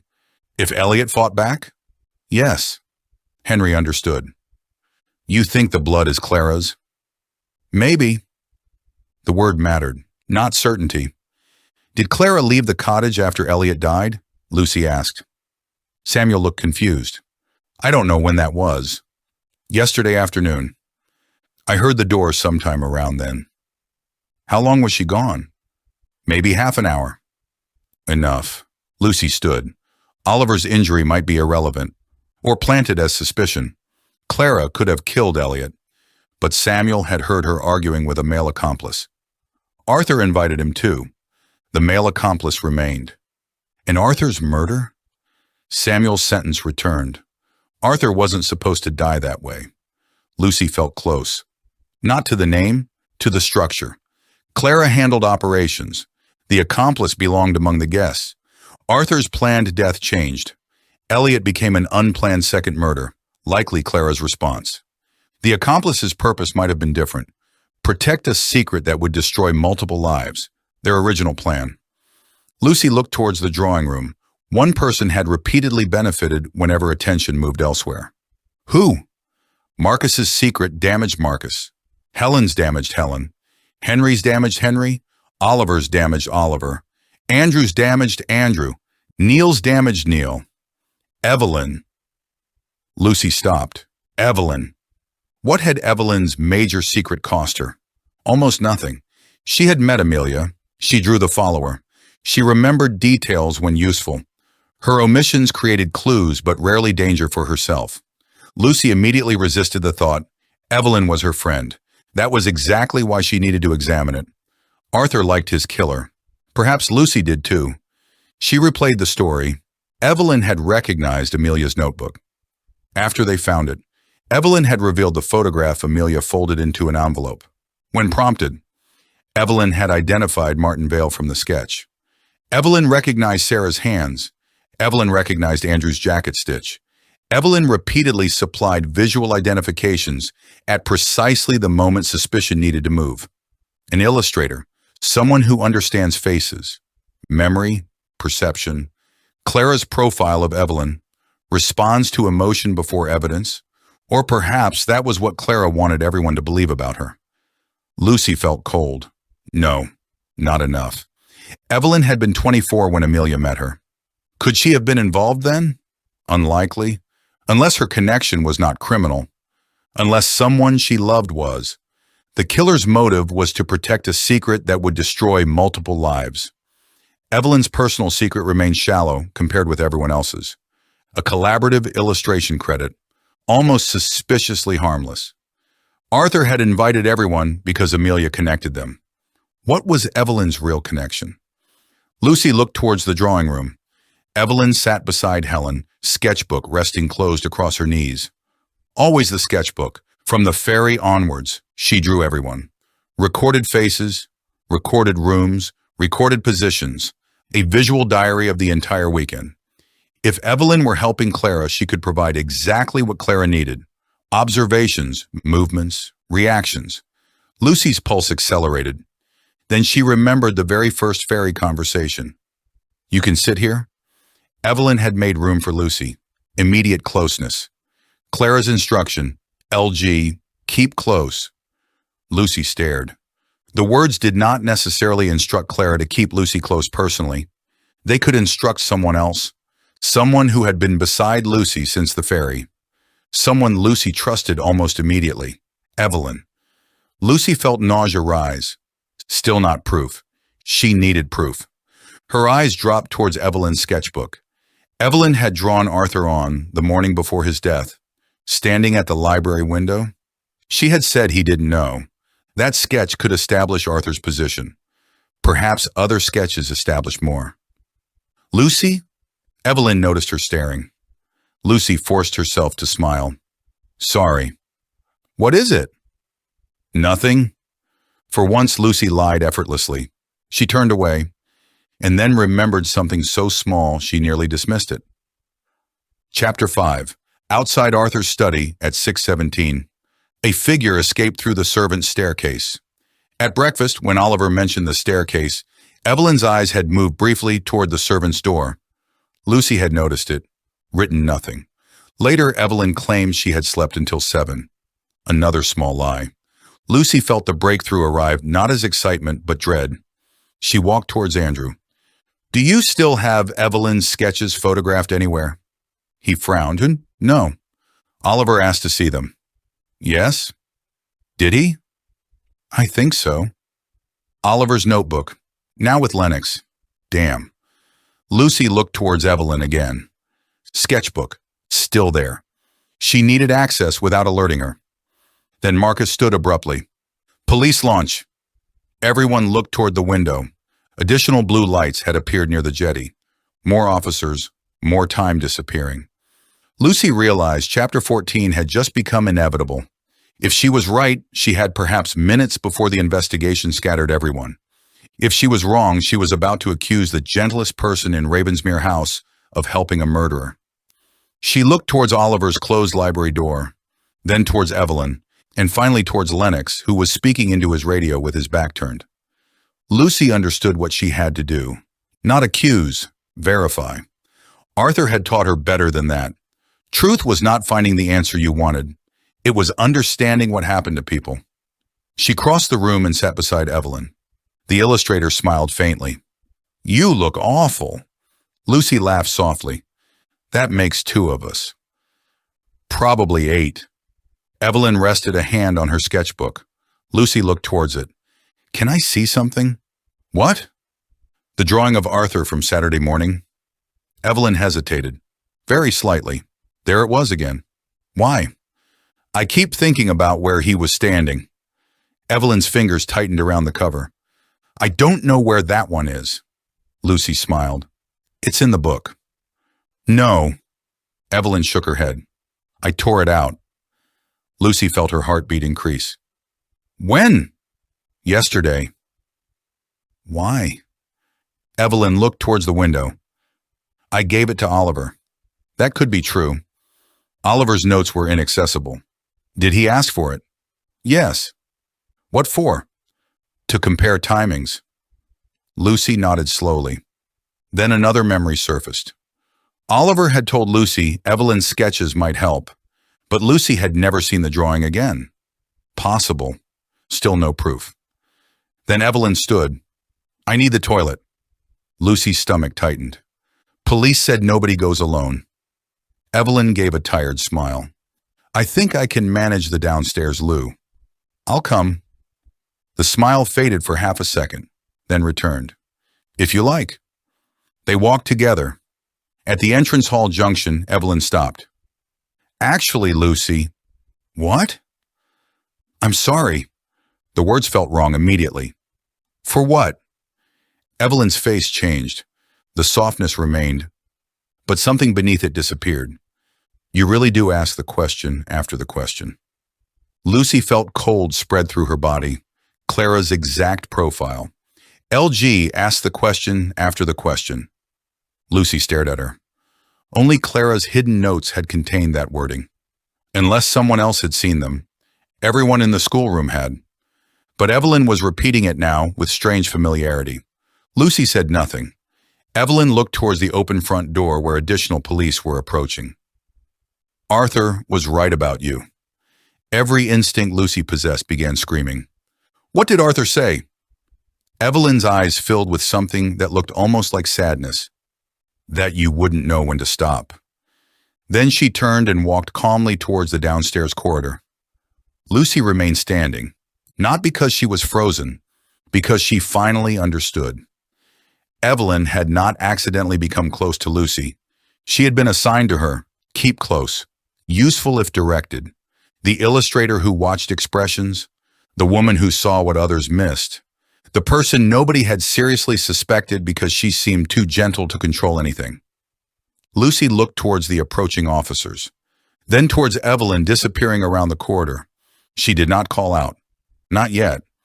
Because accusing Evelyn would reveal Lucy had understood. And if Evelyn was Clara's accomplice, then for the first time all weekend, Lucy possessed something the killers did not know she had. An advantage.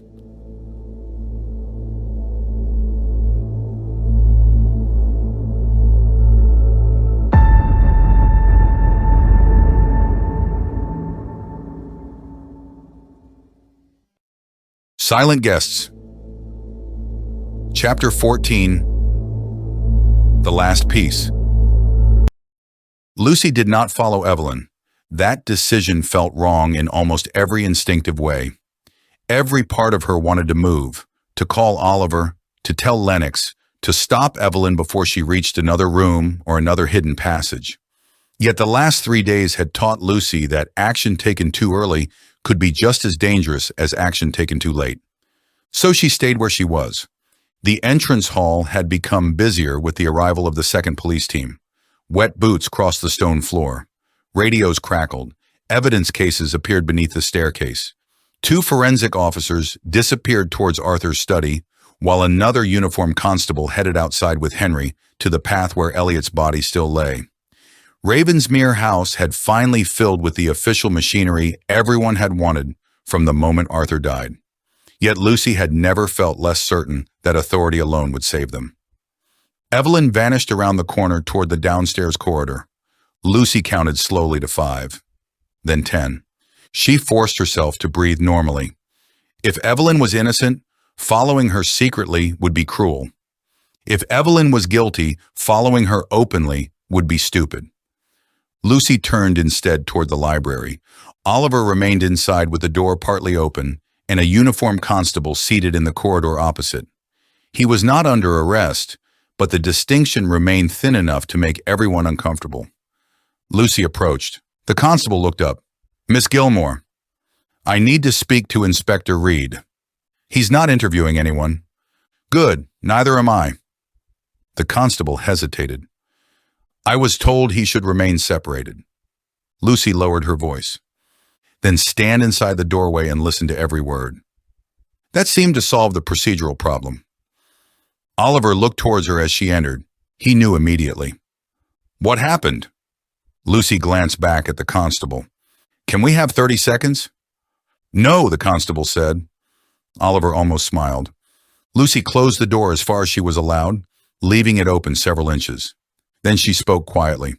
"I think Evelyn is Clara's accomplice." Oliver's face did not change. That frightened her more than disbelief. "Why?" Lucy told him. "The profile. Keep Lucy close." Evelyn choosing the seat beside her on the ferry. The repeated visual identifications.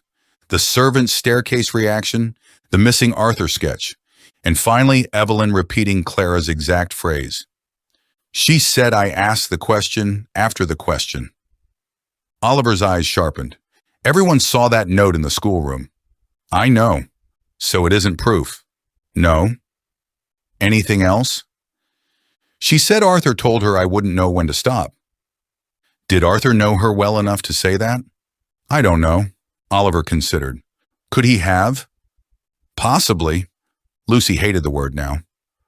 Oliver leaned forward. "Then we need something harder." "Exactly." The constable shifted outside. Lucy lowered her voice further. "Where are Evelyn's sketches?" Oliver's expression changed. "What?" "She told me she gave you Arthur's sketch." "I never received it." Lucy felt the breakthrough arrive. "Are you certain?" "Yes." "She said you asked for it to compare timings?" "I asked to see the sketchbook. I never asked her to remove anything." There, not suspicion, a lie, a real one. Lucy felt her pulse increase. "What did you see in the book?" "Portraits, rooms, several studies from the ferry, Arthur in the library." "Anything unusual?" Oliver thought. "One thing." "What?" "Elliot." Lucy leaned closer. "What about him?" She had drawn him repeatedly. "That makes sense. He interested her." "Yes." Oliver looked toward the door, but one drawing was older.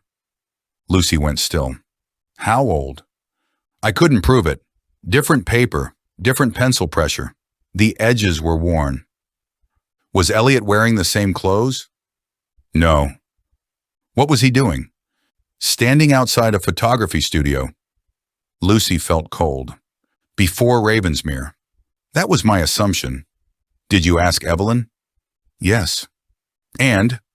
"She said she had sketched him from memory after seeing his professional website." Lucy stared. "And that explanation is awful." "I know. Why didn't you tell me?" Oliver looked towards her. "Because I had already made the mistake of turning every unusual detail into suspicion." "Fair, painfully fair," Lucy continued. "Did Elliot know Evelyn before the island?" "He said no." "And she said no." "Yes." Lucy thought back to the ferry. Elliot entered from the rear deck. Evelyn looked at him. Something passed between them that Lucy could not interpret. She had noticed it in Chapter 1. Recognition had seemed too strong. Interest too simple. The clue had been there. From the beginning. Lucy felt the whole story tighten around her. They knew each other. Oliver nodded slowly. Or one of them knew the other. And Elliot died after discovering something in the photograph. Yes. What if he recognized Evelyn? Oliver went very still. Not Clara. Not Martin Vale. Not Sarah. Evelyn. Lucy felt the possibility become frighteningly coherent. Elliot had looked shocked at the photographer in the mirror. Someone he recognized. Someone who had perhaps commissioned restorations or appeared around his studio. Evelyn had been watching him from before the weekend. Maybe Clara had used her to monitor the photographer, Arthur added late. That explained why Elliot was missing from Clara's original profiling list. Evelyn might have been tasked with him only after his arrival. "Where is Evelyn now?" Oliver asked. "Downstairs corridor." The constable outside heard that. He stepped into the doorway. "Do we need Sergeant Lennox?" Lucy and Oliver looked at each other.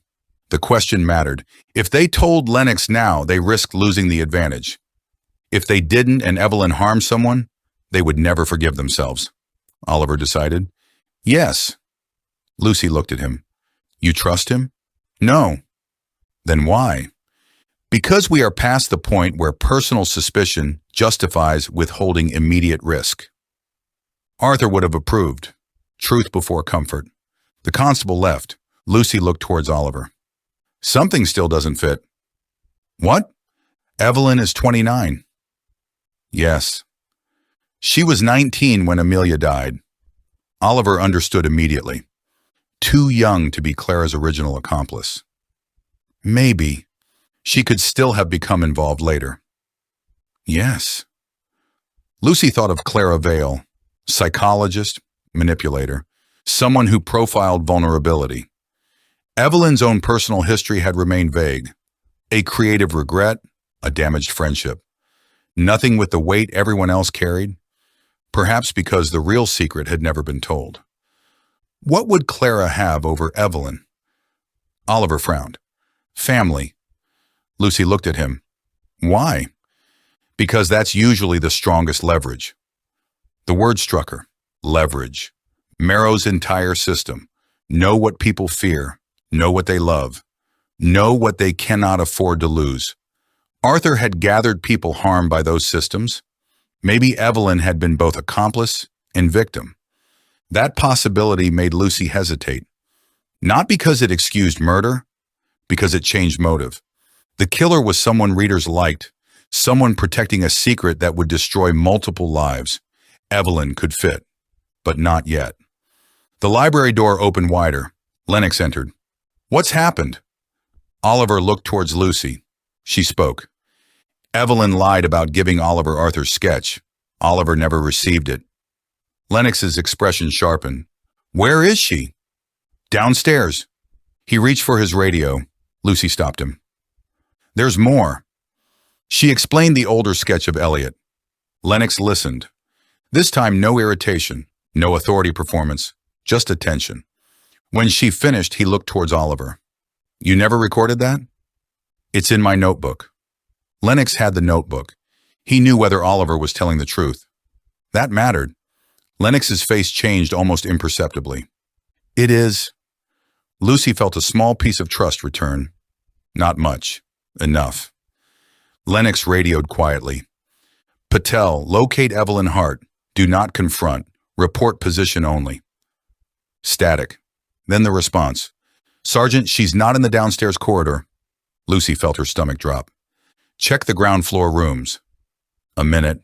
Too long. Negative. Lennox looked towards Lucy. Where would she go? Lucy thought of Evelyn's behavior across the novel. Morning room, conservatory, drawing room, music room. But if she knew the passages, the servants' staircase. Oliver was already standing. The constable blocked him. "You remain here." Lennox looked towards Oliver. For a moment, professional rivalry gave way to necessity. "Come." The constable frowned. "Sergeant, I'm authorizing it." Oliver joined them. They entered the service corridor near the pantry. No Evelyn. Neil stood in the kitchen with Samuel, who had been moved temporarily to a chair, while paramedics prepared him for transport. Lucy looked towards Neil. "Have you seen Evelyn?" 5 minutes ago." "Where?" "She came through here." "Doing what?" "Said she needed water." "Did she leave?" "Through the conservatory." Lennox turned. "Which way?" Neil pointed. The conservatory door stood open. Rain-cooled air entered the kitchen. Lucy felt dread. Outside again. They crossed the conservatory. On the tiled floor near the far door lay a pencil. Black wood, sharpened by knife rather than a mechanical sharpener. Lucy recognized Evelyn's tools. Oliver saw it. She dropped it. Lennox crouched. Or left it. Another trail. Lucy thought of the blue petals, manipulated clues. Don't assume it leads to her. Lennox nodded. Good! That answer reassured Lucy more than anything he had said since arriving. The garden beyond the conservatory split towards the cedar tree, old chapel, and eastern terraces. Rain had softened the ground enough to show recent prints. One set, small, leading towards the walled garden. Lennox radioed the other officers. No one approaches alone. They followed. The walled garden had barely appeared in the novel since Arthur's tour. Behind high stone walls sat rows of herbs, vegetables, and neglected summer flowers, heavy with rain.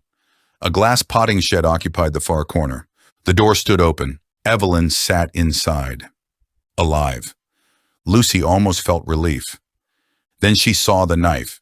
It rested on the table beside her. Not in her hand. A small craft blade. The kind used to sharpen drawing pencils and trim paper. Evelyn looked towards them. You found me. Lennox stopped at the doorway. Step away from the table. Evelyn gave him a tired smile. I'm not going to hurt anyone. Step away. She obeyed. Lucy stared at her. Why did you lie? Evelyn looked towards Oliver. About the sketch? Yes. Because I destroyed it. The answer landed cleanly. Why? Because Arthur wasn't alone when I drew him. Lucy felt her breath catch. Who was with him?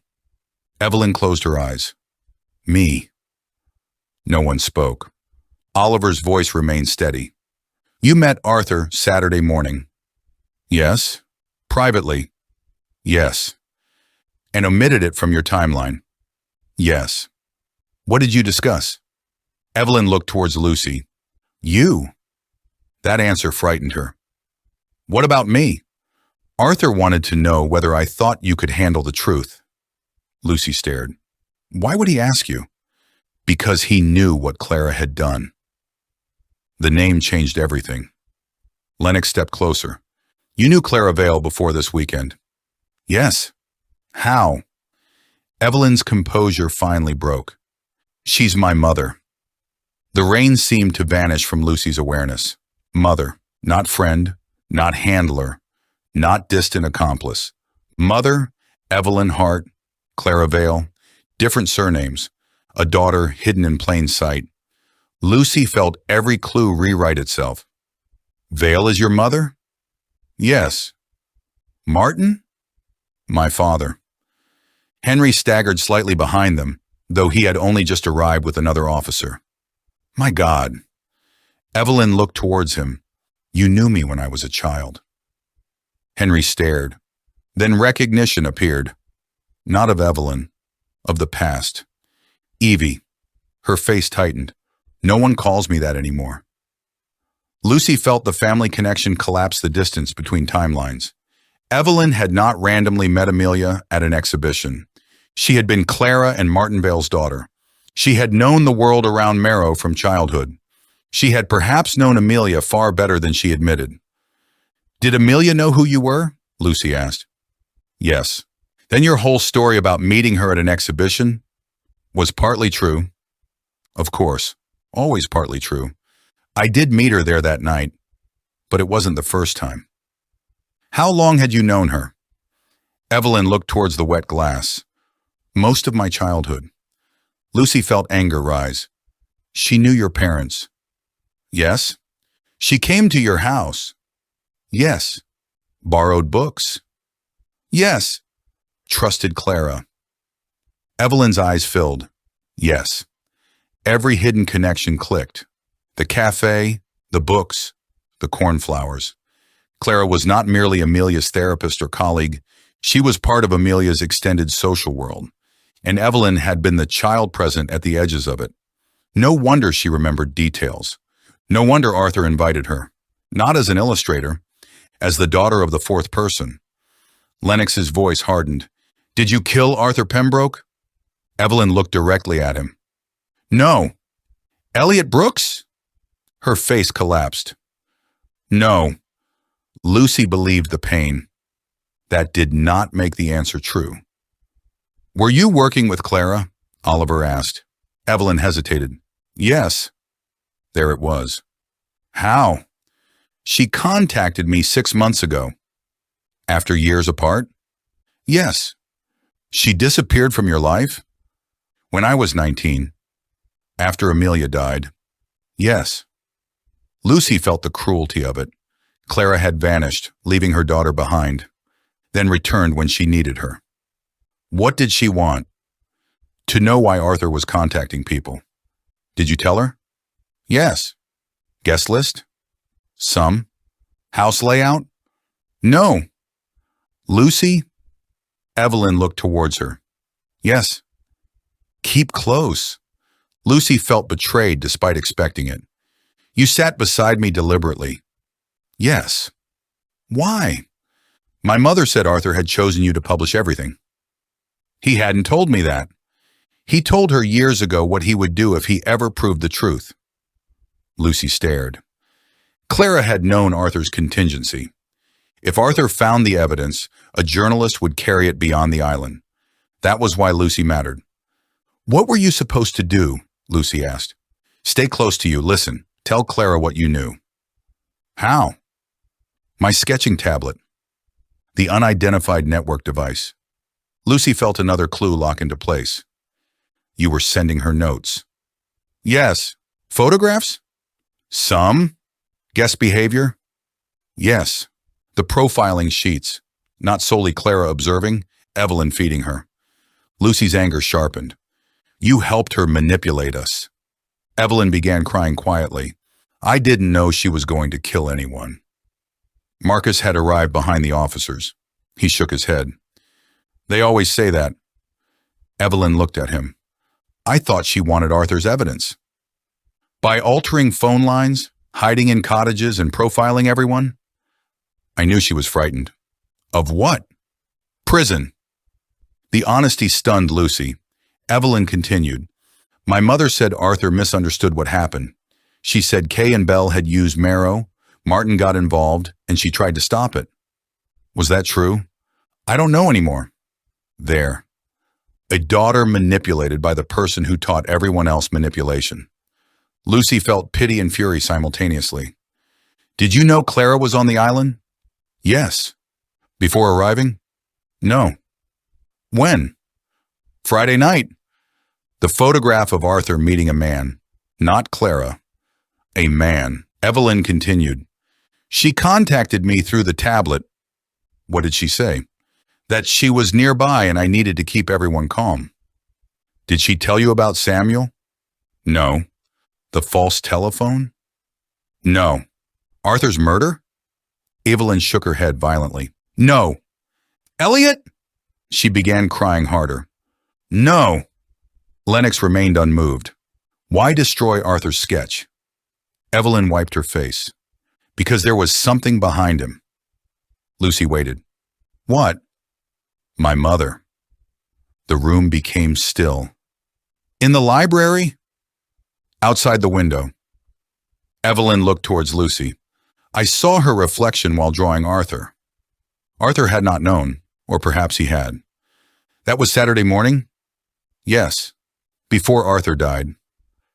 Yes. Why didn't you warn him?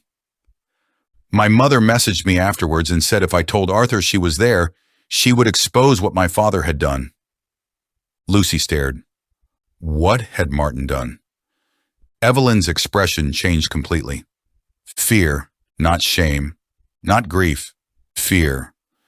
My father killed Amelia. The statement arrived without drama. Henry made a sound of disbelief. No. Evelyn looked at him. He told my mother. When? The night he disappeared. Everyone froze. Lucy felt the endgame slam closer. Martin caused the crash? Yes. He followed her? Yes. Why?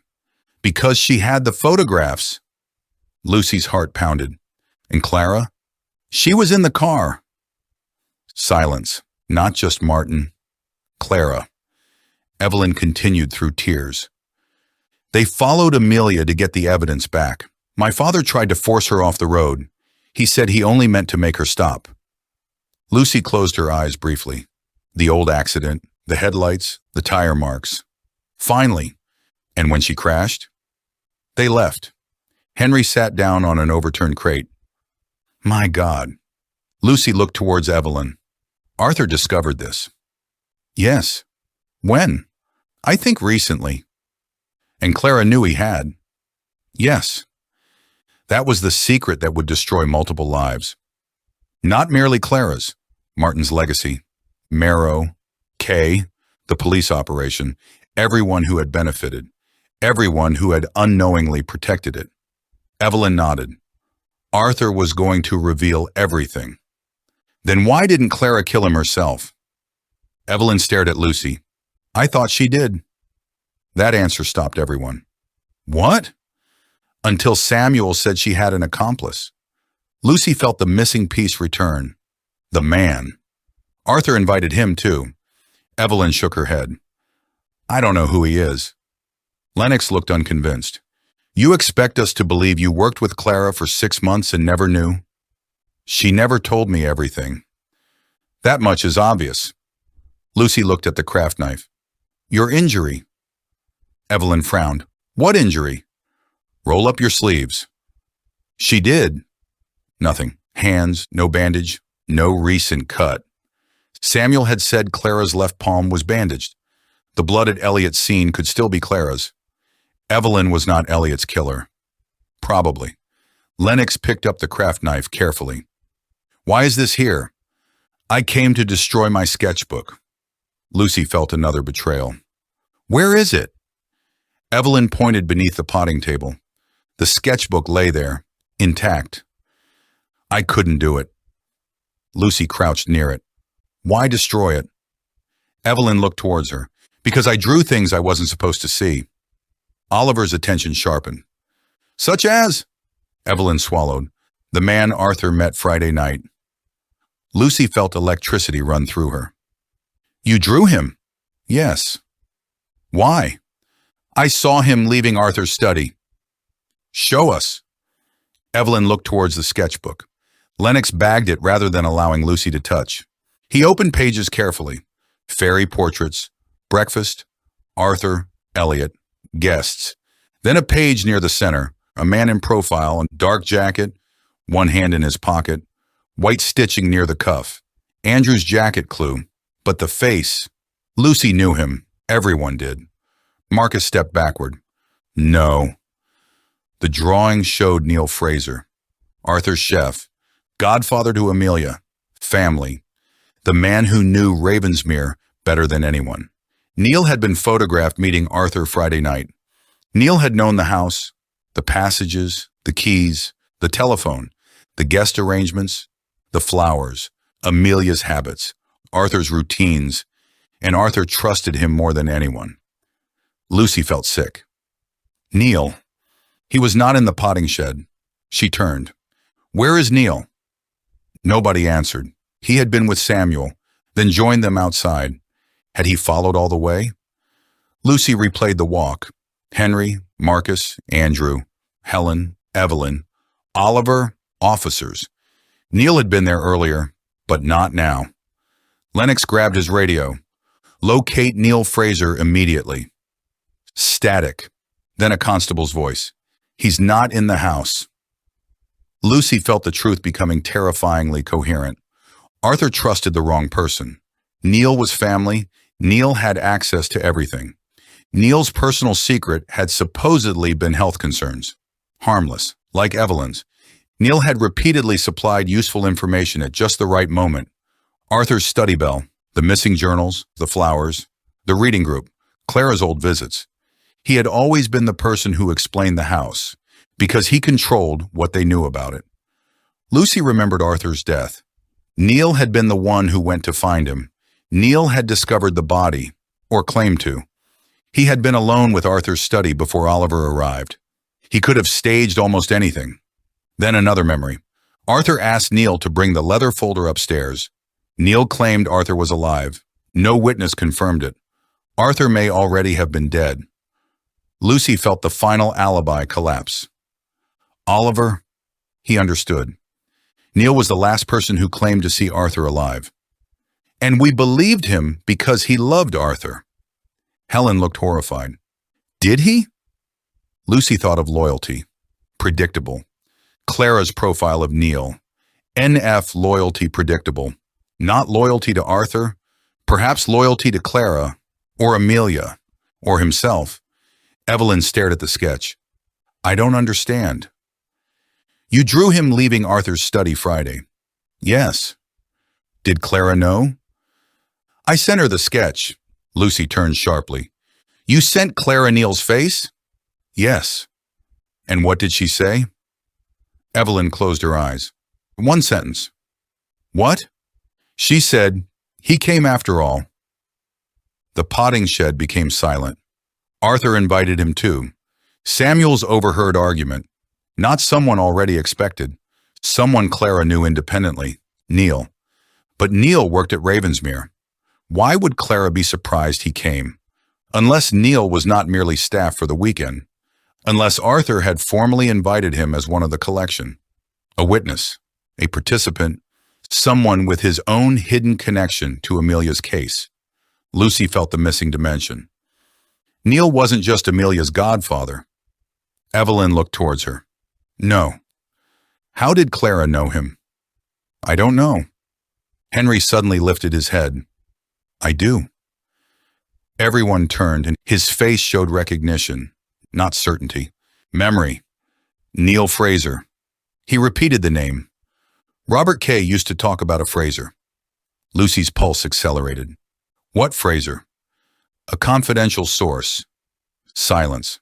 In Marrow? Yes. First name? I never knew. Oliver looked towards him. What did Kay say? That Fraser gave him access nobody else could. Lucy felt every thread tighten. Neil worked in Ravensmere, but perhaps before that, or alongside it, he had another role. Access, information, people, Arthur's trusted chef, Amelia's godfather. A man positioned close enough to know everything she discovered. Lucy felt horror. Neil informed on Amelia. Henry's face drained. Maybe. No, Evelyn whispered. My mother said Amelia was betrayed by someone she considered family. There it was. Arthur trusted the wrong person. Amelia had too. Lucy ran, not blindly, not alone. Lennox and Oliver followed, officers behind them. They crossed the wet garden towards Ravensmere House. Lucy knew exactly where Neil would go. Arthur's study. The story had begun there. The reveal had always been meant to end there. As they reached the terrace, a gunshot cracked through Ravensmere House. Everyone stopped. One shot from upstairs. Arthur's study window shattered outward. Lucy stared. The final confrontation had already begun. And somewhere inside Ravensmere House, Neil Fraser had just decided that whatever truth remained was worth killing for.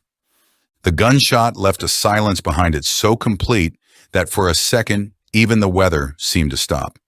Then everything moved at once. Detective Sergeant Lennox raised one arm across Lucy's path before she could reach the terrace steps. Oliver was already looking towards the broken first-floor window, calculating angles, rooms, and routes with the instinctive speed Lucy had watched him use throughout the weekend. That's Arthur's study, he said. I know. Lennox turned towards the uniformed officers behind them. Murray, rear of the house. Patel, cover the main entrance. Nobody fires unless there is an immediate threat. He looked towards Lucy. You stay here. No. That was not a suggestion. Neil may know where Clara is. And he may have a firearm. He also knows why Arthur died. Lennox's expression hardened. This is precisely the point at which curiosity stops being useful. Oliver looked towards Lucy. For the first time, she expected him to agree with Lennox. Instead, he said, Keep her behind us. Lennox stared at him. Oliver did not blink. She has been part of every discovery that brought us here. If Fraser talks, he may talk to her. Lucy appreciated the argument far more than the implied description of her as something they might use to encourage a confession. Lennox swore quietly, "Behind us, at all times." They entered Ravensmere House through the side door beneath the conservatory. The main hall stood empty. Amelia's portrait watched from above the staircase, her painted book still open upon her lap, the small white flower between its pages almost invisible from below. Lucy felt an irrational need to look at it. Amelia had died 10 years earlier. Arthur had died trying to tell her story. Elliot had died because he recognized the right image. Now Neil Fraser, the man who had claimed to love them both, stood somewhere upstairs with a gun. If Lucy had learned anything from Ravensmere, it was that love and betrayal were not opposites. Sometimes they occupied the same person so completely that separating them became impossible. Oliver moved first. The servants' staircase would have offered a quieter route, but nobody knew whether Neil had anticipated it. They used the main stairs instead, Lennox leading with his weapon drawn but lowered. At the first-floor landing, Lucy saw glass scattered across the corridor. The study door stood open. A thin line of blood crossed the carpet. Lennox raised a hand. Everyone stopped. "Neil?" No response. Oliver looked towards the blood. "Someone's injured." Lennox called again. "Neil Fraser, this is Detective Sergeant Lennox. Put the weapon down and step into the corridor." A sound came from inside. Not another shot. A laugh, quiet, broken. Neil's voice followed. "You really did bring the police in the end." Lucy felt Oliver tense. Lennox kept his voice level. "Put the gun down." "I don't think that would improve my situation." "It may improve everybody else's." Another soft laugh. "That sounds like something Arthur would have said." Lucy closed her eyes briefly. Even now, Neil spoke of Arthur with affection. That was what made this worse. Lennox glanced towards Oliver, then towards Lucy. "Where's Clara?" Lucy called before either man could stop her. "Neil?" Silence, then his voice changed. "Lucy." "Yes." "You should have left it alone." "I don't think Arthur invited me here to leave it alone." "No." Neil sounded tired. "He didn't." "Then tell me why." A pause. "You already know most of it. I know Clara and Martin followed Amelia. I know Martin caused the crash. I know Clara helped cover it up. I know Kay, Belle, and Vale were using Marrow to control people." She looked towards Oliver. "And I know you were connected to Kay." Neil did not answer. Lucy continued. "What I don't know is why Amelia's godfather helped destroy her." The silence inside the study became heavier. When Neil replied, the anger in his voice was quiet. "I never wanted Amelia hurt." "That isn't the same as saying you didn't hurt her." "No." He gave a weary sigh. "It isn't." Lennox gestured toward the study entrance. Oliver shook his head very slightly. "Keep him talking." Lucy understood. "What did Kay have on you?" Neil laughed again. "You think everybody needs to be blackmailed." "It was Marrow's speciality." "Not this time." Lucy felt something unexpected. "You volunteered." "Yes." The answer struck harder than an excuse would have. "Why?" "Because I believed in what they told me." Lucy stared towards the open doorway. "Which was?" "That they were protecting vulnerable people." The irony seemed almost unbearable. "Kay approached me through Arthur years ago. He wanted information about people Amelia met while researching addiction services and housing charities. He said there were organized criminals using those programs to find victims." "And you believed him?" "I did." "Because he was police." "Because he was convincing." Oliver's expression changed slightly. Another version of the truth. Neil continued. "At first I told him very little. Names Amelia mentioned, places she visited, whether she seemed frightened. I thought I was helping someone keep her safe. But Kay used it to keep track of her." "Yes." "Did Amelia find out?" "Eventually." Lucy remembered Neil saying Amelia thought Arthur had asked him to watch her. "You blamed Arthur." Neil's voice weakened. I let her. Lucy felt anger. You let Amelia believe her father betrayed her. I thought that was kinder. Kinder than what? Knowing it was me. The answer silenced everyone. The story had begun with consequences, small decisions, ordinary cowardice. Neil had not needed to become a monster in order to destroy something precious. He had merely needed to choose the easier lie. Lucy steadied herself. Did Arthur know? Not then. When did you tell him? After Amelia died? What happened?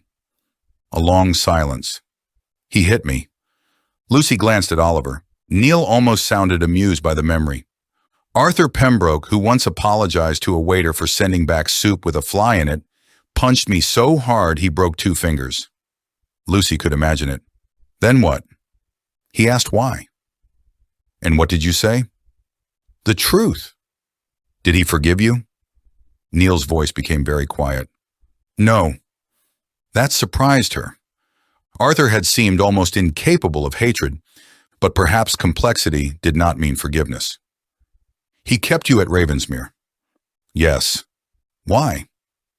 Because he needed me. There was shame in the admission, and because I knew things.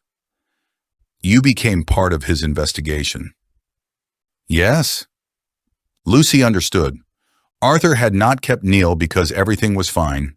He had kept him close because Neil was a living link to Kay, a source, perhaps even evidence. Arthur invited you formally for the weekend. Yes. That's why Clara said, he came after all. Neil did not reply. It was confirmation enough. You weren't merely cooking. No. You were part of the Pembroke collection. Yes. Why hide that? Because everyone trusted me when I was staff. Lucy felt cold. There it was. Not simply Clara manipulating roles. Neil had done the same. The chef, the caretaker of routines, the grieving friend. People treated him as infrastructure rather than suspect, exactly as Amelia had described the 4th person.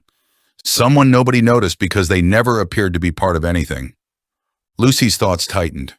You were the 4th person. Neil responded immediately. No. She hesitated. No? No! His voice carried certainty. I was a coward. I was an informant. I helped Kay track Amelia without understanding what he was building. But I was not the 4th person. Then who was? You know. Clara? Yes. Lucy felt the distinction settle. Clara had been the architect. Neil had been one of the tools she and Kay used. That made his present role more complicated. Then why help Clara now? No answer. Lucy waited. Neil. She contacted me after Arthur invited me. When? 6 weeks ago. What did she want? To know what Arthur had found. Did you tell her? Some of it. Another partial truth. Always. Why? Neil's breathing became audible. Because she had something I wanted. Lucy felt dread. What? A movement sounded inside the study, then another voice. Female. Weak. Don't! Everyone in the corridor froze. Lucy looked towards Lennox. His expression sharpened. Someone else was inside. Clara? Lucy called. A cry followed, cut short. Lennox raised his weapon. Neil, step away from her.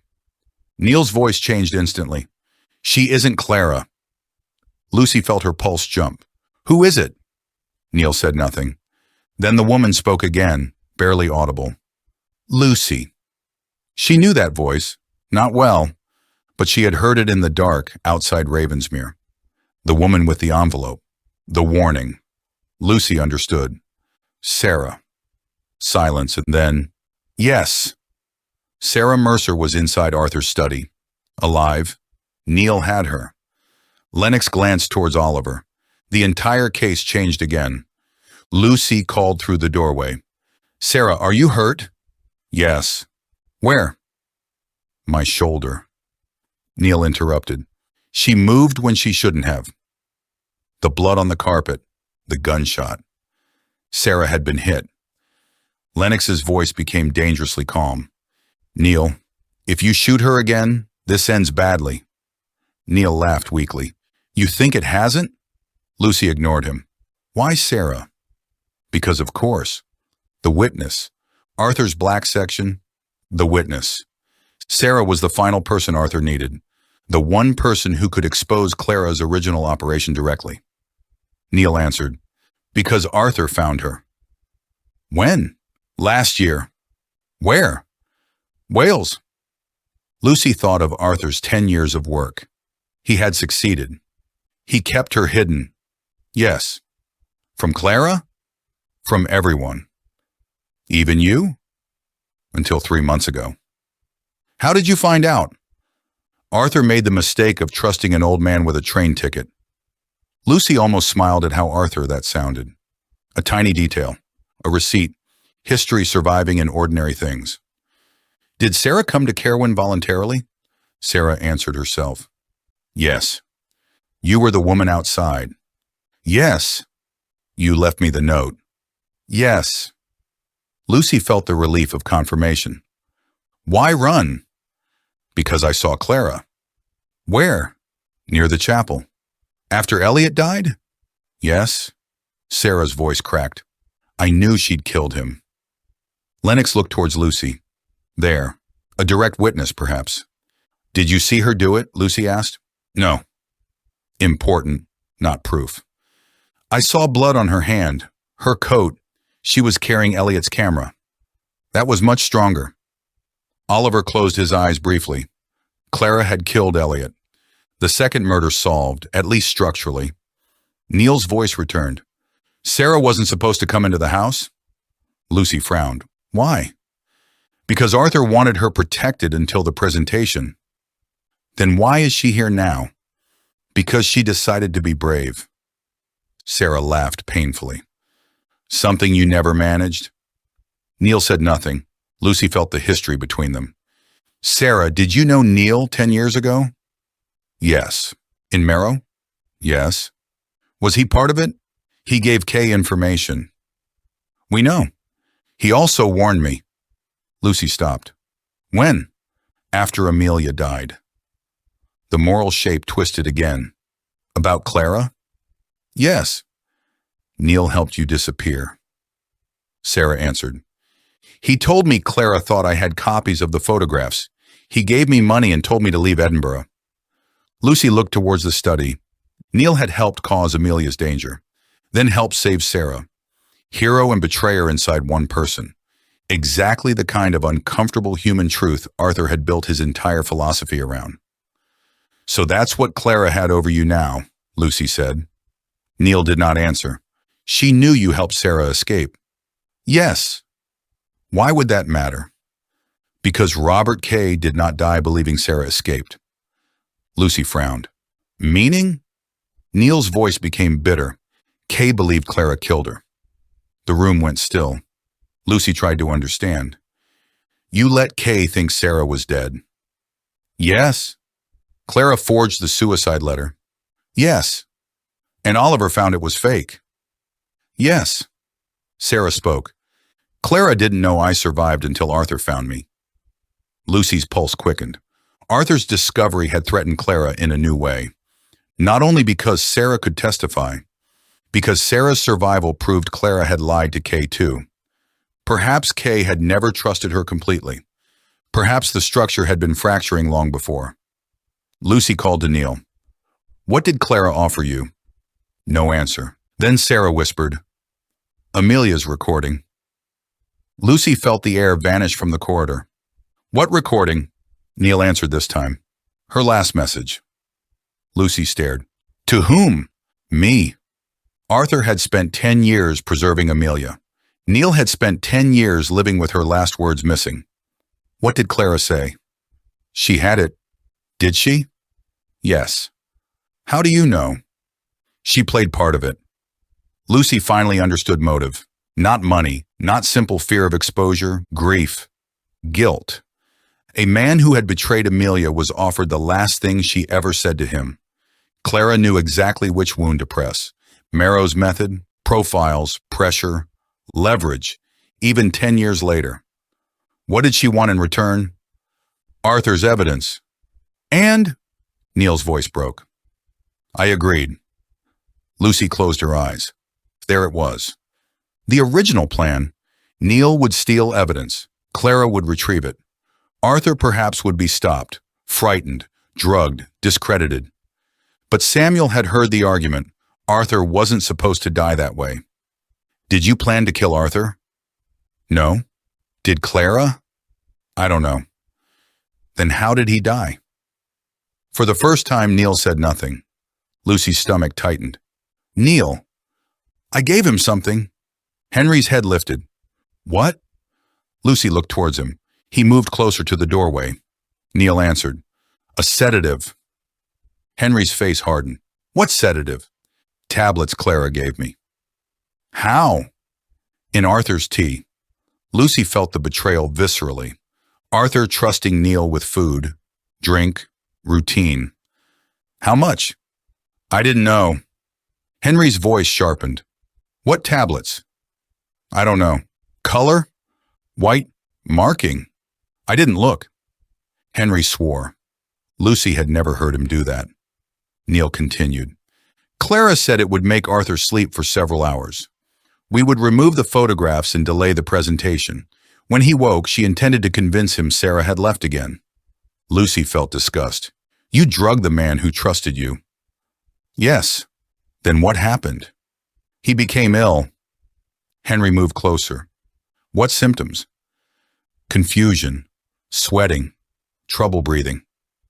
When? Around 3:15. The timing. Neil brought the folder upstairs a little after 3. Arthur had been alive, distracted, then deteriorated.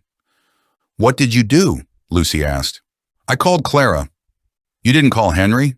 No. Why? Because I panicked. Again. Cowardice.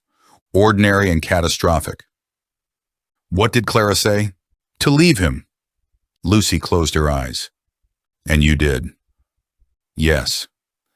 Arthur died alone. Neil's voice collapsed. Yes.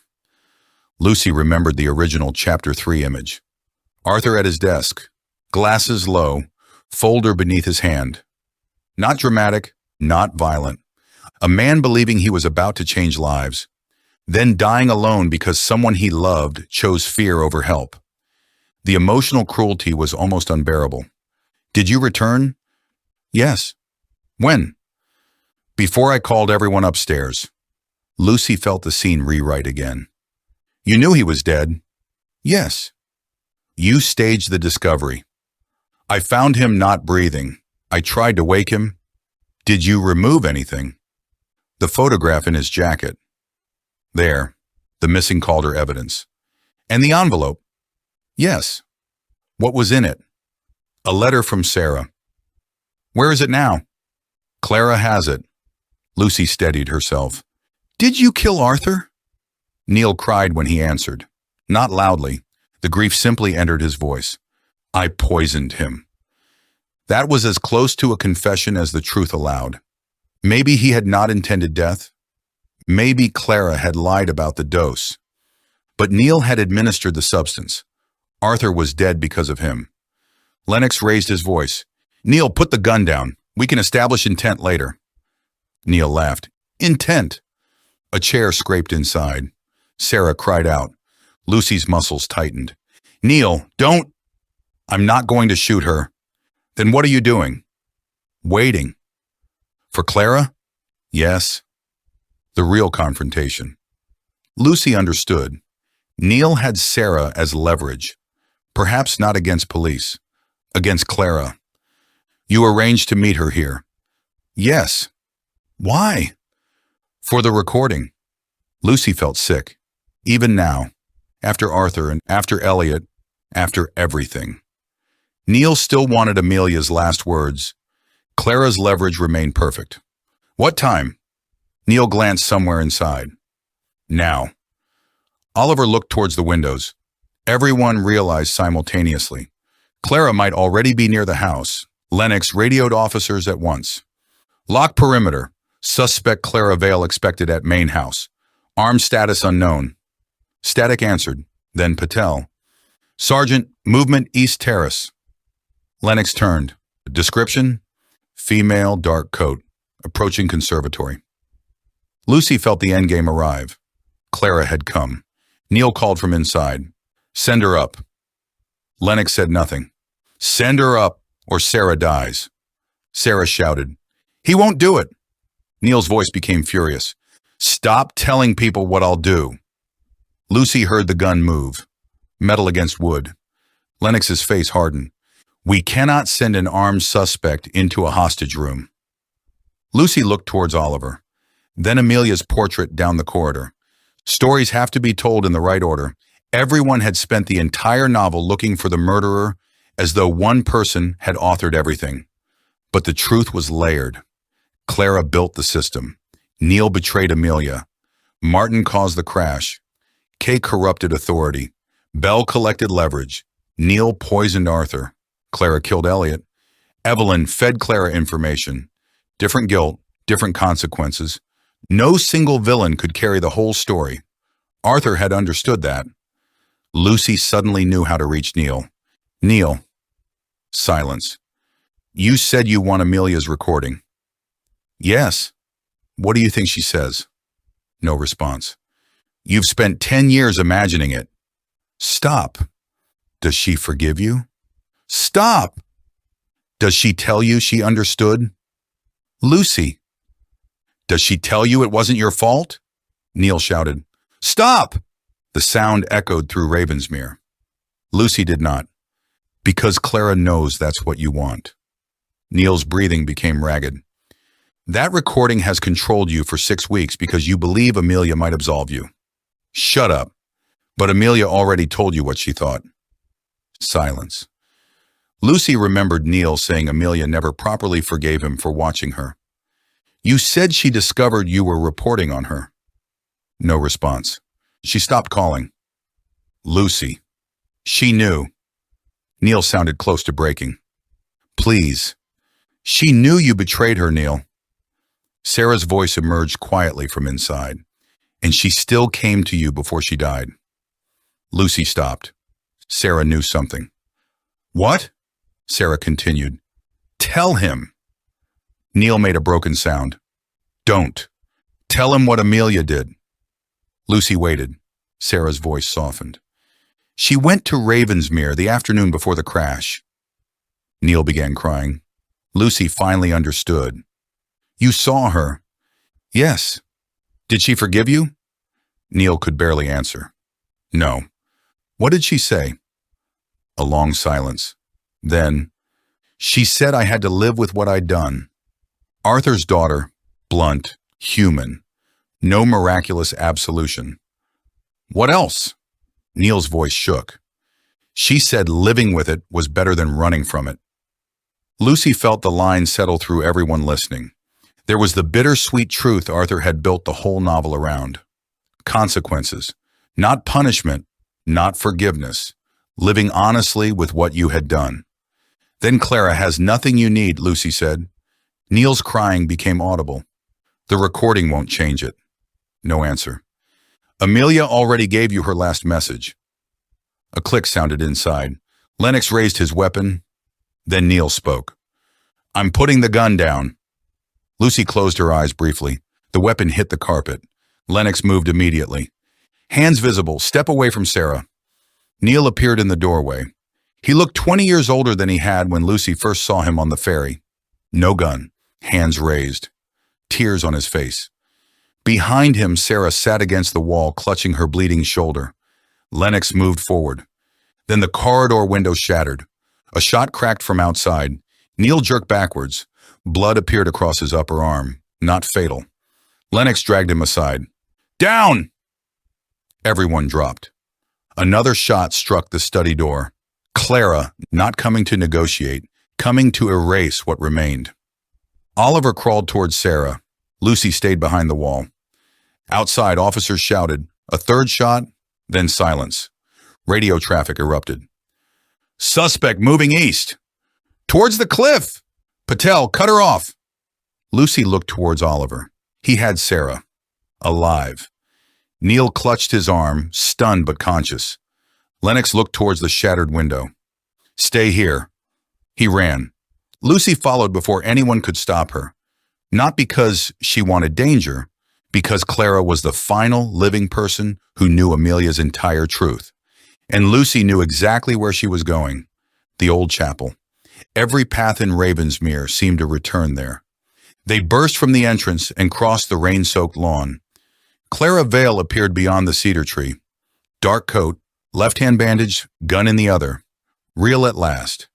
She looked older than her photographs, but Lucy recognized the long fingers, the posture, the face from Elliot's recovered files. Clara reached the chapel path.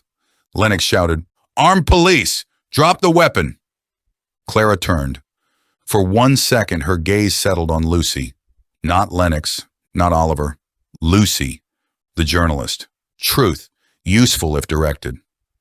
Clara smiled, then threw the gun over the cliff wall. She raised both hands. No dramatic suicide, no final attack. A psychologist who understood when the story had turned against her. Lennox approached with officers.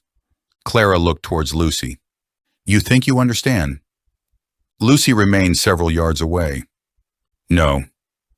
Clara's smile widened slightly. "That is why Arthur chose you." Officers restrained her. Lucy felt no triumph, only exhaustion. "Did you kill Elliot?" Clara looked toward the sea. He recognized Evelyn. "That isn't an answer." Clara looked back. Lucy asked the question after the question. "Did you kill him?" "Yes." No emotion, no elaborate explanation. "Yes." "And Arthur?" Clara's expression changed. "Neil killed Arthur. You gave him the tablets. I gave him what he asked for. He asked for a sedative. He asked for a way to stop Arthur talking." Lucy stared, and there it was. Clara's method even now. Versions, language. Responsibility moved 1 inch at a time until nobody knew who held it. "What did you give him?" Clara did not answer. Lennox interrupted. "That's enough." Lucy looked towards him. For once she agreed. Clara was taken towards Ravensmere House. Lucy remained near the chapel wall. Oliver joined her a minute later. "Sarah's stable. Neil?" "Arm wound. He'll live." Lucy stared toward the sea. "What about Evelyn?" "In custody inside." "Did she know Neil?" "Apparently not." That fitted. Clara compartmentalized everyone. No one person saw the whole machine, except Arthur, and now Lucy. Oliver stood beside her. "It's over." Lucy shook her head. "No." He looked towards her. "We know who killed Arthur." "Neil." "We know who killed Elliot." "Clara." "We know what happened to Amelia." "Martin and Clara." Oliver waited. "So what isn't over?" Lucy thought of Arthur, his study, the presentation, the leather folder, the empty chair, the pressed flower, the promise. "Tomorrow I will explain everything. We know what they did." She looked towards Ravensmere House. "We still don't know what Arthur wanted us to understand." Oliver followed her gaze. Lucy felt the final chapter waiting inside that house. Not another chase. Not another murder. The truth, all of it, in the right order.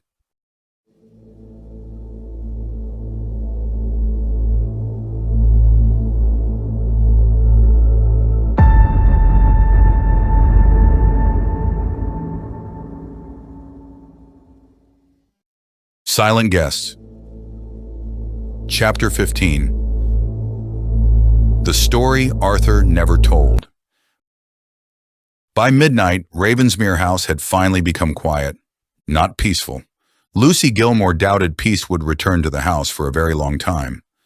The silence was practical now, created by exhaustion, police procedure, and the absence of secrets left with enough strength to make themselves heard. Clara Vale had been taken under armed escort to the Coast Guard launch shortly before 11. Evelyn Hart had gone separately, pale and tearful, accompanied by an officer who treated her neither as a murderer nor as an innocent woman, but as someone whose precise place inside the conspiracy would have to be determined later. Neil Fraser had been transferred on a stretcher. his wounded arm heavily bandaged, while Samuel Calder traveled with the paramedics after Henry insisted that concussion, dehydration, and several days of captivity were quite enough reasons for a hospital bed. The launch had returned once for Arthur and Elliot. Lucy had not watched them leave. She had stood instead in the entrance hall beneath Amelia's portrait, listening to footsteps passing through rooms that had once belonged entirely to Arthur Pembroke. Forensic officers moved quietly through his study. Police photographers documented doors, windows, service passages, and the improvised equipment in the cellar. Evidence bags appeared where books and photographs had once rested. The house was being converted into facts. Arthur would probably have appreciated the irony. For 3 days, everyone had tried to understand the truth by reconstructing people. Now the police were reconstructing the house. Lucy sat in the library shortly after midnight with a cup of tea she had forgotten to drink. The room looked unchanged. That seemed almost offensive. The fire still burned softly. Thousands of books still occupied the walls. Arthur's leather chair remained beside the window, where he had told Lucy that the truth was not merely discovering what had happened, but understanding what had happened to people. She could still hear him saying it. She wondered whether she always would. Oliver Reid entered without knocking. He had been officially cleared of immediate suspicion when the preliminary blood comparison from Elliot's scene came back incompatible with his blood group. Clara's injured left hand, Samuel's statement, and her eventual confession had completed the picture. The cut on Oliver's arm had turned out to be exactly what Lucy had argued it might be. A shallow wound probably caused while climbing across broken stone near the chapel. After everything, the mundane explanation had almost been funny. Oliver carried 2 mugs. "You've already got tea." Lucy looked at the cold cup beside her. "In theory." He placed the fresh one in front of her. "This one contains heat." "Advanced policing. I'm told it's covered at inspector level." Lucy smiled, and it felt strange. Not wrong, just unfamiliar. For several moments they sat without speaking. The silence between them had changed again. It no longer contained suspicion, though neither of them seemed willing to pretend the last few days had left their trust untouched. They had both withheld things. Both had decided at different points that incomplete truth was safer than complete uncertainty. Arthur had invited them precisely because he understood how dangerous that instinct could become. Oliver looked towards the bookshelves. "You were right." Lucy lifted an eyebrow. "I'll need something more specific. I've had an unusually successful weekend." "It isn't over." She looked towards him. "What isn't?" "The story." Lucy followed his gaze. "I know. That's why you're still here. So are you. I'm waiting for Lennox." "Are you?" Oliver smiled faintly. "No." The admission comforted her. "Everyone thinks we solved it," Lucy said. "We solved the murders." "That's not the same thing." "No." Arthur had been poisoned by Neil using tablets provided by Clara. Whether Neil had intended Arthur to die would eventually become a matter for prosecutors, doctors, and courts. Clara had admitted striking Elliot after following him to the chapel path, terrified that he had identified Evelyn's connection to the restoration operation, and through her, Clara herself. Martin Vale and Clara had pursued Amelia 10 years earlier, attempting to recover Sarah Mercer's photographic evidence. Martin had forced Amelia's car from the road. Clara had left with him rather than calling for help. The chain existed now. Bell gathered private information from hotel guests and others who crossed his path. Vale combined it with medical information. Kay supplied police intelligence and protection. Clara understood how to turn vulnerabilities into leverage. Neil supplied information about Amelia without understanding how it was being used. Marcus had helped his father bury the circumstances around Bell's departure. Helen had trusted Kay's false assertion that Amelia's evidence endangered an undercover operation. Henry had trusted a friend for too long. Oliver had later allowed official indifference to close Sarah's case before privately trying to undo the mistake.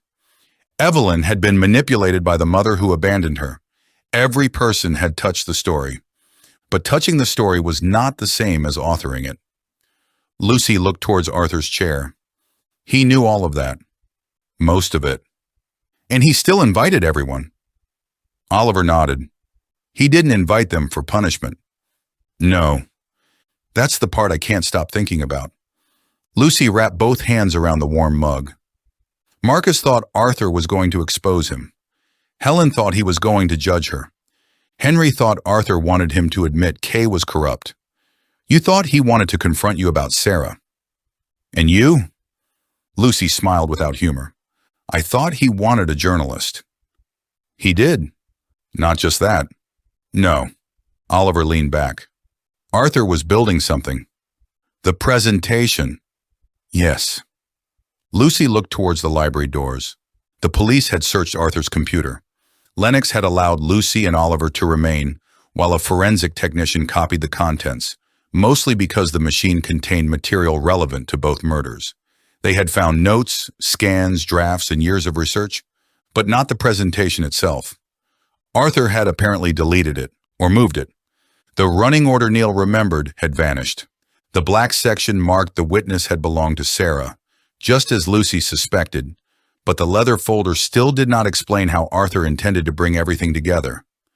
And there was another question, the one Lucy had barely allowed herself to examine. Why had Arthur planned to finish with her? Lucy stood. Oliver looked up. Where are you going? To ask the question after the question. He sighed. I walked into that. You really did. She moved toward the shelves containing Arthur's journalism collection. The first time she had entered the library, Arthur had shown her Amelia's books. Pressed flowers, handwritten inscriptions, tiny details that survived because someone cared enough to preserve them.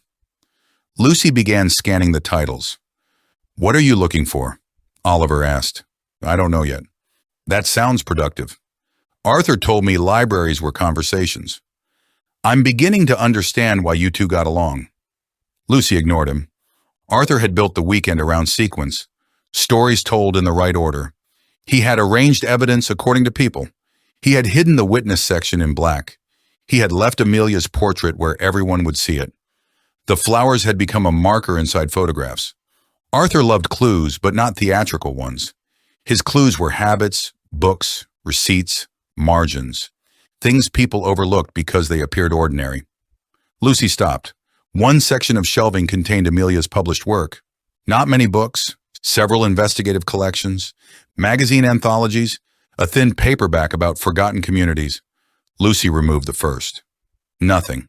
Second, nothing. Third, a flower fell onto the carpet, blue cornflower. Oliver stood. Lucy. I know. She crouched without touching it.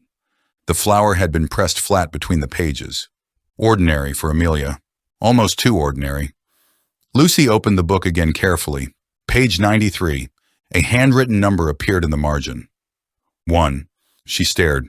Oliver moved beside her. Arthur? Maybe. Lucy returned the book and removed another. A flower. Different page. Number 2.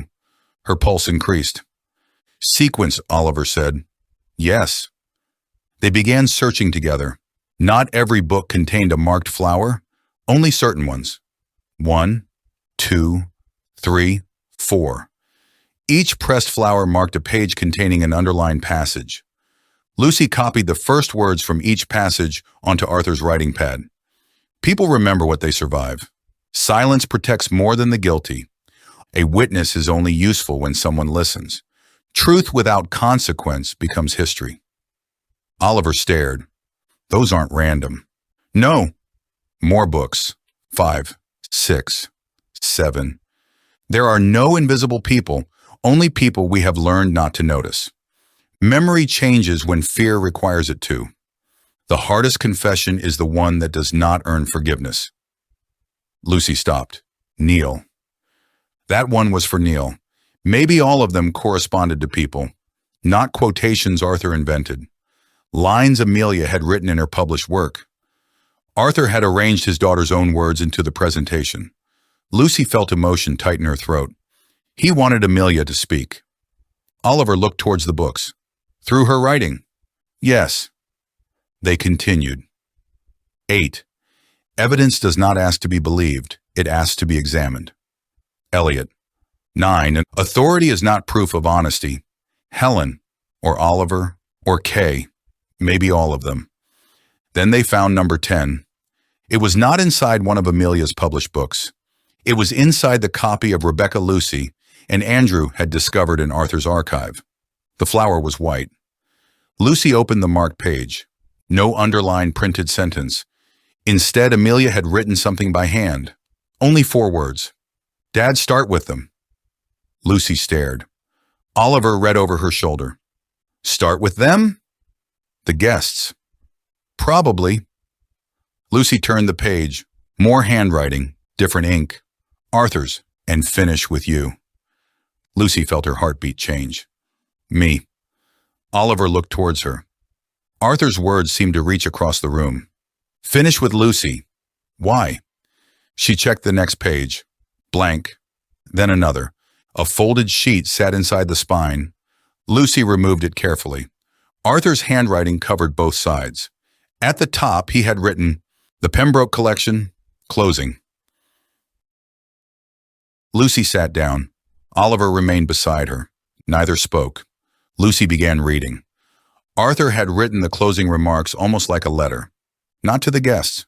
To Lucy.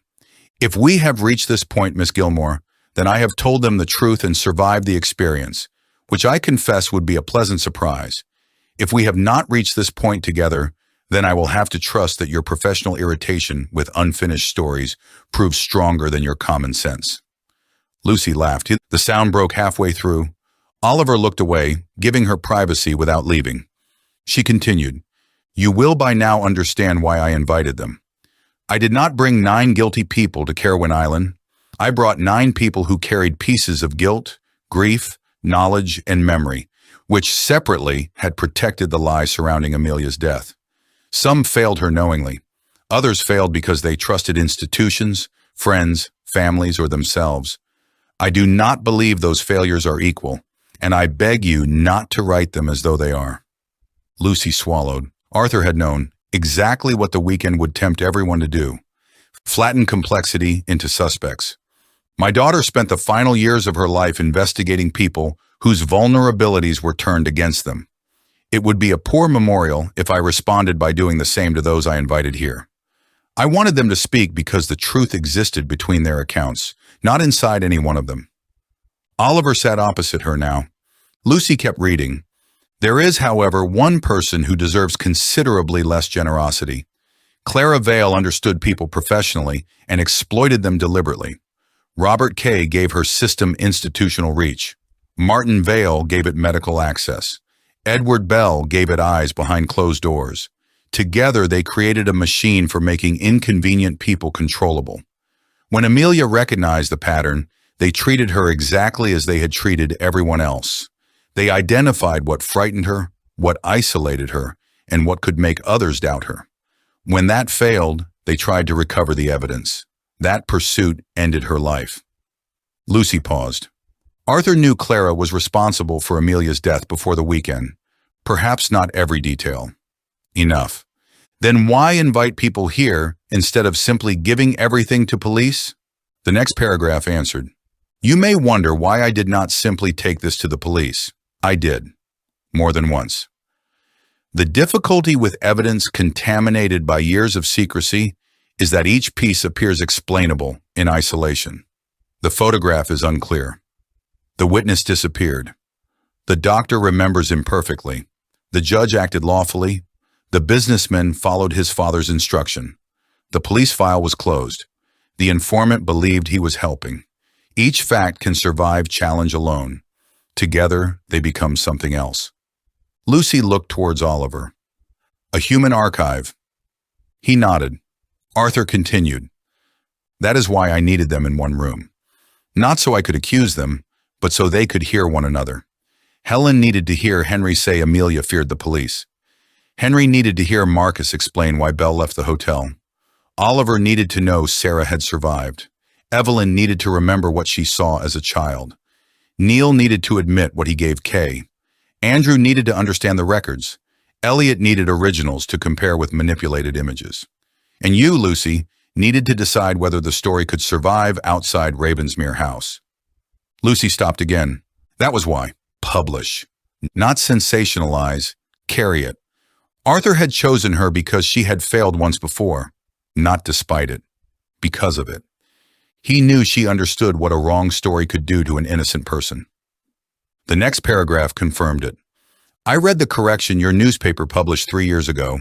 More importantly, I read what you wrote afterwards. You did not defend yourself. You described exactly how your certainty had harmed another human being.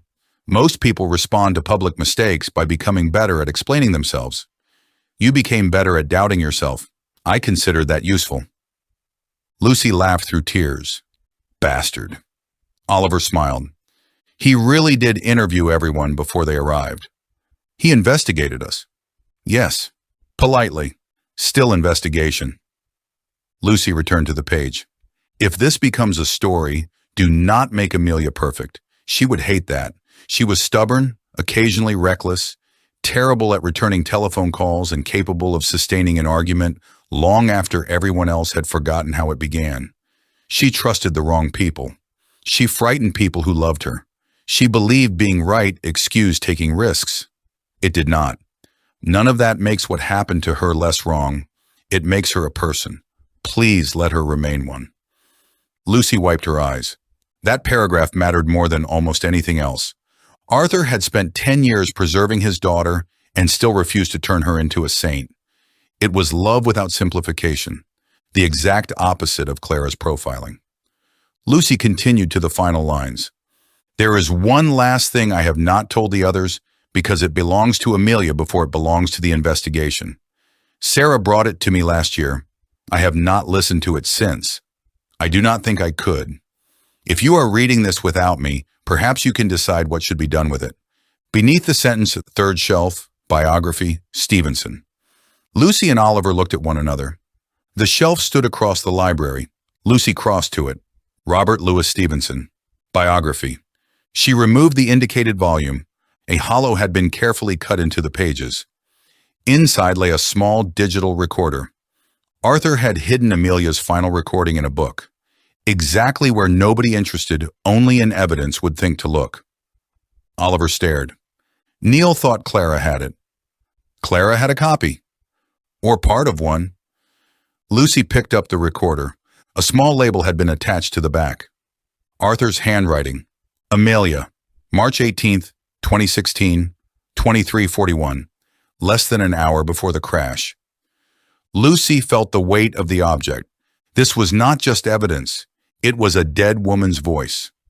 Arthur had listened once, then hidden it. Should we give it to Lennox? Oliver asked. Eventually. He looked towards her. You're going to listen. Lucy stared at the recorder. I think Arthur wanted me to. That doesn't mean you have to. No. She appreciated the distinction. Then she pressed play. For several seconds there was only movement. Fabric. A car indicator. Rain. Then Amelia Pembroke spoke. Her voice was younger than Lucy expected. Warm, slightly breathless. Alive. If this works, I owe Sarah £20 because I told her recording yourself in the car was ridiculous. Lucy closed her eyes. A tiny laugh followed. Arthur had been right. Not a saint. A person. Amelia continued. I'm driving back to Dad's. I'm not sure whether I'm going to tell him everything tonight, because he will do that thing where he tries very hard not to panic and therefore looks as though he is about to explode. Lucy smiled through tears. Oliver sat perfectly still. I was wrong about Helen, Amelia said. Not completely, because she absolutely should have asked more questions, and I intend to tell her that when I am less furious. But Kay lied to her. Henry doesn't know enough. Marcus Hale probably knows less than his father. Bell knows what he did. Martin knows exactly what he did. Clara knows everything. The recording shifted. A car passed somewhere nearby. Amelia became quieter. Sarah has copies. That matters. If I lose mine, she still has them. Lucy felt her pulse increase. Evidence. Sarah's survival. Amelia had built redundancy. Like Elliot. Perhaps that was why Arthur ultimately trusted him. Then Amelia said something that made Lucy straighten. I was wrong about Neil, too. Oliver looked towards her. Amelia continued. He told Kay things about me. I know that now. I also know he thought he was protecting me. I'm still furious with him, and I'm not interested in forgiving him just because he looks miserable when I shout." A soft laugh. "But he warned Sarah tonight. That matters too." Lucy felt tears return. Neil had spent 10 years wanting a last message. It had existed, and Amelia had not forgiven him, nor condemned him completely. Exactly what she had told him in person. Live with it. "But there's something else," Amelia continued. The humor disappeared. "I keep thinking Clara is the center of this because she understands everyone. Sarah thinks I'm giving her too much credit. She says systems like this don't survive because one brilliant person controls everything. They survive because ordinary people keep making small decisions that protect them." Lucy felt Arthur in that sentence. Or perhaps Arthur had spent 10 years learning it from Amelia. Someone looks away. Someone trusts the right uniform. Someone signs something because their father tells them to. Someone decides confidentiality matters more than asking why a frightened woman is frightened. Someone gives information because they think they're helping. None of them thinks they're building the machine. Lucy stared at nothing. The entire novel. That was it. Not merely who killed Amelia, how she became killable. Amelia breathed out. "I think that's the story." A pause, then quieter. "Not monsters. Permission." Lucy felt the words settle into the room. Clara was guilty. Martin was guilty. Kay and Belle were guilty. But the system around them survived because decent, flawed people repeatedly gave it permission to continue. Arthur had not gathered everyone to expose them. He had gathered them so they would understand what their isolated decisions became when placed beside one another. The recording continued. "There's a car behind me again." Lucy went still. Rain. Indicator. Amelia's breathing changed. "It's been there since the bypass." Oliver leaned closer. Lucy felt dread despite knowing the outcome. "I'm going to call Dad when I get closer. If this is nothing, I'm going to feel extremely stupid listening back to this." A pause. Then unexpectedly, Amelia laughed. "And Dad, because I know Sarah will give you this if anything does happen, please do not turn me into one of your historical tragedies. I am not a cautionary tale." Lucy covered her mouth. Arthur had obeyed. He had spent 10 years refusing to make her merely the victim. Amelia continued, "I had a good life. I had people I loved. I did work I cared about. I made stupid decisions. I bought too many books.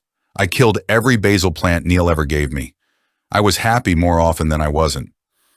Lucy began crying properly then, quietly. Not because Amelia was about to die, because she had lived. That was the final twist Arthur had protected. The story was not a dead woman's tragedy. It was a living woman's own refusal to be reduced to how she died. The recording continued beneath the sound of rain. "If something happens, tell Dad I know he loves me. Tell Neil I'm still angry. He'll understand." A laugh. "Tell Sarah to stop smoking. She thinks nobody knows." Then silence for several seconds. The car behind her seemed louder. Amelia spoke once more.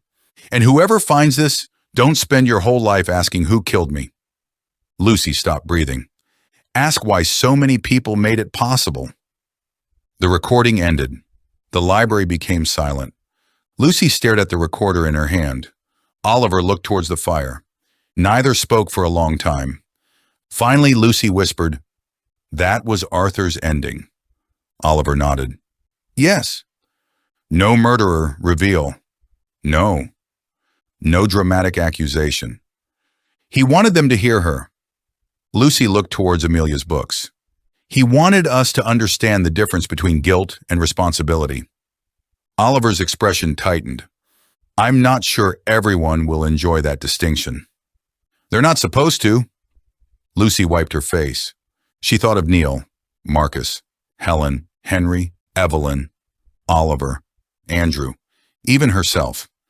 Arthur had not gathered 10 people because 10 people killed Amelia. He gathered them because every one of them represented some part of how truth became distorted, ignored, doubted, hidden, or restored. Lucy suddenly understood why Andrew had been invited too. Not merely because he found archive material, Because historians decide what survives, and Eliot. Photographers decide what remains visible, Evelyn. Artists reconstruct what memory loses, Oliver. Police decide what becomes a case, Helen. Judges decide what becomes admissible truth, Henry. Doctors hold private truth, Marcus. Business protects reputations, Neil. Family protects people, Lucy. Journalists decide which version reaches everyone else. Arthur had assembled professions built around truth, and every profession could fail it. That's the collection, Lucy said. Oliver looked towards her. People who decide what gets remembered. She stood. We need everyone. Now? Yes. It's after midnight. Arthur waited 10 years. Oliver nodded. Fair. Lucy picked up the recorder. They left the library together. The house was quieter than before. Police officers still worked in distant rooms, but most of the guests who remained on the island had gathered in the drawing room. Marcus sat near the extinguished fireplace, Helen beside the window. Henry had returned after accompanying Neil to the launch. Andrew held Amelia's manuscript. Sarah Mercer sat beneath a blanket, her injured shoulder treated and secured, while she waited for the next boat to the mainland. Evelyn was gone. Neil was gone. Clara was gone. 3 empty chairs remained. Lucy stopped at the doorway. Everyone looked towards her. Sarah saw the recorder first. Her expression changed. You found it. Lucy nodded. You gave this to Arthur. Yes? When? Last year. Did Clara know he had it? No. Did Neil? No. Lucy understood. Clara had played Neil a different recording, or an edited fragment, enough to make him believe she possessed Amelia's final words. The manipulation went even deeper. Is Clara's copy real? Lucy asked. Sarah looked tired. She had an old voicemail from Amelia, nothing more. Lucy closed her eyes briefly. Neil had poisoned Arthur for a recording Clara never possessed. A perfect exploitation of grief, another version of truth. Marcus looked towards Lucy. What is that? Arthur's presentation. Everyone stared. Not all of it, Lucy continued. The end. She looked towards the empty chair Arthur had occupied. I think we should hear it where he intended. Nobody objected. They moved slowly. Not to the dining room, not to the library, to Arthur's study. The place where he had died, the place where he had intended the truth to survive him. Forensic work had finished for the night. The desk remained sealed in parts, but Lennox allowed them inside after Lucy explained what they had found. Nobody sat in Arthur's chair. Lucy stood beside it. The leather folder rested in an evidence box nearby. Amelia's portrait could not be seen from here, yet somehow Lucy felt her presence more strongly than ever. She looked around at the surviving guests. This isn't a confession. Nobody spoke. It isn't another clue either. She placed the recorder on Arthur's desk. This is what Arthur wanted us to understand. And before she pressed play, Lucy finally realized something else. They had spent 4 days trapped on Caerwyn Island asking the wrong question. Who could they trust? Arthur's answer had never been a person. Trust was not something anyone earned once and kept forever. It was something that had to survive questions, evidence, contradiction, truth. Lucy pressed the button. Amelia Pembroke's voice filled her father's study, and at last, the story Arthur had died trying to tell began to end in the only voice that had ever truly belonged at its center. Nobody interrupted Amelia. Her voice moved through Arthur's study with an intimacy that made the room itself seem suddenly intrusive, as though they had all been allowed into a conversation that was never intended for strangers. Outside, the rain had weakened to a faint tapping against the broken window. Somewhere deeper inside Ravensmere House, a police radio murmured and then went quiet again. But within the study, no one moved. Marcus Hale lowered his eyes when Amelia spoke about people signing documents because their fathers told them to. Helen Sinclair closed hers when Amelia mentioned trusting the right uniform. Henry Shaw stared at his hands.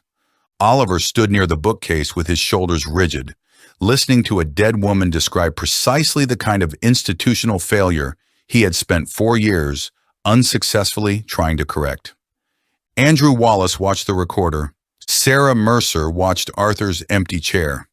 When Amelia said that systems survived because ordinary people kept making small decisions that protected them, Lucy looked around the room and realized Arthur had succeeded after all. Not in the way he intended. There had been no carefully prepared presentation, no slides, no measured progression through 10 years of evidence. Arthur had never stood before the people he invited and shown them how their lives connected. Instead, they had learned it through death, accusation, fear, and the slow collapse of every comfortable explanation they had carried to Caerwyn Island. It was crueler than Arthur intended. Perhaps, Lucy thought, also impossible to forget. The recording reached its final moments. Amelia's voice softened. And whoever finds this, don't spend your whole life asking who killed me. Ask why so many people made it possible. Then came the click. Silence. Nobody seemed willing to be the first person to exist after it. Lucy looked towards Sarah. Tears had gathered silently across the older woman's face. You heard that before, Arthur? Sarah nodded. Once. Why didn't you give it to the police? A sad smile appeared. Which police? No one answered. Sarah adjusted the blanket around her injured shoulder. Amelia recorded it automatically to cloud storage. She had started doing that because she was frightened someone would take her phone. I helped her set it up. Lucy thought of Elliot's second drive. Copies, backups, redundancy. People who dealt with dangerous truths learned quickly that one copy was never enough. I accessed it after she died, Sarah continued. By then, Martin had vanished. Clara was telling people she knew nothing. Kay was controlling what reached investigators, and Belle had disappeared from Edinburgh. I thought the recording would prove everything. But it didn't, Oliver said. No. Sarah looked towards him. It proved Amelia was afraid. It proved she suspected people. It did not prove who was in the car behind her. So you kept investigating. For a few weeks. Her expression darkened. Then Clara realized I had the photographs. Henry looked towards her. How? I made the mistake of confronting her. Marcus gave a humorless exhale. That appears to have been a popular mistake. Sarah almost smiled. Yes. She looked towards Lucy. I told Clara I knew she had been working with Kay. I wanted her frightened enough to confess. Did she? No. She asked whether I had told anyone else. Sarah's voice softened. That was when I understood I had made myself the next problem. Neil had warned her. Sarah disappeared. The false suicide letter came later. Clara had attempted to convert Sarah's escape into a death that could never contradict her. What happened to Martin? Andrew asked. Sarah looked towards Henry. For years, the question had been another missing piece. Sarah answered carefully. I don't know for certain. Henry frowned. You knew he disappeared. Yes. Clara knew where he went? I believe so. Did she kill him? Sarah hesitated. I never found evidence. Lucy appreciated the answer. After everything, uncertainty remained uncertainty. Not every missing person needed to become another corpse simply because the story wanted neatness. What did Arthur think? She asked. Sarah looked towards his desk. He believed Martin fled the country. Why? Money left an account in Clara's name 2 days after Amelia died. It moved through 3 countries before disappearing. Marcus nodded slowly. Enough to start again. Possibly. So Martin may still be alive? Yes. The possibility should have felt like an unfinished thread. Instead, it felt truthful. Some guilty people disappeared without providing satisfying endings. The police would pursue it now. The story no longer needed to pretend Lucy could solve everything in one weekend. Helen finally spoke. Sarah. The older woman looked towards her. Helen's posture remained composed, but the certainty that had defined her when Lucy first met her had gone. I owe you an apology. Sarah's expression hardened slightly. No. Helen blinked. No. You owe Amelia one. The words were not cruel. That made them harder. Helen accepted them. Yes, Sarah continued, and she is not here to make you feel better. Helen lowered her gaze. No. Lucy remembered Amelia's words. The hardest confession is the one that does not earn forgiveness. Arthur had arranged that line for a reason. Helen drew a slow breath. Then I will have to live with it. Sarah watched her. After several seconds, she nodded. That was what Amelia wanted from people. Not absolution, responsibility. Marcus looked towards Arthur's desk. My father is dead. Nobody responded. He seemed to be speaking more to himself. I spent years being angry at him for controlling everything, then spent another 10 years repeating his explanation because admitting I had signed Belle's payment meant admitting I was part of it. Lucy looked toward him. What will you do? I don't know. He gave a tired smile. For once, I genuinely don't. Helen looked at him. That may be progress. Marcus glanced towards her. Was that almost kindness? Do not become accustomed to it. A few quiet smiles appeared around the room. Lucy felt grateful for them, not because anything was funny, but because people could not live indefinitely at the emotional pitch of confession and grief. Eventually, humanity returned through the smallest cracks. Henry was next. I should resign. Oliver looked towards him. Why? Henry seemed surprised by the question. Because I missed all of this. You treated Amelia's injuries and trusted Kay afterwards. You were his friend. That is not a defense.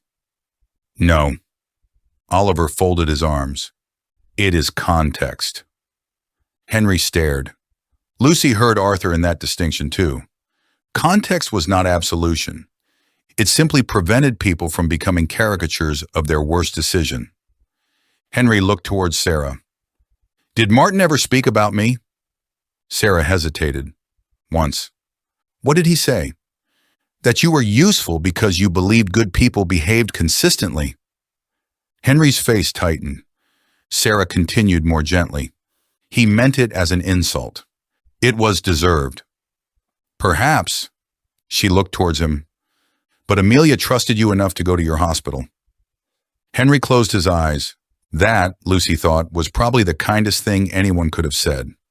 Andrew stood near Arthur's bookshelves. What about Belle? Lennox had remained near the study door throughout the recording, deliberately outside the circle without leaving.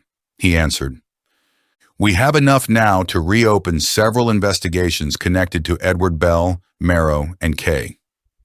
Marcus looked towards him, assuming people trust you. Lennox accepted the remark. They shouldn't trust me because I say they should. Lucy looked towards him. That was perhaps the first sentence he had spoken all evening that genuinely reassured her. What happens to Clara? Andrew asked. Lennox's expression became professional again. She's under arrest on suspicion of Elliot Brooks's murder, conspiracy offenses, false imprisonment of Samuel Calder, firearms offenses, and several other matters that will become clearer after interview. And Amelia? That investigation will be reopened. Lucy frowned. Murder? Potentially. Clara was in the car. Yes. She admitted enough to us. Admission outside formal interview will be documented, but will need corroboration. Sarah looked towards him. You have it. Everyone turned. She reached carefully beneath the blanket. Lennox immediately tensed. Sarah almost laughed. Relax, Sergeant. She removed a small key, not a weapon. A key. She placed it on Arthur's desk. There's a bank deposit box in Cardiff. Lucy stared. What's inside? Everything I didn't give Arthur. Arthur had not known. Even at the end, Sarah retained one final safeguard. Why?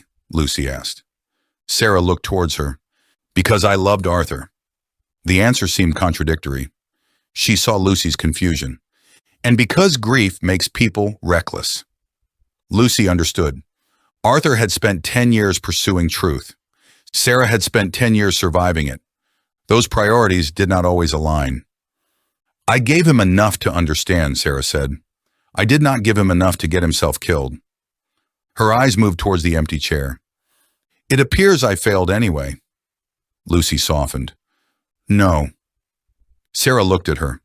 Arthur made his own choices. That was important too. Arthur had not been an innocent child wandering unknowingly into danger. He had understood there was risk. He had invited Clara's daughter, an inspector connected to Sarah, a photographer restoring manipulated images, a judge, a doctor, a businessman, a historian, a journalist, Neil. He had assembled a confrontation without telling anyone enough to prepare for it. It had been brave. It had also been reckless. Amelia would probably have pointed that out immediately. The thought made Lucy smile. "What?" Oliver asked. "I was thinking Arthur and Amelia were probably more alike than either of them would have admitted." Sarah laughed softly. "They argued constantly. I can imagine."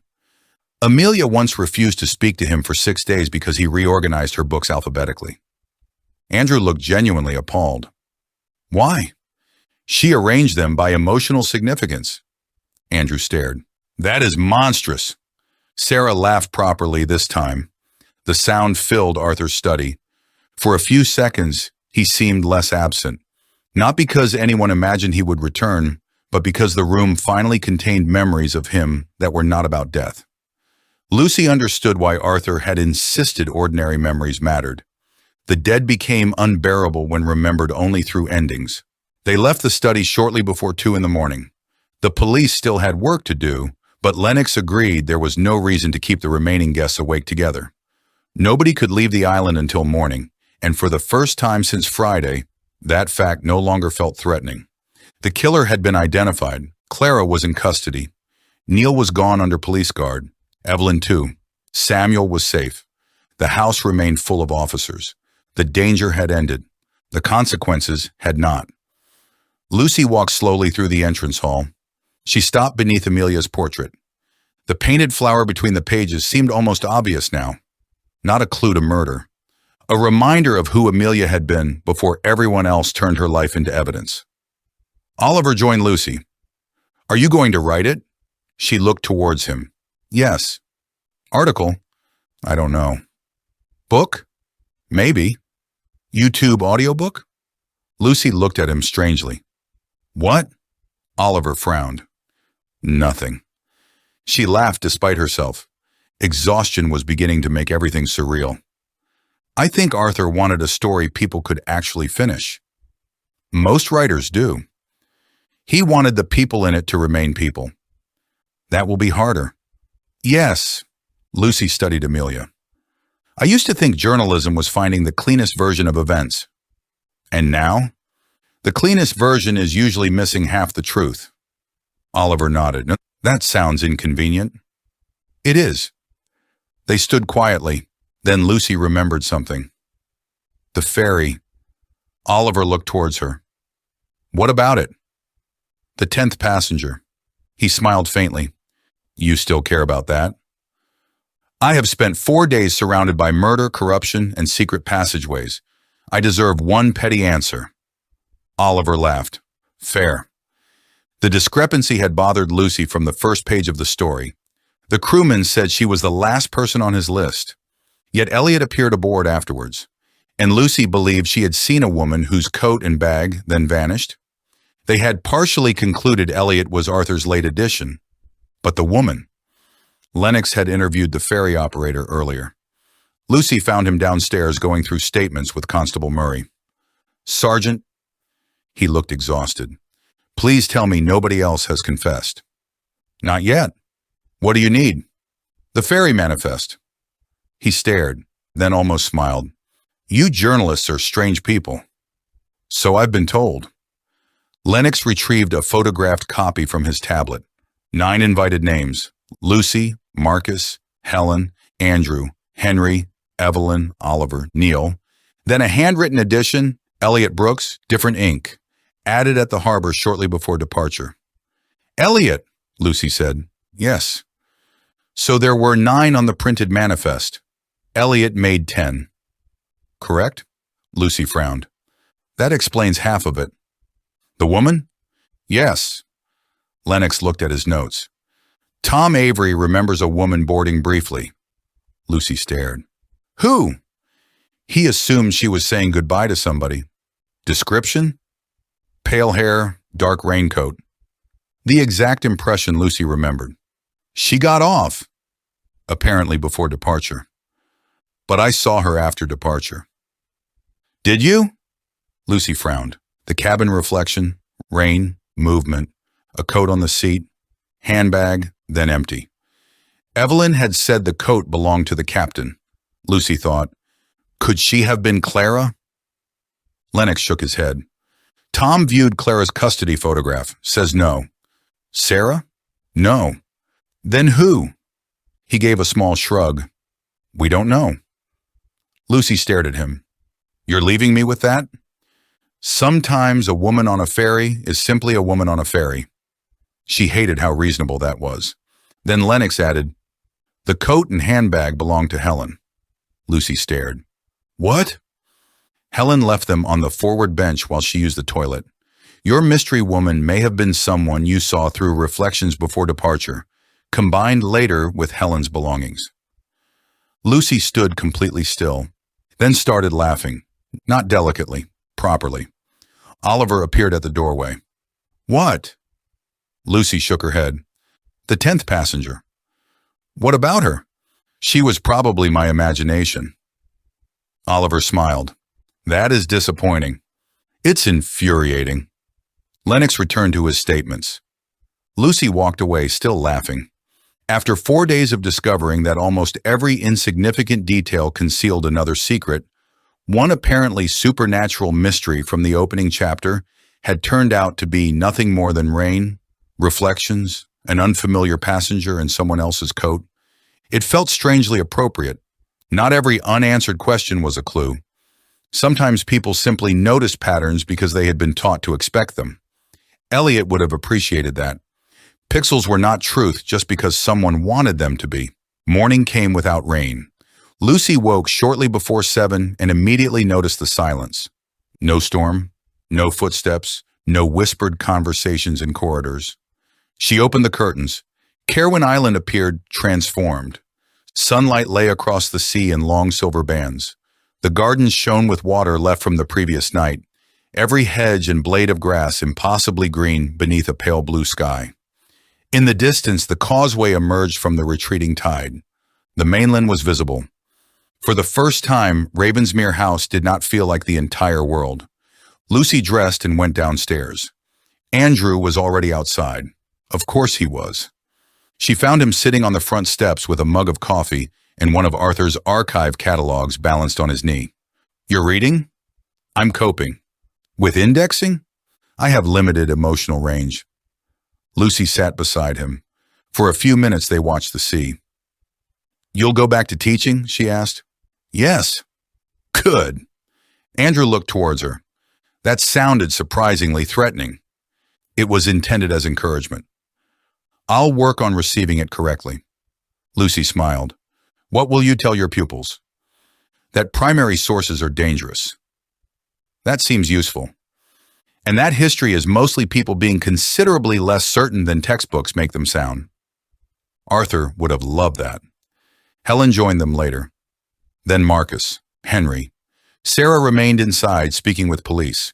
The remaining guests gradually assembled without arranging it. 5 people sitting or standing outside Ravensmere House on a clear morning after arriving in a storm. Nobody mentioned breakfast. Neil should have been preparing it. His absence lived everywhere. Marcus looked toward the sea. I suppose this is the point where we all promise to stay in touch and then never do. Helen glanced towards him. I have absolutely no intention of staying in touch with you. Marcus smiled. Thank God. I thought we were becoming friends. Henry laughed. Andrew joined him. Lucy looked at Helen. You'll testify? Helen understood what she meant, if required. Against Clara? Against anyone. What about your own decision? Helen looked towards the horizon. I have already contacted my former chambers. I intend to provide a complete statement regarding Kay's application and my handling of Amelia's evidence. That could damage your reputation? Yes. Helen's answer was calm. Lucy waited. Nothing else. No defense. No qualification. Perhaps that was what living with something looked like. Marcus spoke next. My company archives still exist. Lucy looked towards him. Calder records? Everything. Will you release them? He made a face. My lawyers will attempt to murder me. Poor choice of phrase. Yes, he sighed. I'll release them. What about your father? Marcus stared towards the sea. He spent his whole life caring what people thought of the Hale name. He smiled sadly. I suppose the least I can do is finally tell them the truth about it. Henry nodded, then looked towards Lucy. What about you? She thought of Arthur's letter. Finish with you. I'll write. Everything. No. The answer surprised them. Marcus frowned. Why not? Because some things belong to investigations, some belong to families, some belong to victims. She looked towards Ravensmere. And some things are true without being ours to publish. Arthur had chosen her because she had learned the cost of certainty. Perhaps the final lesson was learning the cost of disclosure, too. She would tell Amelia's story. She would expose the system. She would explain Arthur and Elliot. But she would not turn every private failure into entertainment merely because she possessed it. That, she thought, was how the story could survive without repeating Clara's method. Clara had collected vulnerabilities so she could control people. Lucy refused to do the same in the name of truth. Sarah stepped outside. She carried Amelia's copy of Rebecca. Lucy looked towards it. Police let you have that? It's mine, Lucy frowned. Arthur's archive? Sarah shook her head. Amelia gave it to me. Another small assumption corrected. Sarah sat beside Lucy. She opened the book. Pressed inside was the white flower. The handwritten message remained. If anything happens, ask Helen why. Sarah looked towards Helen. Helen's expression tightened. Amelia wrote that before the hearing, Sarah said. I know. She changed her mind later. Helen looked towards her. Sarah turned the page. Lucy had never noticed writing on the reverse side because the paper had stuck slightly against the binding. A second sentence. Amelia's handwriting. Then ask why I thought one person could explain everything. Lucy stared. The final twist was almost gentle. Amelia herself had begun the investigation believing Helen might contain the answer, then realized the truth was distributed. No one person could explain everything. Not Helen, not Kay, not Clara, not Arthur, not even Amelia. Sarah smiled faintly. She added that the night she died. Lucy looked towards the others. That was why Arthur gathered everyone. Yes. He understood her correction. Sarah nodded. He spent 10 years trying to. Lucy felt the whole novel close in a circle. The mystery had begun by asking which of them was the murderer. It ended by rejecting the idea that one person could explain a tragedy. Clara had killed Elliot. Neil had poisoned Arthur. Martin had caused Amelia's crash. Kay had corrupted institutions. Belle had gathered private material. Yet none existed in isolation. The system survived through relationships, silence, loyalty, cowardice, and authority. The answer had never been one name. The answer was the chain. The ferry arrived shortly after 9. Not the Caerwyn Belle this time, but a larger police launch accompanied by the ordinary island vessel that would carry the remaining guests back once statements were complete. Lucy stood at the jetty with her bag. 4 days earlier, she had looked towards Ravensmere House from the water and wondered why 9 strangers had been invited there. Now she looked back and understood that none of them had truly been strangers. Lives crossed constantly without people recognizing the intersections. A judge's decision entered a journalist's life. A doctor's silence protected a policeman's life. A businessman's signature allowed a porter to disappear. A chef's loyalty exposed a goddaughter. An illustrator remembered a face. A photographer restored what someone removed. A historian preserved records. A journalist decided what survived. Tiny actions. Consequences moving quietly through years. Oliver stopped beside her. You'll send me what you write? No. He looked offended. Why? Because you'll correct the procedure. I will absolutely correct the procedure. Exactly. He smiled. Then at least spell my name correctly. I'll consider it. They boarded. Andrew immediately chose a seat near the window. Marcus complained that the coffee machine looked dangerous. Helen told him drinking it would constitute voluntary assumption of risk. Henry laughed. Sarah remained on the island temporarily with police. Evelyn, Neil, and Clara were already gone. The empty spaces mattered. Lucy sat near the rear. As the ferry pulled away, Ravensmere House gradually climbed above the trees. She expected it to look ominous. It did not. Morning sunlight caught the upper windows. The dark stone appeared almost warm. Arthur's house, Amelia's portrait, the library, the pressed flowers, the study, rooms in which terrible things had happened and wonderful people had also lived. Lucy refused to let one erase the other. She opened her notebook. A blank page waited. For several seconds she considered how to begin. Arthur had asked her to tell the story honestly. Amelia had asked not to become a cautionary tale. The audience would expect murder, mystery, a killer. Lucy smiled faintly. Then she wrote the first sentence. There were 10 passengers aboard the ferry to Caerwyn Island, although the manifest listed only 9. She stopped, looked at it, then laughed. Oliver glanced across the aisle. What? Nothing. Lucy crossed the sentence out.